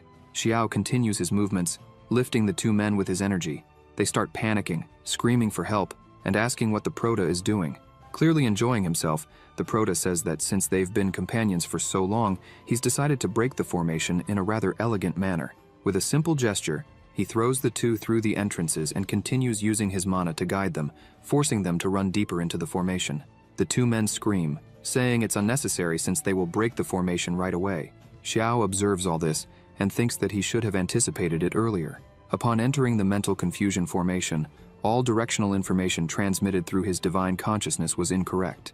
Additionally, he had imbued his divine consciousness into his spiritual energy to pursue those two, and it appears they were running upwards the whole time, as neither of them entered the subsequent level of the formation. The Prota gazes at the last entrance, thinking that the other two were unlucky and encountered the death gates. After walking a bit further, the Prota discovers a flower emitting a strong energy. He looks at it and realizes that the dense wood spirit energy it contains would normally take about 100 years of cultivation to reach that level if refined alone. Ready to harvest the flower, he thinks to himself, how lucky he's been this time. Just as he secures it, the rest of the group catches up, exclaiming that the mist has finally dissipated. The Prota turns to them and says that since the mist has cleared, he can now leave. Everyone thanks him for his help, while some members cry, saying that there are still good people in this world. One of the traders trembles in pain after the beating he took. Another member turns around, sees his colleagues in such a state, and is horrified, asking what happened. Meanwhile, elsewhere, Hong stands before a door. He begins to report to His Majesty that more than half of the participating teams have already been eliminated. He highlights that, among their own nations, only the Great Qin has managed to keep its forces completely intact. However, the old man remains silent. Hong grows worried. Suddenly the door is smashed open, and the old man shouts that such information does not need to be reported to him in the future. Hong is sent flying, crashing several meters away. The old man continues to yell, berating Hong for not being mindful of his position and emphasizing that he failed to bring Juxuan as ordered. He warns that this is the last chance Hong will receive. The old man adds that the mandate for the Great National Protection Formation is already in Hong's hands. Once he concludes the National Destiny War, he must activate the formation and annihilate everyone from the superior Qingque nation. The old man roars that he wants all the elite forces of the superior Qingque nation dead in this great national destiny war. Turning around, he says that this way, Simmeren will no longer have the strength to oppose him. He threatens that if anything goes wrong now, Hong's entire family will be killed. Hong, kneeling on the ground, remains silent, while a woman nearby is horrified by what she hears and sees. Hong slowly rises and declares that this humble servant will obey the imperial command. The old man orders the woman to inform the princess. However, the woman bows low to the ground, explaining that Princess Yilan, upon hearing of the Great Qin's accomplishments, has started breaking things again. She admits she lacks the courage to go and calm her down. The old man retorts that if the princess wishes to break things, they should let her do so until she calms down. He instructs the servant to replace each broken item with a new one, and if there aren't enough items, she can take whatever she needs from the imperial treasury and let the princess break them to her heart's content. The woman agrees to do so immediately, all the while thinking about how many valuable treasures are being sacrificed just for the princess's tantrums. In her thoughts, she reflects on how much the old man spoils that arrogant princess. Meanwhile, back in the trial, Xiao stands by a lake, remarking that from a distance, he can sense a strong water energy. He's certain the source is deeper down. As he continues to observe the lake, he notes that there seem to be at least 8 peak nascent soul level auras surrounding the area. He comments that only a few managed to escape the illusion formation. Without hesitation, he dives into the lake, planning to first conceal his aura and investigate the situation. The deeper he goes, the denser the energy becomes. The Prota reflects that it seems the information he received was accurate. The source of the water energy is likely at the bottom of the lake. After swimming for a while, he finds something on a rock and wonders if that might be it. Xiao stops near a flower and questions why there's no spiritual beast guarding such a treasure. However, behind him, A giant serpent is lurking. The serpent attacks fiercely, catching the Prota off guard. He quickly turns around to block the initial strike. As he holds back the serpent's attack, he's surprised, sensing something strange. If he focuses closely, the aura of the serpent feels oddly familiar. He suddenly recalls that this aura matches that of a guard who worked for the governor's son in the city of Luoyun. The Prota is puzzled, wondering how that aura could be coming from this serpent's body. The serpent lunges to bite him again, but the Prota manages to distance himself while questioning whether Wu Ming had been devoured by the serpent. He starts to laugh, thinking there's no way Wu Ming could have turned into this serpent. Summoning his swords, he commands them to attack. Multiple swords strike the serpent's body, causing it to scream in pain as it's bombarded by the relentless assault. Meanwhile, on the surface of the lake, some people were advancing cautiously. The old man remarked that someone had disturbed the great serpent, and the young woman, agreeing with him, stated that she had felt it too. At the bottom of the lake, Xiao noticed that something or someone was approaching, while the serpent began to move away from him. He started gathering energy, considering that if he pursued the creature, he would have to face the cultivators around the lake, which would be risky. Therefore, he decided to observe from a distance to understand how the conflict would unfold. Suddenly, the great serpent emerged on the surface, furious, and charged ferociously toward the group that was there. Yu Long, the ghost flower king of the Xiling dynasty, shouted, questioning how that beast could have gone mad so suddenly, as he had not finished preparing the formation. Qipan, the Yimei fairy of the Wan Yue dynasty, asked what they should do in the situation. Lu Shunyu, the wandering king of the Shangwei dynasty, dismissed the creature, calling it insignificant, and pointed out that Qipan should contain it, as the serpent's master would soon intervene. The expansionist general, Xiang Fei Yu of the Chu dynasty, seemed excited, stating that he could finally act freely, as hunting giant beasts was something that amused him. He struck the serpent forcefully, calling it to battle. The impact of his attack was so intense that it broke the creature's scales. Sensing an opening, Qipan began preparing to strike, believing it was the perfect moment. Suddenly, ghostly skulls began appearing around everyone. Xiang destroyed one with a punch, but to his surprise, two more appeared in its place. He wondered what it was, while Yulong laughed, saying that it had been more than 10 years since he had used that technique. The king advanced with determination, declaring that he would subjugate the creature at any cost. Xiao observed everything from a distance, surprised to recognize the hidden presences. He never imagined that the 4 powerful masters of the Great War of national fate would be gathered there. Still, he remained alert, reflecting that a mere serpent would not be enough to bring together such formidable figures. Something greater was at stake. Sensing a powerful presence at the bottom of the lake, Xiao began looking around, and suddenly, something passed by him with incredible speed. Intrigued, he thought it could be the spirit of water. Soon, other things began entering a mysterious hole at the bottom of the lake. Determined to investigate, Xiao dove deeper into the waters and encountered something astonishing. A powerful presence was before him, but he couldn't identify exactly what it was. At that moment, a dragon aura appeared beside him, startling him. The dragon attacked ferociously, but Xiao managed to defend with his sword. He thought that the aura was extremely strong, and that any other cultivator would have already succumbed. Xiao began laughing as he realized that the serpent earlier was just a distraction, a divided body to deceive the opponents. The true purpose was to protect the embryo of a hidden dragon. He lamented the dragon's misfortune of crossing his path. With a sword strike, Xiao dissipated the dragon's aura and turned his attention back to the embryo. He thought that if the embryo was capable of generating such a powerful aura, then the dragon was of the highest level. Recalling how the blood of some demonic beasts evolves to the point of abandoning their bodies and condensing an ancestral pure blood body, Xiao realized that if that embryo grew, it would become a divine beast of ancestral blood. He remembered the time he saw the true immortal phoenix riding a divine beast through the realms. Impressed, he decided he also wanted something like that. Placing his hand on the embryo, Xiao pondered whether he should change the dragon's consciousness first, or plant a control mark, preferring the latter option, as he preferred obedient creatures. At that moment, the dragon began to speak, admitting that he had not expected to be defeated, but that this was truly his fate. Xiao recognized the voice and asked if it belonged to the guard who worked for Wang Reng in the city government mansion. Wu Ming confirmed, surprised that Xiao still remembered him. When Xiao asked how he had ended up like this, Wu Ming explained that he had always had the blood of an extraordinary beast.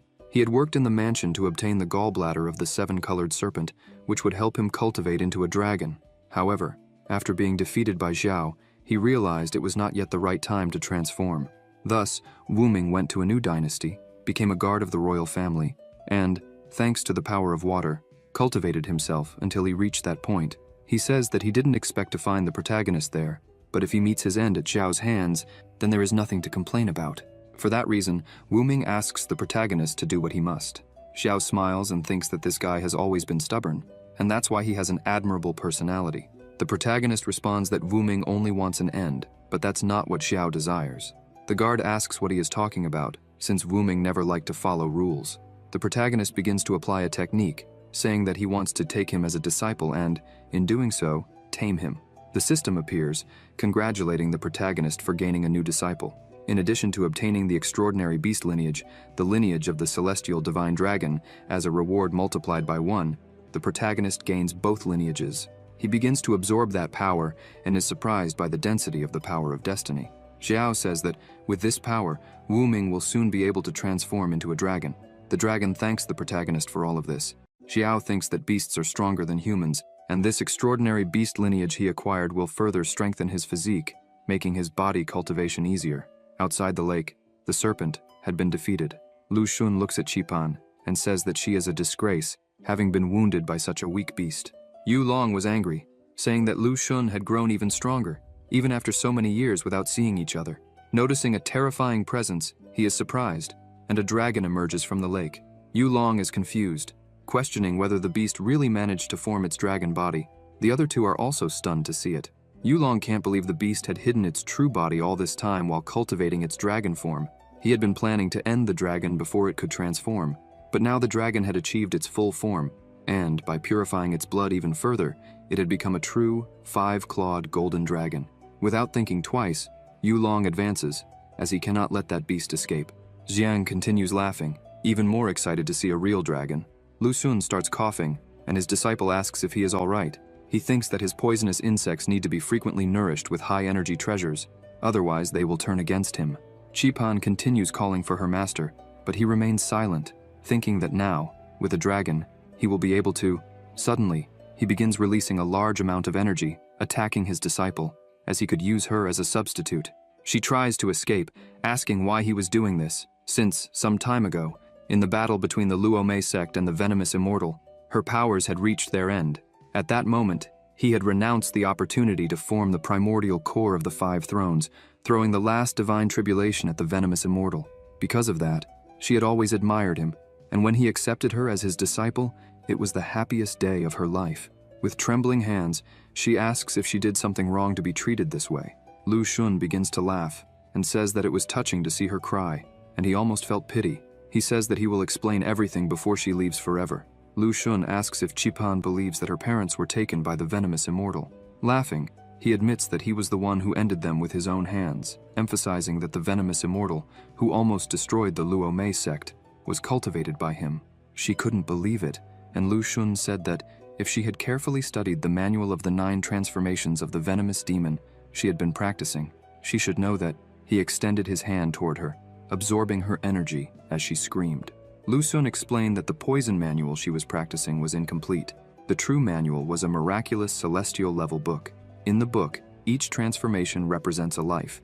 In the first transformation, one can only cultivate up to the Qi refinement stage before perishing, requiring a new body. The second transformation is the formation of the foundations. The third, the golden core. The fourth, the nascent soul. And the 9th, when one can ascend to immortality. Lu Xun said he was in the 7th transformation in this life, and with that, he would be able to advance to the realm of great perfection. He said that she was the new body he had prepared for himself, but now that she was useless, it was better for her to be transformed into his cultivation to nourish his poisonous insects. Qipan continued screaming in pain. Rage began to consume her. Qipan thought that, if it was like this, then she should not be blamed for what she was about to do. With a swift movement, Qipan managed to attack Lu Xun, hitting his throat and interrupting what he was doing. Both fell to the ground, and she thought that, even injured, Lu Xun could not be underestimated, so she couldn't lower her guard. She knew she had to act quickly. She began to flee, but Lu Xun pursued her. Meanwhile, Xiao was with the dragon and noticed that someone was following him. Wu Ming asked if he should speed up so that the others wouldn't catch up.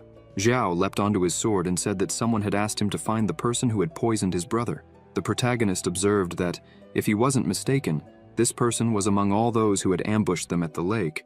but he didn't know much about poisons, so he couldn't identify who was the culprit. He decided that he would put an end to all those who had knowledge of curses and poisons in that group. Xiao asked Wu Ming what he should do, since after transforming into a dragon, he still didn't have full control over his body and wouldn't be able to fight effectively. Wu Ming warned the protagonist that, after completing the transformation, he could become a beast tattoo and adhere to the protagonist's body. Xiao was a bit confused by this, but the dragon began to glow, and its body disintegrated, becoming a mark on the protagonist's arm. Wu Ming explained that, when in this form, he could enhance his master's physical strength. The protagonist felt his strength increasing considerably, about 40%. With everything ready, he looked back and said that it was time to face the enemies who were following him. Meanwhile, Lu Xun was behind Qipan, shouting, asking how far she could run. She kept fleeing but knew that if she didn't do something soon, he would catch up. Then, she began thinking of a strategy. Suddenly, the skulls started chasing her. Qipan was startled and wondered where all that had come from. Then, Xiao's swords were thrown, easily destroying the skulls. Qipan watched, astonished. In front of her, the protagonist was surrounded by his swords, asking if the Great Ghost King, as everyone called him, could do only that, since the formation he had used was useless. Qipan remained surprised by Xiao's strength and questioned who this person was who had so easily defeated Yulong's ghost formation. Lu Xun took advantage of the moment when she lowered her guard to attack, saying that it seemed she had plenty of time to witness the spectacle. Qipan managed to dodge the attack, thinking she couldn't continue like this. She needed to find a way to get rid of this madman.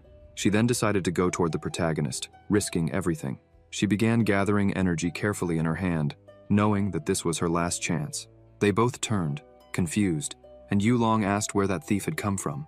Qipan attacked, thinking of apologizing, but she was desperate. Yulong easily defended the attack, telling her not to be naive, as even if her master were there, it wouldn't be enough to harm him with poison, since he had prepared for a long time and was now immune to all poisons.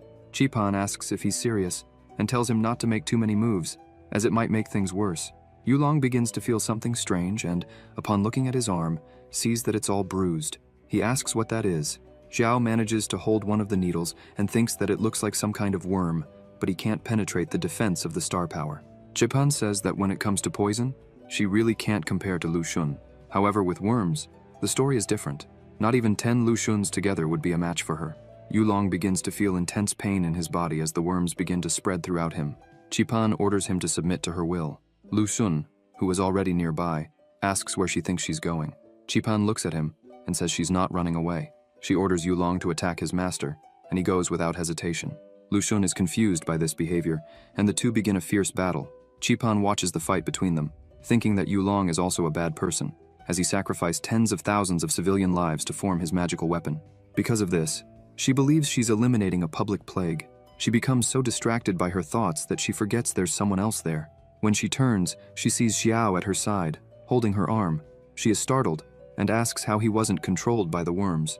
The protagonist replies that her move wasn't a good one, because if Yulong were fighting normally, he might have defeated Lu Xun. But by being controlled by her, who knows little about his techniques, it puts her in a difficult position.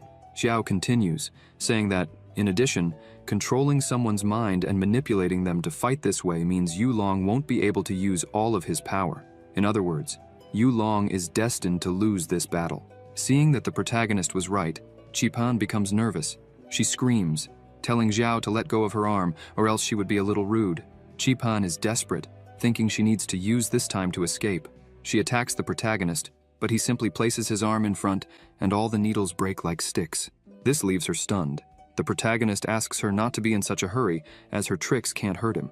Qipan asks what he wants from her. Xiao looks at her and says that, from what he understands, she and Lu Xun are master and disciple, so why were they trying to hurt each other? She asks what that matters to him. The protagonist points out that he's interested in the worm technique she used. If she teaches him how to use it, he'll take care of the old man quickly. She is shocked by this proposal. However, Qipan still can't believe it and asks if only he would be able to do it. Xiao asks if she doesn't believe him. The protagonist says that, if that's the case, he'll have to show her. Xiao shoots one of his swords toward the old man, who was easily winning the fight. Lu Xun notices the attack and creates a shield in front of him. The sword strikes the shield and begins to crack it. The old man starts wondering what that is, as the condensed light sword didn't disperse, and the poison can't enter it at all. Also, the shield won't be able to withstand the attack. Lu Xun stops attacking Yu Long, thinking that he has no choice but to gather the poison to protect his vital parts. Taking advantage of this, Yu Long attacks the old man, landing a blow on his back. However, that attack barely affected Lu Xun, who counters, throwing Yu Long away and telling him to stay out of it. Even in pain, Yu Long is prepared to continue fighting, but Qipan says it's better for him not to push himself any further, and asks him to retreat and tend to his wounds. She thinks that her master's poison wasn't able to corrode the energy sword. Qipan remembers that the old man's poison was able to corrode even a spiritual shield of a cultivator at the union stage. She looks at the protagonist and wonders who this man is and what kind of terrifying power he possesses. Suddenly, Lu Xun appears behind her, saying that she's a traitor for conspiring with a stranger against him. Qipan is left speechless, but before the old man can touch her, Xiao pulls her away. Seeing the power that the protagonist possesses, she says that if he ends this, she will teach him everything she's learned so far. Xiao agrees and steps in front of her. Lu Xun grows angry, asking who he is and why he's interfering in others' affairs. Xiao grabs his sword and says that the old man's poisonous mist saved his life, and it seems that Lu Xun has refined his spiritual energy with multiple poisons. With a single movement, the protagonist releases a massive amount of energy, emphasizing that the old man's strength must be above the spirit division stage. Lu Xun receives the energy in his body and laughs, saying the protagonist has good eyes. He begins to release all of his power, claiming that he devoured 7 bodies to obtain that strength, and a regular cultivator at the spirit division stage cannot compare to him. Lu Xun starts attacking and asks why the protagonist's attacks suddenly seem weak. He tells Xiao to show that power again.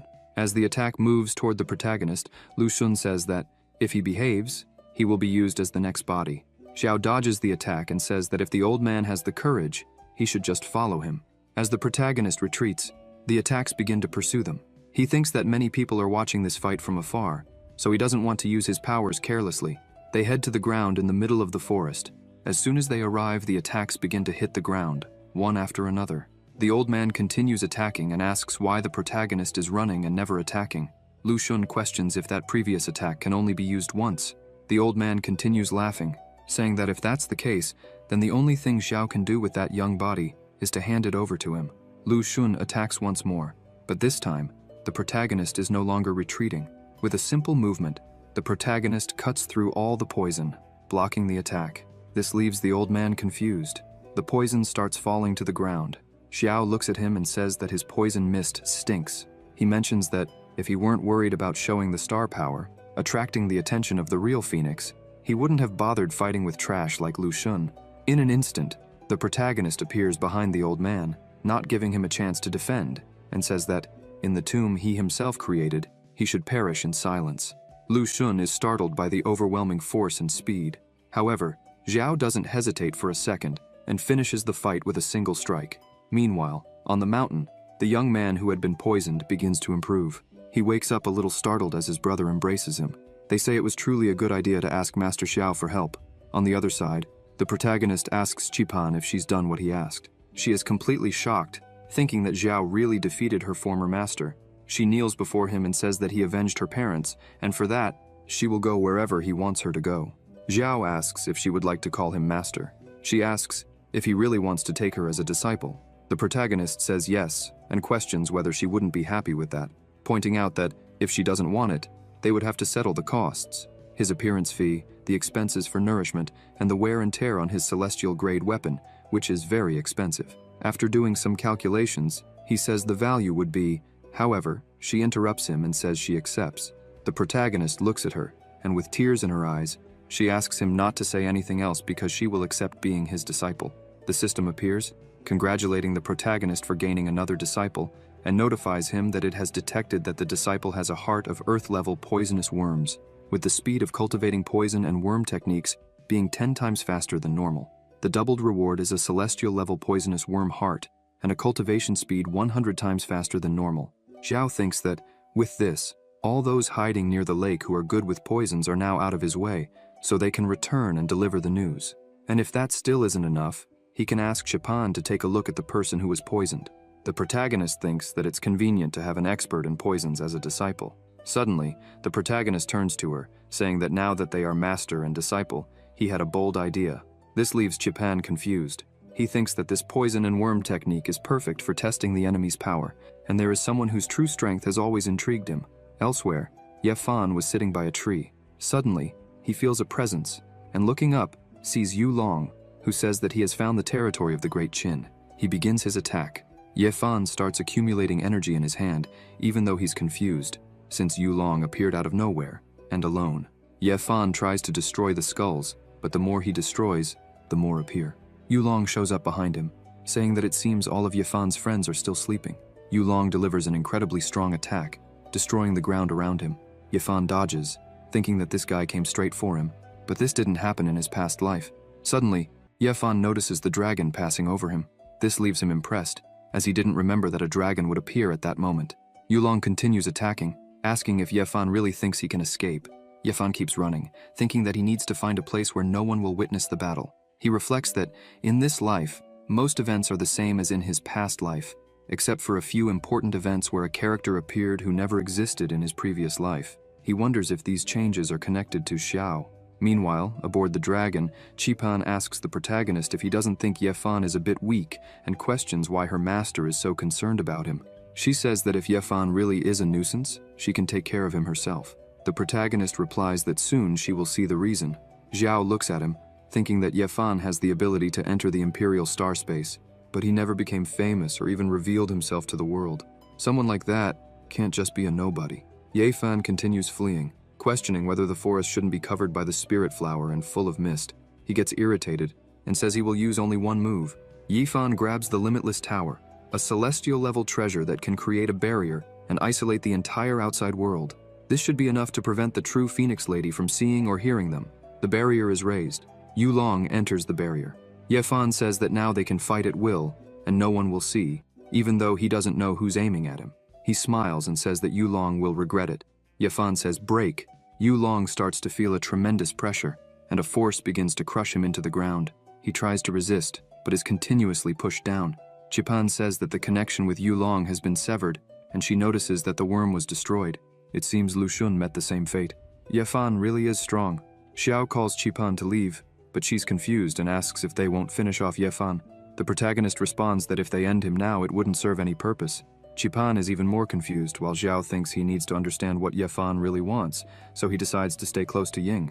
Elsewhere, the true Phoenix watches as the battle for the national destiny becomes more exciting, as a divine beast has appeared, and she has also uncovered the secrets of the Luomei sect. It seems Xiao is involved in both situations. She also mentions that she has heard of the 9 Transformations Venomous Demon Manual, which is in the Celestial Court, and that there is a venomous immortal who practices this technique. She reflects on the fact that, after the 9 transformations, to reach immortality, the power of this immortal is far superior to that of anyone else. The Phoenix thinks that despite this, the protagonist, who is only in the early stage of the Spirit Division realm, managed to eliminate Yu Long without a single scratch. Unfortunately, she couldn't see exactly what happened because of the poisonous mist. The Phoenix also finds Ye Fan's performance impressive, as he has always been mediocre but suddenly defeated Yu Long with ease. She starts to think that maybe she could introduce them to the Celestial Court, but deep down, she believes it would be better to use these two for her own benefit. Sometime later, near the camp of the Qin dynasty, Xiao says that for now, they would separate. If they met within the Longten realm, each of them would fight at their own risk. Once they left the Longten realm, they would perform the master-disciple ritual. Ying approaches the protagonist and says that during his absence, they followed his orders and stayed there. She points out that many people entered unintentionally, but they eliminated all of them. She shows the insignias they collected and crosses her fingers, thinking that Xiao would be surprised by the number they gathered. Xiao hands her a few insignias, saying that he also collected some along the way, and with that, they should have enough to pass. The three are impressed by how many Xiao managed to get alone. The protagonist heads to one of the tents, saying that there are still a few days left to finish the competition, so they will rest, explore, and finish the competition at the same time. He emphasizes that, most likely, they will soon have to face members of the same group. If they accidentally encounter enemies, they should destroy them quickly. Xiao in turn says that it took a lot of effort to find a realm with concentrated energy of the 5 elements, and now that he's found it, he doesn't want to miss this opportunity. He managed to obtain the energy of earth and metal. He sits down and says that with the remaining time he will refine the energy of the 5 elements. 10 days later, the protagonist refines the energy of the 5 elements and perfects the yin-yang and 5 elements body refining technique. Now when he uses his sword, he feels that his power is 5 times greater than before. Xiao had already expected this, as different cultivation paths can nourish each other. Now, Xiao masters 4 cultivation routes, and his power is more than 10 times that of someone who cultivates only one path. Even against someone in the early stage of the fusion realm, he would be unbeatable. The second round of the competition is about to begin. Outside the ascending dragon realm, in the superior dragon flame country, all the victorious groups were already gathered.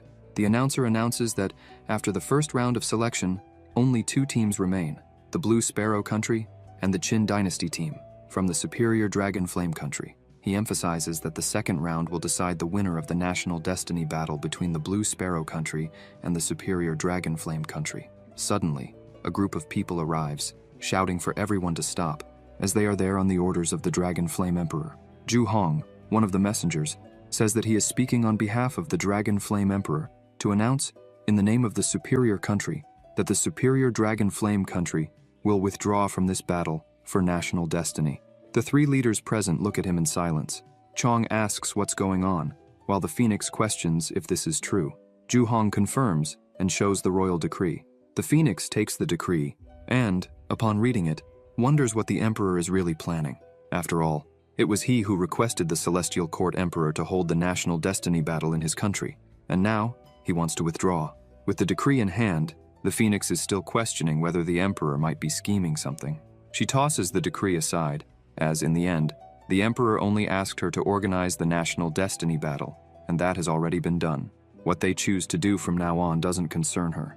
The Phoenix turns and says that if that's the case, then the winner of this national destiny battle is the Blue Sparrow country. She will return and announce the result to the Emperor. The Zhu family elders ask if the war prohibition between the countries is over, now that the national destiny battle has concluded. She responds that her responsibility is only to oversee the national destiny battle, and since it has been completed, she no longer cares about their affairs. They begin to laugh, saying that, if that's the case, then, by the order of the Emperor of the superior Dragon Flame country, they will take the lives of the heroes of the Blue Sparrow country. A large magic circle appears on the ground, and a massive fire dragon forms.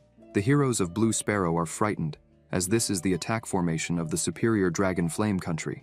Xiao becomes angry and creates a barrier to protect his team, thinking that the Emperor was planning to end them as well. The protagonist watches all of this and admits that the Emperor's plan was almost perfect. After all, those who participated in the national destiny battle are the most outstanding elite of the Blue Sparrow country. Moreover, the Blue Sparrow country has recently ascended, so its foundation cannot be compared to that of the superior Dragon Flame country. If the Emperor manages to eliminate that group, the future of the Blue Sparrow country could come to an end. The first elder says that if they know that formation, they are prepared for what is to come. The dragon starts preparing to attack. People begin to get scared, shouting and asking what they should do. Suddenly, the leader of the Blue Sparrow team transforms and asks if they are serious, questioning what Zhu Hong was waiting for. This is Sima Ren, the Emperor of the Blue Sparrow country. Ying is surprised to see that the man is the Emperor of Blue Sparrow. Suddenly, Zhu Hong appears behind the first elder and attacks without hesitation. Zhu Hong asks why they were in a hurry, as he had promised to steal control of the Dragon Flame formation, and that is exactly what he plans to do. The second and third elders point at him shocked, saying that he has gone mad. Everyone around them is surprised, as no one expected this. Zhu Hong continues his betrayal and grabs the second elder by the neck while laughing, emphasizing that he was right all along. The item ignites. With a deep look, the family leader realizes that he has truly gone mad. He starts to explain that ever since he inherited the position of clan leader, the elders have done everything to weaken his power, taking advantage of the fact that the leader and his wife had entered seclusion to cultivate, and thus they took their eldest daughter to the border and exiled her. Sometime later, the family leader and his wife became pregnant again. Rumors spread that the daughter the leader was expecting had awakened a special constitution, and once again the elders acted, poisoning the medicine his wife took daily to maintain a healthy pregnancy. This caused his wife's death during childbirth. Moreover, this trauma led to the second daughter being born with a defective constitution, emotionless, as if she were not alive. Holding the burning item, he starts to laugh and, with tears in his eyes, admits that it has been a long time since he lost his sanity. He tightens the item and begins to release his energy, stating that the disgusting and filthy first family of the kingdom should die along with that repulsive country. The energy released by the item causes the fire dragon to attack the palace. The people there scream in despair, saying the attack is headed toward the Imperial Dragon Flame Palace. Zhu Hong continues to tighten the second elder's neck.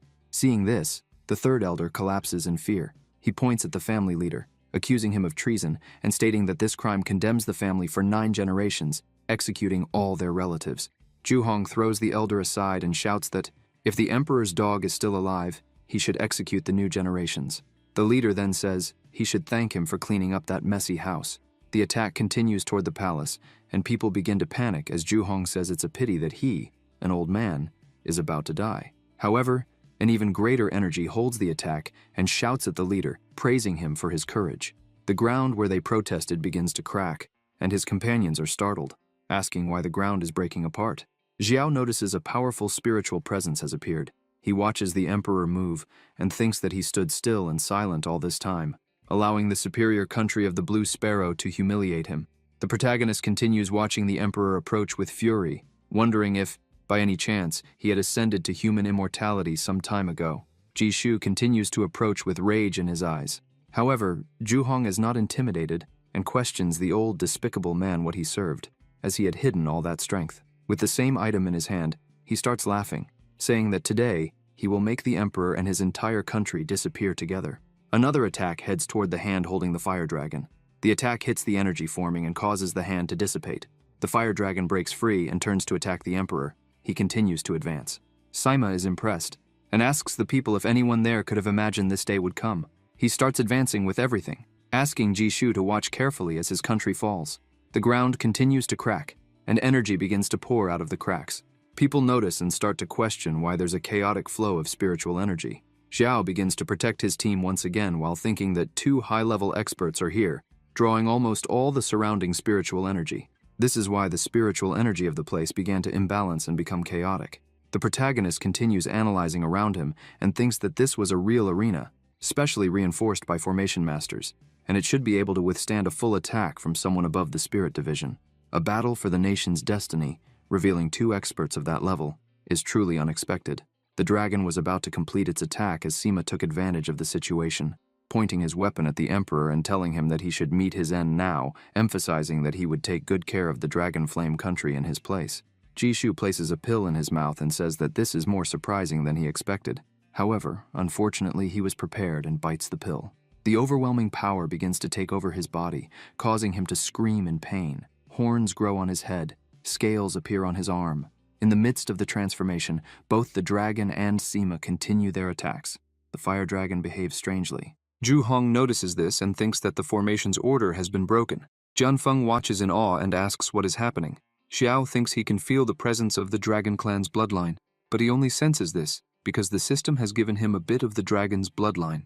The energies start floating in a strange manner, and even the cry cannot understand what is happening. He wonders why, so suddenly, a powerful vibration emanated from the emperor's dragon clan bloodline. Yefan watches this and remembers that in his past life, the emperor won that fight to prepare his dragon god bloodline. He was even able to destroy a small sect. He looks at the protagonist and recalls that the small sect that was destroyed might have been the Hongmeng, and that's why he never heard of it in his past life, as it seems to have perished before it could grow. Sima begins to feel some pain as those flames can burn through his protective spiritual energy. He thinks he's always heard that the royal family of the dragon flame had the bloodline of an ancient divine dragon, and, seeing the emperor's strength, it seems that the divine dragon bloodline has been activated. Sima suddenly stops and says that it doesn't matter what kind of ancient divine dragon bloodline it is. He throws an item, thinking that he had hidden it for so many years without showing anyone, and now he can see that the divine dragon bloodline isn't such a big deal after all. Jishu had already reached another level. His body had completely changed. His gaze, his hair, even his energy. The item thrown by Sima flies near the emperor. That item explodes, and several hands of energy begin to emerge from it, embracing and holding the emperor's body. Jishu is confused and shouts, asking what it is. Sima explains that it is a suppression artifact that was lent to him, and the one responsible for it is the emperor of the celestial court. He shouts for Jishu to surrender. However, Jishu says that Sima is blindly obeying a dog emperor of the celestial court, emphasizing that he was truly born to be a slave. The emperor begins to exert strength and, little by little, starts to free himself from all of it. Sima watches the emperor and says he won't be able to maintain that dragon god form for long, pointing out that the pill he consumed is an essence-devouring pill that demonic beasts use to refine their bloodline. He says that demonic beasts devour their genes to refine their bloodlines. The essence-devouring pill allows one to absorb the power of the bloodline in their genes more quickly. And even though humans with demonic beast bloodlines can also use this method, They cannot do the same as the beasts, fully converting the bloodline's power into something their own. They can only temporarily steal the bloodline's power from others to increase their strength. Because of this, Sima asserts that the Emperor won't be able to maintain that form for much longer. The Emperor starts to laugh and says that Sima guessed part of it right. A portal begins to open in front of him. He points out that if it weren't for the incompetence of the Zhu family, by now, he would have the Phoenix clan's power in Zhu Xuan's body to complete the bloodline evolution and obtain the true dragon god body. While the Emperor explains all this, he thrusts his arm into the portal, and suddenly another portal opens, with a giant arm descending onto the people. The hand heads straight for Princess Yilan, who is frightened, shouting for him not to come any closer. The slaves nearby begin running as the hand grabs the princess. Yilan screams for help, telling them not to run and to save her. Jishu watches and thinks this is very bad, as that old beast wouldn't even spare his own daughter because he wants to devour her body's bloodline power. The princess crosses the portal, being held by her father's hand. She becomes desperate, screaming for him, saying she's his daughter and questioning what is happening, as she always thought she was his favorite. He starts putting his claws on her face as she screams for him not to do that. The Emperor asks what she is afraid of and begins to squeeze her body, making her scream in pain. While smiling and draining her energy, he says that if she dies to help him, it would be an honor for her as his daughter. The energy starts spreading through her body, and the Emperor says that he will be the one to unify the Celestial Empire and ascend to a true immortal. Therefore, everyone should make way for him. Sima begins to gather his strength and says that he now understands why the Emperor sent him. He says that Jishu has gone mad and lost all his humanity. The energy holding the Emperor's body starts to grow, but he says that if this is all Sima can do, then everyone there will meet their end. He releases his daughter, laughing and letting her fall uncontrollably. With extreme ease, Jishu frees himself from the restraints and charges forward, laughing and asking Sima if he could imagine what his fate would be by opposing the superior Dragon Flame country. With a quick movement of his hands, he manages to grab Sima as well. However, as soon as he tries to absorb the power, he feels a strange energy in his arm, causing him extreme pain. He lets go of Sima, who takes the opportunity and thinks that now is his moment. Xiao is confused, wondering if Jishu's level is fluctuating. The Emperor looks at his hand and thinks that his daughter's blood is rejecting him, and apparently, the essence-devouring pill is not enough. He needs the Phoenix clan's blood to fully fuse his bloodline. Jishu begins to scream, asking why his son hasn't returned yet. Upon hearing this, the protagonist becomes extremely worried, thinking that his senior sister is in danger. He charges forward without hesitation. Ying asks him where he is going. Xiao tells him to take care and not act recklessly, asking him to wait there until he returns. Meanwhile, at the Hongmeng sect, both sides have already met. The prince says that the wise adapt to circumstances and asks the leader to surrender. Ji asks the prince if he truly believes that their leader would go with him, emphasizing that they would fight until the end of their lives to prevent them from getting what they want. The prince's troops have already prepared their attack formation and launched it at the sect. Yixuan questions why they are being so resistant, as it will all be in vain. The attack hits the barrier. Z coordinates everyone, shouting for them to maintain the mountain defensive formation. However, the attack keeps coming relentlessly. The prince starts to laugh, seeing this, saying they won't be able to withstand a single blow. Sumahan becomes concerned and notices that the barrier won't withstand the attack. She shouts to the leader that, when the barrier breaks, they will cover for her to escape and go after Master Xiao, because if he returns to the sect, everyone will be saved. Z agrees and says she will fight to the end of her life to defeat their enemies. However, Zhu Xuan interrupts them, saying that it's too late.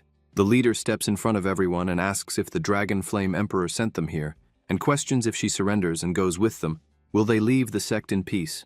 Everyone is shocked by this attitude, trying to stop her. However, the leader ignores them and says that she will go with him, but if he tries to harm any sect member, she will immediately take her own life, because if Yixuan suffered so much to come here just to find her, then he won't be able to take just a corpse.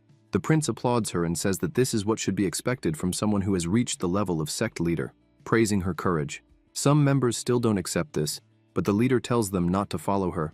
She asks everyone to maintain the formation, protect the sect, and wait for the elder to return.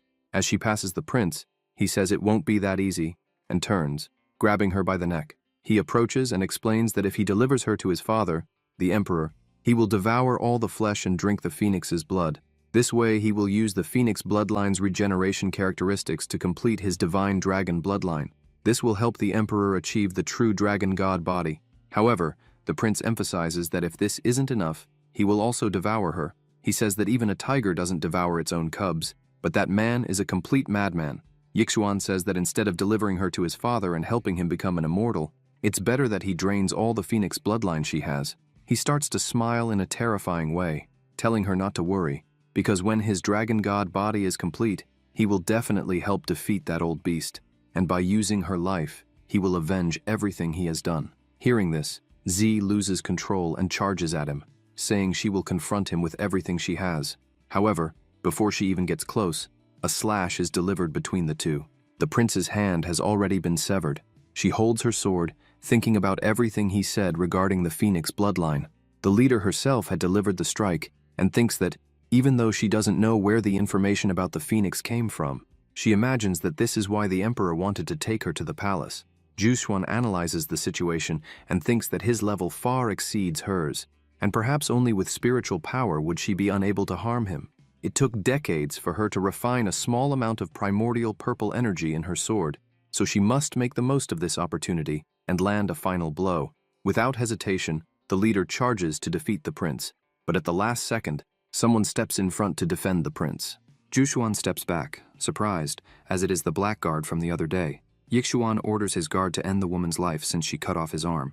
The guard lowers his sword and says that the emperor's order was to bring the woman alive, as his majesty wants to obtain the phoenix bloodline from her body through dual cultivation, and for that reason, he apologizes to the prince, saying he cannot follow his orders. Yixuan becomes completely enraged hearing this, as that damn dog only knew how to follow his father's orders. Jushuan watches them, thinking that the primordial energy she so carefully refined has already been exhausted in her last attack. The guard releases his strength and charges, saying he is sorry. The sect leader watches the attack and thinks that, unfortunately, there is no escape for her. However, someone approaches unnoticed, and with enormous ease, Xiao blocks the attack as if it were nothing. The guard immediately retreats. Breathing heavily and trembling in fear, he looks at the protagonist. The protagonist says he was lucky to arrive in time. Jushuan feels relieved to see him there. Xiao asks if she was injured. With a smile on her face, she replies that she was careless, but that small wound is nothing to her. The leader emphasizes that, thanks to Z and the others, she was able to hold on until he arrived.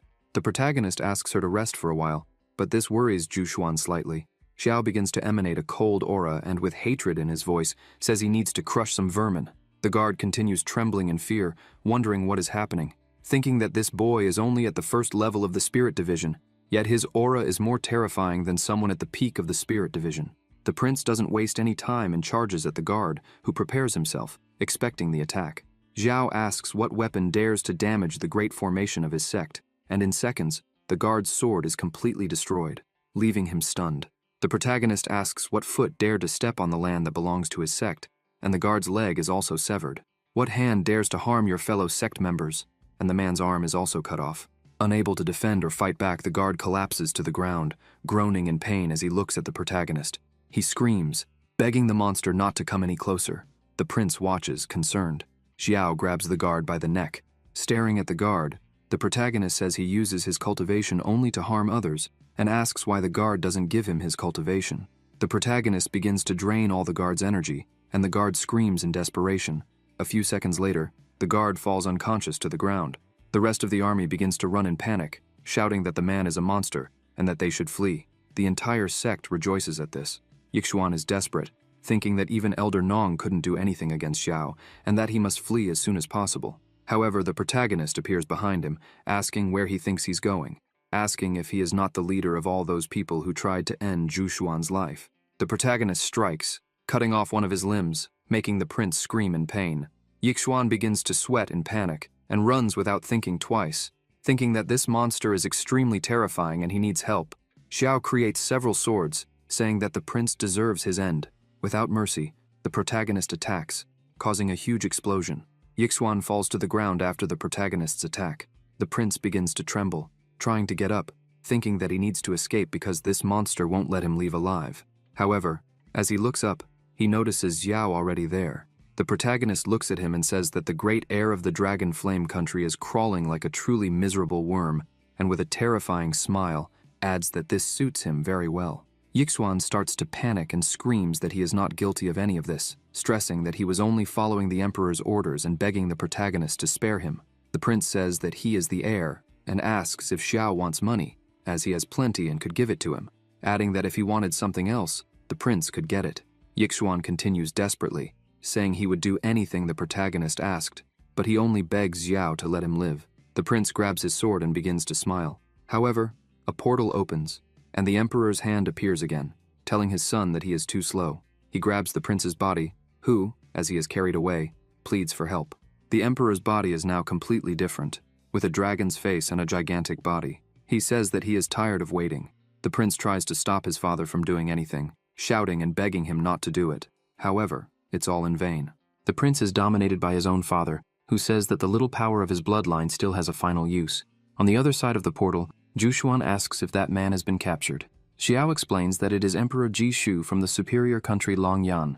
The protagonist says that his true body is trapped in a magical artifact, and if they want to end this, now is the best possible time. Xiao steps away from her and says he will send someone to use the information he gathered in the Celestial Mechanisms Pavilion to establish a new large protective formation for the sect. He looks at her and asks her to protect the Hongmeng sect well and wait for him to return. The sect leader is surprised and wonders if that hand that appeared was really from the emperor, because if that's the kind of technique used to take someone's life from thousands of miles away, it means Jishu must be at least in the body fusion stage. And the last time they were at the Zhu family, when the protector against Meng Liang was injured, it makes her question if Xiao will really be able to defeat Jishu, considering the emperor is already at such a strong level. He holds the artifact in his hand, saying he wanted to see how powerful the emperor of the Celestial Court's magical artifact really is. With sheer brute force, he manages to break the artifact in half, saying it's nothing impressive. Suddenly, an attack from several swords appears, striking one of the emperor's arms. The arm falls to the ground, causing the emperor to scream in pain. He looks around, asking who could have done that. Xiao begins to approach, saying that the one who did this is someone who will take his life today. Jishu charges forward, asking if the protagonist really thinks he can win. However, he thinks that the mysterious power of the sword is giving him an instinctive fear, making him wonder if this is star power. The two attacks collide in the air. The emperor says he has never heard of the protagonist before, yet he managed to become famous in such a short time. Jishu says that as soon as the protagonist acquired the immortal Emperor Yuan's inheritance, he defeated many people with that technique. The emperor says it's a pity, because today is not Xiao's lucky day, pointing out that, as a ruler of a superior country, what he has most of is the power of destiny. Jishu says that he is the son of destiny, the one who holds the destiny of the country. The emperor says that probably the protagonist doesn't know, but the ancient Emperor Hongmeng classic he obtained is a deception, only enough to evolve a great kingdom. He emphasizes that if he wants to improve further, he must search the entire world for ruins no one knows the location of and lose many years trying to discover them. Jishu continues attacking with everything he has, saying that the little star power Xiao has is not enough to withstand an attack of national destiny. The protagonist starts laughing and asks if that's really all, and with a simple movement, dispels all the magic the emperor is applying on him. Jishu is confused, asking how an incomplete inheritance could have so much power. He screams that this is impossible, and attacks again, asking what kind of power Xiao is using. The protagonist attacks again, dispelling the emperor's accumulated power once more, cutting off another of his arms. Jishu is completely lost, asking how this is possible. Jishu asks if the protagonist managed to get the complete inheritance of the immortal emperor. Staring intensely, Xiao says that the dead don't need to ask so many questions. With a simple movement, he strikes a blow, causing the emperor great pain.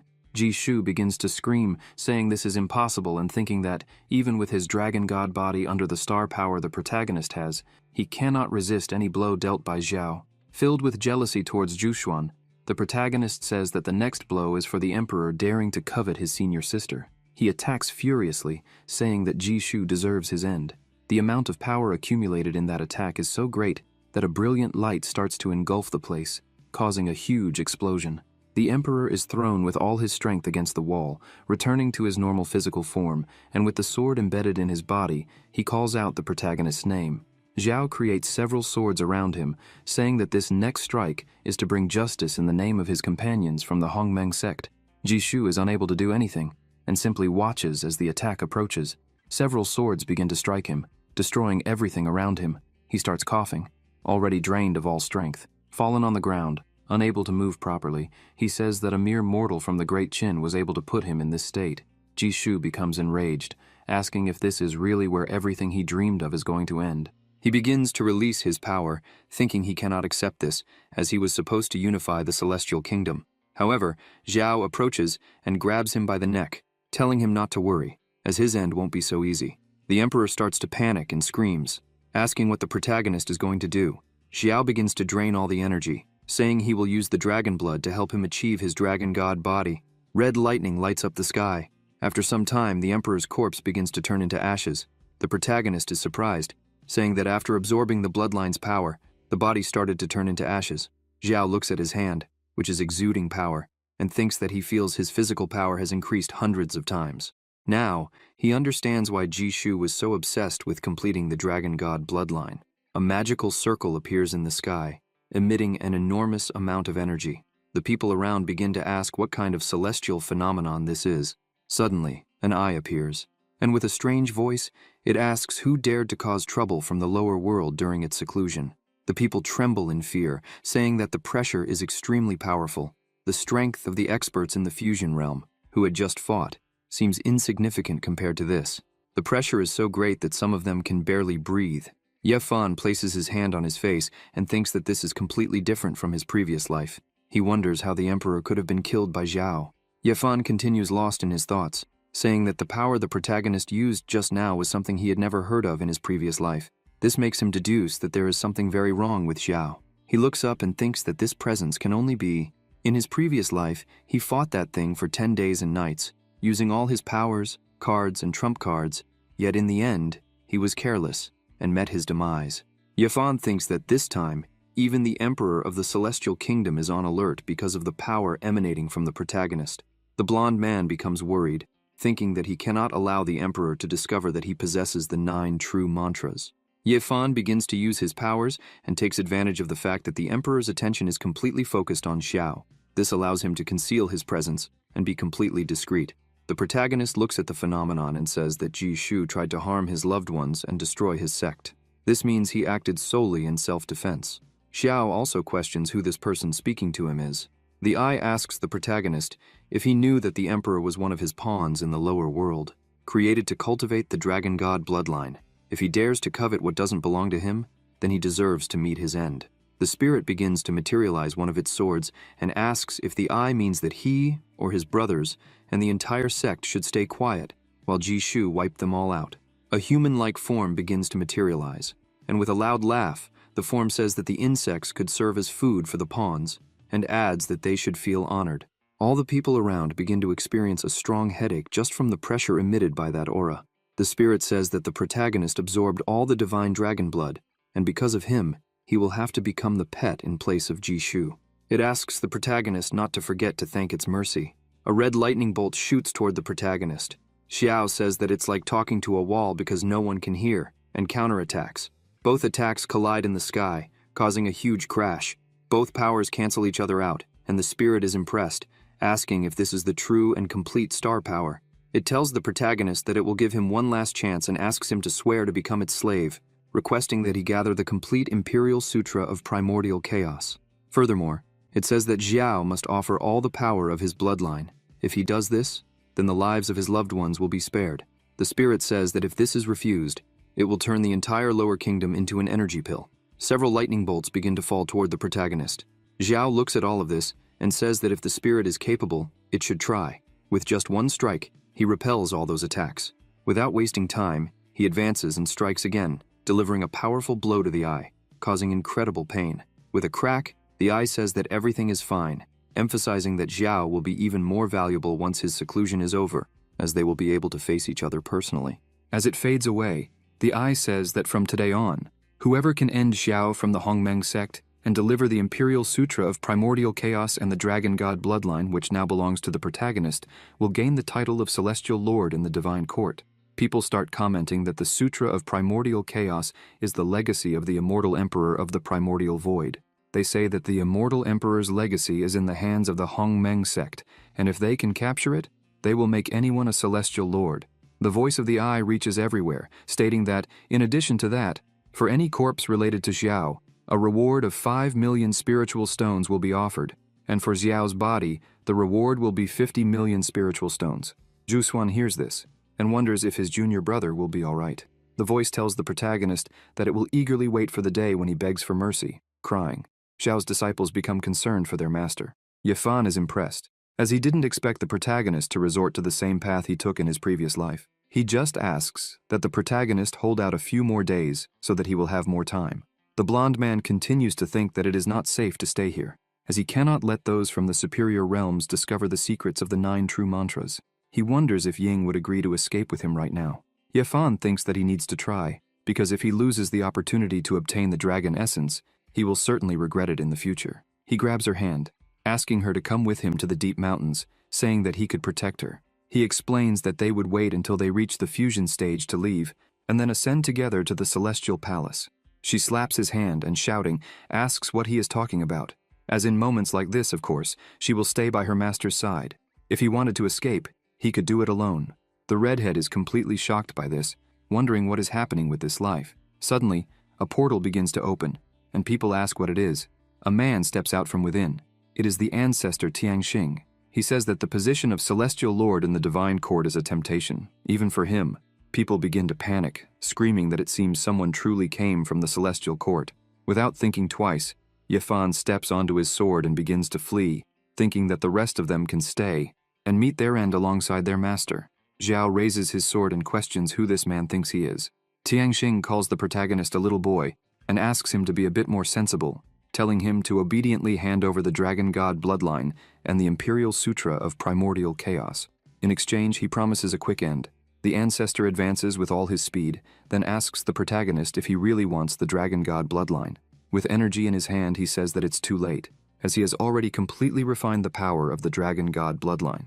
He leaps toward the ancestor, and the two begin to clash with their strikes. The protagonist says he could let him feel the power being applied to his body.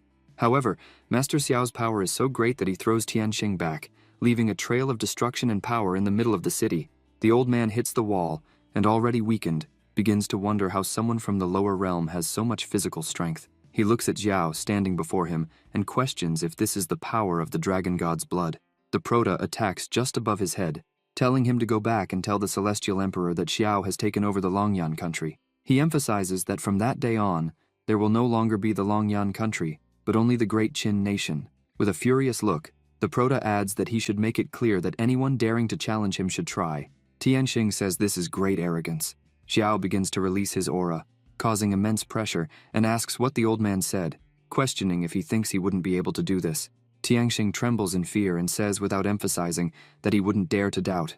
The old man begins to flee as quickly as possible, shouting that he will immediately inform the Celestial Empire, as Xiao instructed. People watch the old man fleeing and question if he isn't the ancestor of the Tianxing sect, pointing out that not even he was a match for the Prota.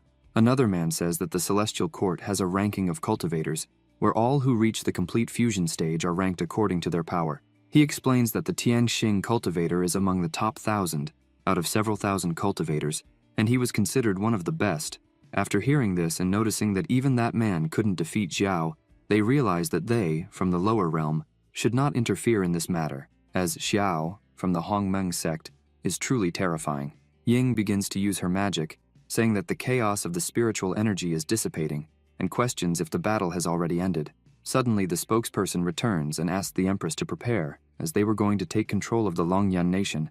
She is confused and asks how they are going to do this and if it would be right now. Xiao says yes, they will do it now. Jianfeng looks at his master and says that currently, the Hongmeng sect is the target of everyone, and questions if it wouldn't be more prudent for them to act more calmly for now. The Prota replies that it is in moments like this that they need even stronger power. He begins to release his power once again, startling everyone, and says that if anyone dares to challenge him, he will crush them until they submit.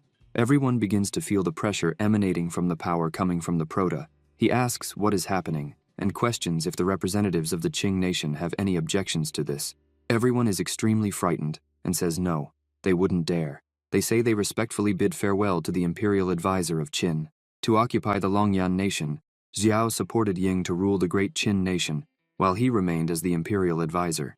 Jishu had always been cruel, which is why the people of the Longyan nation had recently risen against his government.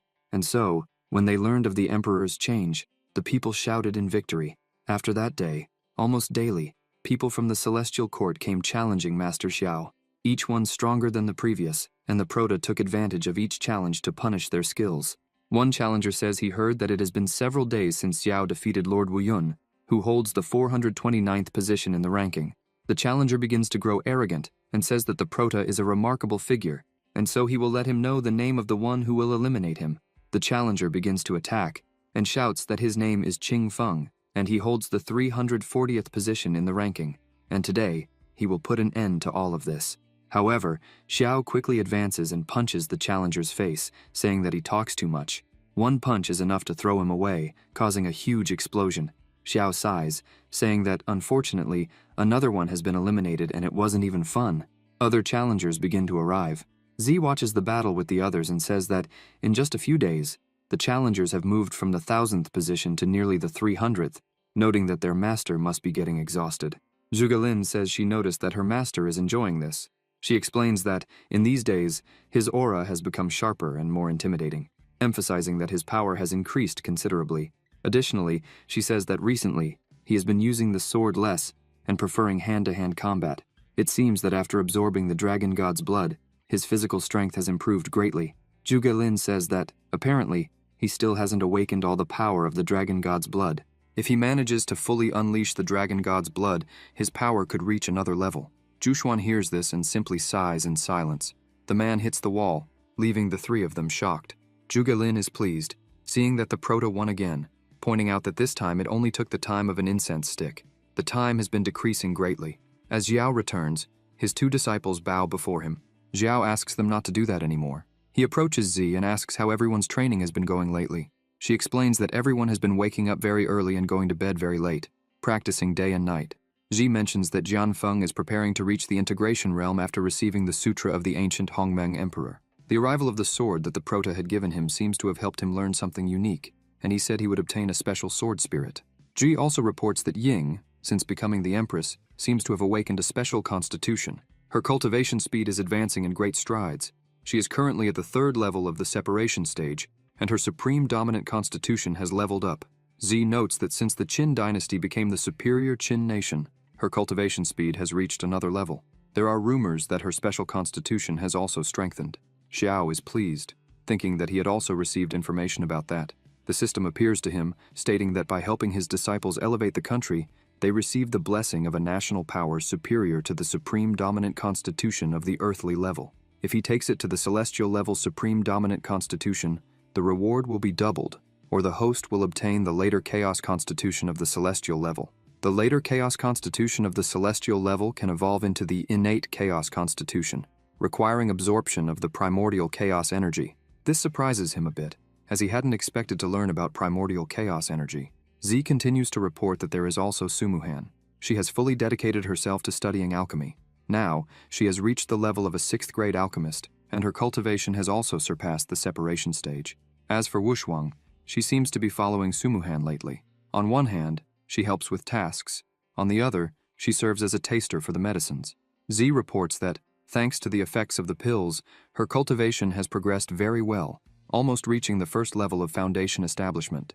Zhuge takes the opportunity to thank him, saying that thanks to the Sutra of the ancient Hongmeng Emperor from Master Xiao, she is now also at the peak of the separation stage. The prota congratulates her, and she continues by saying that she will soon be able to reach the next level. After giving the report on all the disciples, Z begins to release her power and says that, as for her, she has progressed the most among all, as she has already reached the 1st level of the integration realm. She says that, in addition, she has understood the method to refine purple energy into primordial chaos. Since understanding this method, she feels that not only her cultivation speed has greatly increased, but she also feels that her powers are much greater compared to others of the same level. The prota is surprised, seeing that his disciple has independently understood a method to refine the power of destiny. He questions if she was able to do this because she is in the integration realm. He thinks that, apparently, everyone has progressed very well. Suddenly, he notices a presence and thinks that someone extraordinary has arrived. He begins to walk while telling Z that tonight he will teach her a better way to use the pure energy of primordial chaos and asks her to remember to visit him. Zhuge shows respect, saying she respectfully bids farewell to her master, while Z jumps for joy at the thought of learning something new. Zhuxuan remains silent, just observing all of this. Somewhere nearby, a young woman had fallen to the ground, creating a large hole. She gets up a little dizzy and complains, saying that the lower world is really complicated, noting that she had no idea where she was at that moment. This is the sacred maiden of the divine realm, known as Ye Ching Chung. As soon as she looks ahead, she sees Master Xiao. She is happy to see that he is there, noting that he arrived just in time, and asks where she was, questioning if she was far from the Great Qin and if he knew someone named Xiao. The Prota says that she is in the Great Qin and that he is Xiao. Ching Chung begins to release her power, asking if he really is Xiao, noting that it is a coincidence. She charges at him, shouting that enough with the talk, he should receive her fist. The Prota starts to dodge, wondering if she is another person from the Mahayana realm.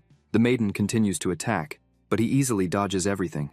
Ching Chung says that Xiao is very fast, and if by chance he receives a punch from her, she will give him a celestial level artifact. However, he continues to dodge while she keeps asking him to stop running away. The Prota says that this is the first time in his life he's heard such a request. He wants a barrier in front of him, telling her that she should keep her word. The maiden gets excited and envelops her fists with her power, saying she will never break her word. She strikes Xiao, who is protected by his shield, shouting that if he survives her punch with full force, then she will keep her word. A huge explosion occurs, leaving the people in the city startled, asking what is happening. People say that it seems like the Imperial Advisor is fighting someone again. After the explosion, a crater forms in front of them, but nothing happened to Xiao.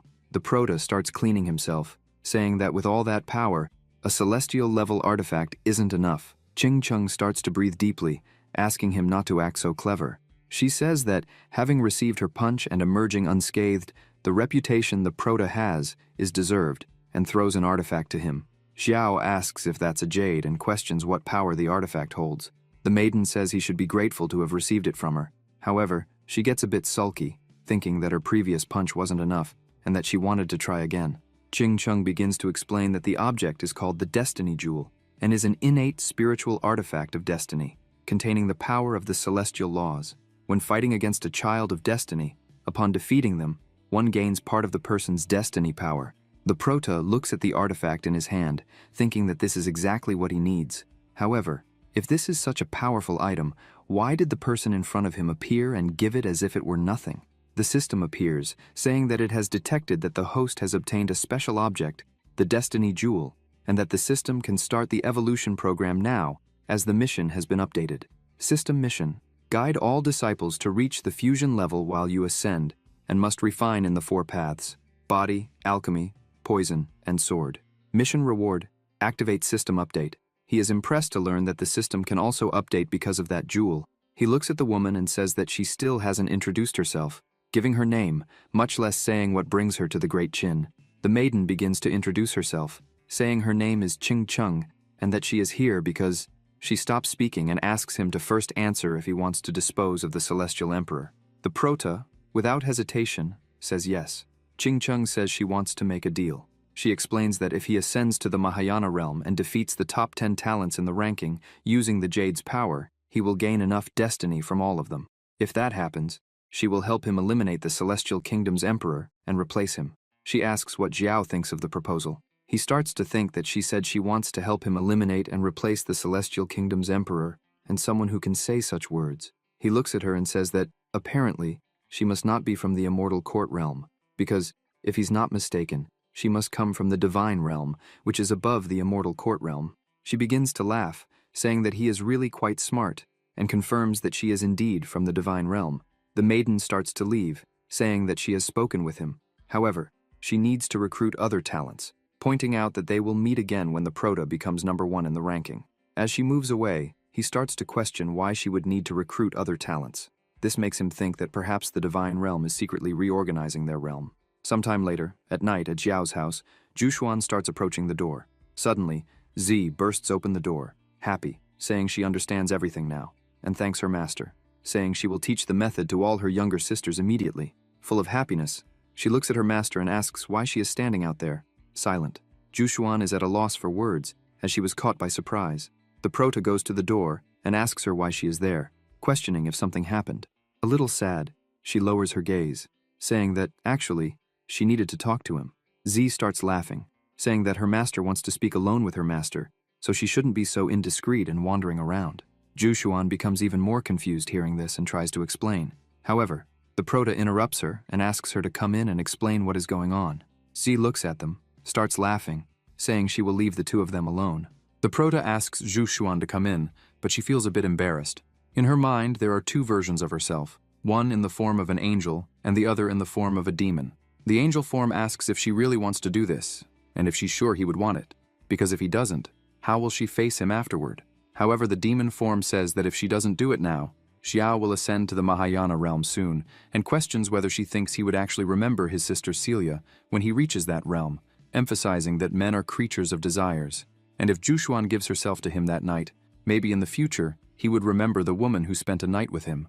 The angel form shouts, asking what madness the demon form is talking about, since Xiao is not that type of person, pointing out that they grew up together, and asking if the demon form truly didn't know the man standing there. The angel form says that if Jushuan truly loves the Prota, she should cultivate well and reunite with him in the Mahayana realm. The demon form asks what it matters if they grew up together, noting that even couples who live together for decades don't truly know each other, emphasizing that the Prota's power has increased suddenly in recent years and no one knows why, and he hasn't told anyone. The demon form questions where the angel form gets so much confidence from to say she truly knows that man. The angel form begins to retort, saying that everyone has their secrets, and asks what proof the demon form has against him, emphasizing that, since they've been together for so many years, has she forgotten the secrets they share too? Still angry, the angel form continues asking that if not for everything that happened, would they have told Xiao about their past? The demon form says that's exactly why they need to be direct. Between a man and a woman, there is only one veil, and besides, until now, the Prota isn't interested in her, so they can simply say that they did this to thank him for helping them so many times. The demon form begins to move forward, asking the angel form to doubt a little more, and starts pushing her away, while the angel form asks Jushuan not to do it. Xiao asks if she's okay. Jushuan asks him not to speak and tries to kiss him, surprising Xiao. He pulls away a bit and asks her to wait. She holds his shirt tightly, a bit embarrassed, while he questions what that was. Jushuan looks at him, a bit embarrassed, and asks why the Prota is asking so many questions, wondering if he doesn't want this. Xiao gets embarrassed and says that's not what he meant. Jushuan keeps getting closer and says that if he's willing, then he should stop asking so many questions.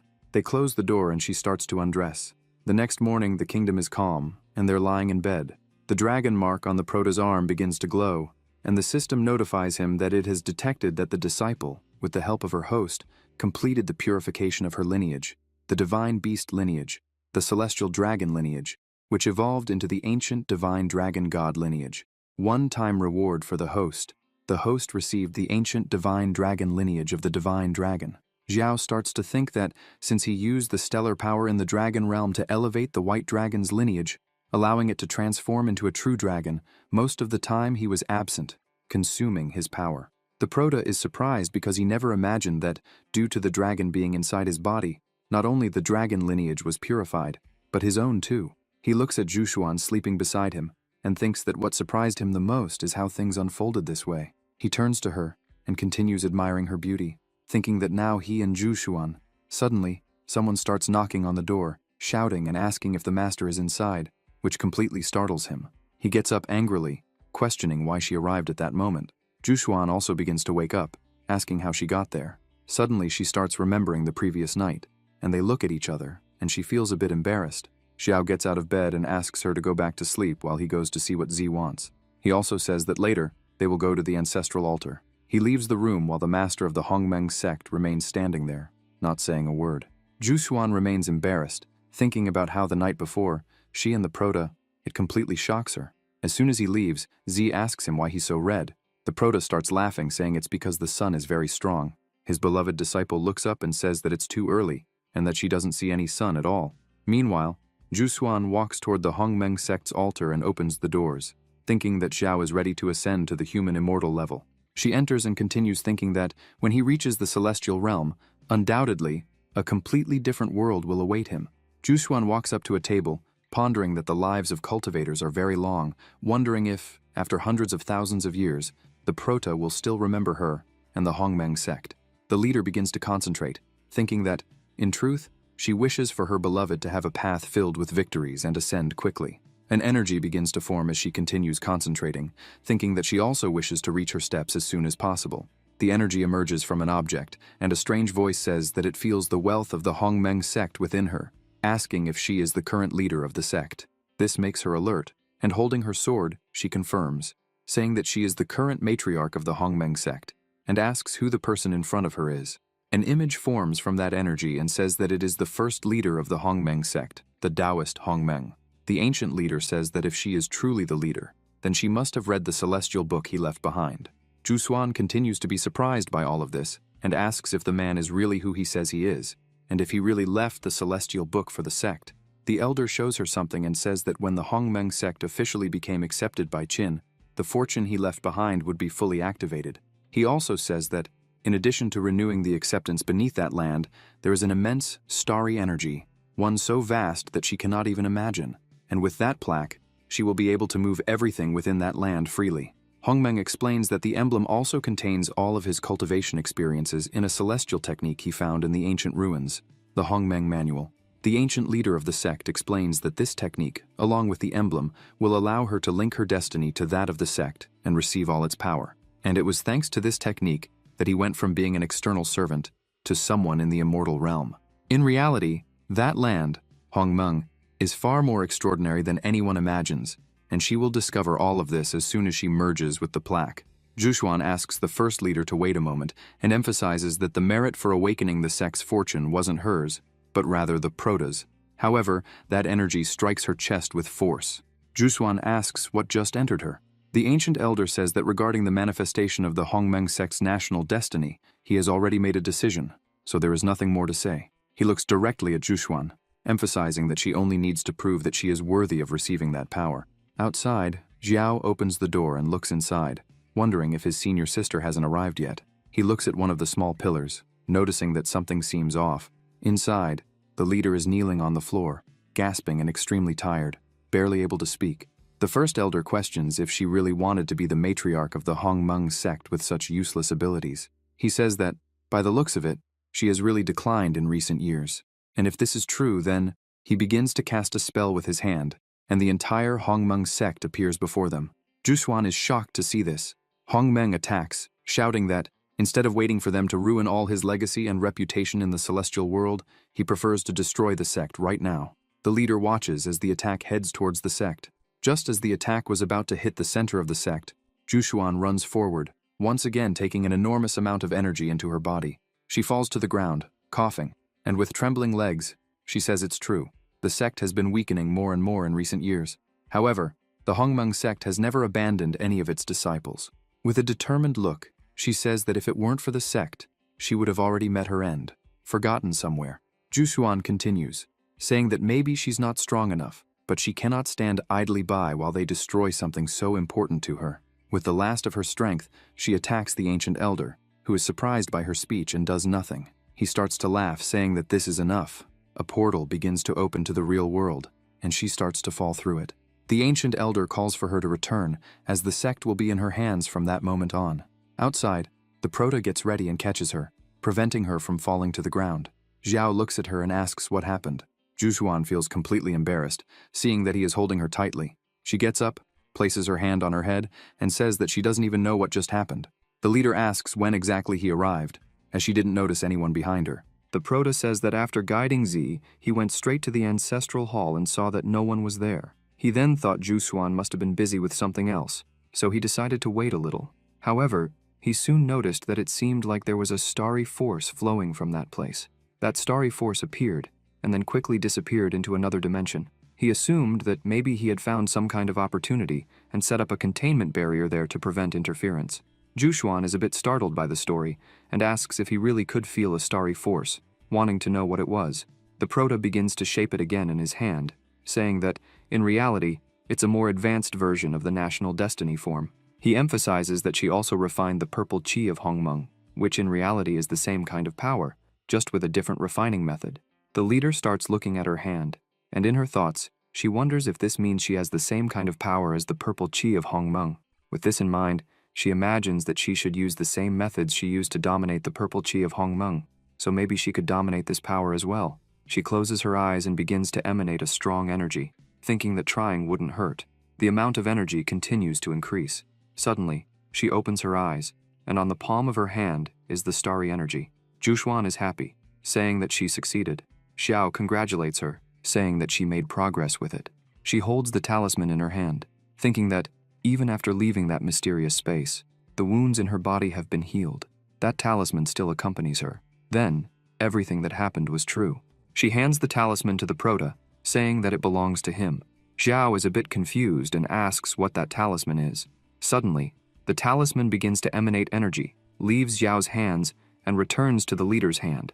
The Prota starts laughing, saying that, apparently, the object was linked to her. They both place their palms together.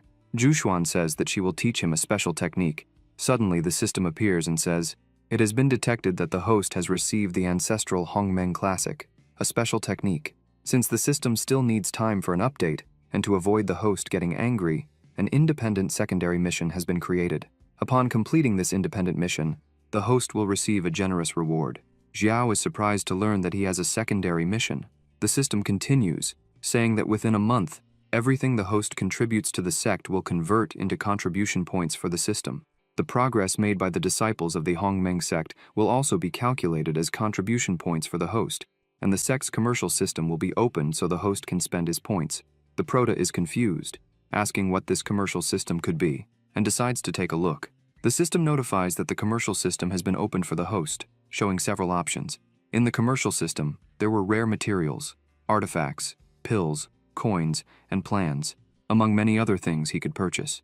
Xiao is pleased, saying that he had to work hard just to get a dragon lineage, and now the system was giving him several options. He decides to choose something. The system says the secondary mission has been activated and asks the host to accumulate points within a month, after which the calculation will be done. After analyzing the system, the Prota turns and asks his senior sister what has been happening with her in recent days. He asks if something is bothering her. Zhuxuan gets a bit embarrassed and lowers her head. However, she gathers her courage and starts telling the Prota that she is sure he will reach heights that she couldn't even imagine in her whole life, and she only hopes that he continues to remember the Hongmeng sect, and, especially her. Xiao is moved by hearing this. He holds her hand and looks directly into her eyes, telling her not to worry, as he will not strive only for his own benefit, emphasizing that he will make the entire Hongmeng sect ascend with him.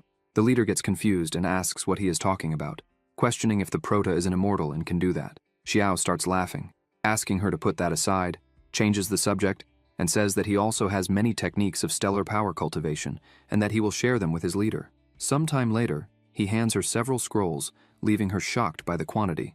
The Prota asks her not to be impressed, as little by little, he will also share those with all the disciples of the sect, emphasizing that everyone who is able to comprehend the power of the stars can learn those techniques. Zhuxuan questions if he is really planning to share techniques of that level with all the disciples of the sect, and asks if that's a good idea. She also questions once again if he is truly serious about taking everyone from the Hongmeng sect to the Ascension. The Prota confirms and says that he is serious. However, he has a condition, and says that if any disciple from the Hongmeng sect wishes to withdraw, they will have to destroy their own cultivation and erase all memories related to those techniques. The system appears, stating that it has detected the host's significant contribution to the construction of the sect. 1,000 contribution points have been received. As the disciples formally progress using these techniques, the system will evenly distribute contribution points to the host. The protagonist thinks that the points for so many techniques aren't very viable. Zhuxuan looks at Xiao, asking why he suddenly fell silent since she can't see the system. The protagonist asks the system how many contribution points he can earn if the disciples progress in cultivation using the techniques. The system says it will be calculated based on each disciple's level increase.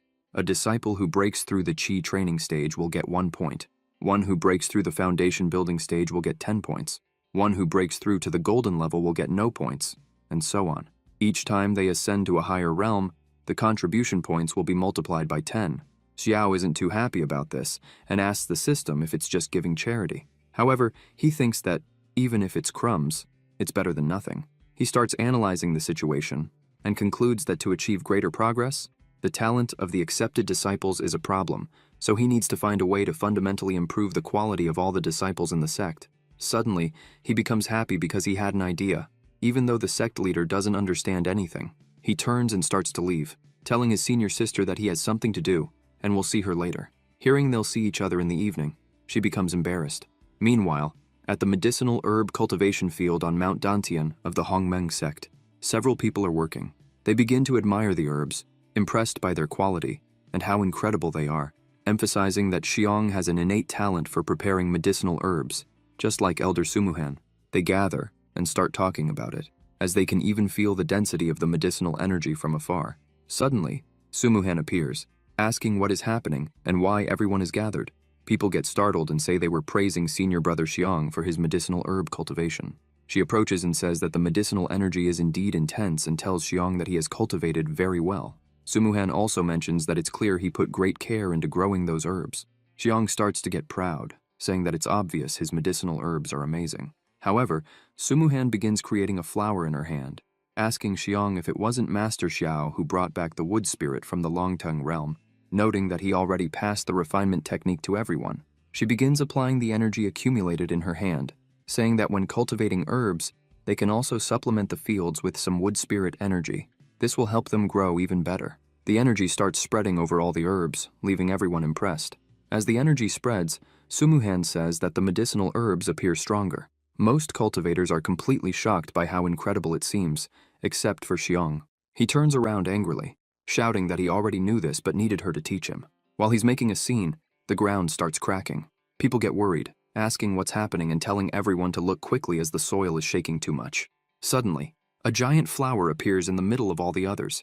They ask what it is, and if it might be a snow ginseng, pointing out that it's as big as a mill. The cultivators start surrounding Sumuhan, praising her and shouting that there's no doubt the elder has mastered that technique perfectly. They begin asking to learn and to have her help them in the fields as well. Xiang remains a bit distant, irritated by this. He begins thinking that it's always the same. Every time that woman shows up, people start running and shouting around her. Feeling angry and jealous about it, he begins questioning what makes her so special, no matter how skilled she is. After all, she's just a second-rate alchemist. Suddenly, the bell rings, and Sumuhan says that it's almost time for class, so everyone should start gathering their things. As everyone jumps with joy, saying they're going to class and feeling lucky to learn from the elder, Xiang continues to stand there, just watching everyone. The other two people who stayed with Xiang start questioning, saying they don't understand why Sumuhan, who's the same age as them, was appointed the peak leader by the master. The other one says that she's nothing more than a second-rate alchemist and questions what makes her so special. Xiang stays silent, irritated for a while. Suddenly, he starts to cheer up and asks what the two of them think about teaching her a lesson so she can learn that there's always someone greater than you. The chubby one asks what kind of lesson, and the other questions what he's thinking. Xiang shows a pill in his hand, saying it's a fusion pill. If someone crushes it over the medicinal herbs, it will blend with them and turn into a special impurity. Xiang explains that he tested the pill with a 6th-ranked alchemist who came to teach at the sect, noting that not even the elder's spiritual force could completely eliminate that impurity. On top of that, if it's not detected immediately, the impurity will cause an explosion. The chubby one is impressed, asking if the explosion from the other day was his fault. The bowl-cut hair one says he thought that 6th-ranked alchemist was simply incompetent. With a look of envy, Xiang says those are the herbs Sumuhan used today for a demonstration in class. He points out that the 6th-ranked alchemist was severely injured in the previous explosion, and he heard that he had to stay in bed for a month to recover. Filled with envy, he starts saying that this time he wants Sumuhan to meet her end. The three of them begin walking, as it's time for class, and from a distance, Seal watches everything. He just watches silently. In the alchemy room, several people are entering, and are surprised to see some new faces. They start questioning who the two people are since they've never seen them before. Others say that, judging by their clothes, they seem to be from the Wanlian Pavilion. This means that today, people from the pavilion are observing, and it seems like they want to start a collaboration. That little group thinks that the Wanlian Pavilion is the most prestigious alchemist organization today. If they can embarrass that woman in front of them, it will be a disgrace for all alchemists, and she'll never recover from it. Suddenly, Elder Sumuhan enters the room with a larva in her hand. She walks over to the cauldron, saying that she will now demonstrate the special method to refine the snow ginseng pill. Xiang starts laughing, thinking that now is his moment. Sumuhan throws the herb into the cauldron, and the fire begins to dissolve it. She explains that, to refine this type of pill, the most important thing is to completely eliminate the impurities from the herbs. During the fusion of medicinal energy, there shouldn't be a trace of impurity. The elder begins using her alchemy, and the cauldron starts shaking. Everyone is stunned, watching the scene. However, Sumuhan begins to get a little worried, not understanding what's happening, and wonders, what was that sound? People begin commenting that they heard something breaking, and ask if the alchemy cauldron could explode. Other students tell them to stop talking nonsense, as that couldn't happen, especially with the people from the Wanlian Pavilion there to observe them. The two visitors remain silent, just watching the scene. The elder thinks something's wrong, so she decides to fuse the medicinal liquids first and begins using her magic. The process begins, but she notices that the fusion of the medicinal liquids fails and wonders how this is possible. Still worried, she starts questioning if there's an impurity she didn't see before. However, she decides to stabilize it before the medicinal powers get out of control. Indeed, there are impurities that weren't eliminated, and these impurities are not typical of snow ginseng cultivation. Furthermore, they've almost completely fused with the medicinal liquid. It's impossible to eliminate them, and the only solution is to wait for the medicinal powers to spiral out of control and attack the alchemist. It's clear that someone tampered with these medicinal ingredients. They deduce that the person intends to end the life of the alchemist. Suddenly, the cauldron begins rocking violently, and people start to get scared, asking what's happening and why the alchemy cauldron is shaking so much. They begin speculating that this is a loss of control of medicinal powers, wondering if the elder might lose control as well. One of the visitors starts mocking the scene, saying that a simple second-level snow ginseng pill has already caused the alchemist to lose control. The other points out that she has poor concentration. Xiao continues happily, mentally hoping that it explodes soon. That way, Sumuhan will be humiliated in front of everyone, and his greatest desire is to see her pathetic face. Suddenly, she hears a voice saying, "Stay calm. If you can't eliminate the impurities, neutralize them right away." She wonders if that voice could be her master's, and, looking back, sees that it indeed is. After thinking for a moment, the elder says her master is right. After all, they're just impurities. If she can't eliminate them, she'll neutralize them. She starts separating the items one by one. She emphasizes that a small inconvenience occurred. Then, she will show everyone the special technique for refining the snow ginseng. Sumuhan says she will let everyone take a look at the process of refining the level 10 elixir. Xiang continues trembling with rage, questioning what this is. All the people present begin to be completely stunned when they hear it's a level 10 pill, a legendary pill. Even the visitors from the pavilion begin questioning if she's really going to make a legendary pill. The oldest among them says that he has lived for hundreds of years and has never heard of such a young alchemist capable of refining a level 10 pill. He points out that Sumuhan is getting too confident, so he hopes she doesn't trip over her own arrogance. However, nothing shakes the elder's confidence. After seeing her master, she takes some lotus of the 1,000 carp decision, covered snow herb, and gills of the ice fish, thinking there's no problem. Now she will add the snow ginseng, and it will be perfect to refine the great regenerative pill of the 7 disasters. The cauldron calms down, and she thinks she's been researching the great regenerative pill of the 7 disasters for more than half a year, always missing something. But now, she understands. Her previous methods were too conservative, and clearly, the snow ginseng is unstable if there are impurities. However, in reality, those impurities activate the powers of the ginseng. If she neutralizes those activated powers with the right ingredients, she can multiply the potency by 10, enveloping the entire cauldron with her alchemy. Once again, it begins to emit a strong amount of heat and energy all around. That energy starts spreading through the room, and the students begin to be impressed, saying the medicinal aroma is dense, and they feel their level advancing. Now, they can sense they're about to break through to the golden core stage. The 2 visitors are impressed, saying that a pill of that level, with just a trace of its aroma, can make someone advance from foundation building to golden core. Still astonished, they remark that, in addition to all of that, the pill has Tao inscriptions on its surface. So, there's no doubt, it's truly a level 10 pill. The elder is happy and thanks everyone for witnessing it.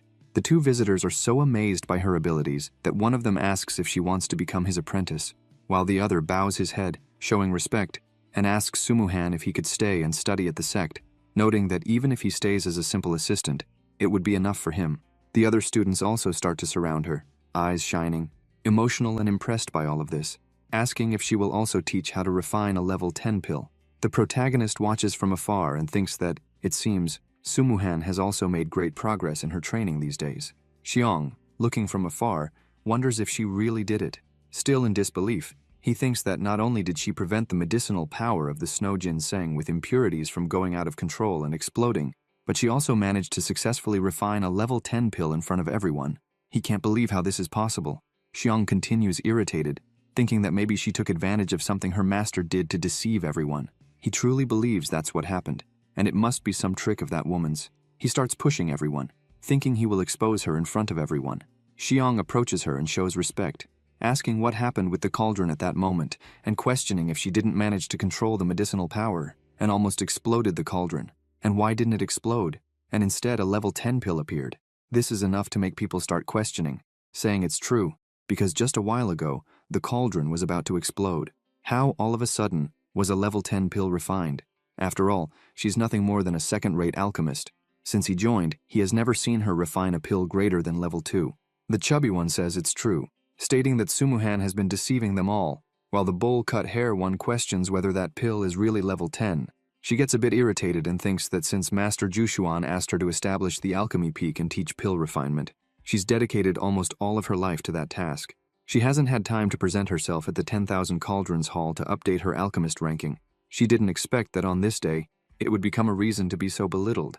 The two visitors from the pavilion say that this is ridiculous and start questioning, asking if, by chance, the 10,000 Cauldrons Hall wasn't there, because they saw it with their own eyes, so it couldn't be fake.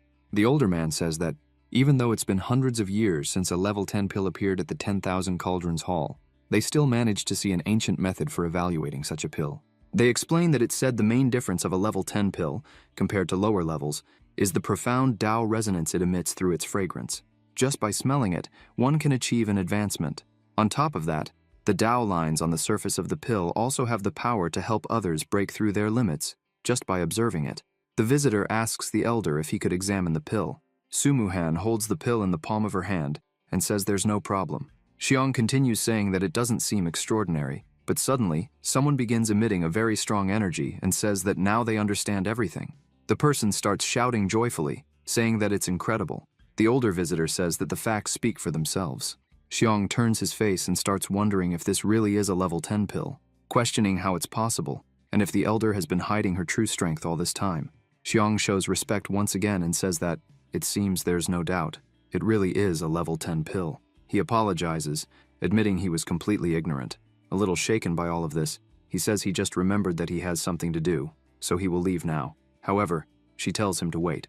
Annoyed by the situation, Sumuhan says that she clearly remembers the snow ginseng she used earlier, which came from his plantation. Xiang continues irritated and points at her, shouting what proof she has to claim such things, emphasizing that she shouldn't point fingers at him without evidence. She starts releasing some of her power, saying that all the ginsengs in that pill had spiritual wood energy. This method of nourishing herbs with spiritual wood energy hasn't been taught to anyone yet. Today, she demonstrated it to everyone using his plantation as an example. Furthermore, she never even said the ginseng had anything wrong with it, but it seems the accusation hit home for him. She emphasizes that, until now, she always thought he was the most talented disciple of the alchemy peak, and was planning to recommend him to the master to be the next peak leader. These words leave Xiang shocked.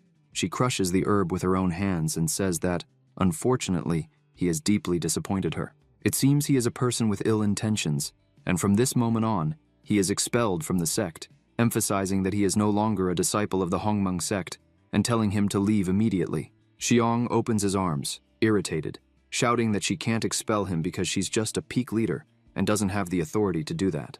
Suddenly, the protagonist interrupts everyone and asks if, by chance, as vice patriarch, he has this authority. Xiang is completely paralyzed with fear upon hearing the master's voice. The protagonist looks at him with a look of indignation and anger. The elder and everyone else are happy and show respect upon seeing Master Xiao there. The protagonist begins to release his aura and says that the evidence is clear and asks why Xiang hasn't knelt to admit his mistake. The protagonist's aura is so powerful that, just with the pressure, it starts pushing Xiang back, leaving him helpless. Xiang falls to his knees, and the protagonist approaches him, asking if he acknowledges his mistakes.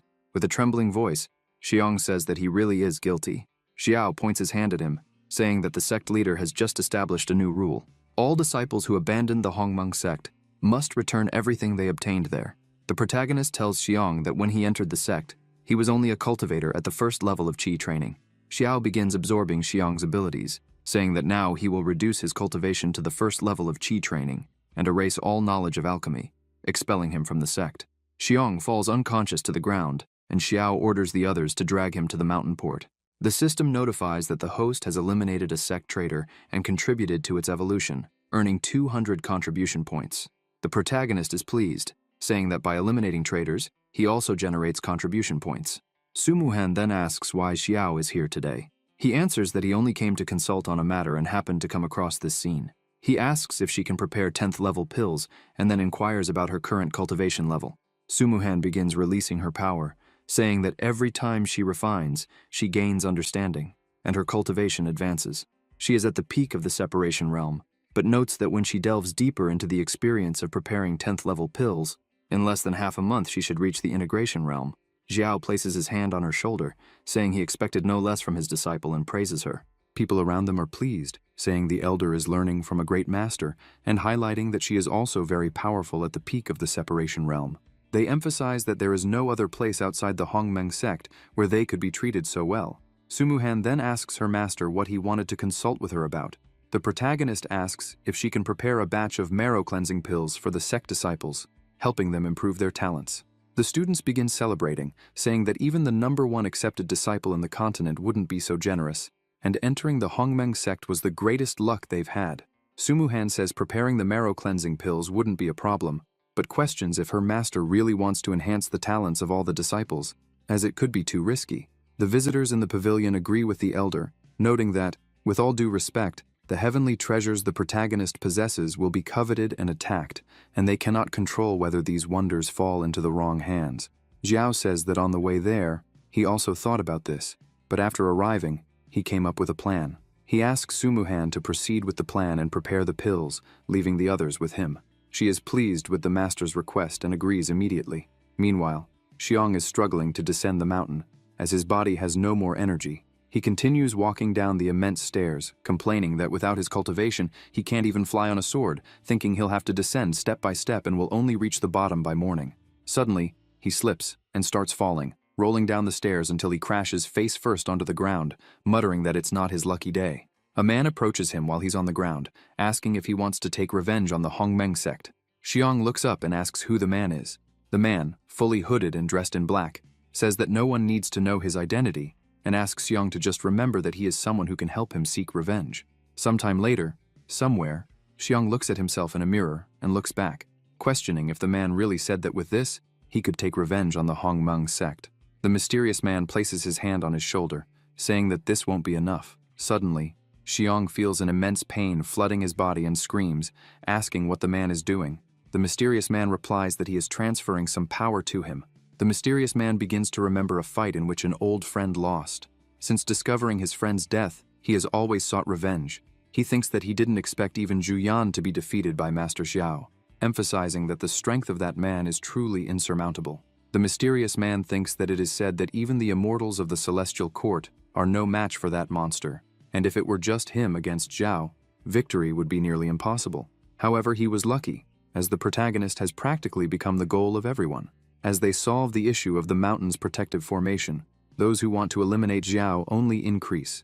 He thinks that he can't wait to see the protagonist lose his life. Meanwhile, at the entrance of the Hongmeng sect, Xiao was telling his disciple that, 300 miles to the west, there was a valley where demons had been seen recently. He emphasized that he had just completed the transmission of skills, but she needed real combat experience to gain more. His disciple agreed and began walking alone toward the destination her master had ordered.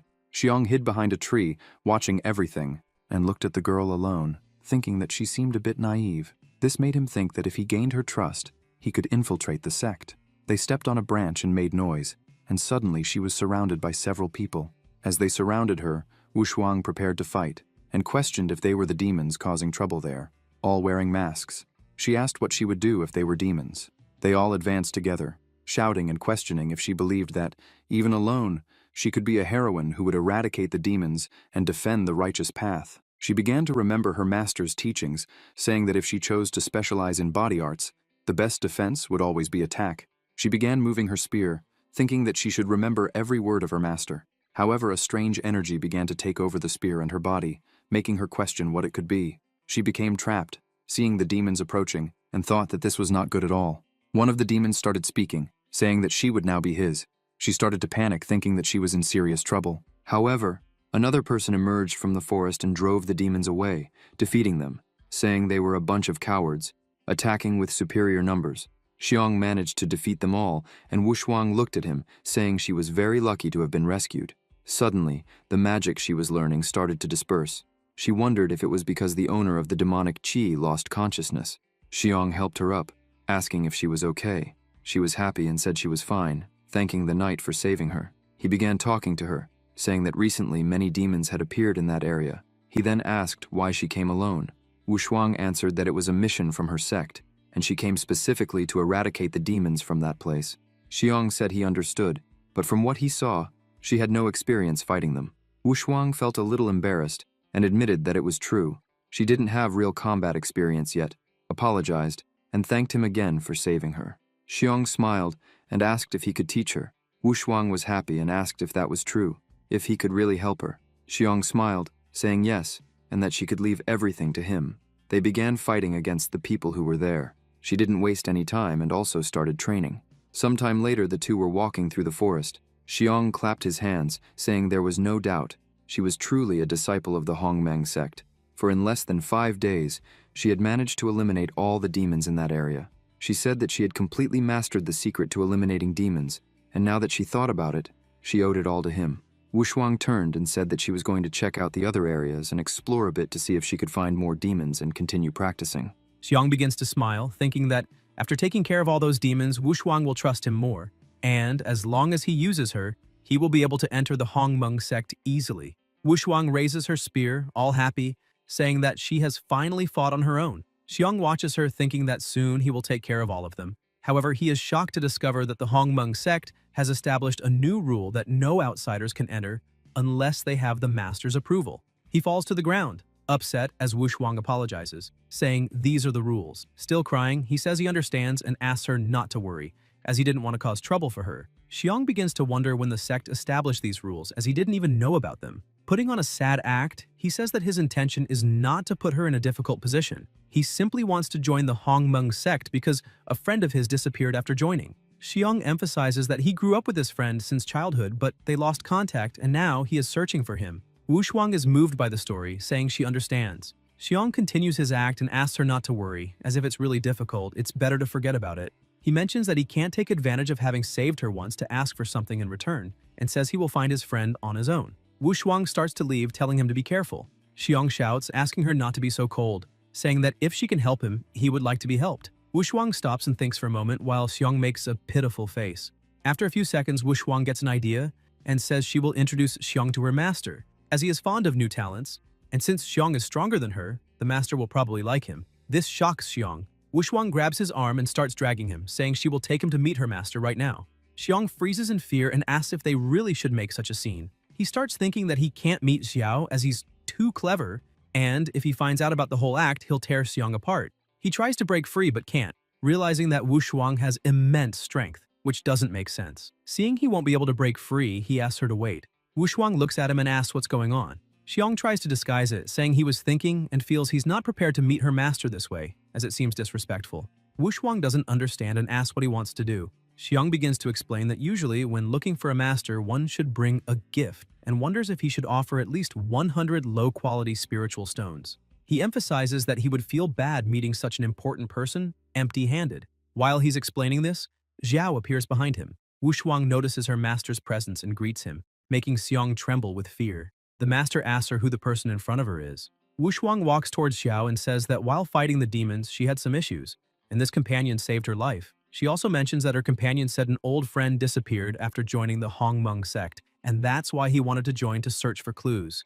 With a smile on her face, she says she remembered what the master had said about not letting anyone in so easily, and that's why she was thinking of recommending him as a new disciple. Xiao stays silent, listening to everything, and after she finishes speaking, he says he understands. Xiang was already accepting that he was going to meet his end, but Xiao asks him to follow him. Xiang is confused and Xiao explains that since he saved his disciple, he can't be too harsh. Xiao asks what the name of Xiang's childhood friend is. He replies that his friend's name is Xiang Chumo. Xiao says that if it's this guy, he was expelled from the sect recently for trying to kill an important mistress. Xiang starts shouting, saying that's impossible as he knows his friend's personality well, and he would never do something like that. He emphasizes that he's sure his friend was framed and thinks that if those bastards hadn't forced his hand, he wouldn't have done that.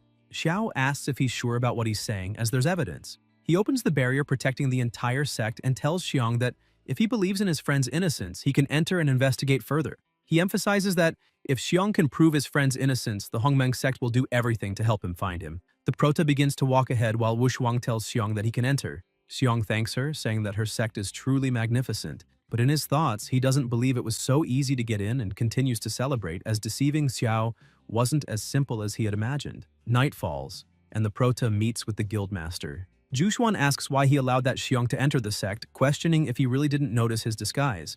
He laughs and closes his book, saying that he already knew he couldn't fool the guildmaster. He explains that he let the guy in because he felt a demonic energy very similar to the old ghost clan of Sun and Moon. The Prota emphasizes that if they really came into contact with demonic cultivators, it won't be as simple as just expelling him from the sect. Xiao also says that in addition to all this, he wants to take this opportunity to train Wu Shuang, since she has always been an obedient girl who follows orders to the letter. He wants her to understand that even though she's obedient, she can make mistakes. And instead of following orders blindly, she should learn to think for herself. In the middle of the night, Xiong opens the door to his room and leaves, thinking it was easy to infiltrate and that, apparently, the Hongmeng sect isn't as impressive as he thought. He begins jumping across rooftops, reflecting that maybe his expulsion was the will of the heavens, so he wouldn't waste his talent in that mediocre place.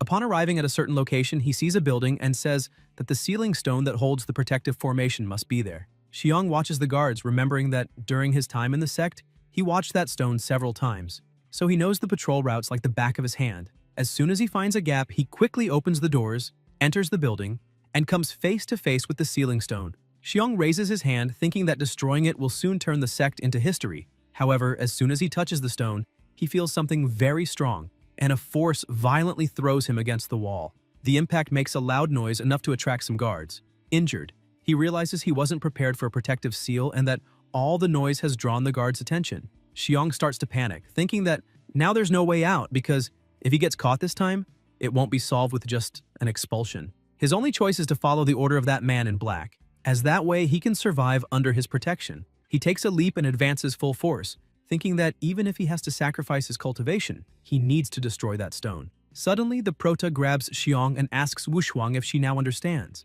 Xiong looks around and asks what they're doing there. The Prota answers that this is the question he should be asking, and then asks the friendly companion if he could explain what he was doing in the room where they keep the sect's protective formation. Wu Shuang gets upset and asks if Xiong saved her only out of self-interest. The Prota looks at her and tells her not to worry, as he's not there to judge her today. Xiong starts shouting, demanding that Xiao let him go. The Prota explains to Wu Shuang that human nature can be very dangerous, which is why she always needs to think before acting. Wu Shuang says she understands and emphasizes that she won't make this mistake again. Xiao begins to laugh and says it's all right, but now he's going to teach her how to deal with a despicable traitor like that. He activates his Heavenly Devourer skill and explains that he'll show her how to handle this kind of situation. A few seconds later, the Prota lets Xiong go, saying that the technique has taken effect. The Prota asks Xiong who sent him and what the plan was.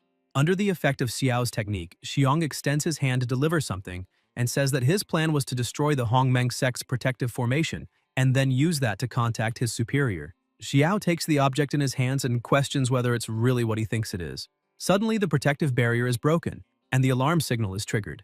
Outside, the enemy leader sees the signal and thinks that at least the boy was useful. He starts smiling and says it's time to act. As they reach the entrance of the sect, they realize something is wrong and wonder why everything is so quiet.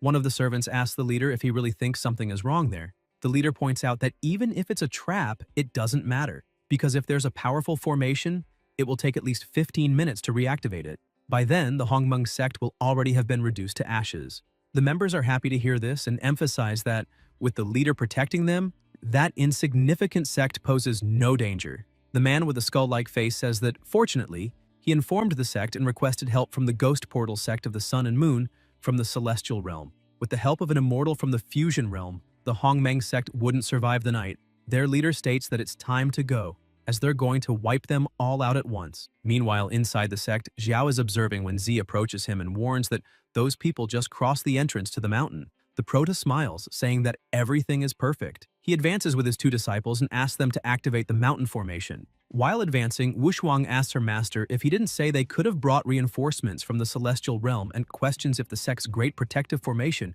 will be enough to eliminate a celestial immortal. Xiao responds that they'll only know if they try. He thinks that since the formation was destroyed by Yixuan last time, he brought Zhugelin to repair it, but also fully enhanced it along with Gupan and Jianfeng. That's why the Hongmeng sect's great protective formation is now brand new. The Prota says that even so, the formation needs time to activate and asks Wu Shuang if she can take the lead. She agrees, saying there's no problem. The ghosts advancing suddenly stop when they see someone at the end of the stairs. They shout asking who is there. Confidently, Wu Shuang yells that if they want to pass, they'll have to step over her corpse first. The leader of the ghosts is impressed. as a brat who still smells like milk is trying to stop them. Without hesitation, he orders his disciples to attack. Wushuang clenches her fists, thinking that now is the moment. She remembers that her master directly transmitted his energy to her, allowing her to ascend directly to the peak of the Golden Core realm. Moreover, all those people were just between the Golden Core level and the beginning of the Divine Division realm. To top it off, she still has the magical weapons her master gave her.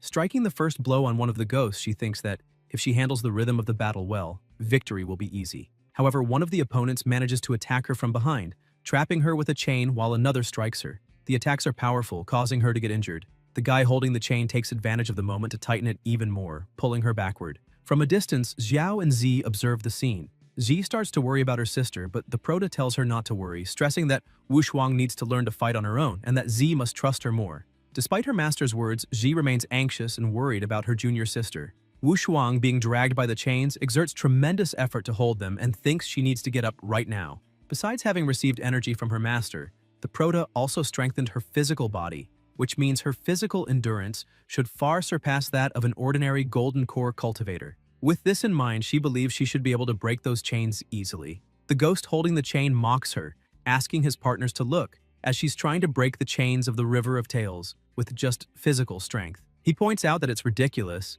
and he and his companions start laughing, explaining that the chains were made from the bones of cultivators who practiced body refinement at the Divine Division level. Even so, Wushuang is trying to break them, with only Golden Core cultivation and brute strength. Full of mockery, they say that she couldn't possibly do it, not in her dreams. Facing their jeers, Wushuang thinks that strength has always been her greatest asset, and brute strength has never failed her. Determined, she fully trusts in her own strength. With tremendous effort, she screams and breaks all the chains. The ghosts are stunned, unable to believe what they've just seen. Wushuang stands up, saying that she finally did it. The members of the enemy group get angry and say that now they won't hold back, deciding to charge altogether. However, things are now different. Wushuang dodges all attacks effortlessly, while thinking about the techniques her master taught her. She grabs one of the enemy's arms and concentrates, remembering that she must observe the opponent's movements, anticipate their next steps, and never doubt herself. With tremendous strength, she throws one of the ghosts to the ground. Realizing another attack is coming her way, she leaps and easily dodges. Everything is happening exactly as she imagined, and she knows she must keep going this way. The man who attacked didn't manage to see Wushuang's movement because it was too fast, and asked if she had disappeared. However, she reappears immediately, just like Minato striking Obito, and sinks her enemy into the ground. Continuing without the slightest difficulty, she defeats one opponent after another. Her strength was such that when she threw one of them upwards, he landed on top of the others, and shortly afterward, all of them were lying on the ground with only her standing. Smiling, she thinks she's very good and celebrates her success. However, the leader of the group charges forward in fury, calling everyone useless. In the face of such terrifying power, Wushuang can only watch as her body can't move. Before anything happens, Xiao appears and defends her, asking her to retreat. Wushuang begins to back away while the leader of the ghosts watches her run, thinking this is good because after he takes the sect, none of them will escape. Suddenly, an extremely dense and powerful green energy starts to cover the entire area. The leader of the ghosts looks at the spreading energy and wonders if the mountain's defensive formation has been activated. He then releases his own energy, reflecting that he's heard of the Tower of Destiny and its powerful formations. But he believes that won't be enough to break through his defensive technique. Several swords begin to form and advance toward him. The leader, realizing they've been discovered, decides to take the opportunity to test the formation's capabilities personally. However, as the attacks begin to hit his defense, he stops talking. The impact of the strikes is so intense that cracks begin to appear in his protection, leaving him surprised and questioning what immense power this is. The barrier continues to crack more and more while the attacks keep coming, generating large explosions. The Prota, watching the situation, orders the next wave of attacks to be fired. Confident, Z says she's sure there's not a trace left of the invaders. The Prota starts laughing, commenting that he doesn't know if the mortars from his previous world would have this much power, stressing that the feeling of long-range fire support was truly brilliant. Hearing this, Wushuang becomes confused and decides to ask her master what a mortar is. The Prota changes the subject, saying it's nothing and emphasizing that it's an adult matter, and she's still too young to understand. Suddenly, the system notifies that it detected the host eliminating powerful enemies from the sect and as a result, earned contribution points, totaling 1,000 points. The system continues saying it detected that the disciple improved her combat experience under the host's guidance and that the reward will be doubled. As a prize, the host will receive a celestial-grade superior technique for golden threads. Upon seeing the notification, Xiao laughs and says it's excellent, noting that, apparently, everything is resolved. Sumuhan appears and informs that he's finished preparing the marrow cleansing and primordial cultivation pills that the Prota requested. Xiao thanks him and asks to have the pills brought to the hall. He then instructs Z to notify everyone that they can go there to collect a vial of marrow cleansing and primordial cultivation pills as a reward for their continued efforts. Z smiles and says she understands. The sect members start to talk among themselves. One asks if it's true they'll receive the marrow cleansing and primordial cultivation pills for free. Another responds affirmatively and shows the ones they've already received. A man holding his pill comments that he doesn't understand why the sect is being so generous this time, pointing out that before, one had to complete a month of missions to get just one first-rank pill. Looking at the pill in his hand, he notices that there are so many refined patterns on it that it must be at least an 8th-rank pill, which leads people to question if they could really distribute them for free. 3 disciples are admiring the pill, commenting that it's the first time they've seen something of that level. Curious, they wonder what would happen if they consumed it. Suddenly, they begin to feel a strange energy and hear a peculiar noise. Alarmed, they scream, asking what that was and if someone inside the sect was making a breakthrough. Other disciples explain that after consuming the marrow cleansing pill, the person awakens a special type of body. They are impressed and ask if the pill can really do that. The new disciples look at the pill in their hands and conclude that if it can truly grant a special body, then the Hongmeng sect will be their new family. Without hesitation, one of the men takes the pill immediately and starts feeling power growing within him. Suddenly, an enormous amount of energy starts to pour out of his body. The man screams, confirming that the pill indeed awakens a special body. Amazed, he says he'll inform his cousins and uncles to come and become disciples of the Hongmeng sect as well. Xiao observes all the energy emanating from his sect when, suddenly, the system starts notifying him. The message informs that it has been detected that the host renewed the talent of the sect's disciples, resulting in the awakening of a special physique in 300 people, granting him a reward of 10,000 contribution points. Additionally, the host significantly improved the sect's prestige, earning another 10,000 points, and the number of disciples drastically increased with his help, granting him an additional 10,000 contribution points. Upon seeing so many accumulated points, the professor laughs, saying that this time he really received a large amount of contribution points. He wonders if this will be enough to purchase a special physique in the store and asks the system to open it. The system notifies that it's changing the store interface and then displays all the available items. Xiao, ever astute, tells the system that he has a question and asks if the items purchased in the store can only be used by him or if they could be given to his disciples and thus refunded. The system responds that it's not possible to directly transfer the purchased items to the disciples, emphasizing that this exchange is prohibited. The Prote, trying to be even smarter, questions that if the system says he can't give it directly, then it means he can modify it. The system, without a response, remains silent. As he analyzes the items in the store, Xiao finds a stone called the warrior god Xing Tian's lineage, which costs exactly 10,000 contribution points from the sect. As soon as he selects it, the system informs that this item is only valid for a secondary mission, which makes him dissatisfied. Meanwhile, Wu Shuang was cultivating when the Prota approaches her and is impressed to see her still training late at night. Surprised and happy to see her master, she asks what he's doing there. Xiao extends his hand and says that since she's working so hard, he brought something special to gift her.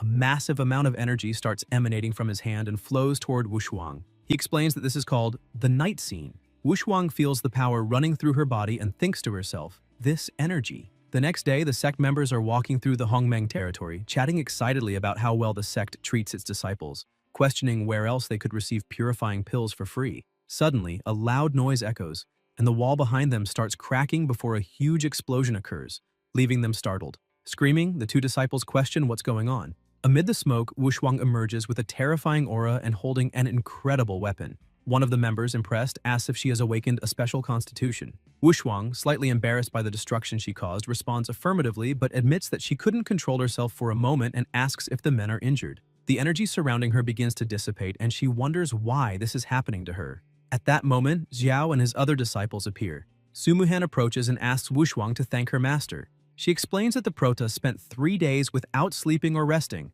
combining several precious pills into one to forge and transform her bloodline into the warrior god Xing Tian's lineage. With that, her power and talent reached an entirely new level, and the combination with her natural abilities couldn't have been more perfect. Wu Shuang, with tears in her eyes, is impressed and deeply moved by her master's effort. She says she can't believe he did so much just for her. Xiao approaches and says it was nothing because If she becomes stronger, he, as her master, will also feel better. This makes her even more emotional. The system notifies that it detected that the disciple awakened the warrior god Xing Tian's lineage of inferior celestial rank with the help of the host, and therefore the reward will be doubled. As a result, the host obtains the warrior god Xing Tian's lineage of superior celestial rank. Still crying, Wu Shuang tells her master that she's not worthy of so much attention and that she will always carry a debt of gratitude for everything he did for her. She emphasizes that now that she's stronger, she can definitely fight against the enemies for her master's sake. Xiao, however, lightly scolds her,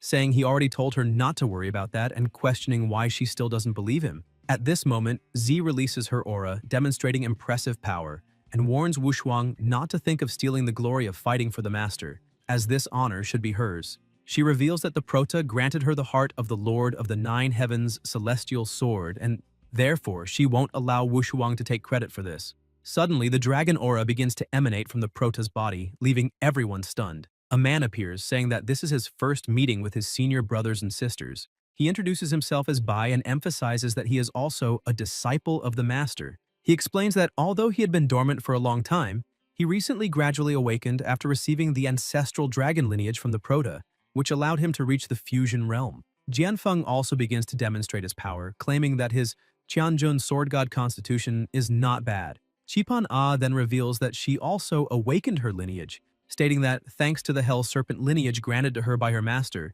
she managed to reach the fusion realm. Sumuhan also manifests her power, explaining that the pills she refines can now directly modify a person's constitution, all thanks to the Shenong lineage given to her by the Prota. Zhuge Lin, in turn, demonstrates her strength and introduces herself, mentioning that some of those present may not know her. She identifies herself as Zhuge Lin, the current head of the Celestial Mechanisms Pavilion branch in the Upper Granqin Kingdom. She explains that a few days ago, Xiao formally accepted her as a disciple, and now that she has obtained the heart of the star god, she has finally advanced to the fusion realm. The Prota mentions that Ying is still busy with state affairs, and that Zhuge Lin will soon have more matters from the pavilion to manage. As for the others, he informs them to prepare, as they will soon ascend directly to the celestial court. The disciples bow their heads and shout in unison that they understand. The system starts to notify various rewards. It was detected that a disciple awakened the heart of the Lord of the Nine Heavens sword with superior celestial rank with the help of the host, resulting in the reward being doubled, and the host obtained the immortal rank inferior sword god of the Nine Heavens physique. It was also recorded that a disciple awakened the ancestral dragon god lineage of medium celestial rank with the host's help, leading to the reward being doubled, allowing the host to obtain the supreme dragon god lineage of superior celestial rank. Another disciple awakened the Tianjin sword god constitution of medium celestial rank, resulting in the reward tripling, granting the host the spirit of 10,000 swords constitution of superior celestial rank. The disciple Qipan A awakened the Hell Serpent lineage of superior celestial rank, and the reward was doubled, granting the host the 5 poisons shaman god lineage of inferior mortal rank. Additionally, a disciple awakened the Shenong lineage of medium celestial rank, and with the reward doubling, the host obtained the refined Shenong lineage of superior celestial rank. The Prota is impressed with so many benefits and comments that everyone is incredible. 3 months later, lightning continues to fall, and the people present begin to wonder how many times someone has crossed the lightning tribulation in this period.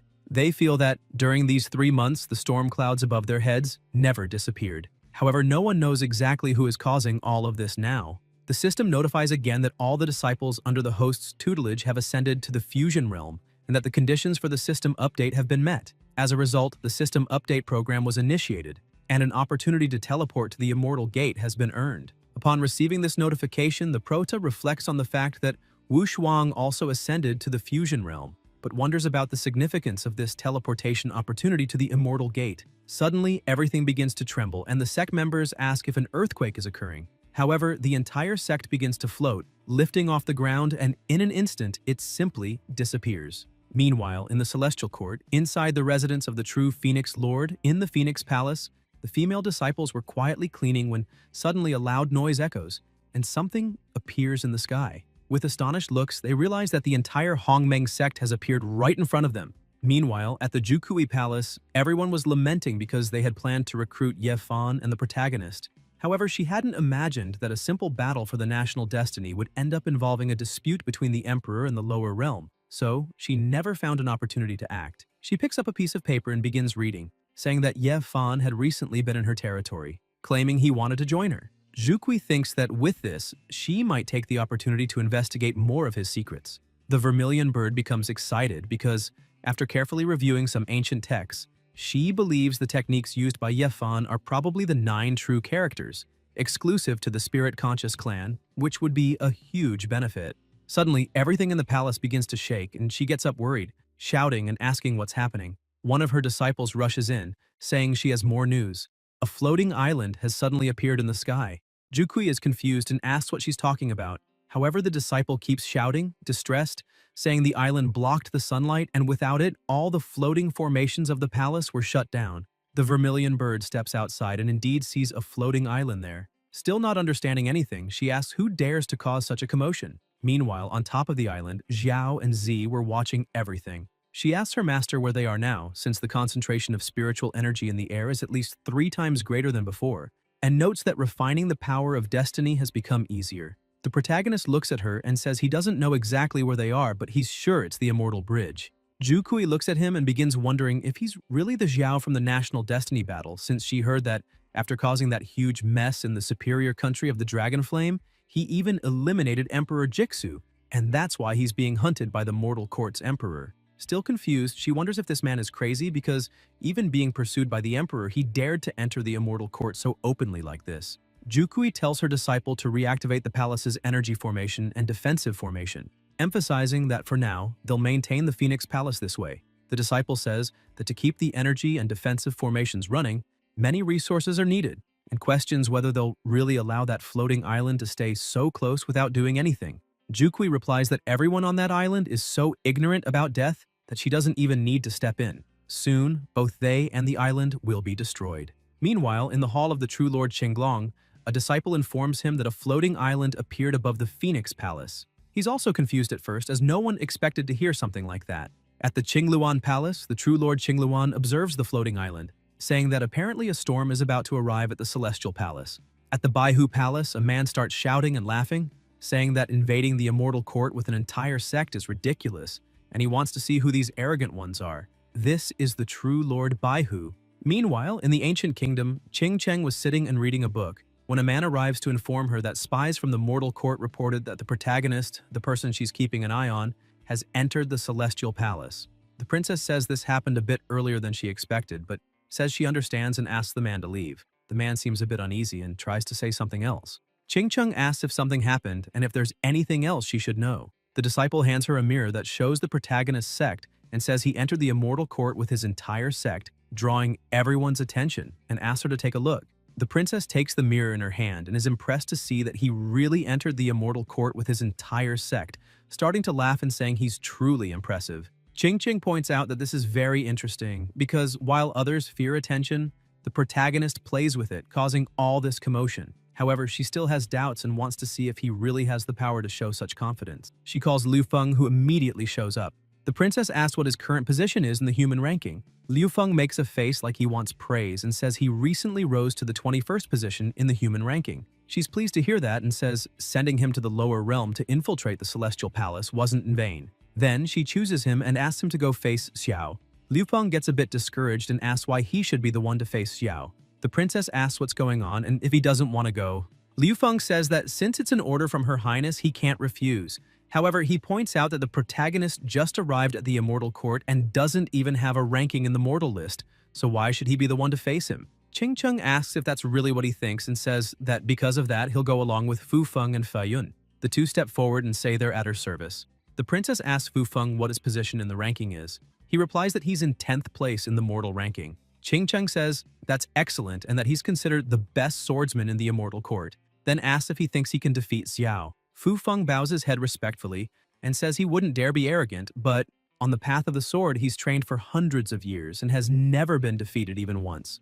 The princess says that's very good and orders him to go with Fei Yun and Liu Feng. If the protagonist wins the battle, they must give that to him and speak about the Immortal Court. Liu Feng doesn't like it much and asks why the princess doesn't entrust such an important mission to him alone, stressing that he can handle it by himself. But she says she doesn't want to hear anything else and tells them to simply do what she ordered. As soon as they leave, she gets excited while watching the mirror, observing everything, wanting to see if the protagonist really has the strength to be up there. When they arrive, Fu Feng looks at the island and asks if that floating island is the Hongmeng sect the princess asked them to keep an eye on. Fei Yun isn't happy to see it floating and thinks they're way too arrogant. Fei Yun asks Fu Feng where his brother is, questioning whether the princess didn't order him to test the protagonist's strength. Fu Feng replies that he hasn't been able to contact his brother and doesn't know, but it seems that if he doesn't get up on that island soon, he'll miss a big opportunity. Several cultivators were already in the air surrounding the island. Among all the people, 2 cultivators begin chatting and ask if those are the Hongmeng sect members the mortal court's emperor is after. The other comments on the 500,000 spirit stones per head and wonders where he should spend so much money. Fu Feng keeps watching and says Fei Yun is mistaken. Suddenly, a powerful energy begins to emanate from within the sect. That energy intensifies with each second, scaring everyone. Suddenly, the nearest cultivators are thrown back. Fei Yun is shocked. Fu Feng says he heard that everyone ranked above 100 in the mortal list of the Celestial Court has already challenged the protagonist and none lasted more than 5 moves. Liu Feng appears behind the two saying they're nothing but fleas in the fusion realm pretending to be immortals, and points out that the protagonist must think he's all-powerful. He also says that if the princess weren't tied up in the matters of the Celestial Court, with the power of true immortals from the Taigu realm, wiping out the immortal court would be easy. Fei Yun thinks that's idiotic, and Fu Feng reflects that his brother is also in the fusion realm and still said all that. Xiao looks at Zi and asks if the little one is ready, as there are many nasty weeds she needs to clear out. She grips her sword excited and says she's ready. Fu Feng comments that from the looks of it, those insignificant ones aren't even worthy of being faced, and immediately begins to create a barrier since his brother is very impulsive and he needs to raise a sound barrier before he exposes the princess's secrets. Liu Feng stares at the protagonist, thinking he's a coward hiding behind a woman. Zi steps forward and points her sword, asking if anyone else there wants to face her. Liu Feng charges quickly, leaving everyone impressed with his speed. He appears behind her, saying she has no right to speak there. Zi turns around, finding him fast, but the protagonist appears between them, defending her, and says that after all the waiting, someone at least somewhat worthy has finally shown up. He blocks the attack with ease. Zi asks her master to let her help, but he tells her not to worry about that guy and to take care of the others as he'll handle this one. Liu Feng tells the protagonist that he doesn't even need to draw his sword to face him. Xiao, unfazed, says he'll use his anyway. He draws the sword and comments that, from the man's fighting style, he already knows who sent him. Xiao strikes, asking the man if his master didn't teach him that. To fight someone like him, he should be using at least 90% of his power. Liu Feng blocks the strike, but then starts screaming, terrified by the sheer force. He's thrown back, and even in great pain, he realizes his power of destiny is being drained. Liu Feng asks if the princess gave the Jade Manual of Destiny to the protagonist. Xiao shows it to him and asks if that's what he's referring to. Liu Feng becomes furious and asks why the princess values someone like the protagonist so much. Curious now, he draws his sword and tells Xiao to hand it over because he's not worthy of possessing it. The protagonist says his master disagrees, since she was the one who insisted he accept it. Liu Feng remains furious, shouting for the protagonist to give it back. Xiao thinks that earlier, when he struck Liu Feng, he obtained a thread of destiny power, which is understandable. But now, after provoking him, his emotions were stirred, and that also allowed Xiao to gain another portion of his destiny strength. Liu Feng attacks fiercely, but the protagonist easily defends himself. While blocking, he thinks that it's really like Buddha said, wrath affects destiny, and he wasn't lying. It seems that just provoking your opponent a little is enough to steal some of their destiny power.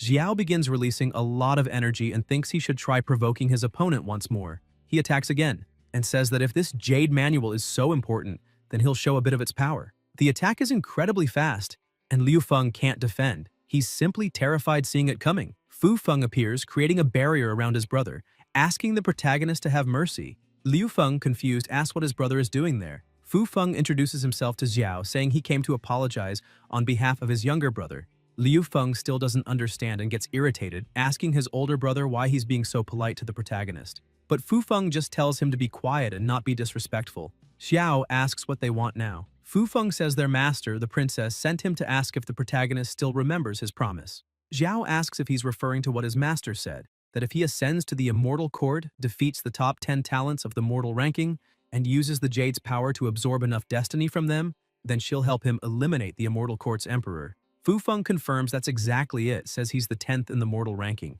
and since the protagonist already showed his strength by defeating his younger brother, who ranks 21st, he suggests a fight so he can give the princess a satisfactory report. Fu Feng begins drawing his sword, imbuing it with strong energy. Xiao says he understands and that it's a very convenient coincidence. They start exchanging blows, saying that if that's the case, then they must fight. Fu Feng starts feeling a bit of difficulty while fighting the protagonist and begins to wonder what's happening, because it's strange. He's already beyond the fusion realm, while Xiao is only at the first level of that realm, yet whenever the protagonist attacks or defends, his strength overwhelmingly dominates. They keep trading blows, and the protagonist shows no sign of even trying hard. Fu Feng notices this and thinks that it seems he won't win just because his cultivation is higher. He starts smiling, thinking the protagonist is undoubtedly extraordinary and worthy of the princess's attention. Fu Feng creates a massive sword with his energy, stating that the protagonist truly is a genius, and it would be disrespectful to hold back in this fight. He tells Xiao that this sword technique concentrates all the vital essence he's devoted to the path of the sword.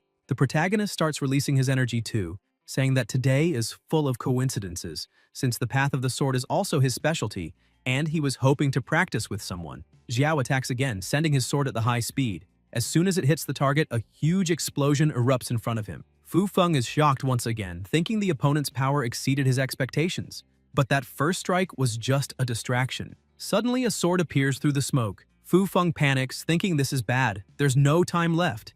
Just as the sword is about to hit him, the protagonist stops the attack. Fu Feng is paralyzed, frozen, thinking he was lucky the protagonist stopped. With the sword still right in front of him, he realizes that for a moment, he really thought it was the end. Xiao retrieves his sword and says the battle is over, and that the 10th of the ranking has been defeated. Fu Feng shows deep respect and says that the protagonist's techniques are undoubtedly superior to his own, and therefore he completely accepts defeat. Liu Peng, who had been watching from a distance, shouts in disbelief, unable to accept that his brother lost.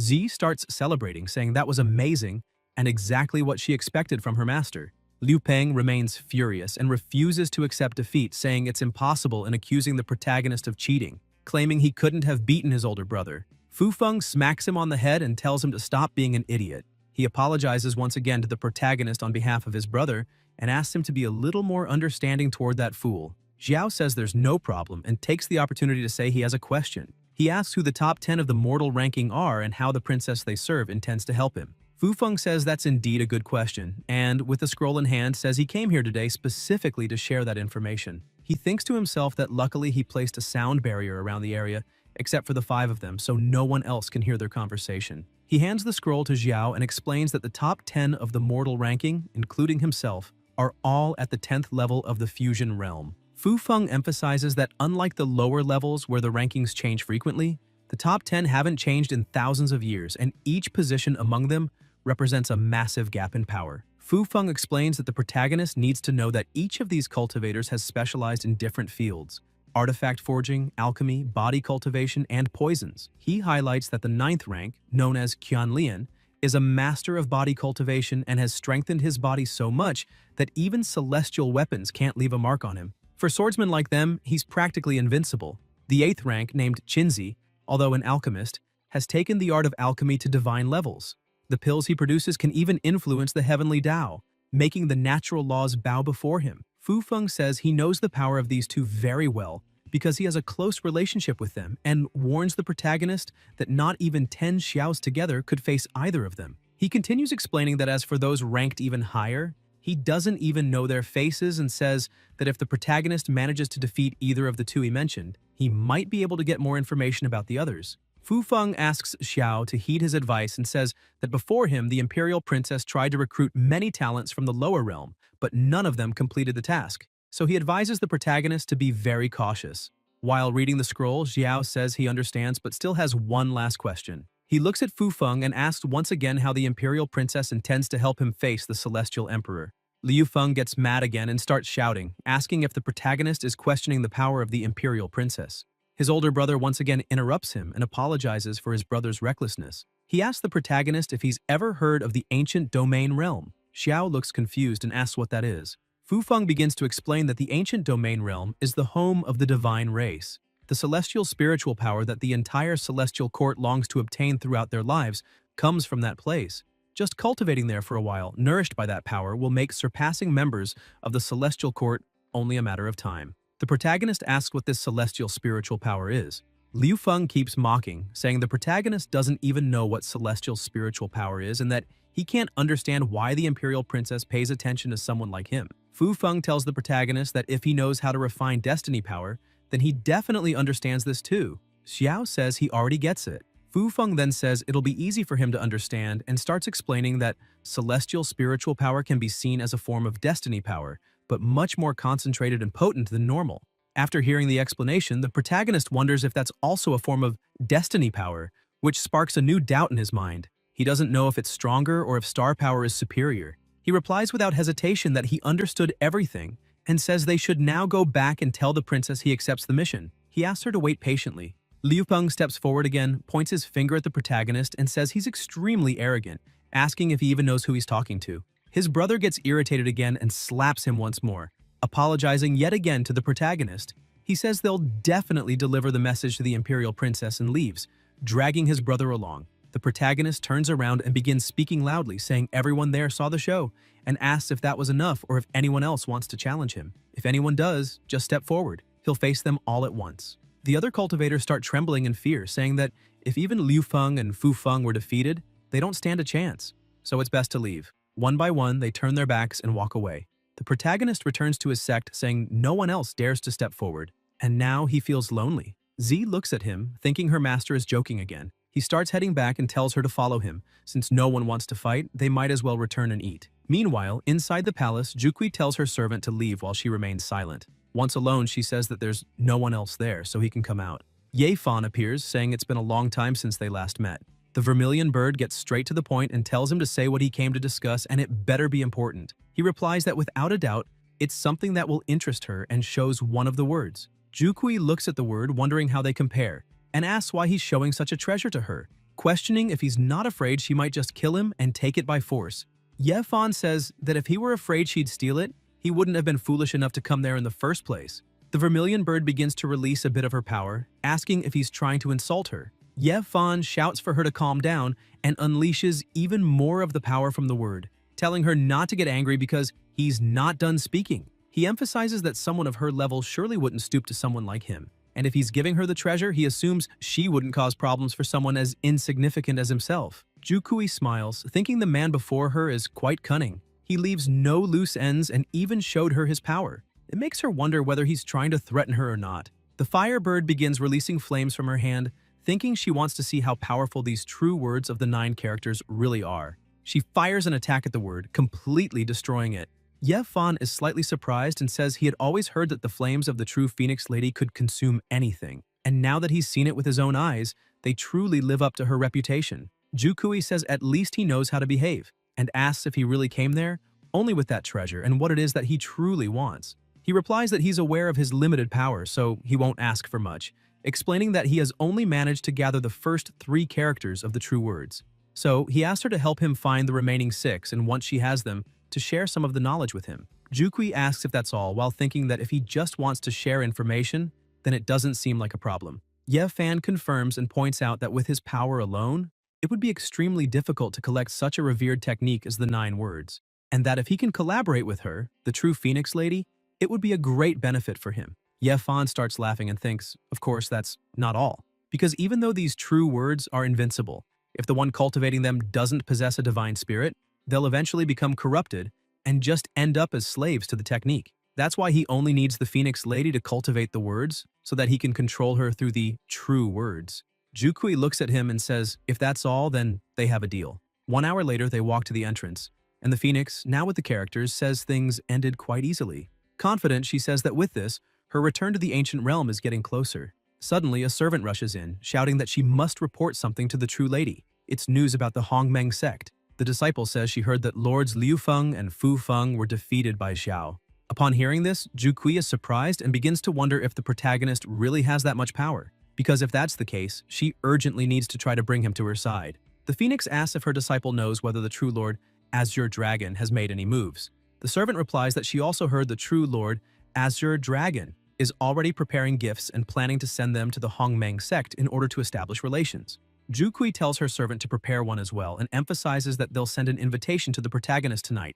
They can't let Azure Dragon get there first. Meanwhile, somewhere else, 2 people are playing a game. Qinglong tells his companion that he lacks mental serenity. His subordinate agrees, saying he lost as expected. He can't defeat his true lord. This is Feng Tingyan, The young man tells his master that he has something he'd like to ask. Qinglong says he may ask. The boy looks confused and says it's the first time his lord has asked him to deliver so many valuable gifts to visit someone. So he wonders if this Hongmeng sect and this Xiao are really that important. Qinglong begins to reply, saying his disciple already knows the current situation of the celestial court. The celestial emperor has been in seclusion for hundreds of years, and the 4 true lords under his command, including himself, have spent this time holding back and wearing each other down without making major breakthroughs in their power.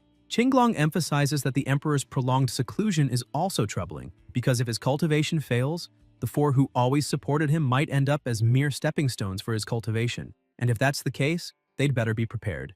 Feng Qingyan stands up, says he understands, and tells his master that now that everything's clear, he'll take his leave. Sometime later, Ji goes to the sect leader and tells her that the Azure Dragon Immortal has sent visiting gifts and wishes to meet with the master. However, the protagonist left during the night. Jushuan remembers that during the night, the protagonist said the immortal Phoenix Palace had invited him to discuss something important, and he hasn't returned yet. That makes her wonder why the Azure Dragon Immortal came to visit. She thinks the Celestial Court Immortals are coming one after another, but she's not sure if that's good or bad. The leader pats Zi's head and asks her to go receive the guests. Later on in the Central Palace, everyone is seated. Jushuan begins to speak and thanks the Azure Dragon Immortal for the visit. She acknowledges the gesture of sending gifts to the Hongmeng sect, but emphasizes that, unfortunately, it's not a good time since the protagonist left during the night to handle some matters and has yet to return. Therefore, she apologizes for making them come all this way. Feng Qingyan says she's worrying too much and apologizes for today's intrusion. He also asks for her understanding, saying they're willing to wait until Xiao returns. However, he's not pleased. He thinks the whole thing is ridiculous, since most of the Hongmeng sect disciples haven't even reached the Divine Division realm. That makes him think they're all a bunch of useless people, and he doesn't even understand how they made it to the Celestial Court. Even so, he had to personally come to visit them. Feng Qingyan slams his cup on the table, irritated, thinking that the protagonist was here earlier, fighting someone, and now that he's arrived, the protagonist is gone. That angers him because he wants to see what kind of skill this Xiao has to attract so much of his master's attention. Feng Qingyan suggests to the sect leader that just drinking like this is boring, and says he heard that the disciples of the Hongmeng sect train in the sword. He proposes that her subordinates show off some of their sword skills. Jushuan is surprised and asks if he means. Feng Qingyan interrupts and suggests that 2 of her disciples demonstrate a sword fight. Ji becomes worried. Jushuan also gets irritated, thinking that for sword cultivators, the way of the sword is like their very life, and she couldn't use it as mere entertainment. As she watches, she notices that the man in front of her is also a sword practitioner. That makes her wonder if he doesn't understand what that means. If they accept now, the Hongmeng sect's reputation will be damaged. But if they refuse, it will give the Azure Dragon Immortal a reason to criticize them. Suddenly, Meyer stands up and asks Feng Qingyan if he really wants to see the art of the sword. However, she emphasizes that her sword doesn't leave its sheath without a reason. And if they truly want to see it, then his subordinates who also wield swords should spar with her. This surprises the 2 subordinates. The sect leader is pleased to see that her disciple acted so well. By turning a sword demonstration into a formal duel, it protects the sect's reputation and doesn't leave them open to criticism. So that was a very well thought out move. Feng Qingyan tells Changxing to go try, saying it's a good opportunity to meet the Hongmeng disciples. He agrees and says, if that's the case, he quickly steps forward, lands heavily, creating a small crater in the ground, and says he hopes to learn a lot from this sword exchange. Meyer steps forward too. Who's afraid of who? Now she's going to fight him. They begin exchanging blows. Jushuan watches while thinking that even though her disciple's movements are good, there's a small problem. Her opponent is already in the Heti realm, while her disciple ascended along with the rest of the sect and is only just above the fusion realm. And even though it's only a 1-level difference, it's like an insurmountable abyss. That's why she fears her disciple might struggle greatly and could even get hurt. Feng Qingyan, with a mocking look, calls out to the sect leader and asks if she doesn't have higher-level disciples. Jushuan looks at him, slightly irritated, and asks what exactly he's trying to imply. Feng Qingyan asks leader Jushuan not to misunderstand him, as he has no hidden intentions, and explains that he's just considering the current situation. He even says that if they win, it will be honorable. Then he makes another proposal and asks Changxing to suppress his power to the same level as Meyer's. That way, they can avoid the Hongmeng sect accusing them of winning unfairly when they succeed. Changxing understands and says he'll do as his master asked, and with a hand signal, he activates a seal, suppressing his power. He tells Meyer that he's reduced his power to the peak of the Divine Division level and asks her not to disappoint him. She gets irritated and says to continue, as she wants to see who will really win the fight. The 2 begin to move at incredible speed, and the battle spreads across the area. After exchanging a few blows, Changxing is caught off guard by an attack, causing him to lose his stance. Feng Tingyan is surprised by what he sees. He starts thinking that before, when Meyer was weaker, her attacks were fierce, but now that they're on equal footing, she's switched to a defensive tactic. He wonders if she's trying to buy time to drain her opponent's energy. Changxing attacks again furiously, but she easily defends and notes that his attacks are getting slower. With a smile, she asks what's happening, since they say the only difference between people from the upper realm and them is cultivation power. Mocking him further, she says maybe it's not just that. Maybe he's just really bad with a sword, or maybe he's just a weak idiot. Changxing backs off, furious, yelling at her and asking what she just said, emphasizing that she's just a woman and dared to insult his swordsmanship. He starts unleashing his cultivation energy and says that since she's begging to die so badly, he'll help her with that. All the energy around him condenses into an attack directed at Meyer. She focuses and tries to defend, but the energy is too strong and easily breaks her sword, leaving her stunned. Realizing she can't block the attack anymore, she thinks she went too far provoking him, and now he's really trying to kill her. Z appears in the middle of the fight and with a simple move, blocks the attack, telling her master not to worry. Angry at everything she's seeing and hearing, she charges forward, breaking Changxing's sword with a single strike, leaving both Feng Tingyan and the other disciple in disbelief at her power. Confident in her victory, Z says she'll give them some advice and warns them never to underestimate a woman's power. Still with her back turned to her opponent, she reminds him that it was supposed to be a friendly duel and questions why he had murderous intent just now. With a serious tone, she asks if it's because he couldn't win and, hurt in his pride, now wants to kill to prove superiority. Z says she's shocked and questions if that's how the Azure Dragon Palace operates. Feng Qingyan doesn't like what he hears and wonders if she's abusing her power. Angry, he slams his cup on the table again, ordering his disciples to withdraw from the battle. Zhu Xuan then asks if they will continue with the banquet since they've already witnessed the demonstration of sword art. Feng Tingyan starts to speak, but his second disciple becomes restless and walks to the center of the hall. He says that after watching the thrilling battle between Changxing and the Hongmeng clan, he was moved and asks if he could also have a chance to spar. Feng Tingyan laughs and apologizes to the Hongmeng sect leader, saying that his subordinates are a bit impulsive and excited, and he's truly sorry. Zhu Xuan grows even more bothered, thinking that it's going to be difficult to resolve things peacefully there. So she hopes the protagonist returns soon. With no other choice, she says that if they're willing, then they'll accompany them to the end. She tells little Z that the next fight will be hers. Z gets all excited and walks to the center of the hall. As confident as ever, she looks at her opponent and says that if he can withstand 3 of her strikes, she'll consider him the victor, and asks what he thinks. The man starts using a seal and says she's being too arrogant. Z charges without hesitation, saying that her sword art can destroy any technique. The man creates a barrier to defend against the attack, but as soon as Z's sword touches it, he notices something strange and wonders what's happening. His entire barrier was completely destroyed and he thinks this is really bad. However, he grabs another talisman and activates it, teleporting and dodging the attack, appearing behind Z, who just smiles. The young man charges again, trying to attack with all his might, but she turns and destroys his attack with a counterattack, injuring Wang Hui. Z says that speed means nothing against her. Feng Tingyan slams the cup on the table again, irritated, while thinking that he knows his disciples' techniques very well, and his talisman techniques are powerful.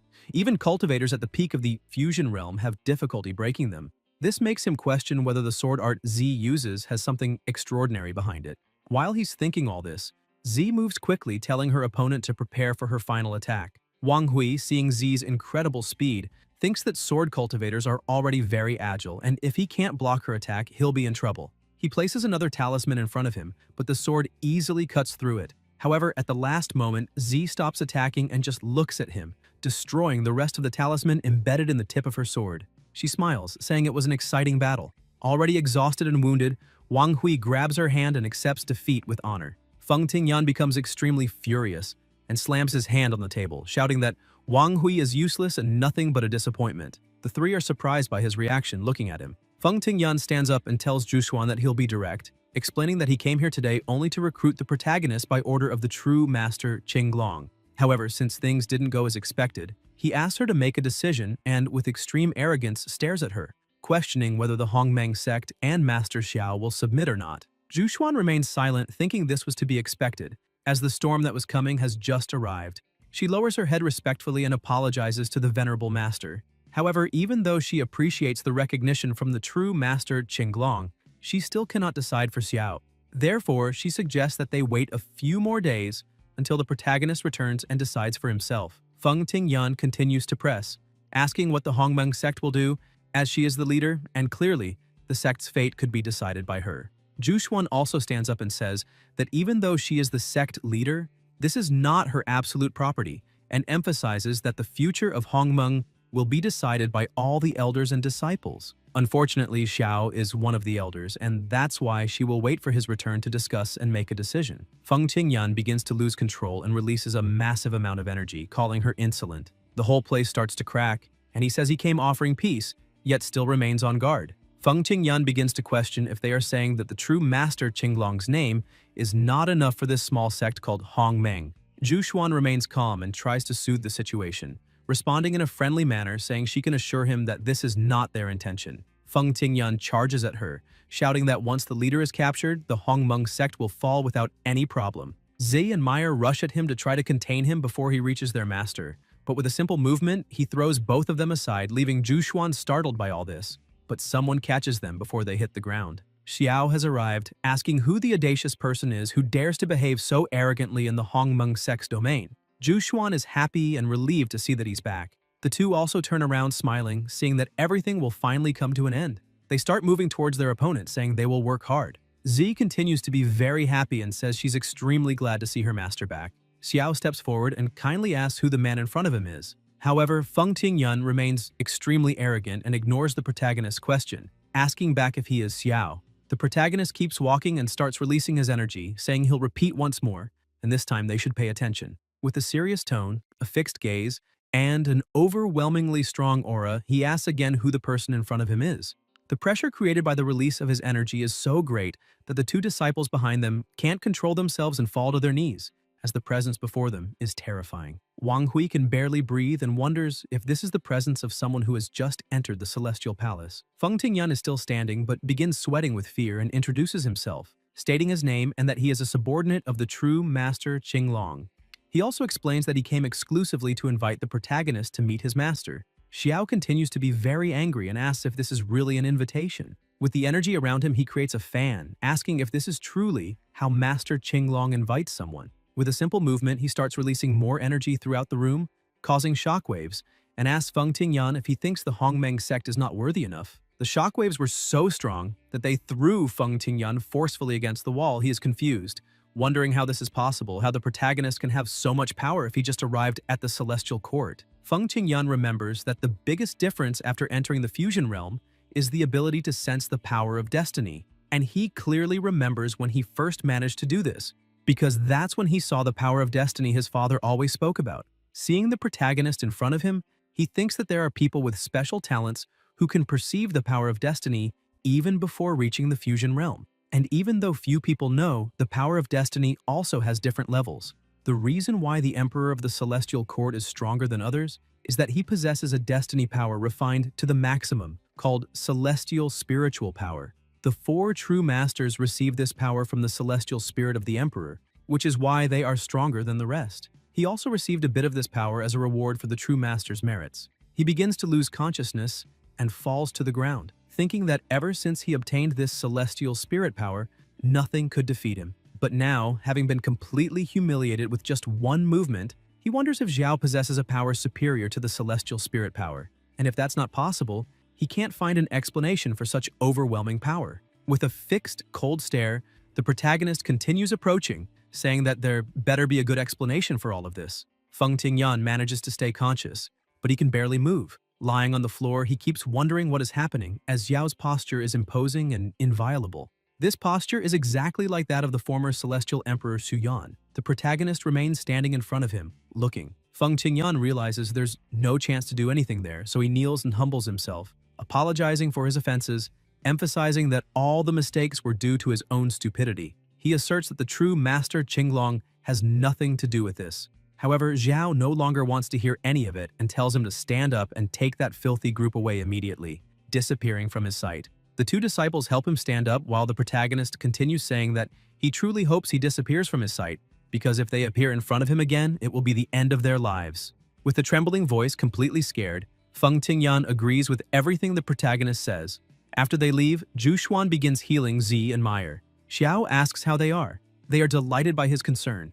Z says she has some minor injuries, but after meditating a bit, she's already healed. As for Meyer, she says her injuries are nothing, and that in at most 2 days, she will be 100%. The protagonist says he's glad nothing more serious happened because after entering the celestial court with so many forces clashing and sex rising, it will be impossible to keep a low profile, even if they wanted to. Therefore, he emphasizes that everyone there should be prepared because situations like this will happen more and more often. Z becomes confident and tells her master not to worry, as she will give her all in cultivation to protect the Hongmeng sect. Meyer also becomes confident and says she will do the same. Even though her cultivation is not as high as the others, she will try her best. Zhu Xuan asks the protagonist how his meeting with the true lady Zhu Kui went. Xiao says it's a long story and starts explaining that at night, when he was about to sleep, he heard someone knocking on the door. One of the sect disciples tells him that a secret message has arrived. This surprises him a bit, as he wasn't expecting it. However, he receives the letter and closes the door. With the paper in his hands, he starts wondering what kind of matter could be so urgent that they would send a secret message at that time of night.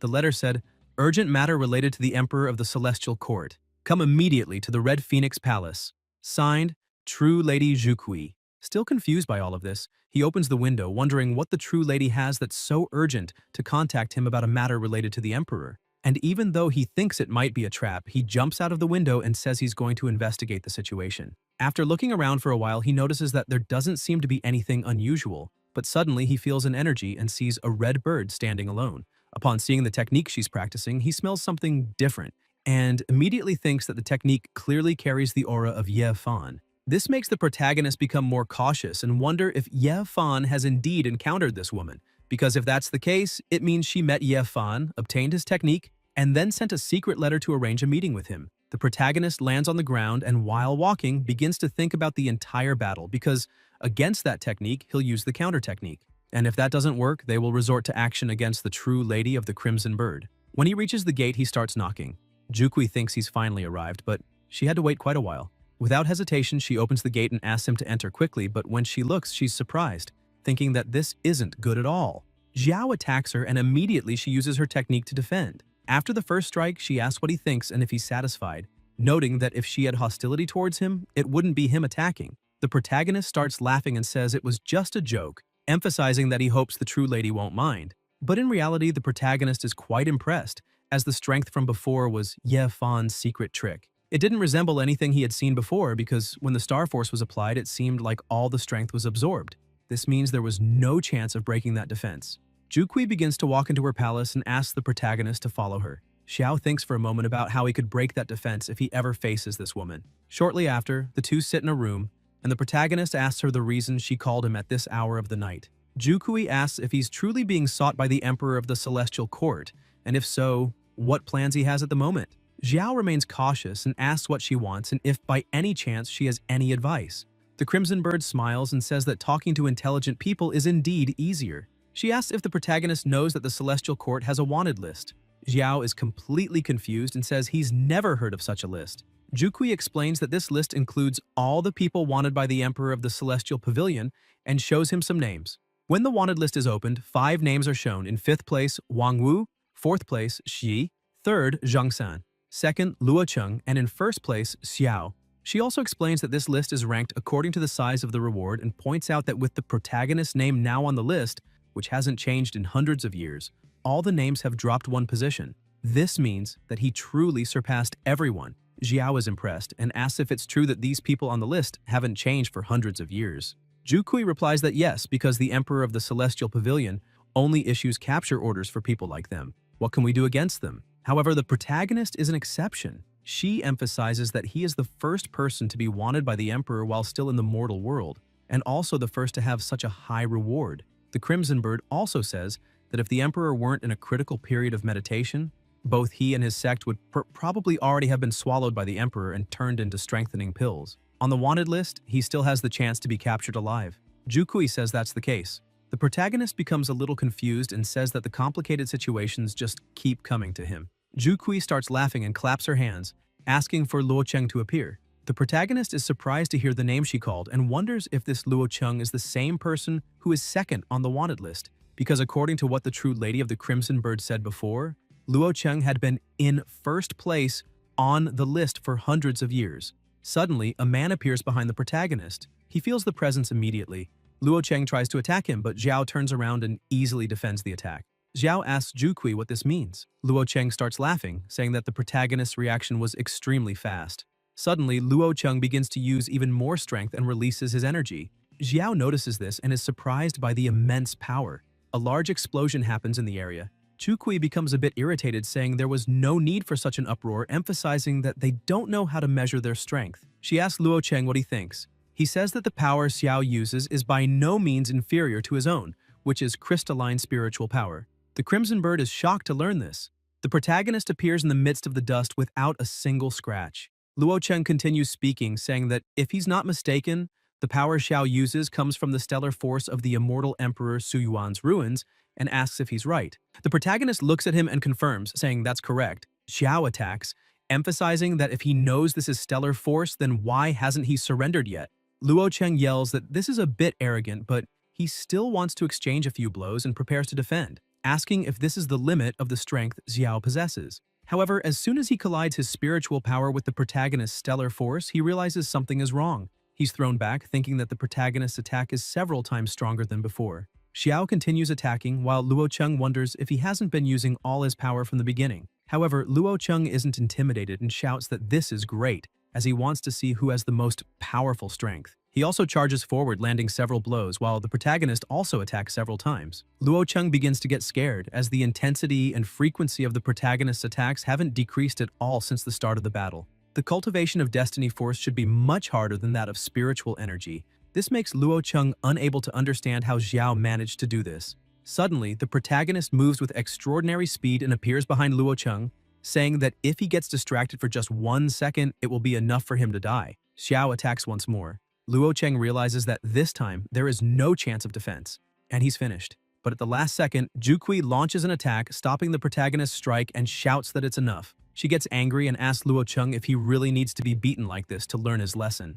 Luo Cheng feels a little embarrassed and smiles, apologizing to the protagonist and admitting defeat. He also thanks the Crimson Bird for intervening in the fight and saving his life. He asks if this means that the two already know each other and plan to test him. Zhu gets a little startled and replies no, emphasizing that this has nothing to do with her. Luo Cheng confirms the story and takes full responsibility, saying that the idea to test him was his.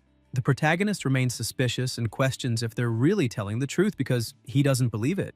Zhu asks why she would lie to him and points out that the reason she called him here today has to do with him. The true lady asks Luo Cheng to introduce himself properly. He apologizes once again for his earlier rudeness and says that in reality they are the same kind of person. This leaves Xiao even more confused by the whole story. He asks what Luo Cheng really means by the same kind of person.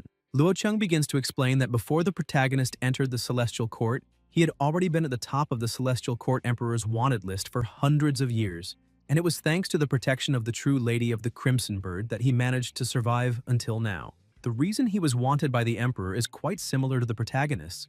Luo Cheng continues explaining that he ascended to the Celestial Court 1,000 years ago, and his family possesses a special constitution capable of refining a unique type of spiritual energy. The Emperor, upon realizing the value of his family's blood, tried to capture all the women in his clan. However, his family fought to the death, preferring to self-destruct rather than become slaves to the Emperor. Luo Cheng emphasizes that he too should have died that day, but he had a protective artifact that preserved a thread of his vitality in times of crisis. This allowed him to survive. Afterward, he tried to hide his identity as much as possible and focused on increasing his strength to avenge his clan. However, when he finally ascended to the Celestial Court, he realized how naive he had been, as he tried to challenge the Celestial Court Emperor but was defeated by the true lady of the Crimson Bird in just 3 strikes. To his surprise, the true lady didn't kill him as the Emperor had ordered. On the contrary, she helped him hide his whereabouts and also assisted him in his cultivation. Luo Cheng says that this is the whole story of his life. After hearing all of this, Xiao asks the Crimson Bird what she has to say about herself. Zhu begins to explain that her situation is quite similar to Luo Cheng's. Her people were exiled from the primordial realm, the true home of the gods, above the Celestial Court to the Hongmeng continent, because their blood wasn't pure enough. She emphasizes that the head of her clan wanted to use the Emperor of the Celestial Court's power to return to the primordial realm. However, he ended up being used by the Emperor and became just a large supplement to further increase the Emperor's cultivation. And once again, only she survived, thanks to an artifact left by her father. After that, she did everything she could to strengthen her lineage and pretended to be a true descendant of the gods of the primordial realm, coming down to the lower world only to train instead of being in exile. The emperor believed her lie and, as a result, granted her the title of True Lady. In exchange, she promised that when she returned to the primordial realm, she would bring him the legendary Jianling sacred tree to help with his cultivation. Zhu points out that sometimes she suspects that, with the emperor's personality, he never truly trusted her, and that if she cannot deliver the sacred tree when he needs it, the emperor will certainly not hesitate to devour her, completely disregarding her. She slams her teacup on the table, saying that this doesn't matter right now, as it's a problem for the future. And, in addition to avenging her people, she wants to prove to the descendants of the primordial realm that, even with impure blood, they are not failures. That's why she wants to show that she's stronger than anyone else. After hearing this story, Xiao starts thinking that, apparently, the power within the celestial court is very complicated. Zhu stands up, catches the protagonist's attention, and touches his face, saying she finds him very interesting, and asks what he thinks about joining forces. Xiao removes her hand from his face and says that if they are going to cooperate, he wants to know what benefits this will bring to his sect. The Crimson Bird says the benefits are numerous and shows one of the letters of the true words as an example, emphasizing that she has already promised Ye Fan she would work with him to find the complete art of the 9 words.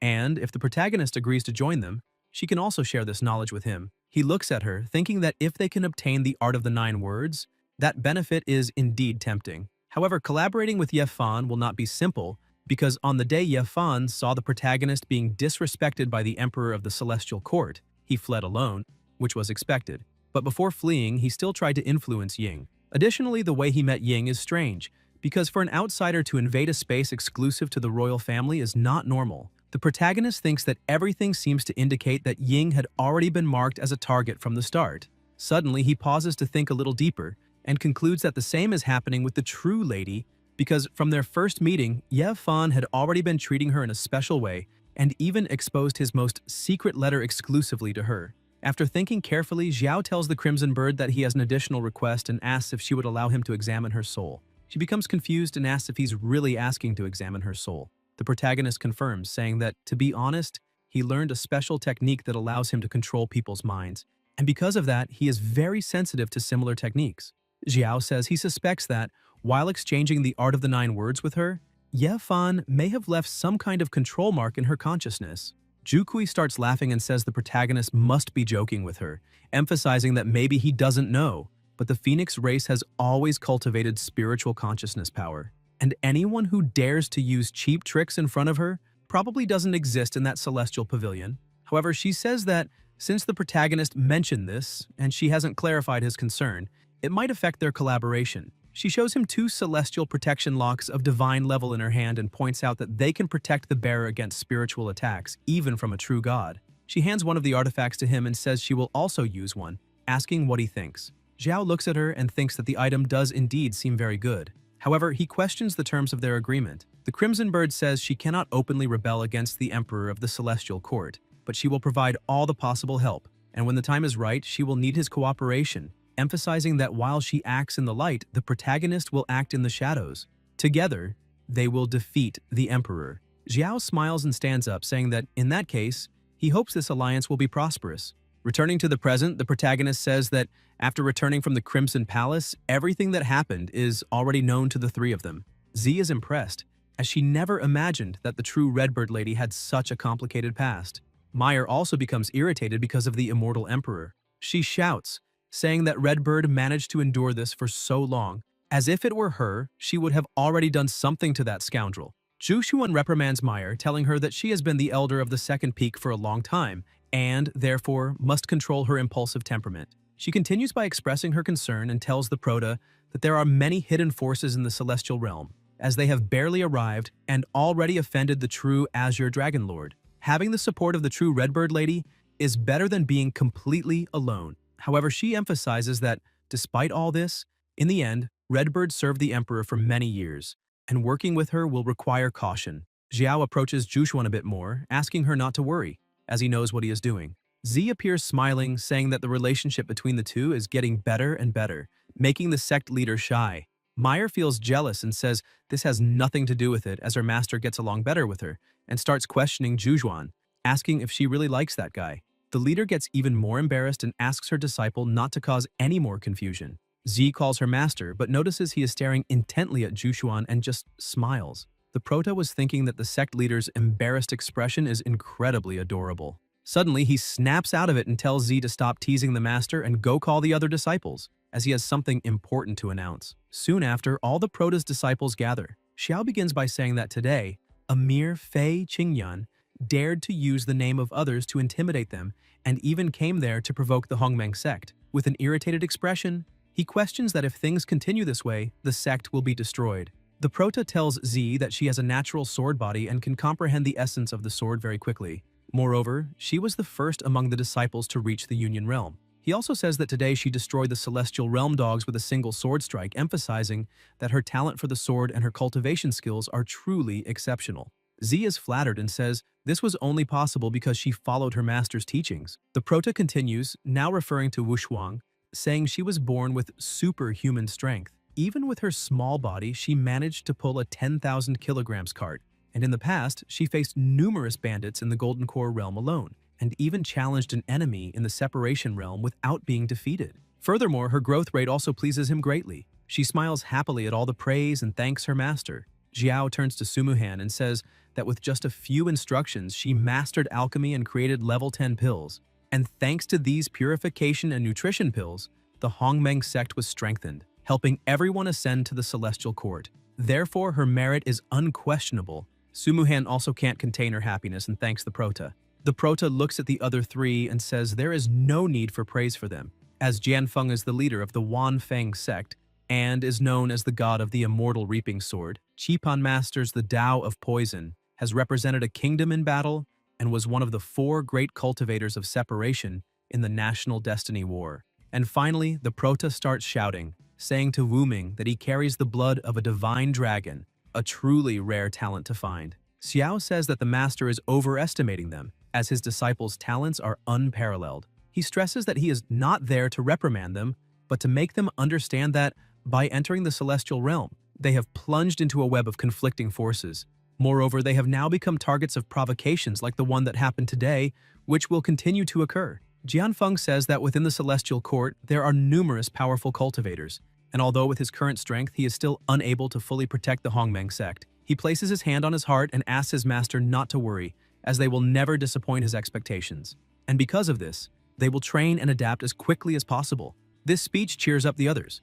Z, with all her energy, says that's right and emphasizes to her master that she will train with even more dedication and always be prepared to protect the Hongmeng sect along with everyone. They all start saying they will do the same. Xiao is happy to see this and begins to show some rings, distributing them to everyone. Z asks what is inside. The prota begins to explain that now that everyone has reached the Union Realm and awakened their special constitutions, he has prepared specific training plans for each of them, along with some resources to help them further awaken the potential of their bloodline bodies and accelerate their cultivation. Everyone takes the gift from their master, surprised and happy.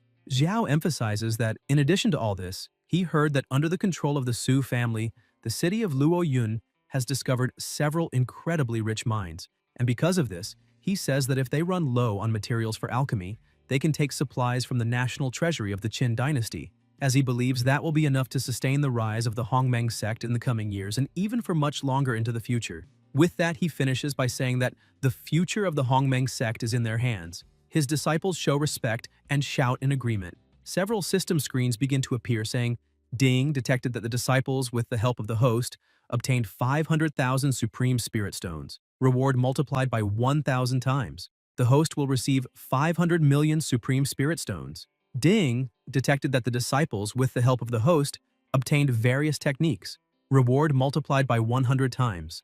The host will receive a technique fusion opportunity. Ding detected that the disciples, with the help of the host, obtained various weapons and magical treasures, reward multiplied by 2,000 times. You will receive an enhancement opportunity for techniques, magical treasures, and related items. The prota is happy and thinks that receiving 500 million Supreme Spirit Stones is not bad at all, as even if they are used internally to absorb spiritual energy and cultivate, the amount of energy would be enough for all the disciples of the Hongmeng sect, who number in the tens of thousands, to cultivate up to the Tribulation realm. And with the technique fusion opportunity, he can continue to gather and learn new arts, then fuse them all into a single one.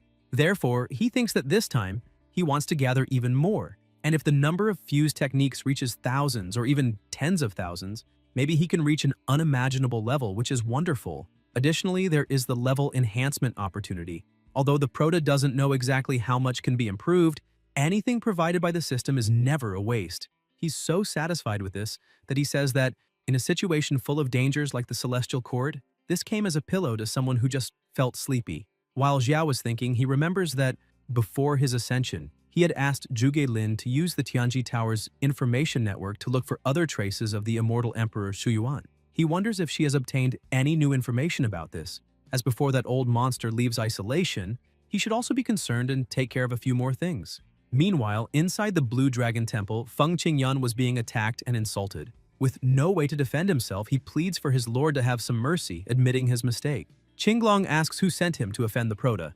Very irritated, the True Lord says that he had been very tolerant of Feng Qingyun for a long time, because now, in addition to ruining the plans that were being prepared, he also embarrassed the Blue Dragon Palace. Feng Qingyun, with no way out, asks his lord to wait and explains that during his trip to the Hongmeng sect, he made a discovery and is willing to compensate for his mistake. Qinglong is surprised and asks what he is talking about. Feng Qingyun falls to his knees and starts saying that after being defeated and fleeing, he realized that there is an hidden presence in the Hongmeng sect, someone from the Celestial Court. He emphasizes that this presence is extremely well hidden, as if he hadn't gotten close, he would never have noticed anything. The strength of this person must be at least at the 10th level of the Union Realm. Feng Qingyun explains that he didn't dare act on his own, and that's why he ran back to report everything. The true Blue Dragon Lord begins to laugh, saying that this is not out of his expectations. After all, the Prota is excessively eye-catching and inevitably attracts all the attention to himself. Feng Qingyun has an idea and says that if his lord values Xiao so much, then why not send someone to inform him that there is someone hidden there, thus gaining the Prota's favor? The Blue Dragon responds that there's no rush for that, questioning who Xiao thinks he is, as he will not lower himself to the level of repeatedly sending emissaries to him. He emphasizes that this time, he attacked a member of the Blue Dragon Palace, and in doing so, disrespected the entire palace. A person so arrogant and ungrateful needs to learn a lesson. Qinglong tells his subordinate to find out who else is keeping an eye on the Prota, because when the right moment comes, he will personally visit him. That way he will be able to show Xiao that within this celestial court, he needs to know whom to submit to. Meanwhile, at the Hongmeng sect, Meyer goes to her master and says that she worked hard today, and to heal them, she brought a soup she made herself with snow ginseng, 100 herb dew, celestial mushroom, and 10 other medicinal herbs. Meyer emphasizes that the soup is excellent for recovering energy and asks her master to try it. Jushuan thanks her but says she's already feeling much better. She begins to think that the power of the stars is truly mysterious, as after just one circulation, most of the exhaustion caused by transferring energy to heal Meyer and Z has already been alleviated. Suddenly, they hear a noise from outside and a person appears behind the door. The guildmaster asks who it is. Meyer moves forward without hesitation, asking which rat dares to hide within her sect. Her attack causes a small explosion, making the man step back. The two of them watch as the man, unscathed, says that he had already activated a powerful barrier, and even if they scream until losing their voices, no one will hear them. He begins to walk toward them, with flames in his hands, and asks which of the two is Jushuan, the master of the Hongmeng sect. Jushuan watches the flame and thinks that it seems to burn, but it doesn't emit any heat. On the contrary, there is a penetrating cold emanating from it. Meyer continues attacking, shouting what this has to do with the man. The guildmaster shouts for her to stop. The man, still standing, looks at Meyer and says that apparently she is seeking the end of her life. With a simple motion, the man releases a huge amount of fire, completely destroying Meyer's attack while counterattacking at the same time. She begins to retreat, thinking that this flame is strange in some way. Jushuan cuts the man's attack in half, telling her disciple to be careful. She asks who the man in front of them is and when he infiltrated the sect. The mysterious man is impressed with Jushuan's strength and starts to wonder if that is fate energy, but this energy seems more condensed than usual, as it managed to break the soul purification flame with just one strike. The sect leader also recognizes her opponent's attack, explaining that this is the soul purification flame. It has terrifying corrosion, and if someone cannot resist it, their soul would be burned and turned into an empty shell, a walking corpse that knows only slaughter. Meyer is impressed by this. The man starts laughing, saying that she has good eyes, and so, she is clearly the sect leader known as Jushuan. The leader asks if the man knows the Prota. He says no, but once he captures the two of them, Xiao will crawl to him. The young man tries to attack again, but Zhu Xuan attempts to defend the attack, saying that his plan is nothing more than a foolish dream. But this time, the attack manages to throw both of them back. The man starts laughing, saying that he is aware that the fate energy the leader uses is extremely powerful. However, apparently, she started using it only recently, so this strength won't be enough to stop him. He begins to create something in the palm of his hand and politely asks the two of them to stop resisting and come with him, stressing that if the Prota doesn't rescue them, then he can't be blamed for being so cruel to such delicate flowers. A strange energy begins to circulate through the room, surrounding the two of them. Zhu Xuan starts to feel scared, thinking that this is very bad. 2 hours later, the entire environment is destroyed and no one is there anymore. An image appears showing the two captured, and a voice comes from within the message saying, "Xiao, your woman and her disciple are in my hands. If you want to see them again, meet me at the Imperial Palace in the Kingdom of the White Tiger within 7 days." The Prota looks at this without saying a word. Sumuhan tells him that apparently some thief infiltrated the sect and took advantage of the silent night to attack and capture the master. The Prota remains silent. Sumuhan points out that this person is at least at the 10th level of the spiritual fusion realm. Otherwise, they wouldn't have been able to do this without making a sound. Z emphasizes that the Kingdom of the White Tiger was one of the participants in the National Destiny War. She can't understand why this ordinary person is doing this, since he is from the Celestial Realm. So why is he calling the Prota to meet him at the Imperial Palace of the Kingdom of the White Tiger, a place in the mortal world? Jianfeng enters the room, saying that he has something important to discuss with his master, but upon seeing the completely destroyed environment, he is startled and shouts, asking what is happening here. Xiao asks him what he wants. Jianfeng says that he has a message from Zhu Geilin, emphasizing that the Tianji Pavilion's intelligence network found new information. One of the immortal Emperor Su Yuan's legacies is located precisely in the capital of the Kingdom of the White Tiger. Zuri is shocked to hear that it's also in the Kingdom of the White Tiger. Jianfeng is confused and asks if there's another matter related to the Kingdom of the White Tiger. Xiao, who had been silent until then, cuts the image in half, leaving his disciples surprised. With a fixed gaze and a serious voice, he says that the wretch dared to lay hands on Zhu Xuan, and for that, he will be reduced to dust. The Prota begins to leave and asks his disciples to protect the sect well, stressing that even if he has to drag the entire Imperial Palace of the Kingdom of the White Tiger, he will bring his leader back. The disciples maintain their respect and say they will protect her at all costs. 3 days later, in the Kingdom of the White Tiger, a commotion is heard as cultivators are being thrown all over the place. The king of the Kingdom of the White Tiger shouts in fear, asking, "Who dares to invade the Imperial Palace of the Kingdom of the White Tiger?" The Prota continues walking amidst the bodies, saying that the person who came to trample and destroy the palace is named Xiao. The king is frightened upon hearing this name and starts thinking that he has heard that the Grand National Master of the Qin dynasty, Xiao, is ruthless, even having destroyed the Longyan Kingdom alone. He also defeated several immortals sent by the Celestial Court, forcing them to flee. The king begins to sweat, terrified, thinking that now that he is seeing this monster in front of him, the pressure is truly incomparable. Other guards begin to arrive, saying that they must protect His Majesty, as any invader will be executed without mercy. The Prota just looks at them, saying they are naive, and, with a mere release of his aura, begins to throw them away. The soldiers had no chance, being defeated as if they were nothing. The king begins to use a bit of his cultivation, saying that the Prota is going too far. Before the king could do anything, the Prota advances, delivering a fierce blow and pushing him against the wall. Xiao looks at the old man fallen on the ground with his feet on his face and orders him to immediately say where Zhu Xuan is. The king still doesn't know what to do and asks what he is talking about, stressing that the Kingdom of the White Tiger and the Kingdom of Qin have never had any conflicts, and so he questions why the Prota is destroying them like this. The Prota raises his foot, irritated, saying that the aura of his leader is clearly inside the Imperial Palace, and since the king refuses to cooperate, that's fine. He will destroy the palace and, along with it, erase the Kingdom of the White Tiger from the face of the earth. The king begins to realize the Prota's murderous intent and his cold, penetrating gaze and begins to panic. One of the subordinates, who is lying on the ground, calls to the king and says that Xiao was able to eliminate Jixu from the now-extinct Longyan Kingdom and annexed Longyan to the Kingdom of Qin, so clearly he has the power to do what he just said. For that reason, the subordinate asks the king to think carefully and try to remember if he has seen the person he is looking for. The king begins to stutter. The Prota pushes him, telling him to speak quickly. The king falls onto his back and begins to shout that he will tell everything he knows. He starts to explain that 2 days ago, during a hunt, one of his subordinates brought a report. In this report, the subordinate mentions that they found 2 unknown women unconscious. As they were returning, they saw these 2 extraordinary beauties lying under a tree. The The report says that the woman with the thin veil was truly stunning. The man recounting says that this woman was simply a fairy, a celestial maiden, as he had never seen such a beautiful woman in his life. The king listens to this and is impressed. Without thinking twice, he orders his subordinates to bring them to the palace, and at that moment he was so mesmerized that he didn't care about their origin, ordering them to be brought to the palace, planning to name them consorts as soon as they woke up. However, once they woke up, the king was surprised to discover that the two claimed to be from the Hongmeng sect of the Qin dynasty, and even with their cultivation sealed, they proved to be very strong and would rather die than submit. The king tells the prota that for this reason, he thought tonight would be better and simpler to just consummate the marriage. Xiao kicks him again, irritated, asking if he thinks he deserves such a thing.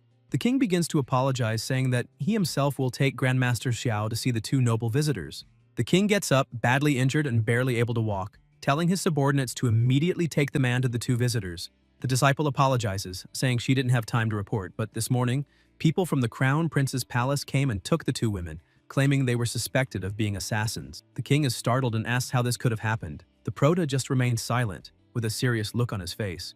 Meanwhile, elsewhere, the two are being kept in a room, and the heir starts laughing with his shirt open. He asks Zhu not to be so tense, as he is the crown prince and not like that old, dull man of her father, stressing that he will treat her very well. She asks what he just did to them. The prince starts undressing while continuing to laugh, saying that the two were very hostile and didn't even let him touch their hands, so he had no choice but to give them a little taste of something good. The prince emphasizes that he didn't expect Meyer to faint so quickly, but unfortunately Zhu is still awake, as playing with two dead fish would be boring. The prince continues, saying that seeing a beauty like her crying over him, even if he has to risk his life, will still be worth it. He tries to grab her, saying that now she is his. The sect leader begins to pull away and frightened. Suddenly, someone screams for the prince to die, and a strong attack pushes him away. The attack was so strong that it made him crash into the wall, injuring him internally. The heir falls to the ground, barely able to speak, and asks who the person in front of him is and who dared to invade the crown prince's palace. Xiao continues with his serious gaze and a strange energy in his hand, and suddenly begins to smile strangely, saying that the dead need to know nothing more. Zhu is happy to see him. The prince is surprised to discover that the two know each other, but is still in shock, as he feels an overwhelming pressure and immense murderous intent coming from the prota. The prince grabs his clothes and starts dressing, but it's too late to do anything. Xiao begins his attack while the prince, terrified, shouts that this is a joke, questioning how he dares to be so disrespectful. That dense, murderous energy continues circulating the entire room, while the prince begins to tremble, shouting for the other not to come any closer. Suddenly, he notices something strange. Even at that distance, the terrifying aura exuding from Xiao surrounds the entire space. That aura represented a hungry wolf staring at its prey. Still on his knees, the crown prince stammers and asks who the prota is. Xiao looks at him and says that if he wants to die knowing who killed him, then that's fine, and asks if he's ever heard of the name Xiao. Upon hearing this name, the prince becomes even more terrified, asking if he is the Grand Master of the Qin dynasty. He begins to realize the mistake he made and thinks he was a complete idiot for not noticing earlier, because this name Xiao belongs to the same sect as those two women, the Hongmeng sect. Desperate to survive, the crown prince bows before the prota, shouting that it was a huge misunderstanding and stressing that he has done nothing to either of the two women. The prota asks what he knows about the ancient capital of the White Tiger. The prince starts shouting that he knows and begins explaining that the ancient records of his royal family mention this place as the sacred land of the White Tiger. He says it was one of the 5 great sacred lands of the primordial era, hiding countless treasures, not just celestial and divine artifacts, but also techniques and ancient scriptures that may still be there. However, at the same time, this sacred land is full of restrictions and unknown dangers. Additionally, its exact location remains a mystery to this day, so even today, no one has managed to find it. The prince tries to get closer to Xiao, asking if he's looking for the ancient capital of the White Tiger, stressing that it wouldn't be such an easy task. Xiao smiles and says that he already knows where it is. The prince continues to flatter the prota and begins laughing, saying that then everything is fine because if it is the Grand Master known as Xiao, the dangers of that sacred land won't be anything, and that's wonderful news. The prota says he is flattered to hear that, but he still needs to ask something of the prince. Upon hearing this, the crown prince begins to smile, saying that he will do anything the Grand Master needs. The prince begins to think that this is great, as if the prota is being so cordial with him, he might not die. However, Xiao continues with his cold and empty smile, saying that he will need the prince's life. The heir becomes desperate upon hearing this. The prota begins using his technique, causing the prince to suffer immense pain, and upon hearing the screams, Xiao starts laughing with satisfaction. With that, the sect leader watches and wonders if it's a new technique he learned, noting that it is something very brutal. Xiao continues, and the prince's screams could be heard from far away. Moments later, the prince falls to the ground without any reaction, as if there was nothing left inside him. The prota looks at him and says that he has killed countless powerful masters in this world, and to be able to die by his hands is an honor for anyone. Zhu Xuan calls to him, breathing deeply. She tries to call again and starts thinking that her head is reaching its limit. He begins to approach her and touches her face, saying that it seems she doesn't look too well. She continues to look at him and, just before losing consciousness, starts to think that something is a bit strange and wonders if it's just her impression, as the prota seems a bit different to her. Her mind can no longer handle it, and little by little she faints, collapsing onto the bed. Xiao just looks at her without saying anything, but in her mind she appears in another place and begins to wonder what happened and where Xiao is. Suddenly she hears a voice saying that he is right behind her. She turns around happily, thinking it's the prota, but upon seeing him she is shocked, as the person in front of her looks like Xiao but behaves strangely. This Xiao begins to ask if she is looking for him. The next day a scream is heard and she wakes up startled. Suddenly the door bursts open and the prota enters, asking what happened.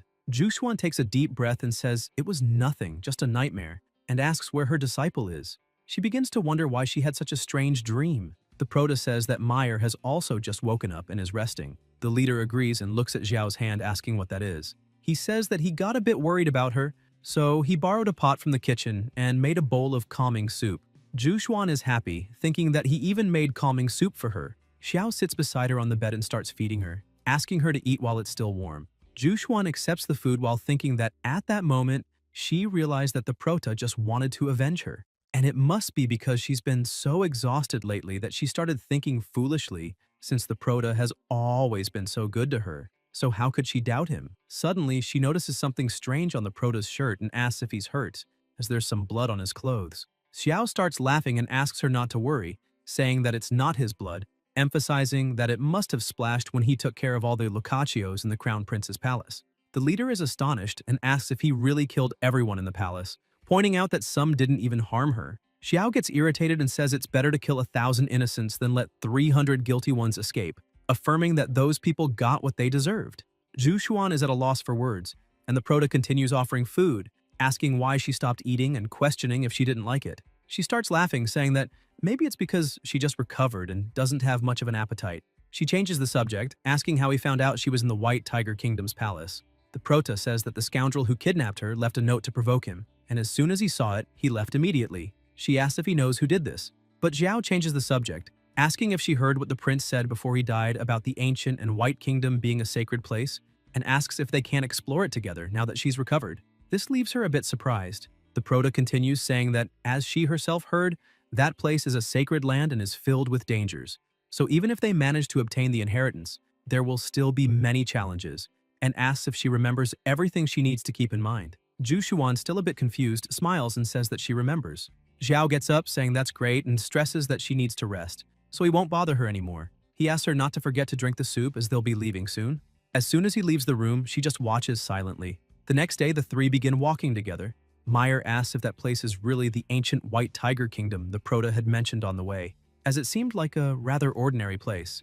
Xiao says that although it doesn't appear so, he can still feel a faint wave of energy, pointing out that there must be an illusory barrier hiding the true form of the place.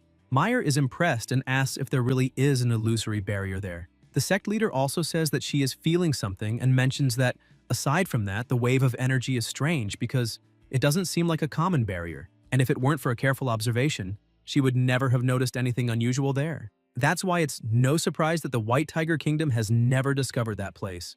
Xiao says that's exactly it, since that barrier was formed from the combination of 49 different arrays. However, he says that if they think that can stop him, then they're just dreaming. The protagonist begins to release his energy and concentrate some of it in his hand. Meyer watches everything and notes the pressure is immense, but she questions why she's feeling a dark aura within all that energy and asks Xiao where he learned that technique. He replies that it's not a special technique, but to break that barrier, it's necessary to use the blood of the Prince of the White Tiger Kingdom as an offering. Zhu Xuan starts to recall everything that happened and realizes that's why the protagonist chose to collect the blood, since he had planned all this from the start. A crystal begins to form from that energy, impressing Meyer. She notes how dense the energy is and asks if that's a matrix arcane crystal. The The crystal starts to emanate even more energy, and a large explosion occurs. The two get startled, shouting for their master to be careful. A few seconds later, they stare in amazement, as in front of them was a relic of the sacred land. Xiao begins to explain that the ancient kingdom isn't just a specific region on the Honghuang continent, but rather an independent space created separately to ensure its safety and provide an ideal cultivation environment. He also says that sacred place was probably created by an immortal who mastered calligraphy and painting in the ancient era, and that's why the mysteries inside are far too vast to understand immediately. He invites them to enter. Though still suspicious, they agree. However, before entering, Zhu Xuan triggers something on the ground, and they head inside that realm. Once inside, Meyer is even more impressed, saying she never imagined such a mysterious cave could exist within that painting. As the patterns carved on the walls are identical to the ones from the painting they entered through, Xiao is surprised when he sees a sword. They approach it. Meyer asks what sword that is, since both its material and aura surpass any celestial-level treasure, even rivaling the protagonist's incomparable sword. Xiao is shocked and asks if his incomparable sword has that kind of power too. Meyer looks confused and says that's obvious. Zhu Xuan interrupts them and says that cave must be the entrance to the sacred place, and that sword is clearly the key to open it. So now, the most important thing is to extract the sword and uncover the secrets in its runes. Meyer agrees, saying she thinks the same and questions what they're waiting for. They need to unlock it quickly. Zhu Xuan suggests that since they're already there, they should let Meyer try, as it would be a valuable experience. And besides, maybe the one who opens the gate to the sacred land might receive a treasure, or even a special blessing.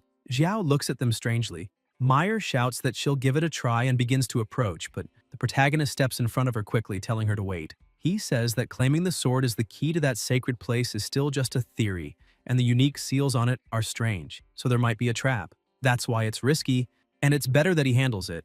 Zhu Xuan still finds everything suspicious, but says nothing. The protagonist starts to get excited, wondering what kinds of treasures are hidden in the White Tiger Kingdom. He places his hand on the sword, and suddenly, someone starts laughing and shouting, saying no one would ever guess that the sacred relic was hidden in such an insignificant mountain, since they searched everywhere and now just stumbled upon it with no effort. The three are startled and turn around quickly. Some snakes begin moving toward the protagonist. He dodges them and starts fighting, quickly burning them. He shouts, asking who's there. A group of people was behind him, and one of them shouts to their leader, saying that kid killed his precious creature that he worked so hard to raise, so he must die. The leader says that if the protagonist is smart, he'll hand over the relic without resistance, so his death will be quick. He adds that he'll gladly accept the two girls as well. Meyer, irritated by that comment, points her sword at the men. The cave begins to collapse, isolating the three. Zhu Xuan asks what's going on. That group starts shouting, saying this is bad because the ground is sinking, so they must run toward the center of the mountain. Meyer remains confused and asks what's happening, questioning if the cave is really going to collapse. As the dust starts to settle, Zhu Xuan is surprised by what she sees and asks what that is. Some people from the other group begin to fall, and a massive tongue appears, grabbing one of the men. A gigantic monster shows up, devouring him instantly, leaving everyone inside stunned. The people from the newly arrived group start panicking and ask their leader why there's such a huge crocodile there, saying they've never heard of a giant beast in the legends about the sacred ruins. Their leader kicks one of his subordinates, calling them a bunch of useless fools. He then turns to the protagonist, saying that those sacred ruins belong to him and no one else. Without hesitation, he charges forward, saying that after finishing off Xiao, he'll also deal with that beast. He uses his ability, Blade, that cuts the heavens and the earth. The protagonist starts laughing, asking if that man really thinks such a mediocre technique could take his life, calling it a ridiculous illusion. With a single movement, he channels immense power into his hand. The group's leader is shocked and starts to panic, questioning how a boy like that could possess such a devastating palm technique and physical strength, noting that the blow he's about to receive carries a crushing pressure, like a mountain falling on him. The protagonist shatters the man's sword and sends him flying with a simple strike. The leader starts to get up, terrified, and trembles at the immense aura surrounding the protagonist. He asks who this creature in front of him is. The crocodile starts approaching them. Xiao says it doesn't matter what his name is, because what really matters is that they're already dead. The three panic and fall into the hole, dropping into the crocodile's mouth. They scream as they fall, but nothing can be done. Zhu Xuan and Meyer are horrified. They say those people probably deserve to die, but that method was a bit too cruel. Without wasting time, the protagonist approaches the sword and, with the stone in hand, thinks that this sword is definitely not ordinary, as the symbols on the blade appear to be written in the Great Doctrine. They're not hard to decipher. He just needs a little more time. Meyer tells the protagonist to stop studying that sword for now, because if the giant crocodile has a big appetite, It might wake up and attack again, and it'll be hard to stop. So they should take care of the crocodile first. Xiao looks at her and says she's got a point. He points his hand at her and says there's no need for such effort, asking why she doesn't help and buy him some more time. Meyer is startled, but an attack comes toward him, forcing him to cancel his move and retreat. The protagonist looks to the side. The sect leader points her sword at him, saying she finally understands he's not the real Xiao. The man starts laughing, asking if she had already suspected and when she figured it out. Zhu Xuan says that while Xiao is indeed decisive in battle, he doesn't kill indiscriminately. And what he did in the prince's palace was already a clear clue. Meyer hears this and notes that it's no wonder that Guy's techniques are so sinister. She's never seen Xiao use them. And on top of that, he wasn't carrying his sword. When she mentioned his sword, he acted like he had no idea what she was talking about. But she asks, if that imposter isn't the protagonist, then who is he? The sect leader asks her disciple if she still remembers the person who attacked them that night. She says that person also used the soul-burning flame. At first, she wasn't sure. But when she asked about that night's attack, the imposter dodged the question, trying to change the subject. And besides, during the recent battle, the strength shown in the imposter's body was very similar to the invaders from that night. She says she didn't understand why the imposter stole from them and brought them to the White Tiger Kingdom, but now it's clear he had it all planned, to use the prince's blood to open the sacred ruins. And on top of that, the imposter also bet that she wouldn't dare betray Xiao, so he disguised himself to trick her and bring her here. If he got the inheritance, great. If not, he'd reveal his true face and use her as a stepping stone for his own plans. The imposter starts laughing, saying she's not as dumb as he thought, but she only got half of it right. He points out that the idiot Xiao is probably destroying the White Tiger Kingdom looking for her, and because of that, even more people will be after his head. Zhu Xuan starts getting irritated. The imposter looks at the sword and says he's about to fully decipher all its symbols, so she should worry more about herself. The energy contained within the sword begins to radiate throughout the place. Just the aura alone makes Zhu Xuan short of breath. He charges toward them, saying he'll send both of them straight to hell. The two freeze completely in fear. However, a cold and hateful voice says that if he dares lay a finger on his companions, he'll have to face his sword. The imposter turns and asks who's there, but sees an attack coming at him. He quickly dodges and creates a net for protection, but the attack keeps coming and easily pierces his defense. The imposter panics, realizing this is bad. The attack shatters his barrier and hits him directly, causing the sword to fall to the ground and his form to collapse, reverting to normal. The real Xiao stands before him, shouting and asking if he really thought he could impersonate him with such a mediocre skill. Zhu Xuan is overjoyed to see that the protagonist has finally arrived. He approaches the two and apologizes for being a little late. Zhu Xuan, relieved, says it's fine because she knew he would come. Xiao explains that he followed her presence's trail to that place, but when he passed through the valley, her energy suddenly vanished. However, he felt an extremely faint trace of star energy she had deliberately left behind. He moves closer and caresses her face, making her feel more at ease. Chanlian starts laughing, saying that the scene is really shocking. He says those useless fools from the White Tiger Kingdom let Xiao escape without a scratch, but asks if the protagonist really knows who he is. Meyer says the imposter, even at his last moment, is still wasting time with nonsense. The protagonist turns and begins attacking him, asking why he should care about the identity of an insect. He only needs to know that this will be his last day walking on Earth. Chanlian laughs and asks if he's serious, saying Xiao is still underestimating him. Zhu Xuan shouts, warning Xiao that it's a trap. Chanlian laughs and introduces himself, saying his name, and that he's the 9th ranked on the Celestial Court's immortal ranking. He states he can't be compared to the trash who ranked 10th, calling him an insignificant existence from the lower world, and says that dying by his hands will be the protagonist's greatest honor. Xiao looks up and says that Vortex looks a little odd, so everyone should get out of the way. He points his sword at it and says cheap tricks don't work on him. But Chanlian starts unleashing even more power, saying the protagonist talks too much. The overwhelming energy causes the two girls to panic in fear. When the protagonist looks again, he sees his opponent's body has drastically changed. Chanlian charges forward, laughing and saying he'll show Xiao true power. The protagonist grows a bit concerned for the two girls. Chanlian uses his skill Void Rift Claws.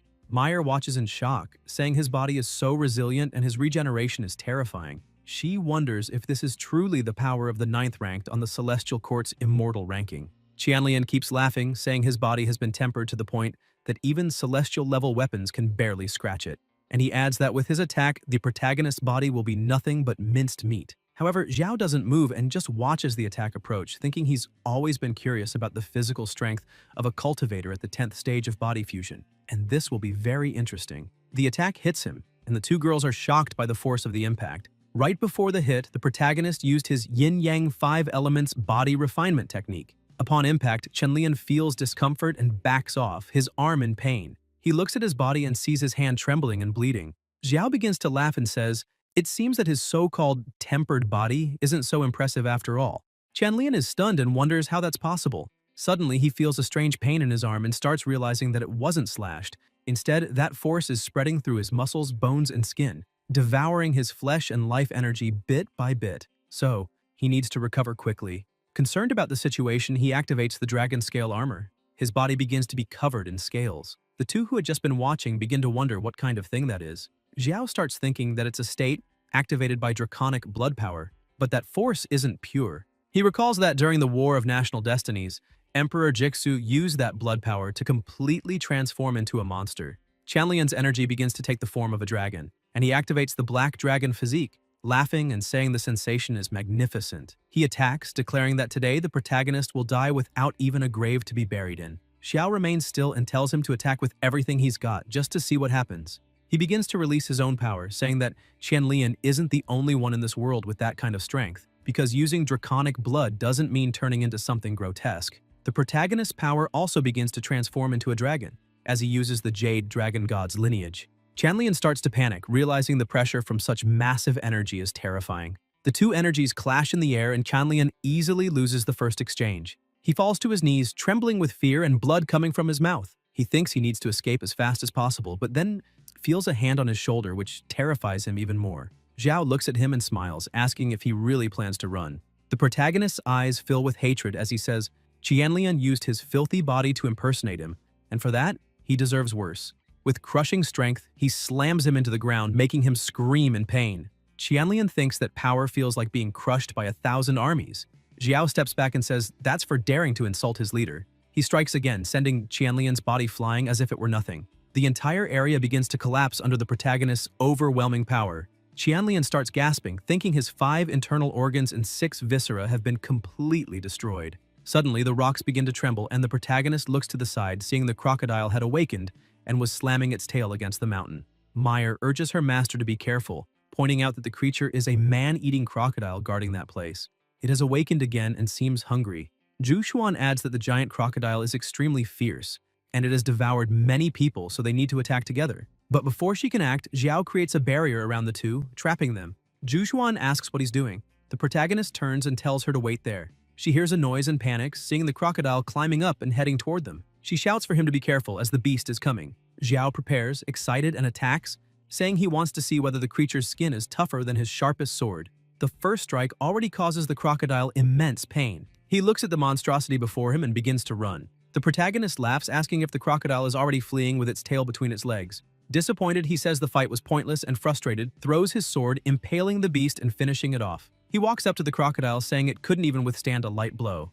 Zhu Xuan and Meyer approach and ask if he's okay or got hurt, but Xiao just laughs and says he's fine. Zhu Xuan steps up and says she knows she's not as strong as him, but she's not useless either. The protagonist laughs, telling his leader not to worry because that beast could never harm him. She says it's not just that, and even feeling embarrassed, she musters her courage and says that no matter how many dangers and challenges lie ahead, she always wants to be by his side, facing everything together. She gathers all her breath and shouts that she doesn't want to keep watching his back while he risks his life alone. Xiao realizes she's serious and lowers his head, agrees, and hugs her. Meyer starts laughing at the two. The protagonist walks up to Qianlian's body lying on the ground and takes his artifact. He thinks that when he absorbed some of Liu Feng's destiny energy before, it wasn't anything special. But now, after fully absorbing Qianlian's destiny energy, he begins to feel his jade amulet growing stronger. He wonders that if even the 9th ranked of the Celestial Court had that much destiny energy, then he's even more eager for the battles to come.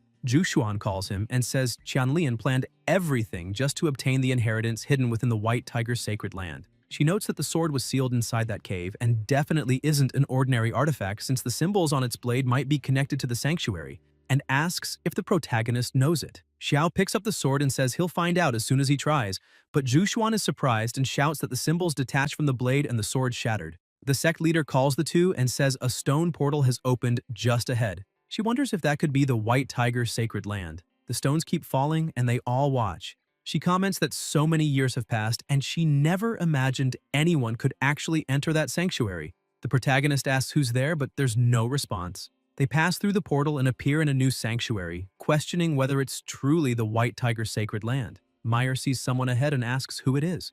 The woman says she's a spiritual remnant left by Yu Heng, one of the 7 earthly stars. She asks if they were the ones who killed the soul-devouring crocodile. Zhu Xuan is shocked.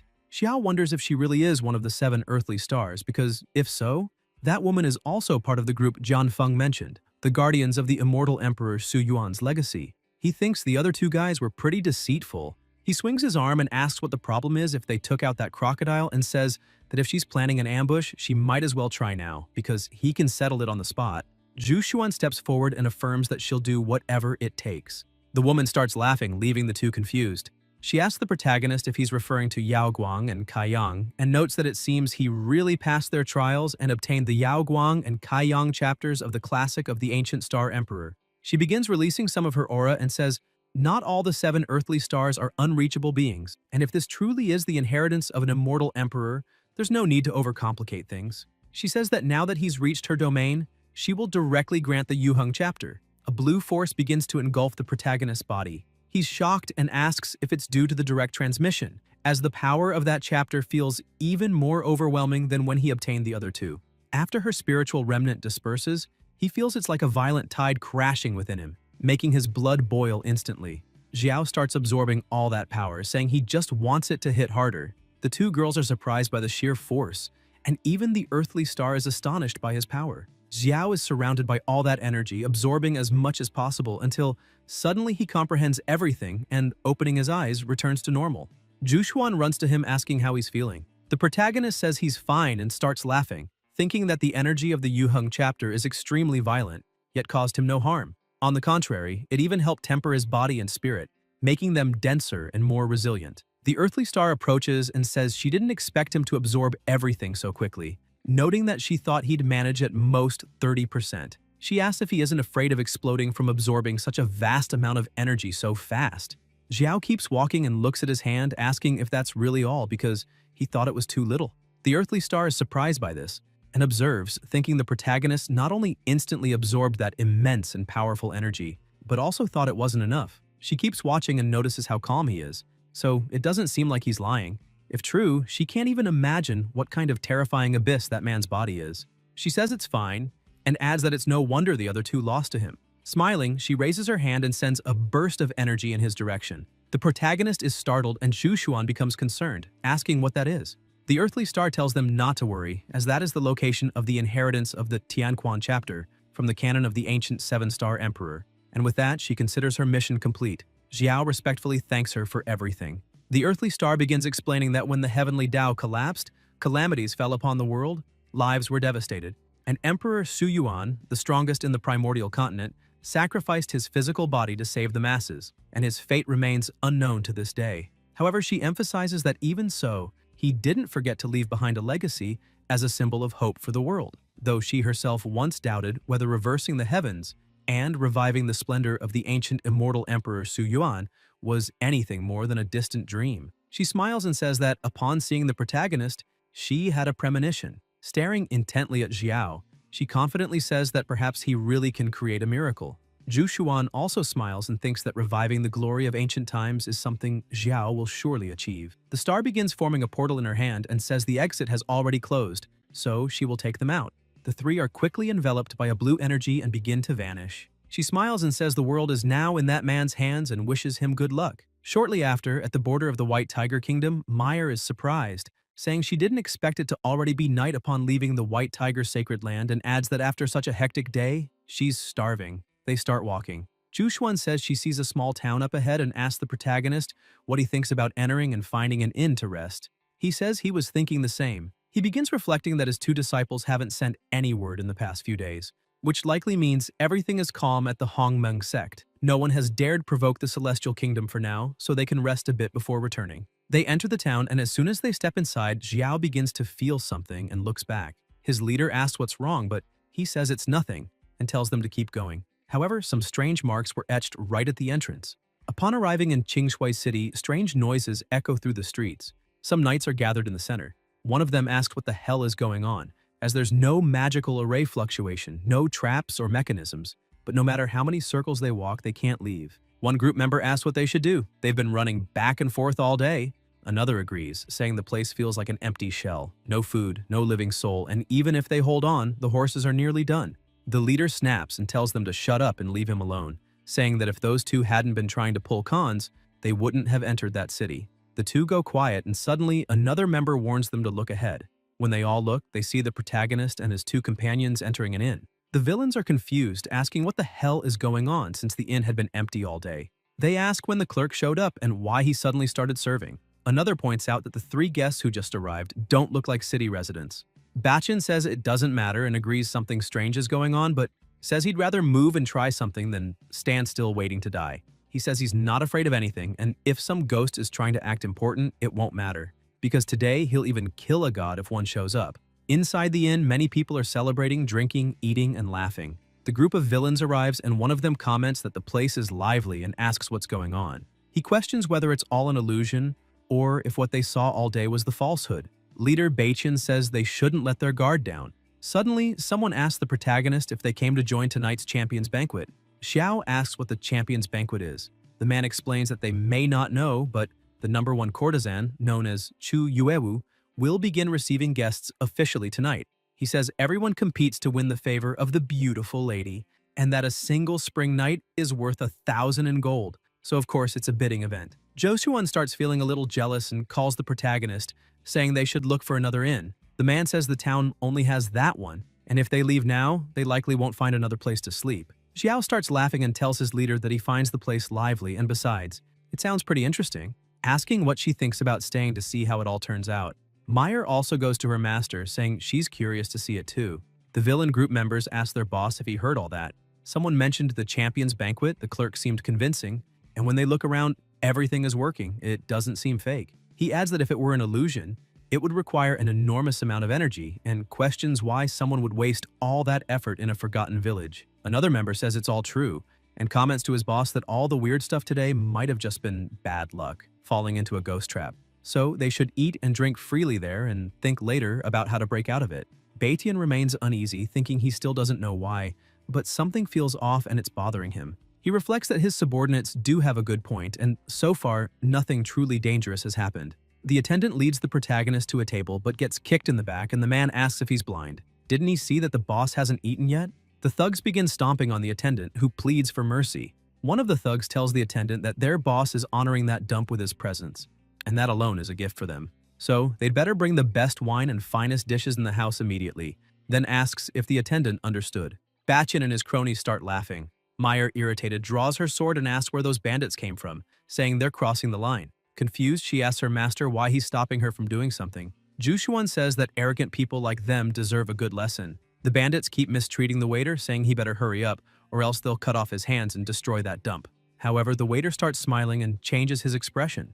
Xiao notices and says they don't need to waste time with dead men. The two women don't understand but end up going along with what he said and letting it go. Shortly after, Batian and his gang are sitting at a table. He laughs and says it seems like everyone in that inn is a coward. His followers agree, saying that just his arrival was enough to show dominance, and emphasize that the waiter started trembling with fear the moment he saw him. On the other side of the room, the protagonist and the two women are sitting at another table. He tastes the wine and comments that it's really good.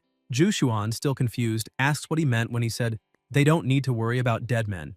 Meyer is also extremely curious, and demands that he stop stalling and speak up, but she is scolded for speaking that way. Still irritated, she yells that just because Jushuan likes him, doesn't mean she won't beat him up. The sect master also keeps pressing, asking what he meant, but he tells both of them to stop making a scene and be quiet. Suddenly, they hear a signal being played. The three of them look in the direction of the sound, and the waiter apologizes for the delay, announcing that the Champions Banquet is about to begin. He declares that everyone should welcome the courtesan Chu Yuewu.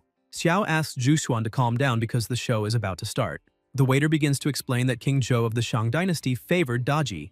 In the Hall of Falling Stars, the banquet is served. As long as there is wine in life, drink without regrets so you won't regret it in the end. All the men present are impressed by the beauty of Miss Chu Yuewu. She continues dancing, enchanting everyone with her soft and delicate movements, while attentively observing each of them. The bandits comment that the girl is really beautiful, though still not as stunning as Jushuan and Meyer, saying they've never seen women as beautiful as those two. Suddenly, Batian starts sweating and holds his head, feeling something strange. He wonders what it is and why it feels oddly familiar.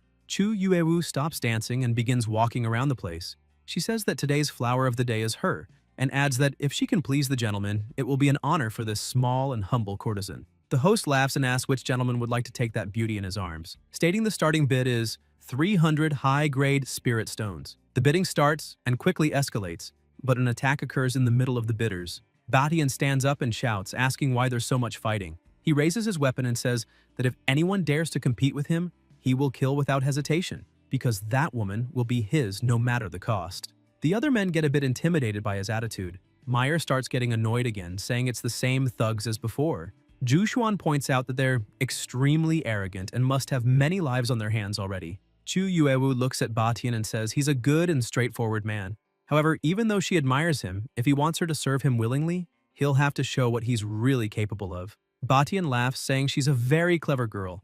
Confidently, he asks her what he must do to prove his strength and make her submit of her own will. She responds that it seems the three people behind him also carry themselves like great figures. Now, all that remains is to see which of them is the strongest. With her enchanting gaze, she causes the gang to start fighting among themselves. The bandits apologize to their leader but emphasize that Miss Chu Yuewu interests them as well. One member says they should kill the boss first and then decide who wins, so the true leader can claim the courtesan. The three attack simultaneously, but their attacks do absolutely nothing to Batian's body. He turns around irritated and strikes all three at once, throwing them far away. Meyer and Zhu are confused and ask what's going on and why those people suddenly started killing each other. Xiao remains calm, sipping his wine, and says that question should be directed to Miss Chu Yuewu. She continues using her powers and piercing gaze, saying the knight indeed has impressive skills with such refined movements, and therefore assumes he must have already sent many to hell. However, she wonders, when he's alone in the middle of the night, doesn't his own heart feel a little heavy? Batian shouts that it's a joke, saying those who achieve great feats don't get caught up in details, and adds that he has indeed killed many because the lives of ants like those mean nothing to him. While saying all this, he keeps his hand on his head, thinking that the pain he's feeling is only growing. Suddenly, the gang members return and attack him again. One says that for the lady's sake, he could kill anyone. Another says he'd do anything for her and no longer cares about his boss. Chu Yuewu asks if they're really doing all this for her and emphasizes they're nothing but wretches, driven by their own greed and desire. The blood debt of the past is destined to be paid today. Batian begins to lose it and screams that this is all great. If everyone wants his death, then they'll go to hell together. He starts attacking his comrades mercilessly and quickly defeats them all. Chu Yuewu looks at him and says he's still as cruel as ever, revealing that 18 years ago, he betrayed the kindness he received, murdered the mayor of Qingshui and his entire family, and burned the whole city to the ground. She asks if he truly believes there is no retribution. Batian turns, irritated, asking what she's talking about and who she thinks she is to speak to him that way, repeatedly questioning who she really is. He thinks that ever since that woman appeared, something has felt off. There's clearly something sinister about her. The young woman begins to emit an even emptier and stranger aura. Her face changes, and her eyes begin to glow red. She says she is simply Chu Yuewu. Xiao creates a barrier around the table to protect himself and his companions. The entire place begins to be affected by her aura, throwing tables and chairs in all directions. Batian is also struck by the power and thrown far away. He starts repeating her name over and over until he remembers her surname is Chu and asks if she could be from that Chu family of Qingshui. But then he screams no, insisting it's impossible because the Chu family was completely wiped out back then. How is she still alive if he remembers tossing her body into an abandoned graveyard? Chu Yuewu starts laughing and says, that's right, noting that at the graveyard she was devoured by vultures and jackals.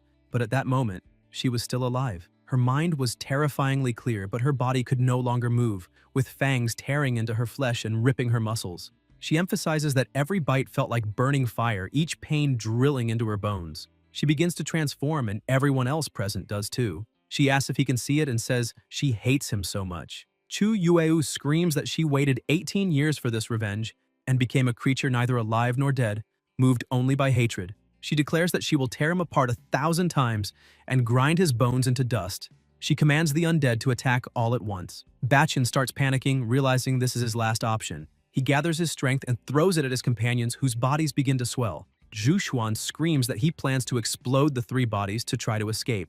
Meyer says they can't let him do that.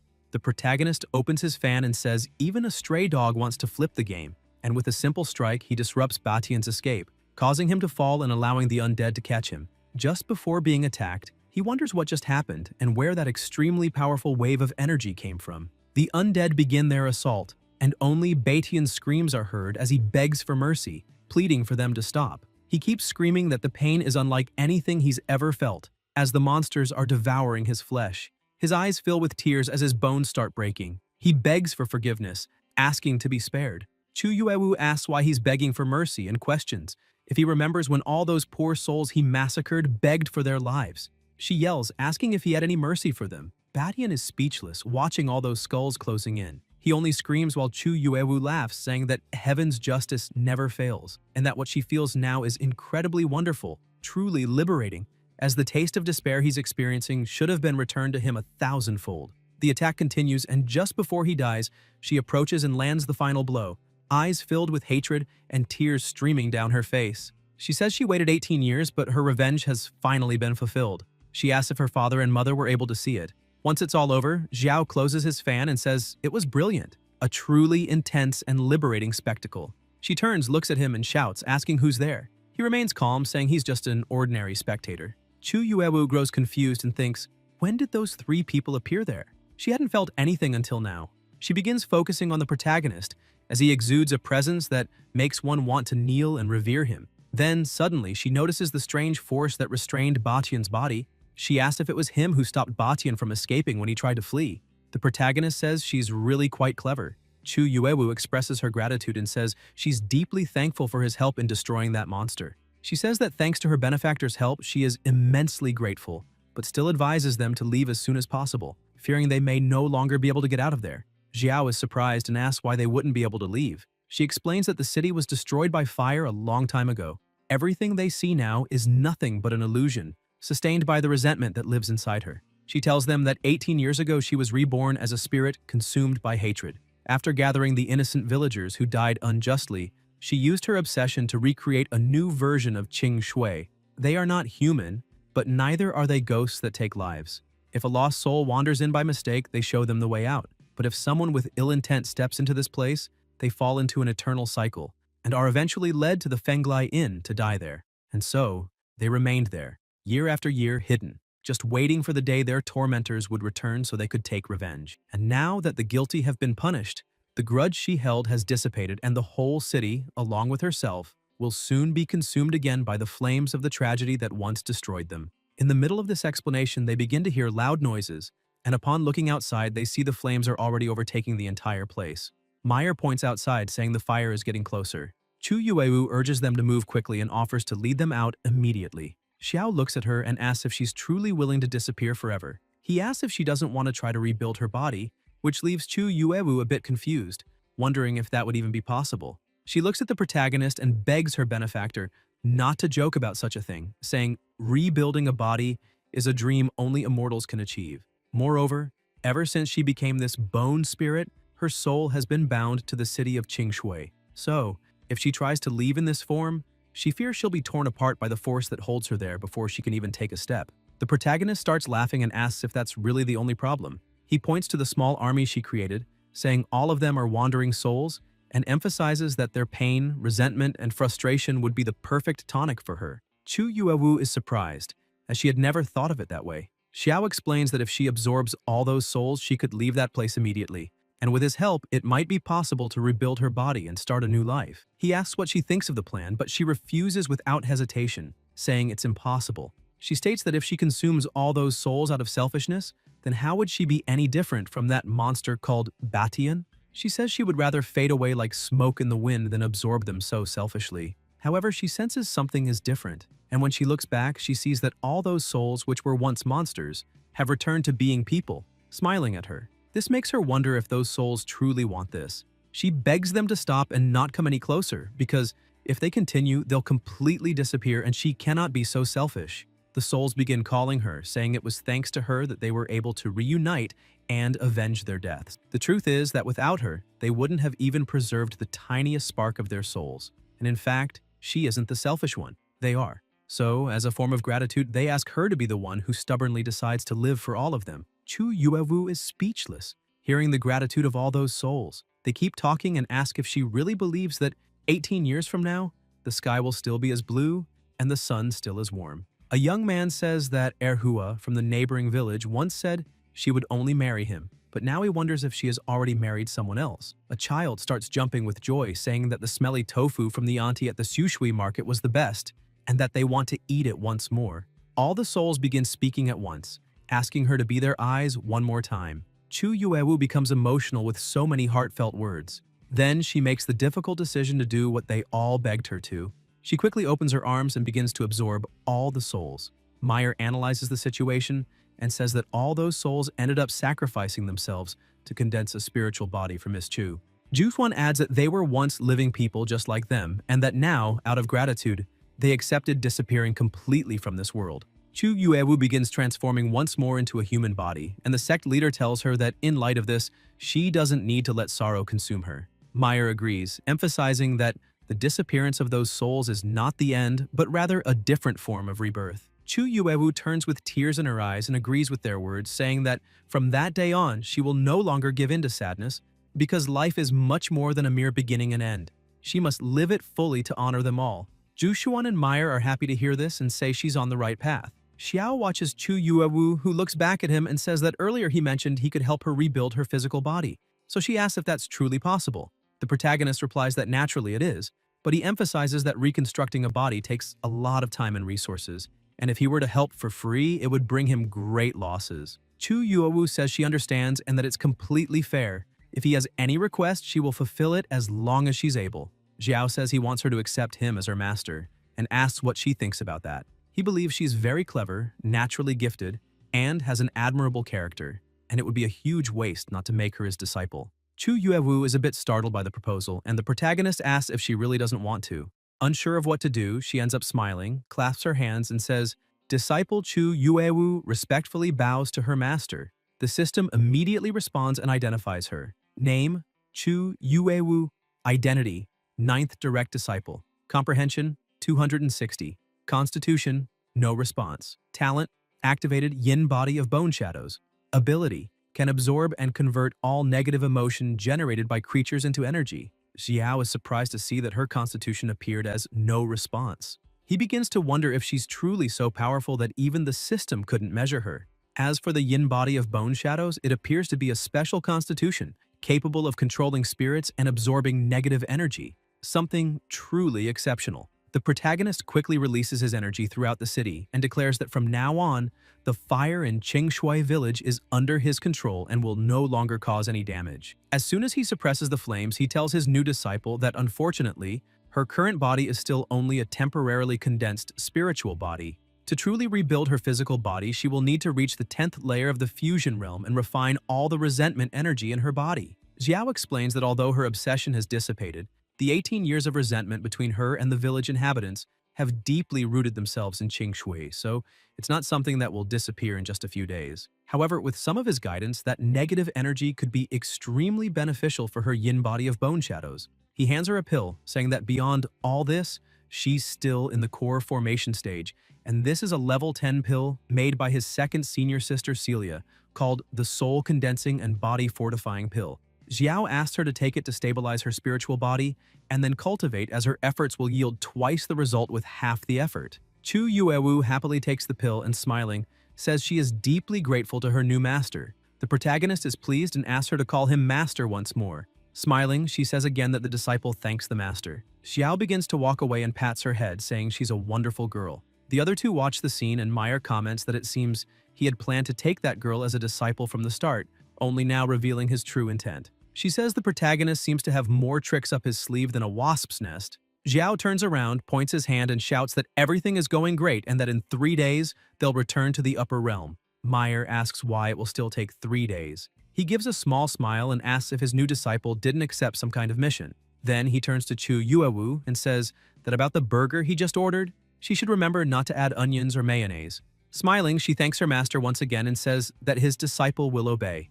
Meanwhile, on the floating island of the Celestial Court, in the Hongmeng sect, Sumuhan and Z were waiting outside. Sumuhan comments that the master had sent a message saying everything was going well and that they would probably return to the sect today, but they still hadn't arrived. She wonders if it's possible that they ran into some trouble along the way. Z starts laughing and says that with their master's cultivation level, now alongside the sect master, nothing bad is going to happen.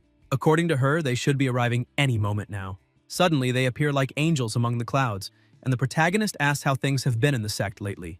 Z runs off shouting that her master has just arrived. Sumuhan says the disciples welcome the sect master and Master Xiao back. Z asks who the woman with them is. The protagonist introduces Chu Yuewu, saying she's the disciple he recently accepted in the White Tiger realm, and that she will now be their junior sister. Chu Yuewu greets the two, and Z is delighted to know she now has another little sister, saying that's wonderful. Sumuhan also brightens up and welcomes her to the Hongmeng sect. Xiao asks Zai if all the other disciples, including her, have been cultivating properly these past few days. She says yes, explaining that everyone is in seclusion, following the training plan he left before departing. She says the sword technique he left behind, the mystic sword of the 9 heavens, has already been practiced by John Feng up to the 7th level, the 1000 Thunder Attraction. She describes his sword style as fierce and unstoppable. With a single strike, it changes the color of the sky and earth, as if it truly holds the power of 1,000 thunders. She goes on, explaining that Sister Wushuang cultivated the 9 Tribulations Nirvana technique up to the 6th level, the Fist of the Tribulation Wind. She condenses the winds of heaven and earth into her fists, and her punches sound like roaring tigers, with wind blades capable of ripping through space with immense power. Brother Wuming hasn't lagged behind either. In just a few days, his technique, Burning Heaven Flame Dragon, reached the 6th level, with Red Dragon Skin Condensation and Red Dragon Shield. His shield's surface is indestructible, capable of withstanding extremely powerful attacks. Z points out that as amazing as they all are, the most diligent one has been Sister Chipan. She cultivated the 1,000-heart devouring poisons technique up to the 8th level, the first appearance of the venomous soul. Her poison has now reached the soul, and once she releases that venomous soul wherever it strikes, the enemy's soul is destroyed. Z gets excited and says that she and Sister Sumuhan didn't disappoint their master either. Each completed her own training, she with the Divine Celestial Machine technique, and Sumuhan with the Zixiao Spiritual Pill technique. Both have already broken through to the 2nd level of the fusion realm. Xiao is impressed and smiles, saying they're progressing extremely fast. He thinks that with such hard-working disciples, he feels more at ease as a master, and it's no wonder the system's rewards have been very generous with him lately. Several system screens pop up, informing him that he has received numerous extremely high-level items. Seeing how happy everyone is, Chu Yuewu also starts to feel joy. She thinks all her senior brothers and sisters are incredible and wonders if she'll ever become as strong as them. Sumuhan notices this, approaches, and says that if there's anything she doesn't understand in the future, she can ask any of them. Z also comes closer and says that from now on, this will be her home, and they, her family. Chu Yuewu becomes emotional, and with tears in her eyes, wonders if this is really true, if she finally has a family and a home now. Z turns to the protagonist and says that since their little sister just arrived and doesn't know the Hongmeng sect yet, she and Sumuhan want to show her around. Xiao smiles and says they can go. The three begin walking, and Z comments that there are many interesting places in the sect and that she's sure Chu Yuehu will love them all. They ask her to tell the story of how the master accepted her as his disciple after the tour because they're really curious. Jushuan tells them not to run, but Chu Yuewu says it's okay and starts feeling truly welcomed. When they reach the sect's entrance, the two point and ask her to look. Chu Yuewu calls out to her father, mother, and little brother and says that from now on, that will be her new home. Meanwhile, the protagonist heads to his room and begins cultivating. However, his level is so high that as he cultivates, an aura begins to cover the entire area. A hurricane of energy rises into the sky, drawing the attention of everyone in the sect. People begin shouting, pointing at the absurd amount of energy, saying the Vice Master must be breaking through again. They're shocked because the pressure is so intense they can barely breathe. Some even comment that this power seems to be drawn from the peak of the 9 heavens. With that level of strength, they believe that not even in another lifetime would they be able to reach it. After completing his breakthrough, the protagonist thinks that ever since he inherited the Yu Heng chapter of the ancient classic of the 7-star emperor in the sacred land of the White Tiger, his cultivation had already been showing signs of rapid advancement, and just a bit of training was enough for him to unexpectedly break straight into the 8th level of the Union stage. He thinks that Dan Qingzi, 8th in the Celestial Court ranking, is at the 10th layer of the Fusion realm. Xiao focuses on him, curious to see whether it will be his pills that open the heavens and the earth, or his own star power that crushes the universe entirely. Suddenly, he hears someone knocking at the door. When he opens it, he sees that it's Jushuan. She congratulates him on yet another breakthrough, and he asks why she hasn't gone to rest yet, as it's already quite late. Embarrassed, she explains that she heard a new hot spring was recently inaugurated in the sect. one that can relieve the exhaustion of days of running around, and asks if he'd like to go with her to relax a bit. Both become extremely flustered since, in practice, she just invited him to bathe together. An hour earlier, Zhu Xuan had asked her disciple what all of that was. Smiling, Maya replied that it had been prepared especially for her. She explains that after observing her for a few days, she realized that although Zhu Xuan doesn't like to admit such things, she can't deny that ever since Xiao appeared in the sacred land of the White Tiger and protected her, he's truly shown sincere feelings for her. Zhu Xuan seems a little confused and asks if she's talking about Xiao. Meyer goes on saying that Zhu Xuan also shows that she cares about him deeply, with attention, dedication, and intense feelings. She emphasizes that those feelings seem genuine and strong. The sect master just smiles, slightly embarrassed. Meyer continues saying that even so, she still thinks Xiao is full of tricks, while Zhu Xuan is too pure, and that's why she doesn't feel fully at ease. That's the reason she found some romance novels for her master to study and learn from. She gets closer to Zhu Xuan and directly asks how far the two of them have gone. Zhu Xuan coughs a bit, surprised, and says she'd like her disciple to show some restraint. Meyer insists, saying that if the two have feelings for each other, it's best to define the relationship soon. In matters like this, feminine modesty is a virtue, but too much of it can be a flaw. Everything has its limit. She suggests they could start with a simple confession, or even some physical contact. Zhu Xuan becomes very embarrassed, thinking that, in truth, they've already done that. She feels a little bad that they've been so distant since arriving at the Celestial Court. After all, she and the protagonist have been so busy, they've barely had time alone together. Back to the present. In the hot springs, Zhu Xuan begins undressing and enters the water. Once she's settled in, she looks at the protagonist and comments that the place has dense spiritual energy. She says that the hot spring water not only relieves the accumulated fatigue of the past few days, but also seems excellent for cultivation. She asks what he thinks. The protagonist, already in the water, agrees, saying she's right, but adds that he's wondering why she's sitting so far from him. After all, that's the center of the spring, and, according to him, the effect would be doubled if they cultivated closer to each other. Zhu Xuan feels a bit embarrassed, thinking that the night before, she was the one who took the initiative, and now, once again, she's the one who invited him to the hot spring. So she starts to wonder if she should be a bit more reserved from now on, afraid the protagonist might think she's being too forward. She laughs and says that where she is now is good enough. However, Xiao reaches out and grabs her, making her even more flustered. She asks what he's doing. The protagonist places his hand on her face and looks into her eyes, saying that if she keeps acting like this, all his attention will go to her, making his breathing unstable and preventing him from cultivating properly. He emphasizes that calling him in the middle of the night to strip and enter a hot spring together is not something she should be doing. He asks that next time she doesn't take so much initiative. Zhu Xuan becomes a little upset and tears start to form in her eyes.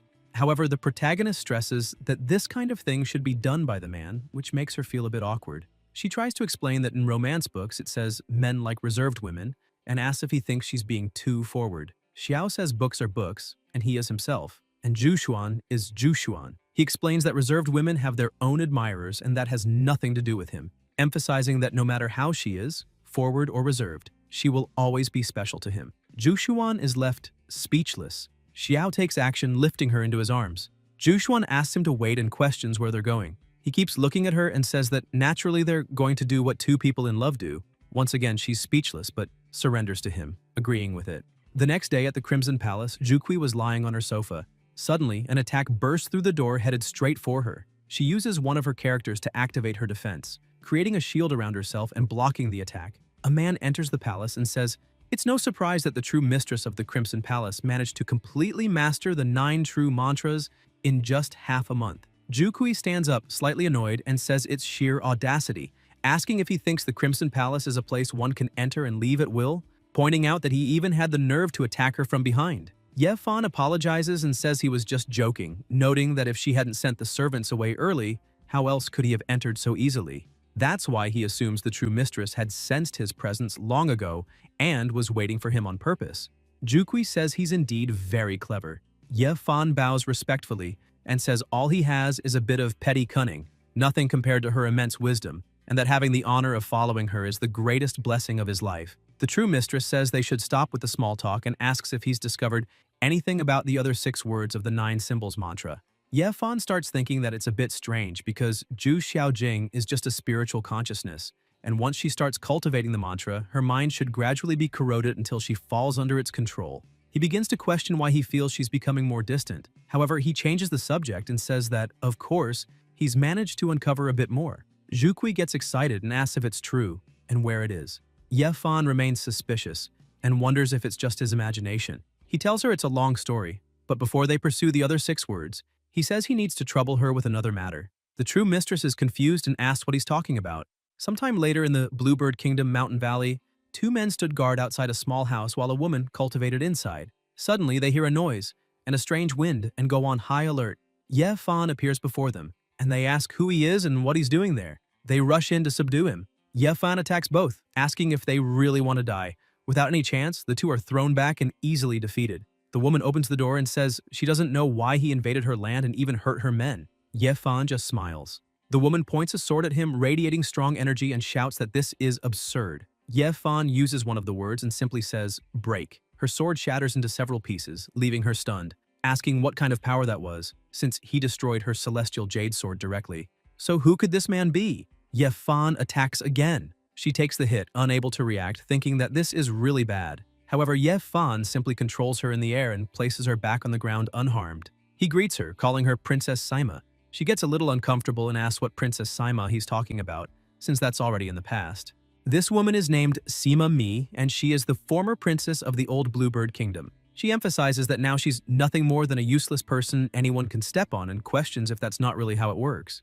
Ye Fan points out that she's being too hard on herself and that he didn't come there to cause her trouble, stressing that it was those 2 guards who attacked him first, and he only reacted in self-defense. Beyond all that, the reason for his sudden visit today is precisely to propose an alliance with her. Mai gets a little irritated and asks how they could possibly cooperate, since the Sima family has fallen so low, emphasizing that he saw with his own eyes the situation she's in. So what kind of cooperation could there be between them? She adds that she doesn't even know who he is, so why should she trust someone who appeared out of nowhere? Ye Fan steps a little closer and introduces himself. He says that although the Sima family is currently weakened, if the princess agrees, he's willing to offer all the necessary support. And if everything goes according to plan, rebuilding her strength and reclaiming the throne won't be far off. Mai becomes a little confused by his talk of rebuilding and taking back power. She remembers that after the national tournament, the Sima family was ruined by traitors and scoundrels, and only she was left. She thinks she should forget all that because getting revenge and regaining power is nothing more than a futile dream.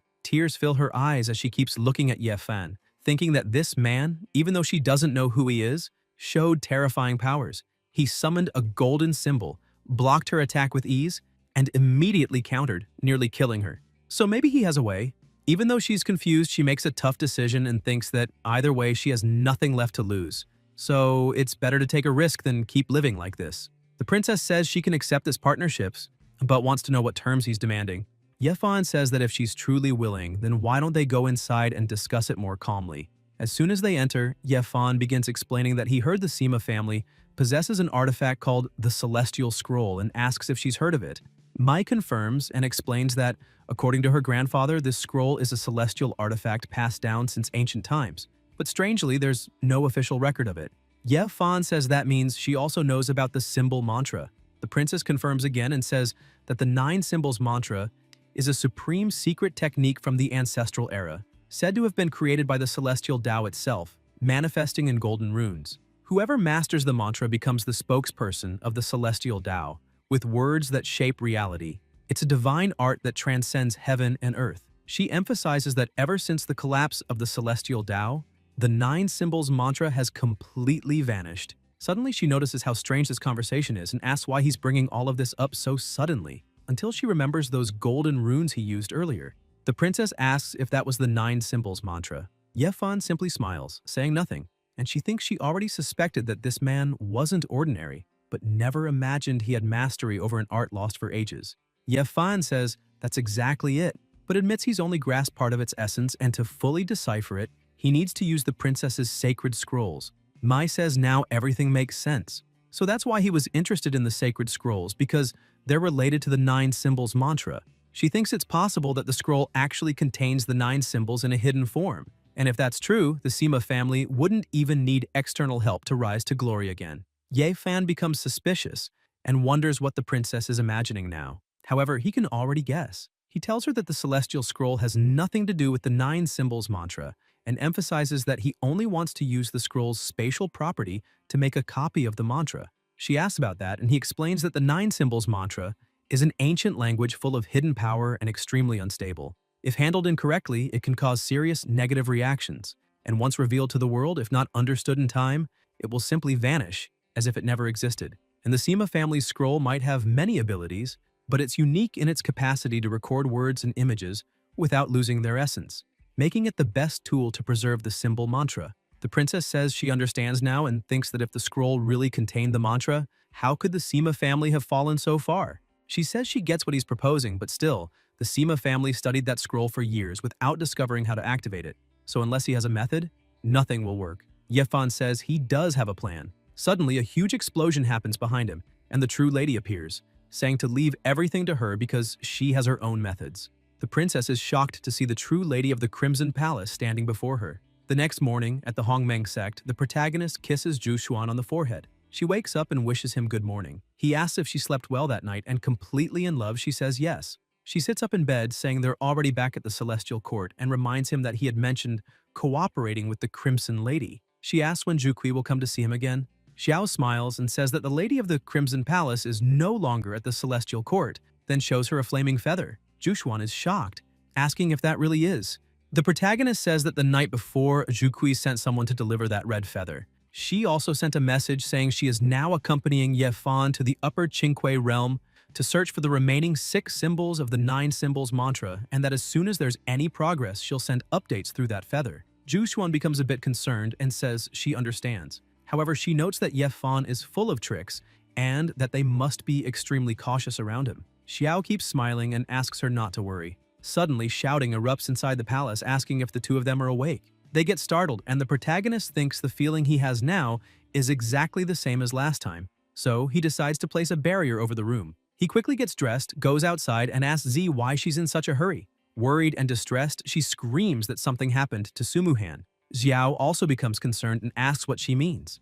Immediately, the two head to the room where she is. Sumuhan is bedridden and in very bad condition. Z explains that she and Chu Yuewu found Sumuhan unconscious, collapsed at the entrance of the sect. She emphasizes that they've tried everything, but nothing wakes her. Chu Yuewu asks the protagonist to examine her. As soon as he gets close, he hears only a few groans of pain from her. He begins using his abilities to try to find out what's causing it. After a few seconds of examining, he thinks she fell unconscious after almost suffering an energy deviation during pill refinement. But she's always been careful, so how did this happen? He keeps using his abilities to try to heal her, and suddenly she coughs up some blood and finally wakes up, asking where she is. Chu Yuewu, worried, helps her sit up and asks if she's still feeling unwell.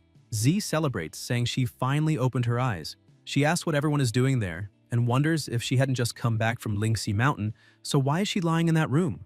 Zai, both worried and upset, asks if she realizes that she and Chu Yuewu found her unconscious at the sect's entrance, emphasizing that it was a huge scare. Xiao asks what she was doing at Lingxi Mountain. Z steps in and explains that Lingxi Mountain is a forest outside any sect's jurisdiction. Although the spiritual energy there isn't as dense as in other areas of the Celestial Court, it's still better than many places within the Hongmeng sect, and there are many rare herbs and flowers. That's why Sumuhan has been practicing alchemy there lately. Sumuhan confirms the whole story and explains that earlier today, she went there as usual to study a few points she hadn't understood the day before while reading alchemy books. She emphasizes that at first everything was going very well, until an insect appeared, releasing something strange. She was surprised to see that a small flying insect was interfering with her spiritual power circulation. Suddenly, the cauldron started shaking violently. She panicked and screamed that it couldn't happen, because if it continued like that, not only would all her effort be wasted, but she would also be corroded by the reaction. So there was only one option. She grabbed the cauldron and threw it upward. A huge explosion occurred right in front of her. She says she forcibly destroyed her own alchemy cauldron, ending the process, and afterward, she ran back to the sect. After that, she remembers nothing. Chu Yuewu says that means she narrowly avoided a severe energy deviation. Sumuhan starts feeling extremely guilty and apologizes to her master, saying she was defeated by something so small and thus considers herself useless, dishonoring his teachings.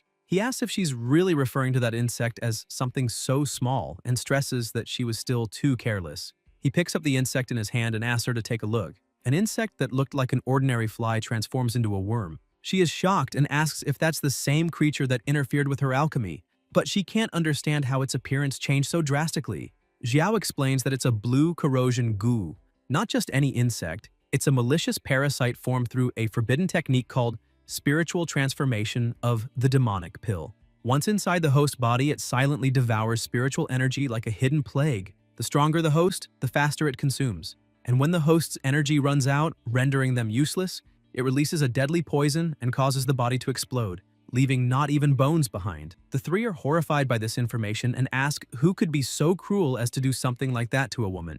Xiao destroys the parasite and says that, according to his knowledge in the celestial court, there's only one person capable of such a thing. Sometime later, at Lingxi Mountain, a man was sitting on a rock beside a waterfall. Suddenly, an explosion behind him interrupts his meditation. The protagonist appears before him, angry, and says, "It's impressive he has the audacity to remain there, as if nothing happened," asking if he's tired of living, because touching one of his disciples like that will only bring death. Dan Qinzi says Xiao arrived quite quickly, and if he had known how much Xiao cared about his little disciple, he would have had even more fun with her. He adds that he never imagined that Gai Chu would fall into the hands of a brat like Xiao, especially since his technique, the Solar Dragon Path, required tempering his body with sacred fire every month, preserving his life energy like a celestial treasure, suffering month after month only to die like a stray dog, defeated by Xiao.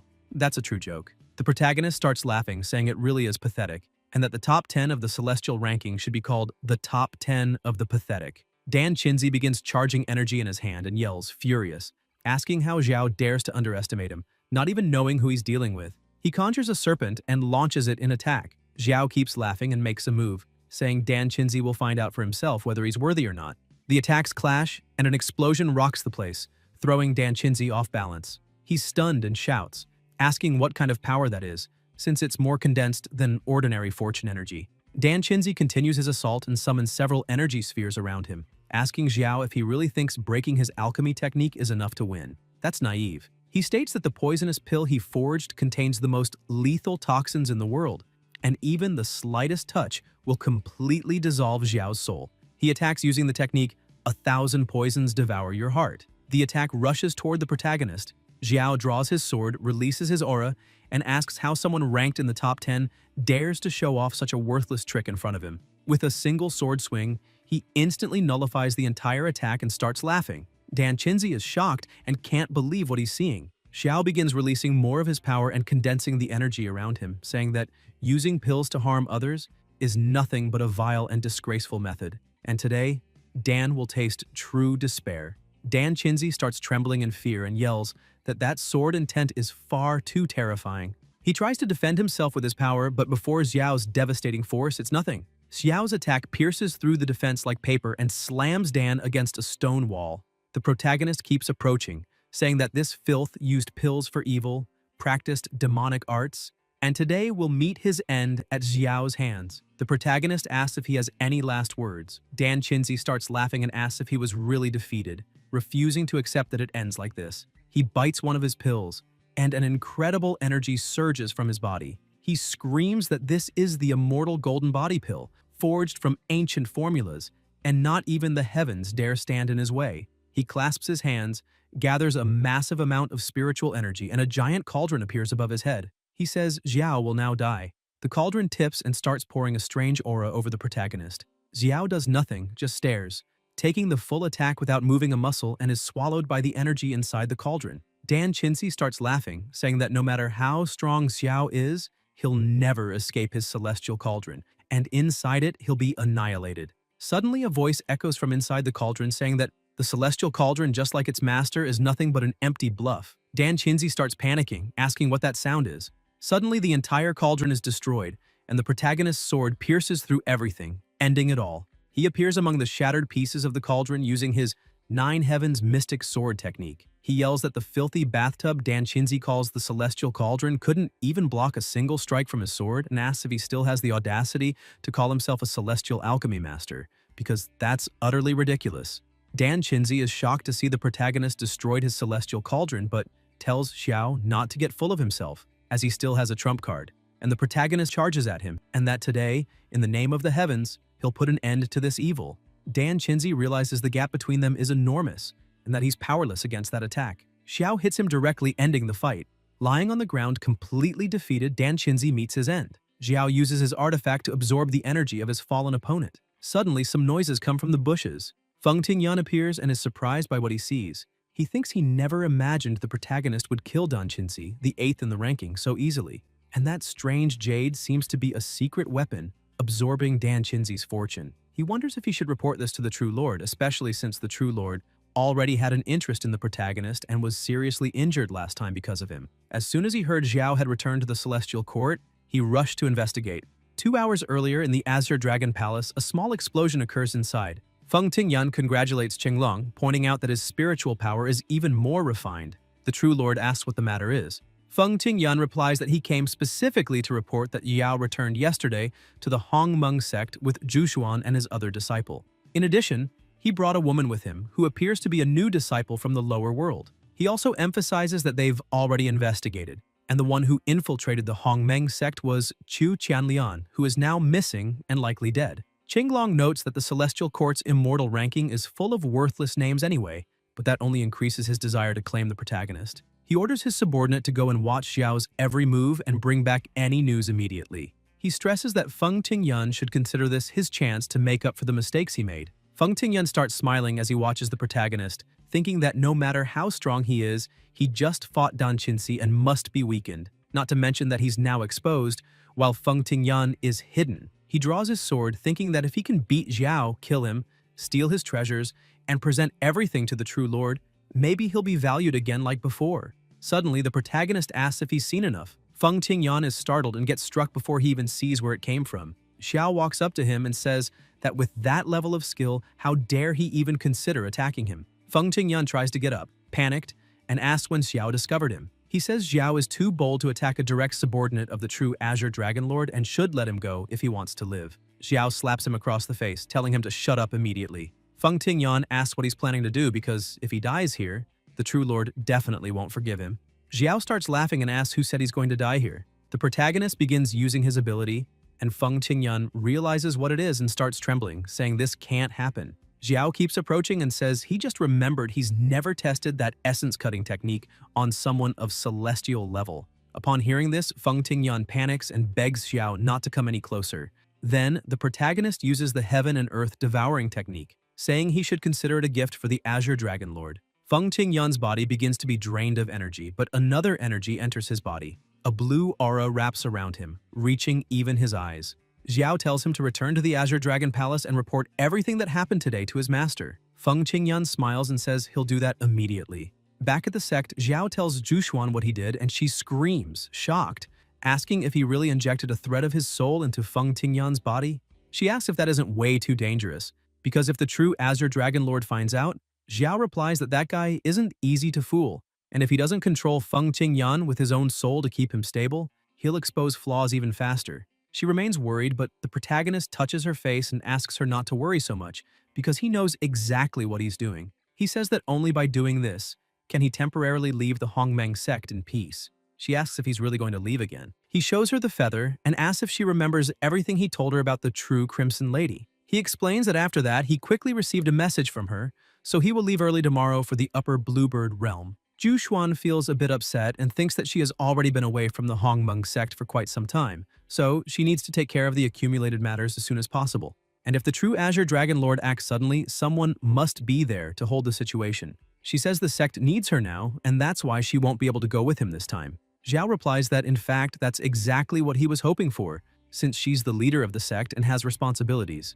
There's no need for her to follow him everywhere. He points out that Sumuhan still needs to recover. Chu Yuawu has just arrived and needs to get familiar with the place, so this time he will only take Z on a training journey. He holds her hand and says that the Hongmeng sect will be under her care. She hugs him and asks him to return safely because she'll be waiting for him. The protagonist hugs her back and says, "It's all right."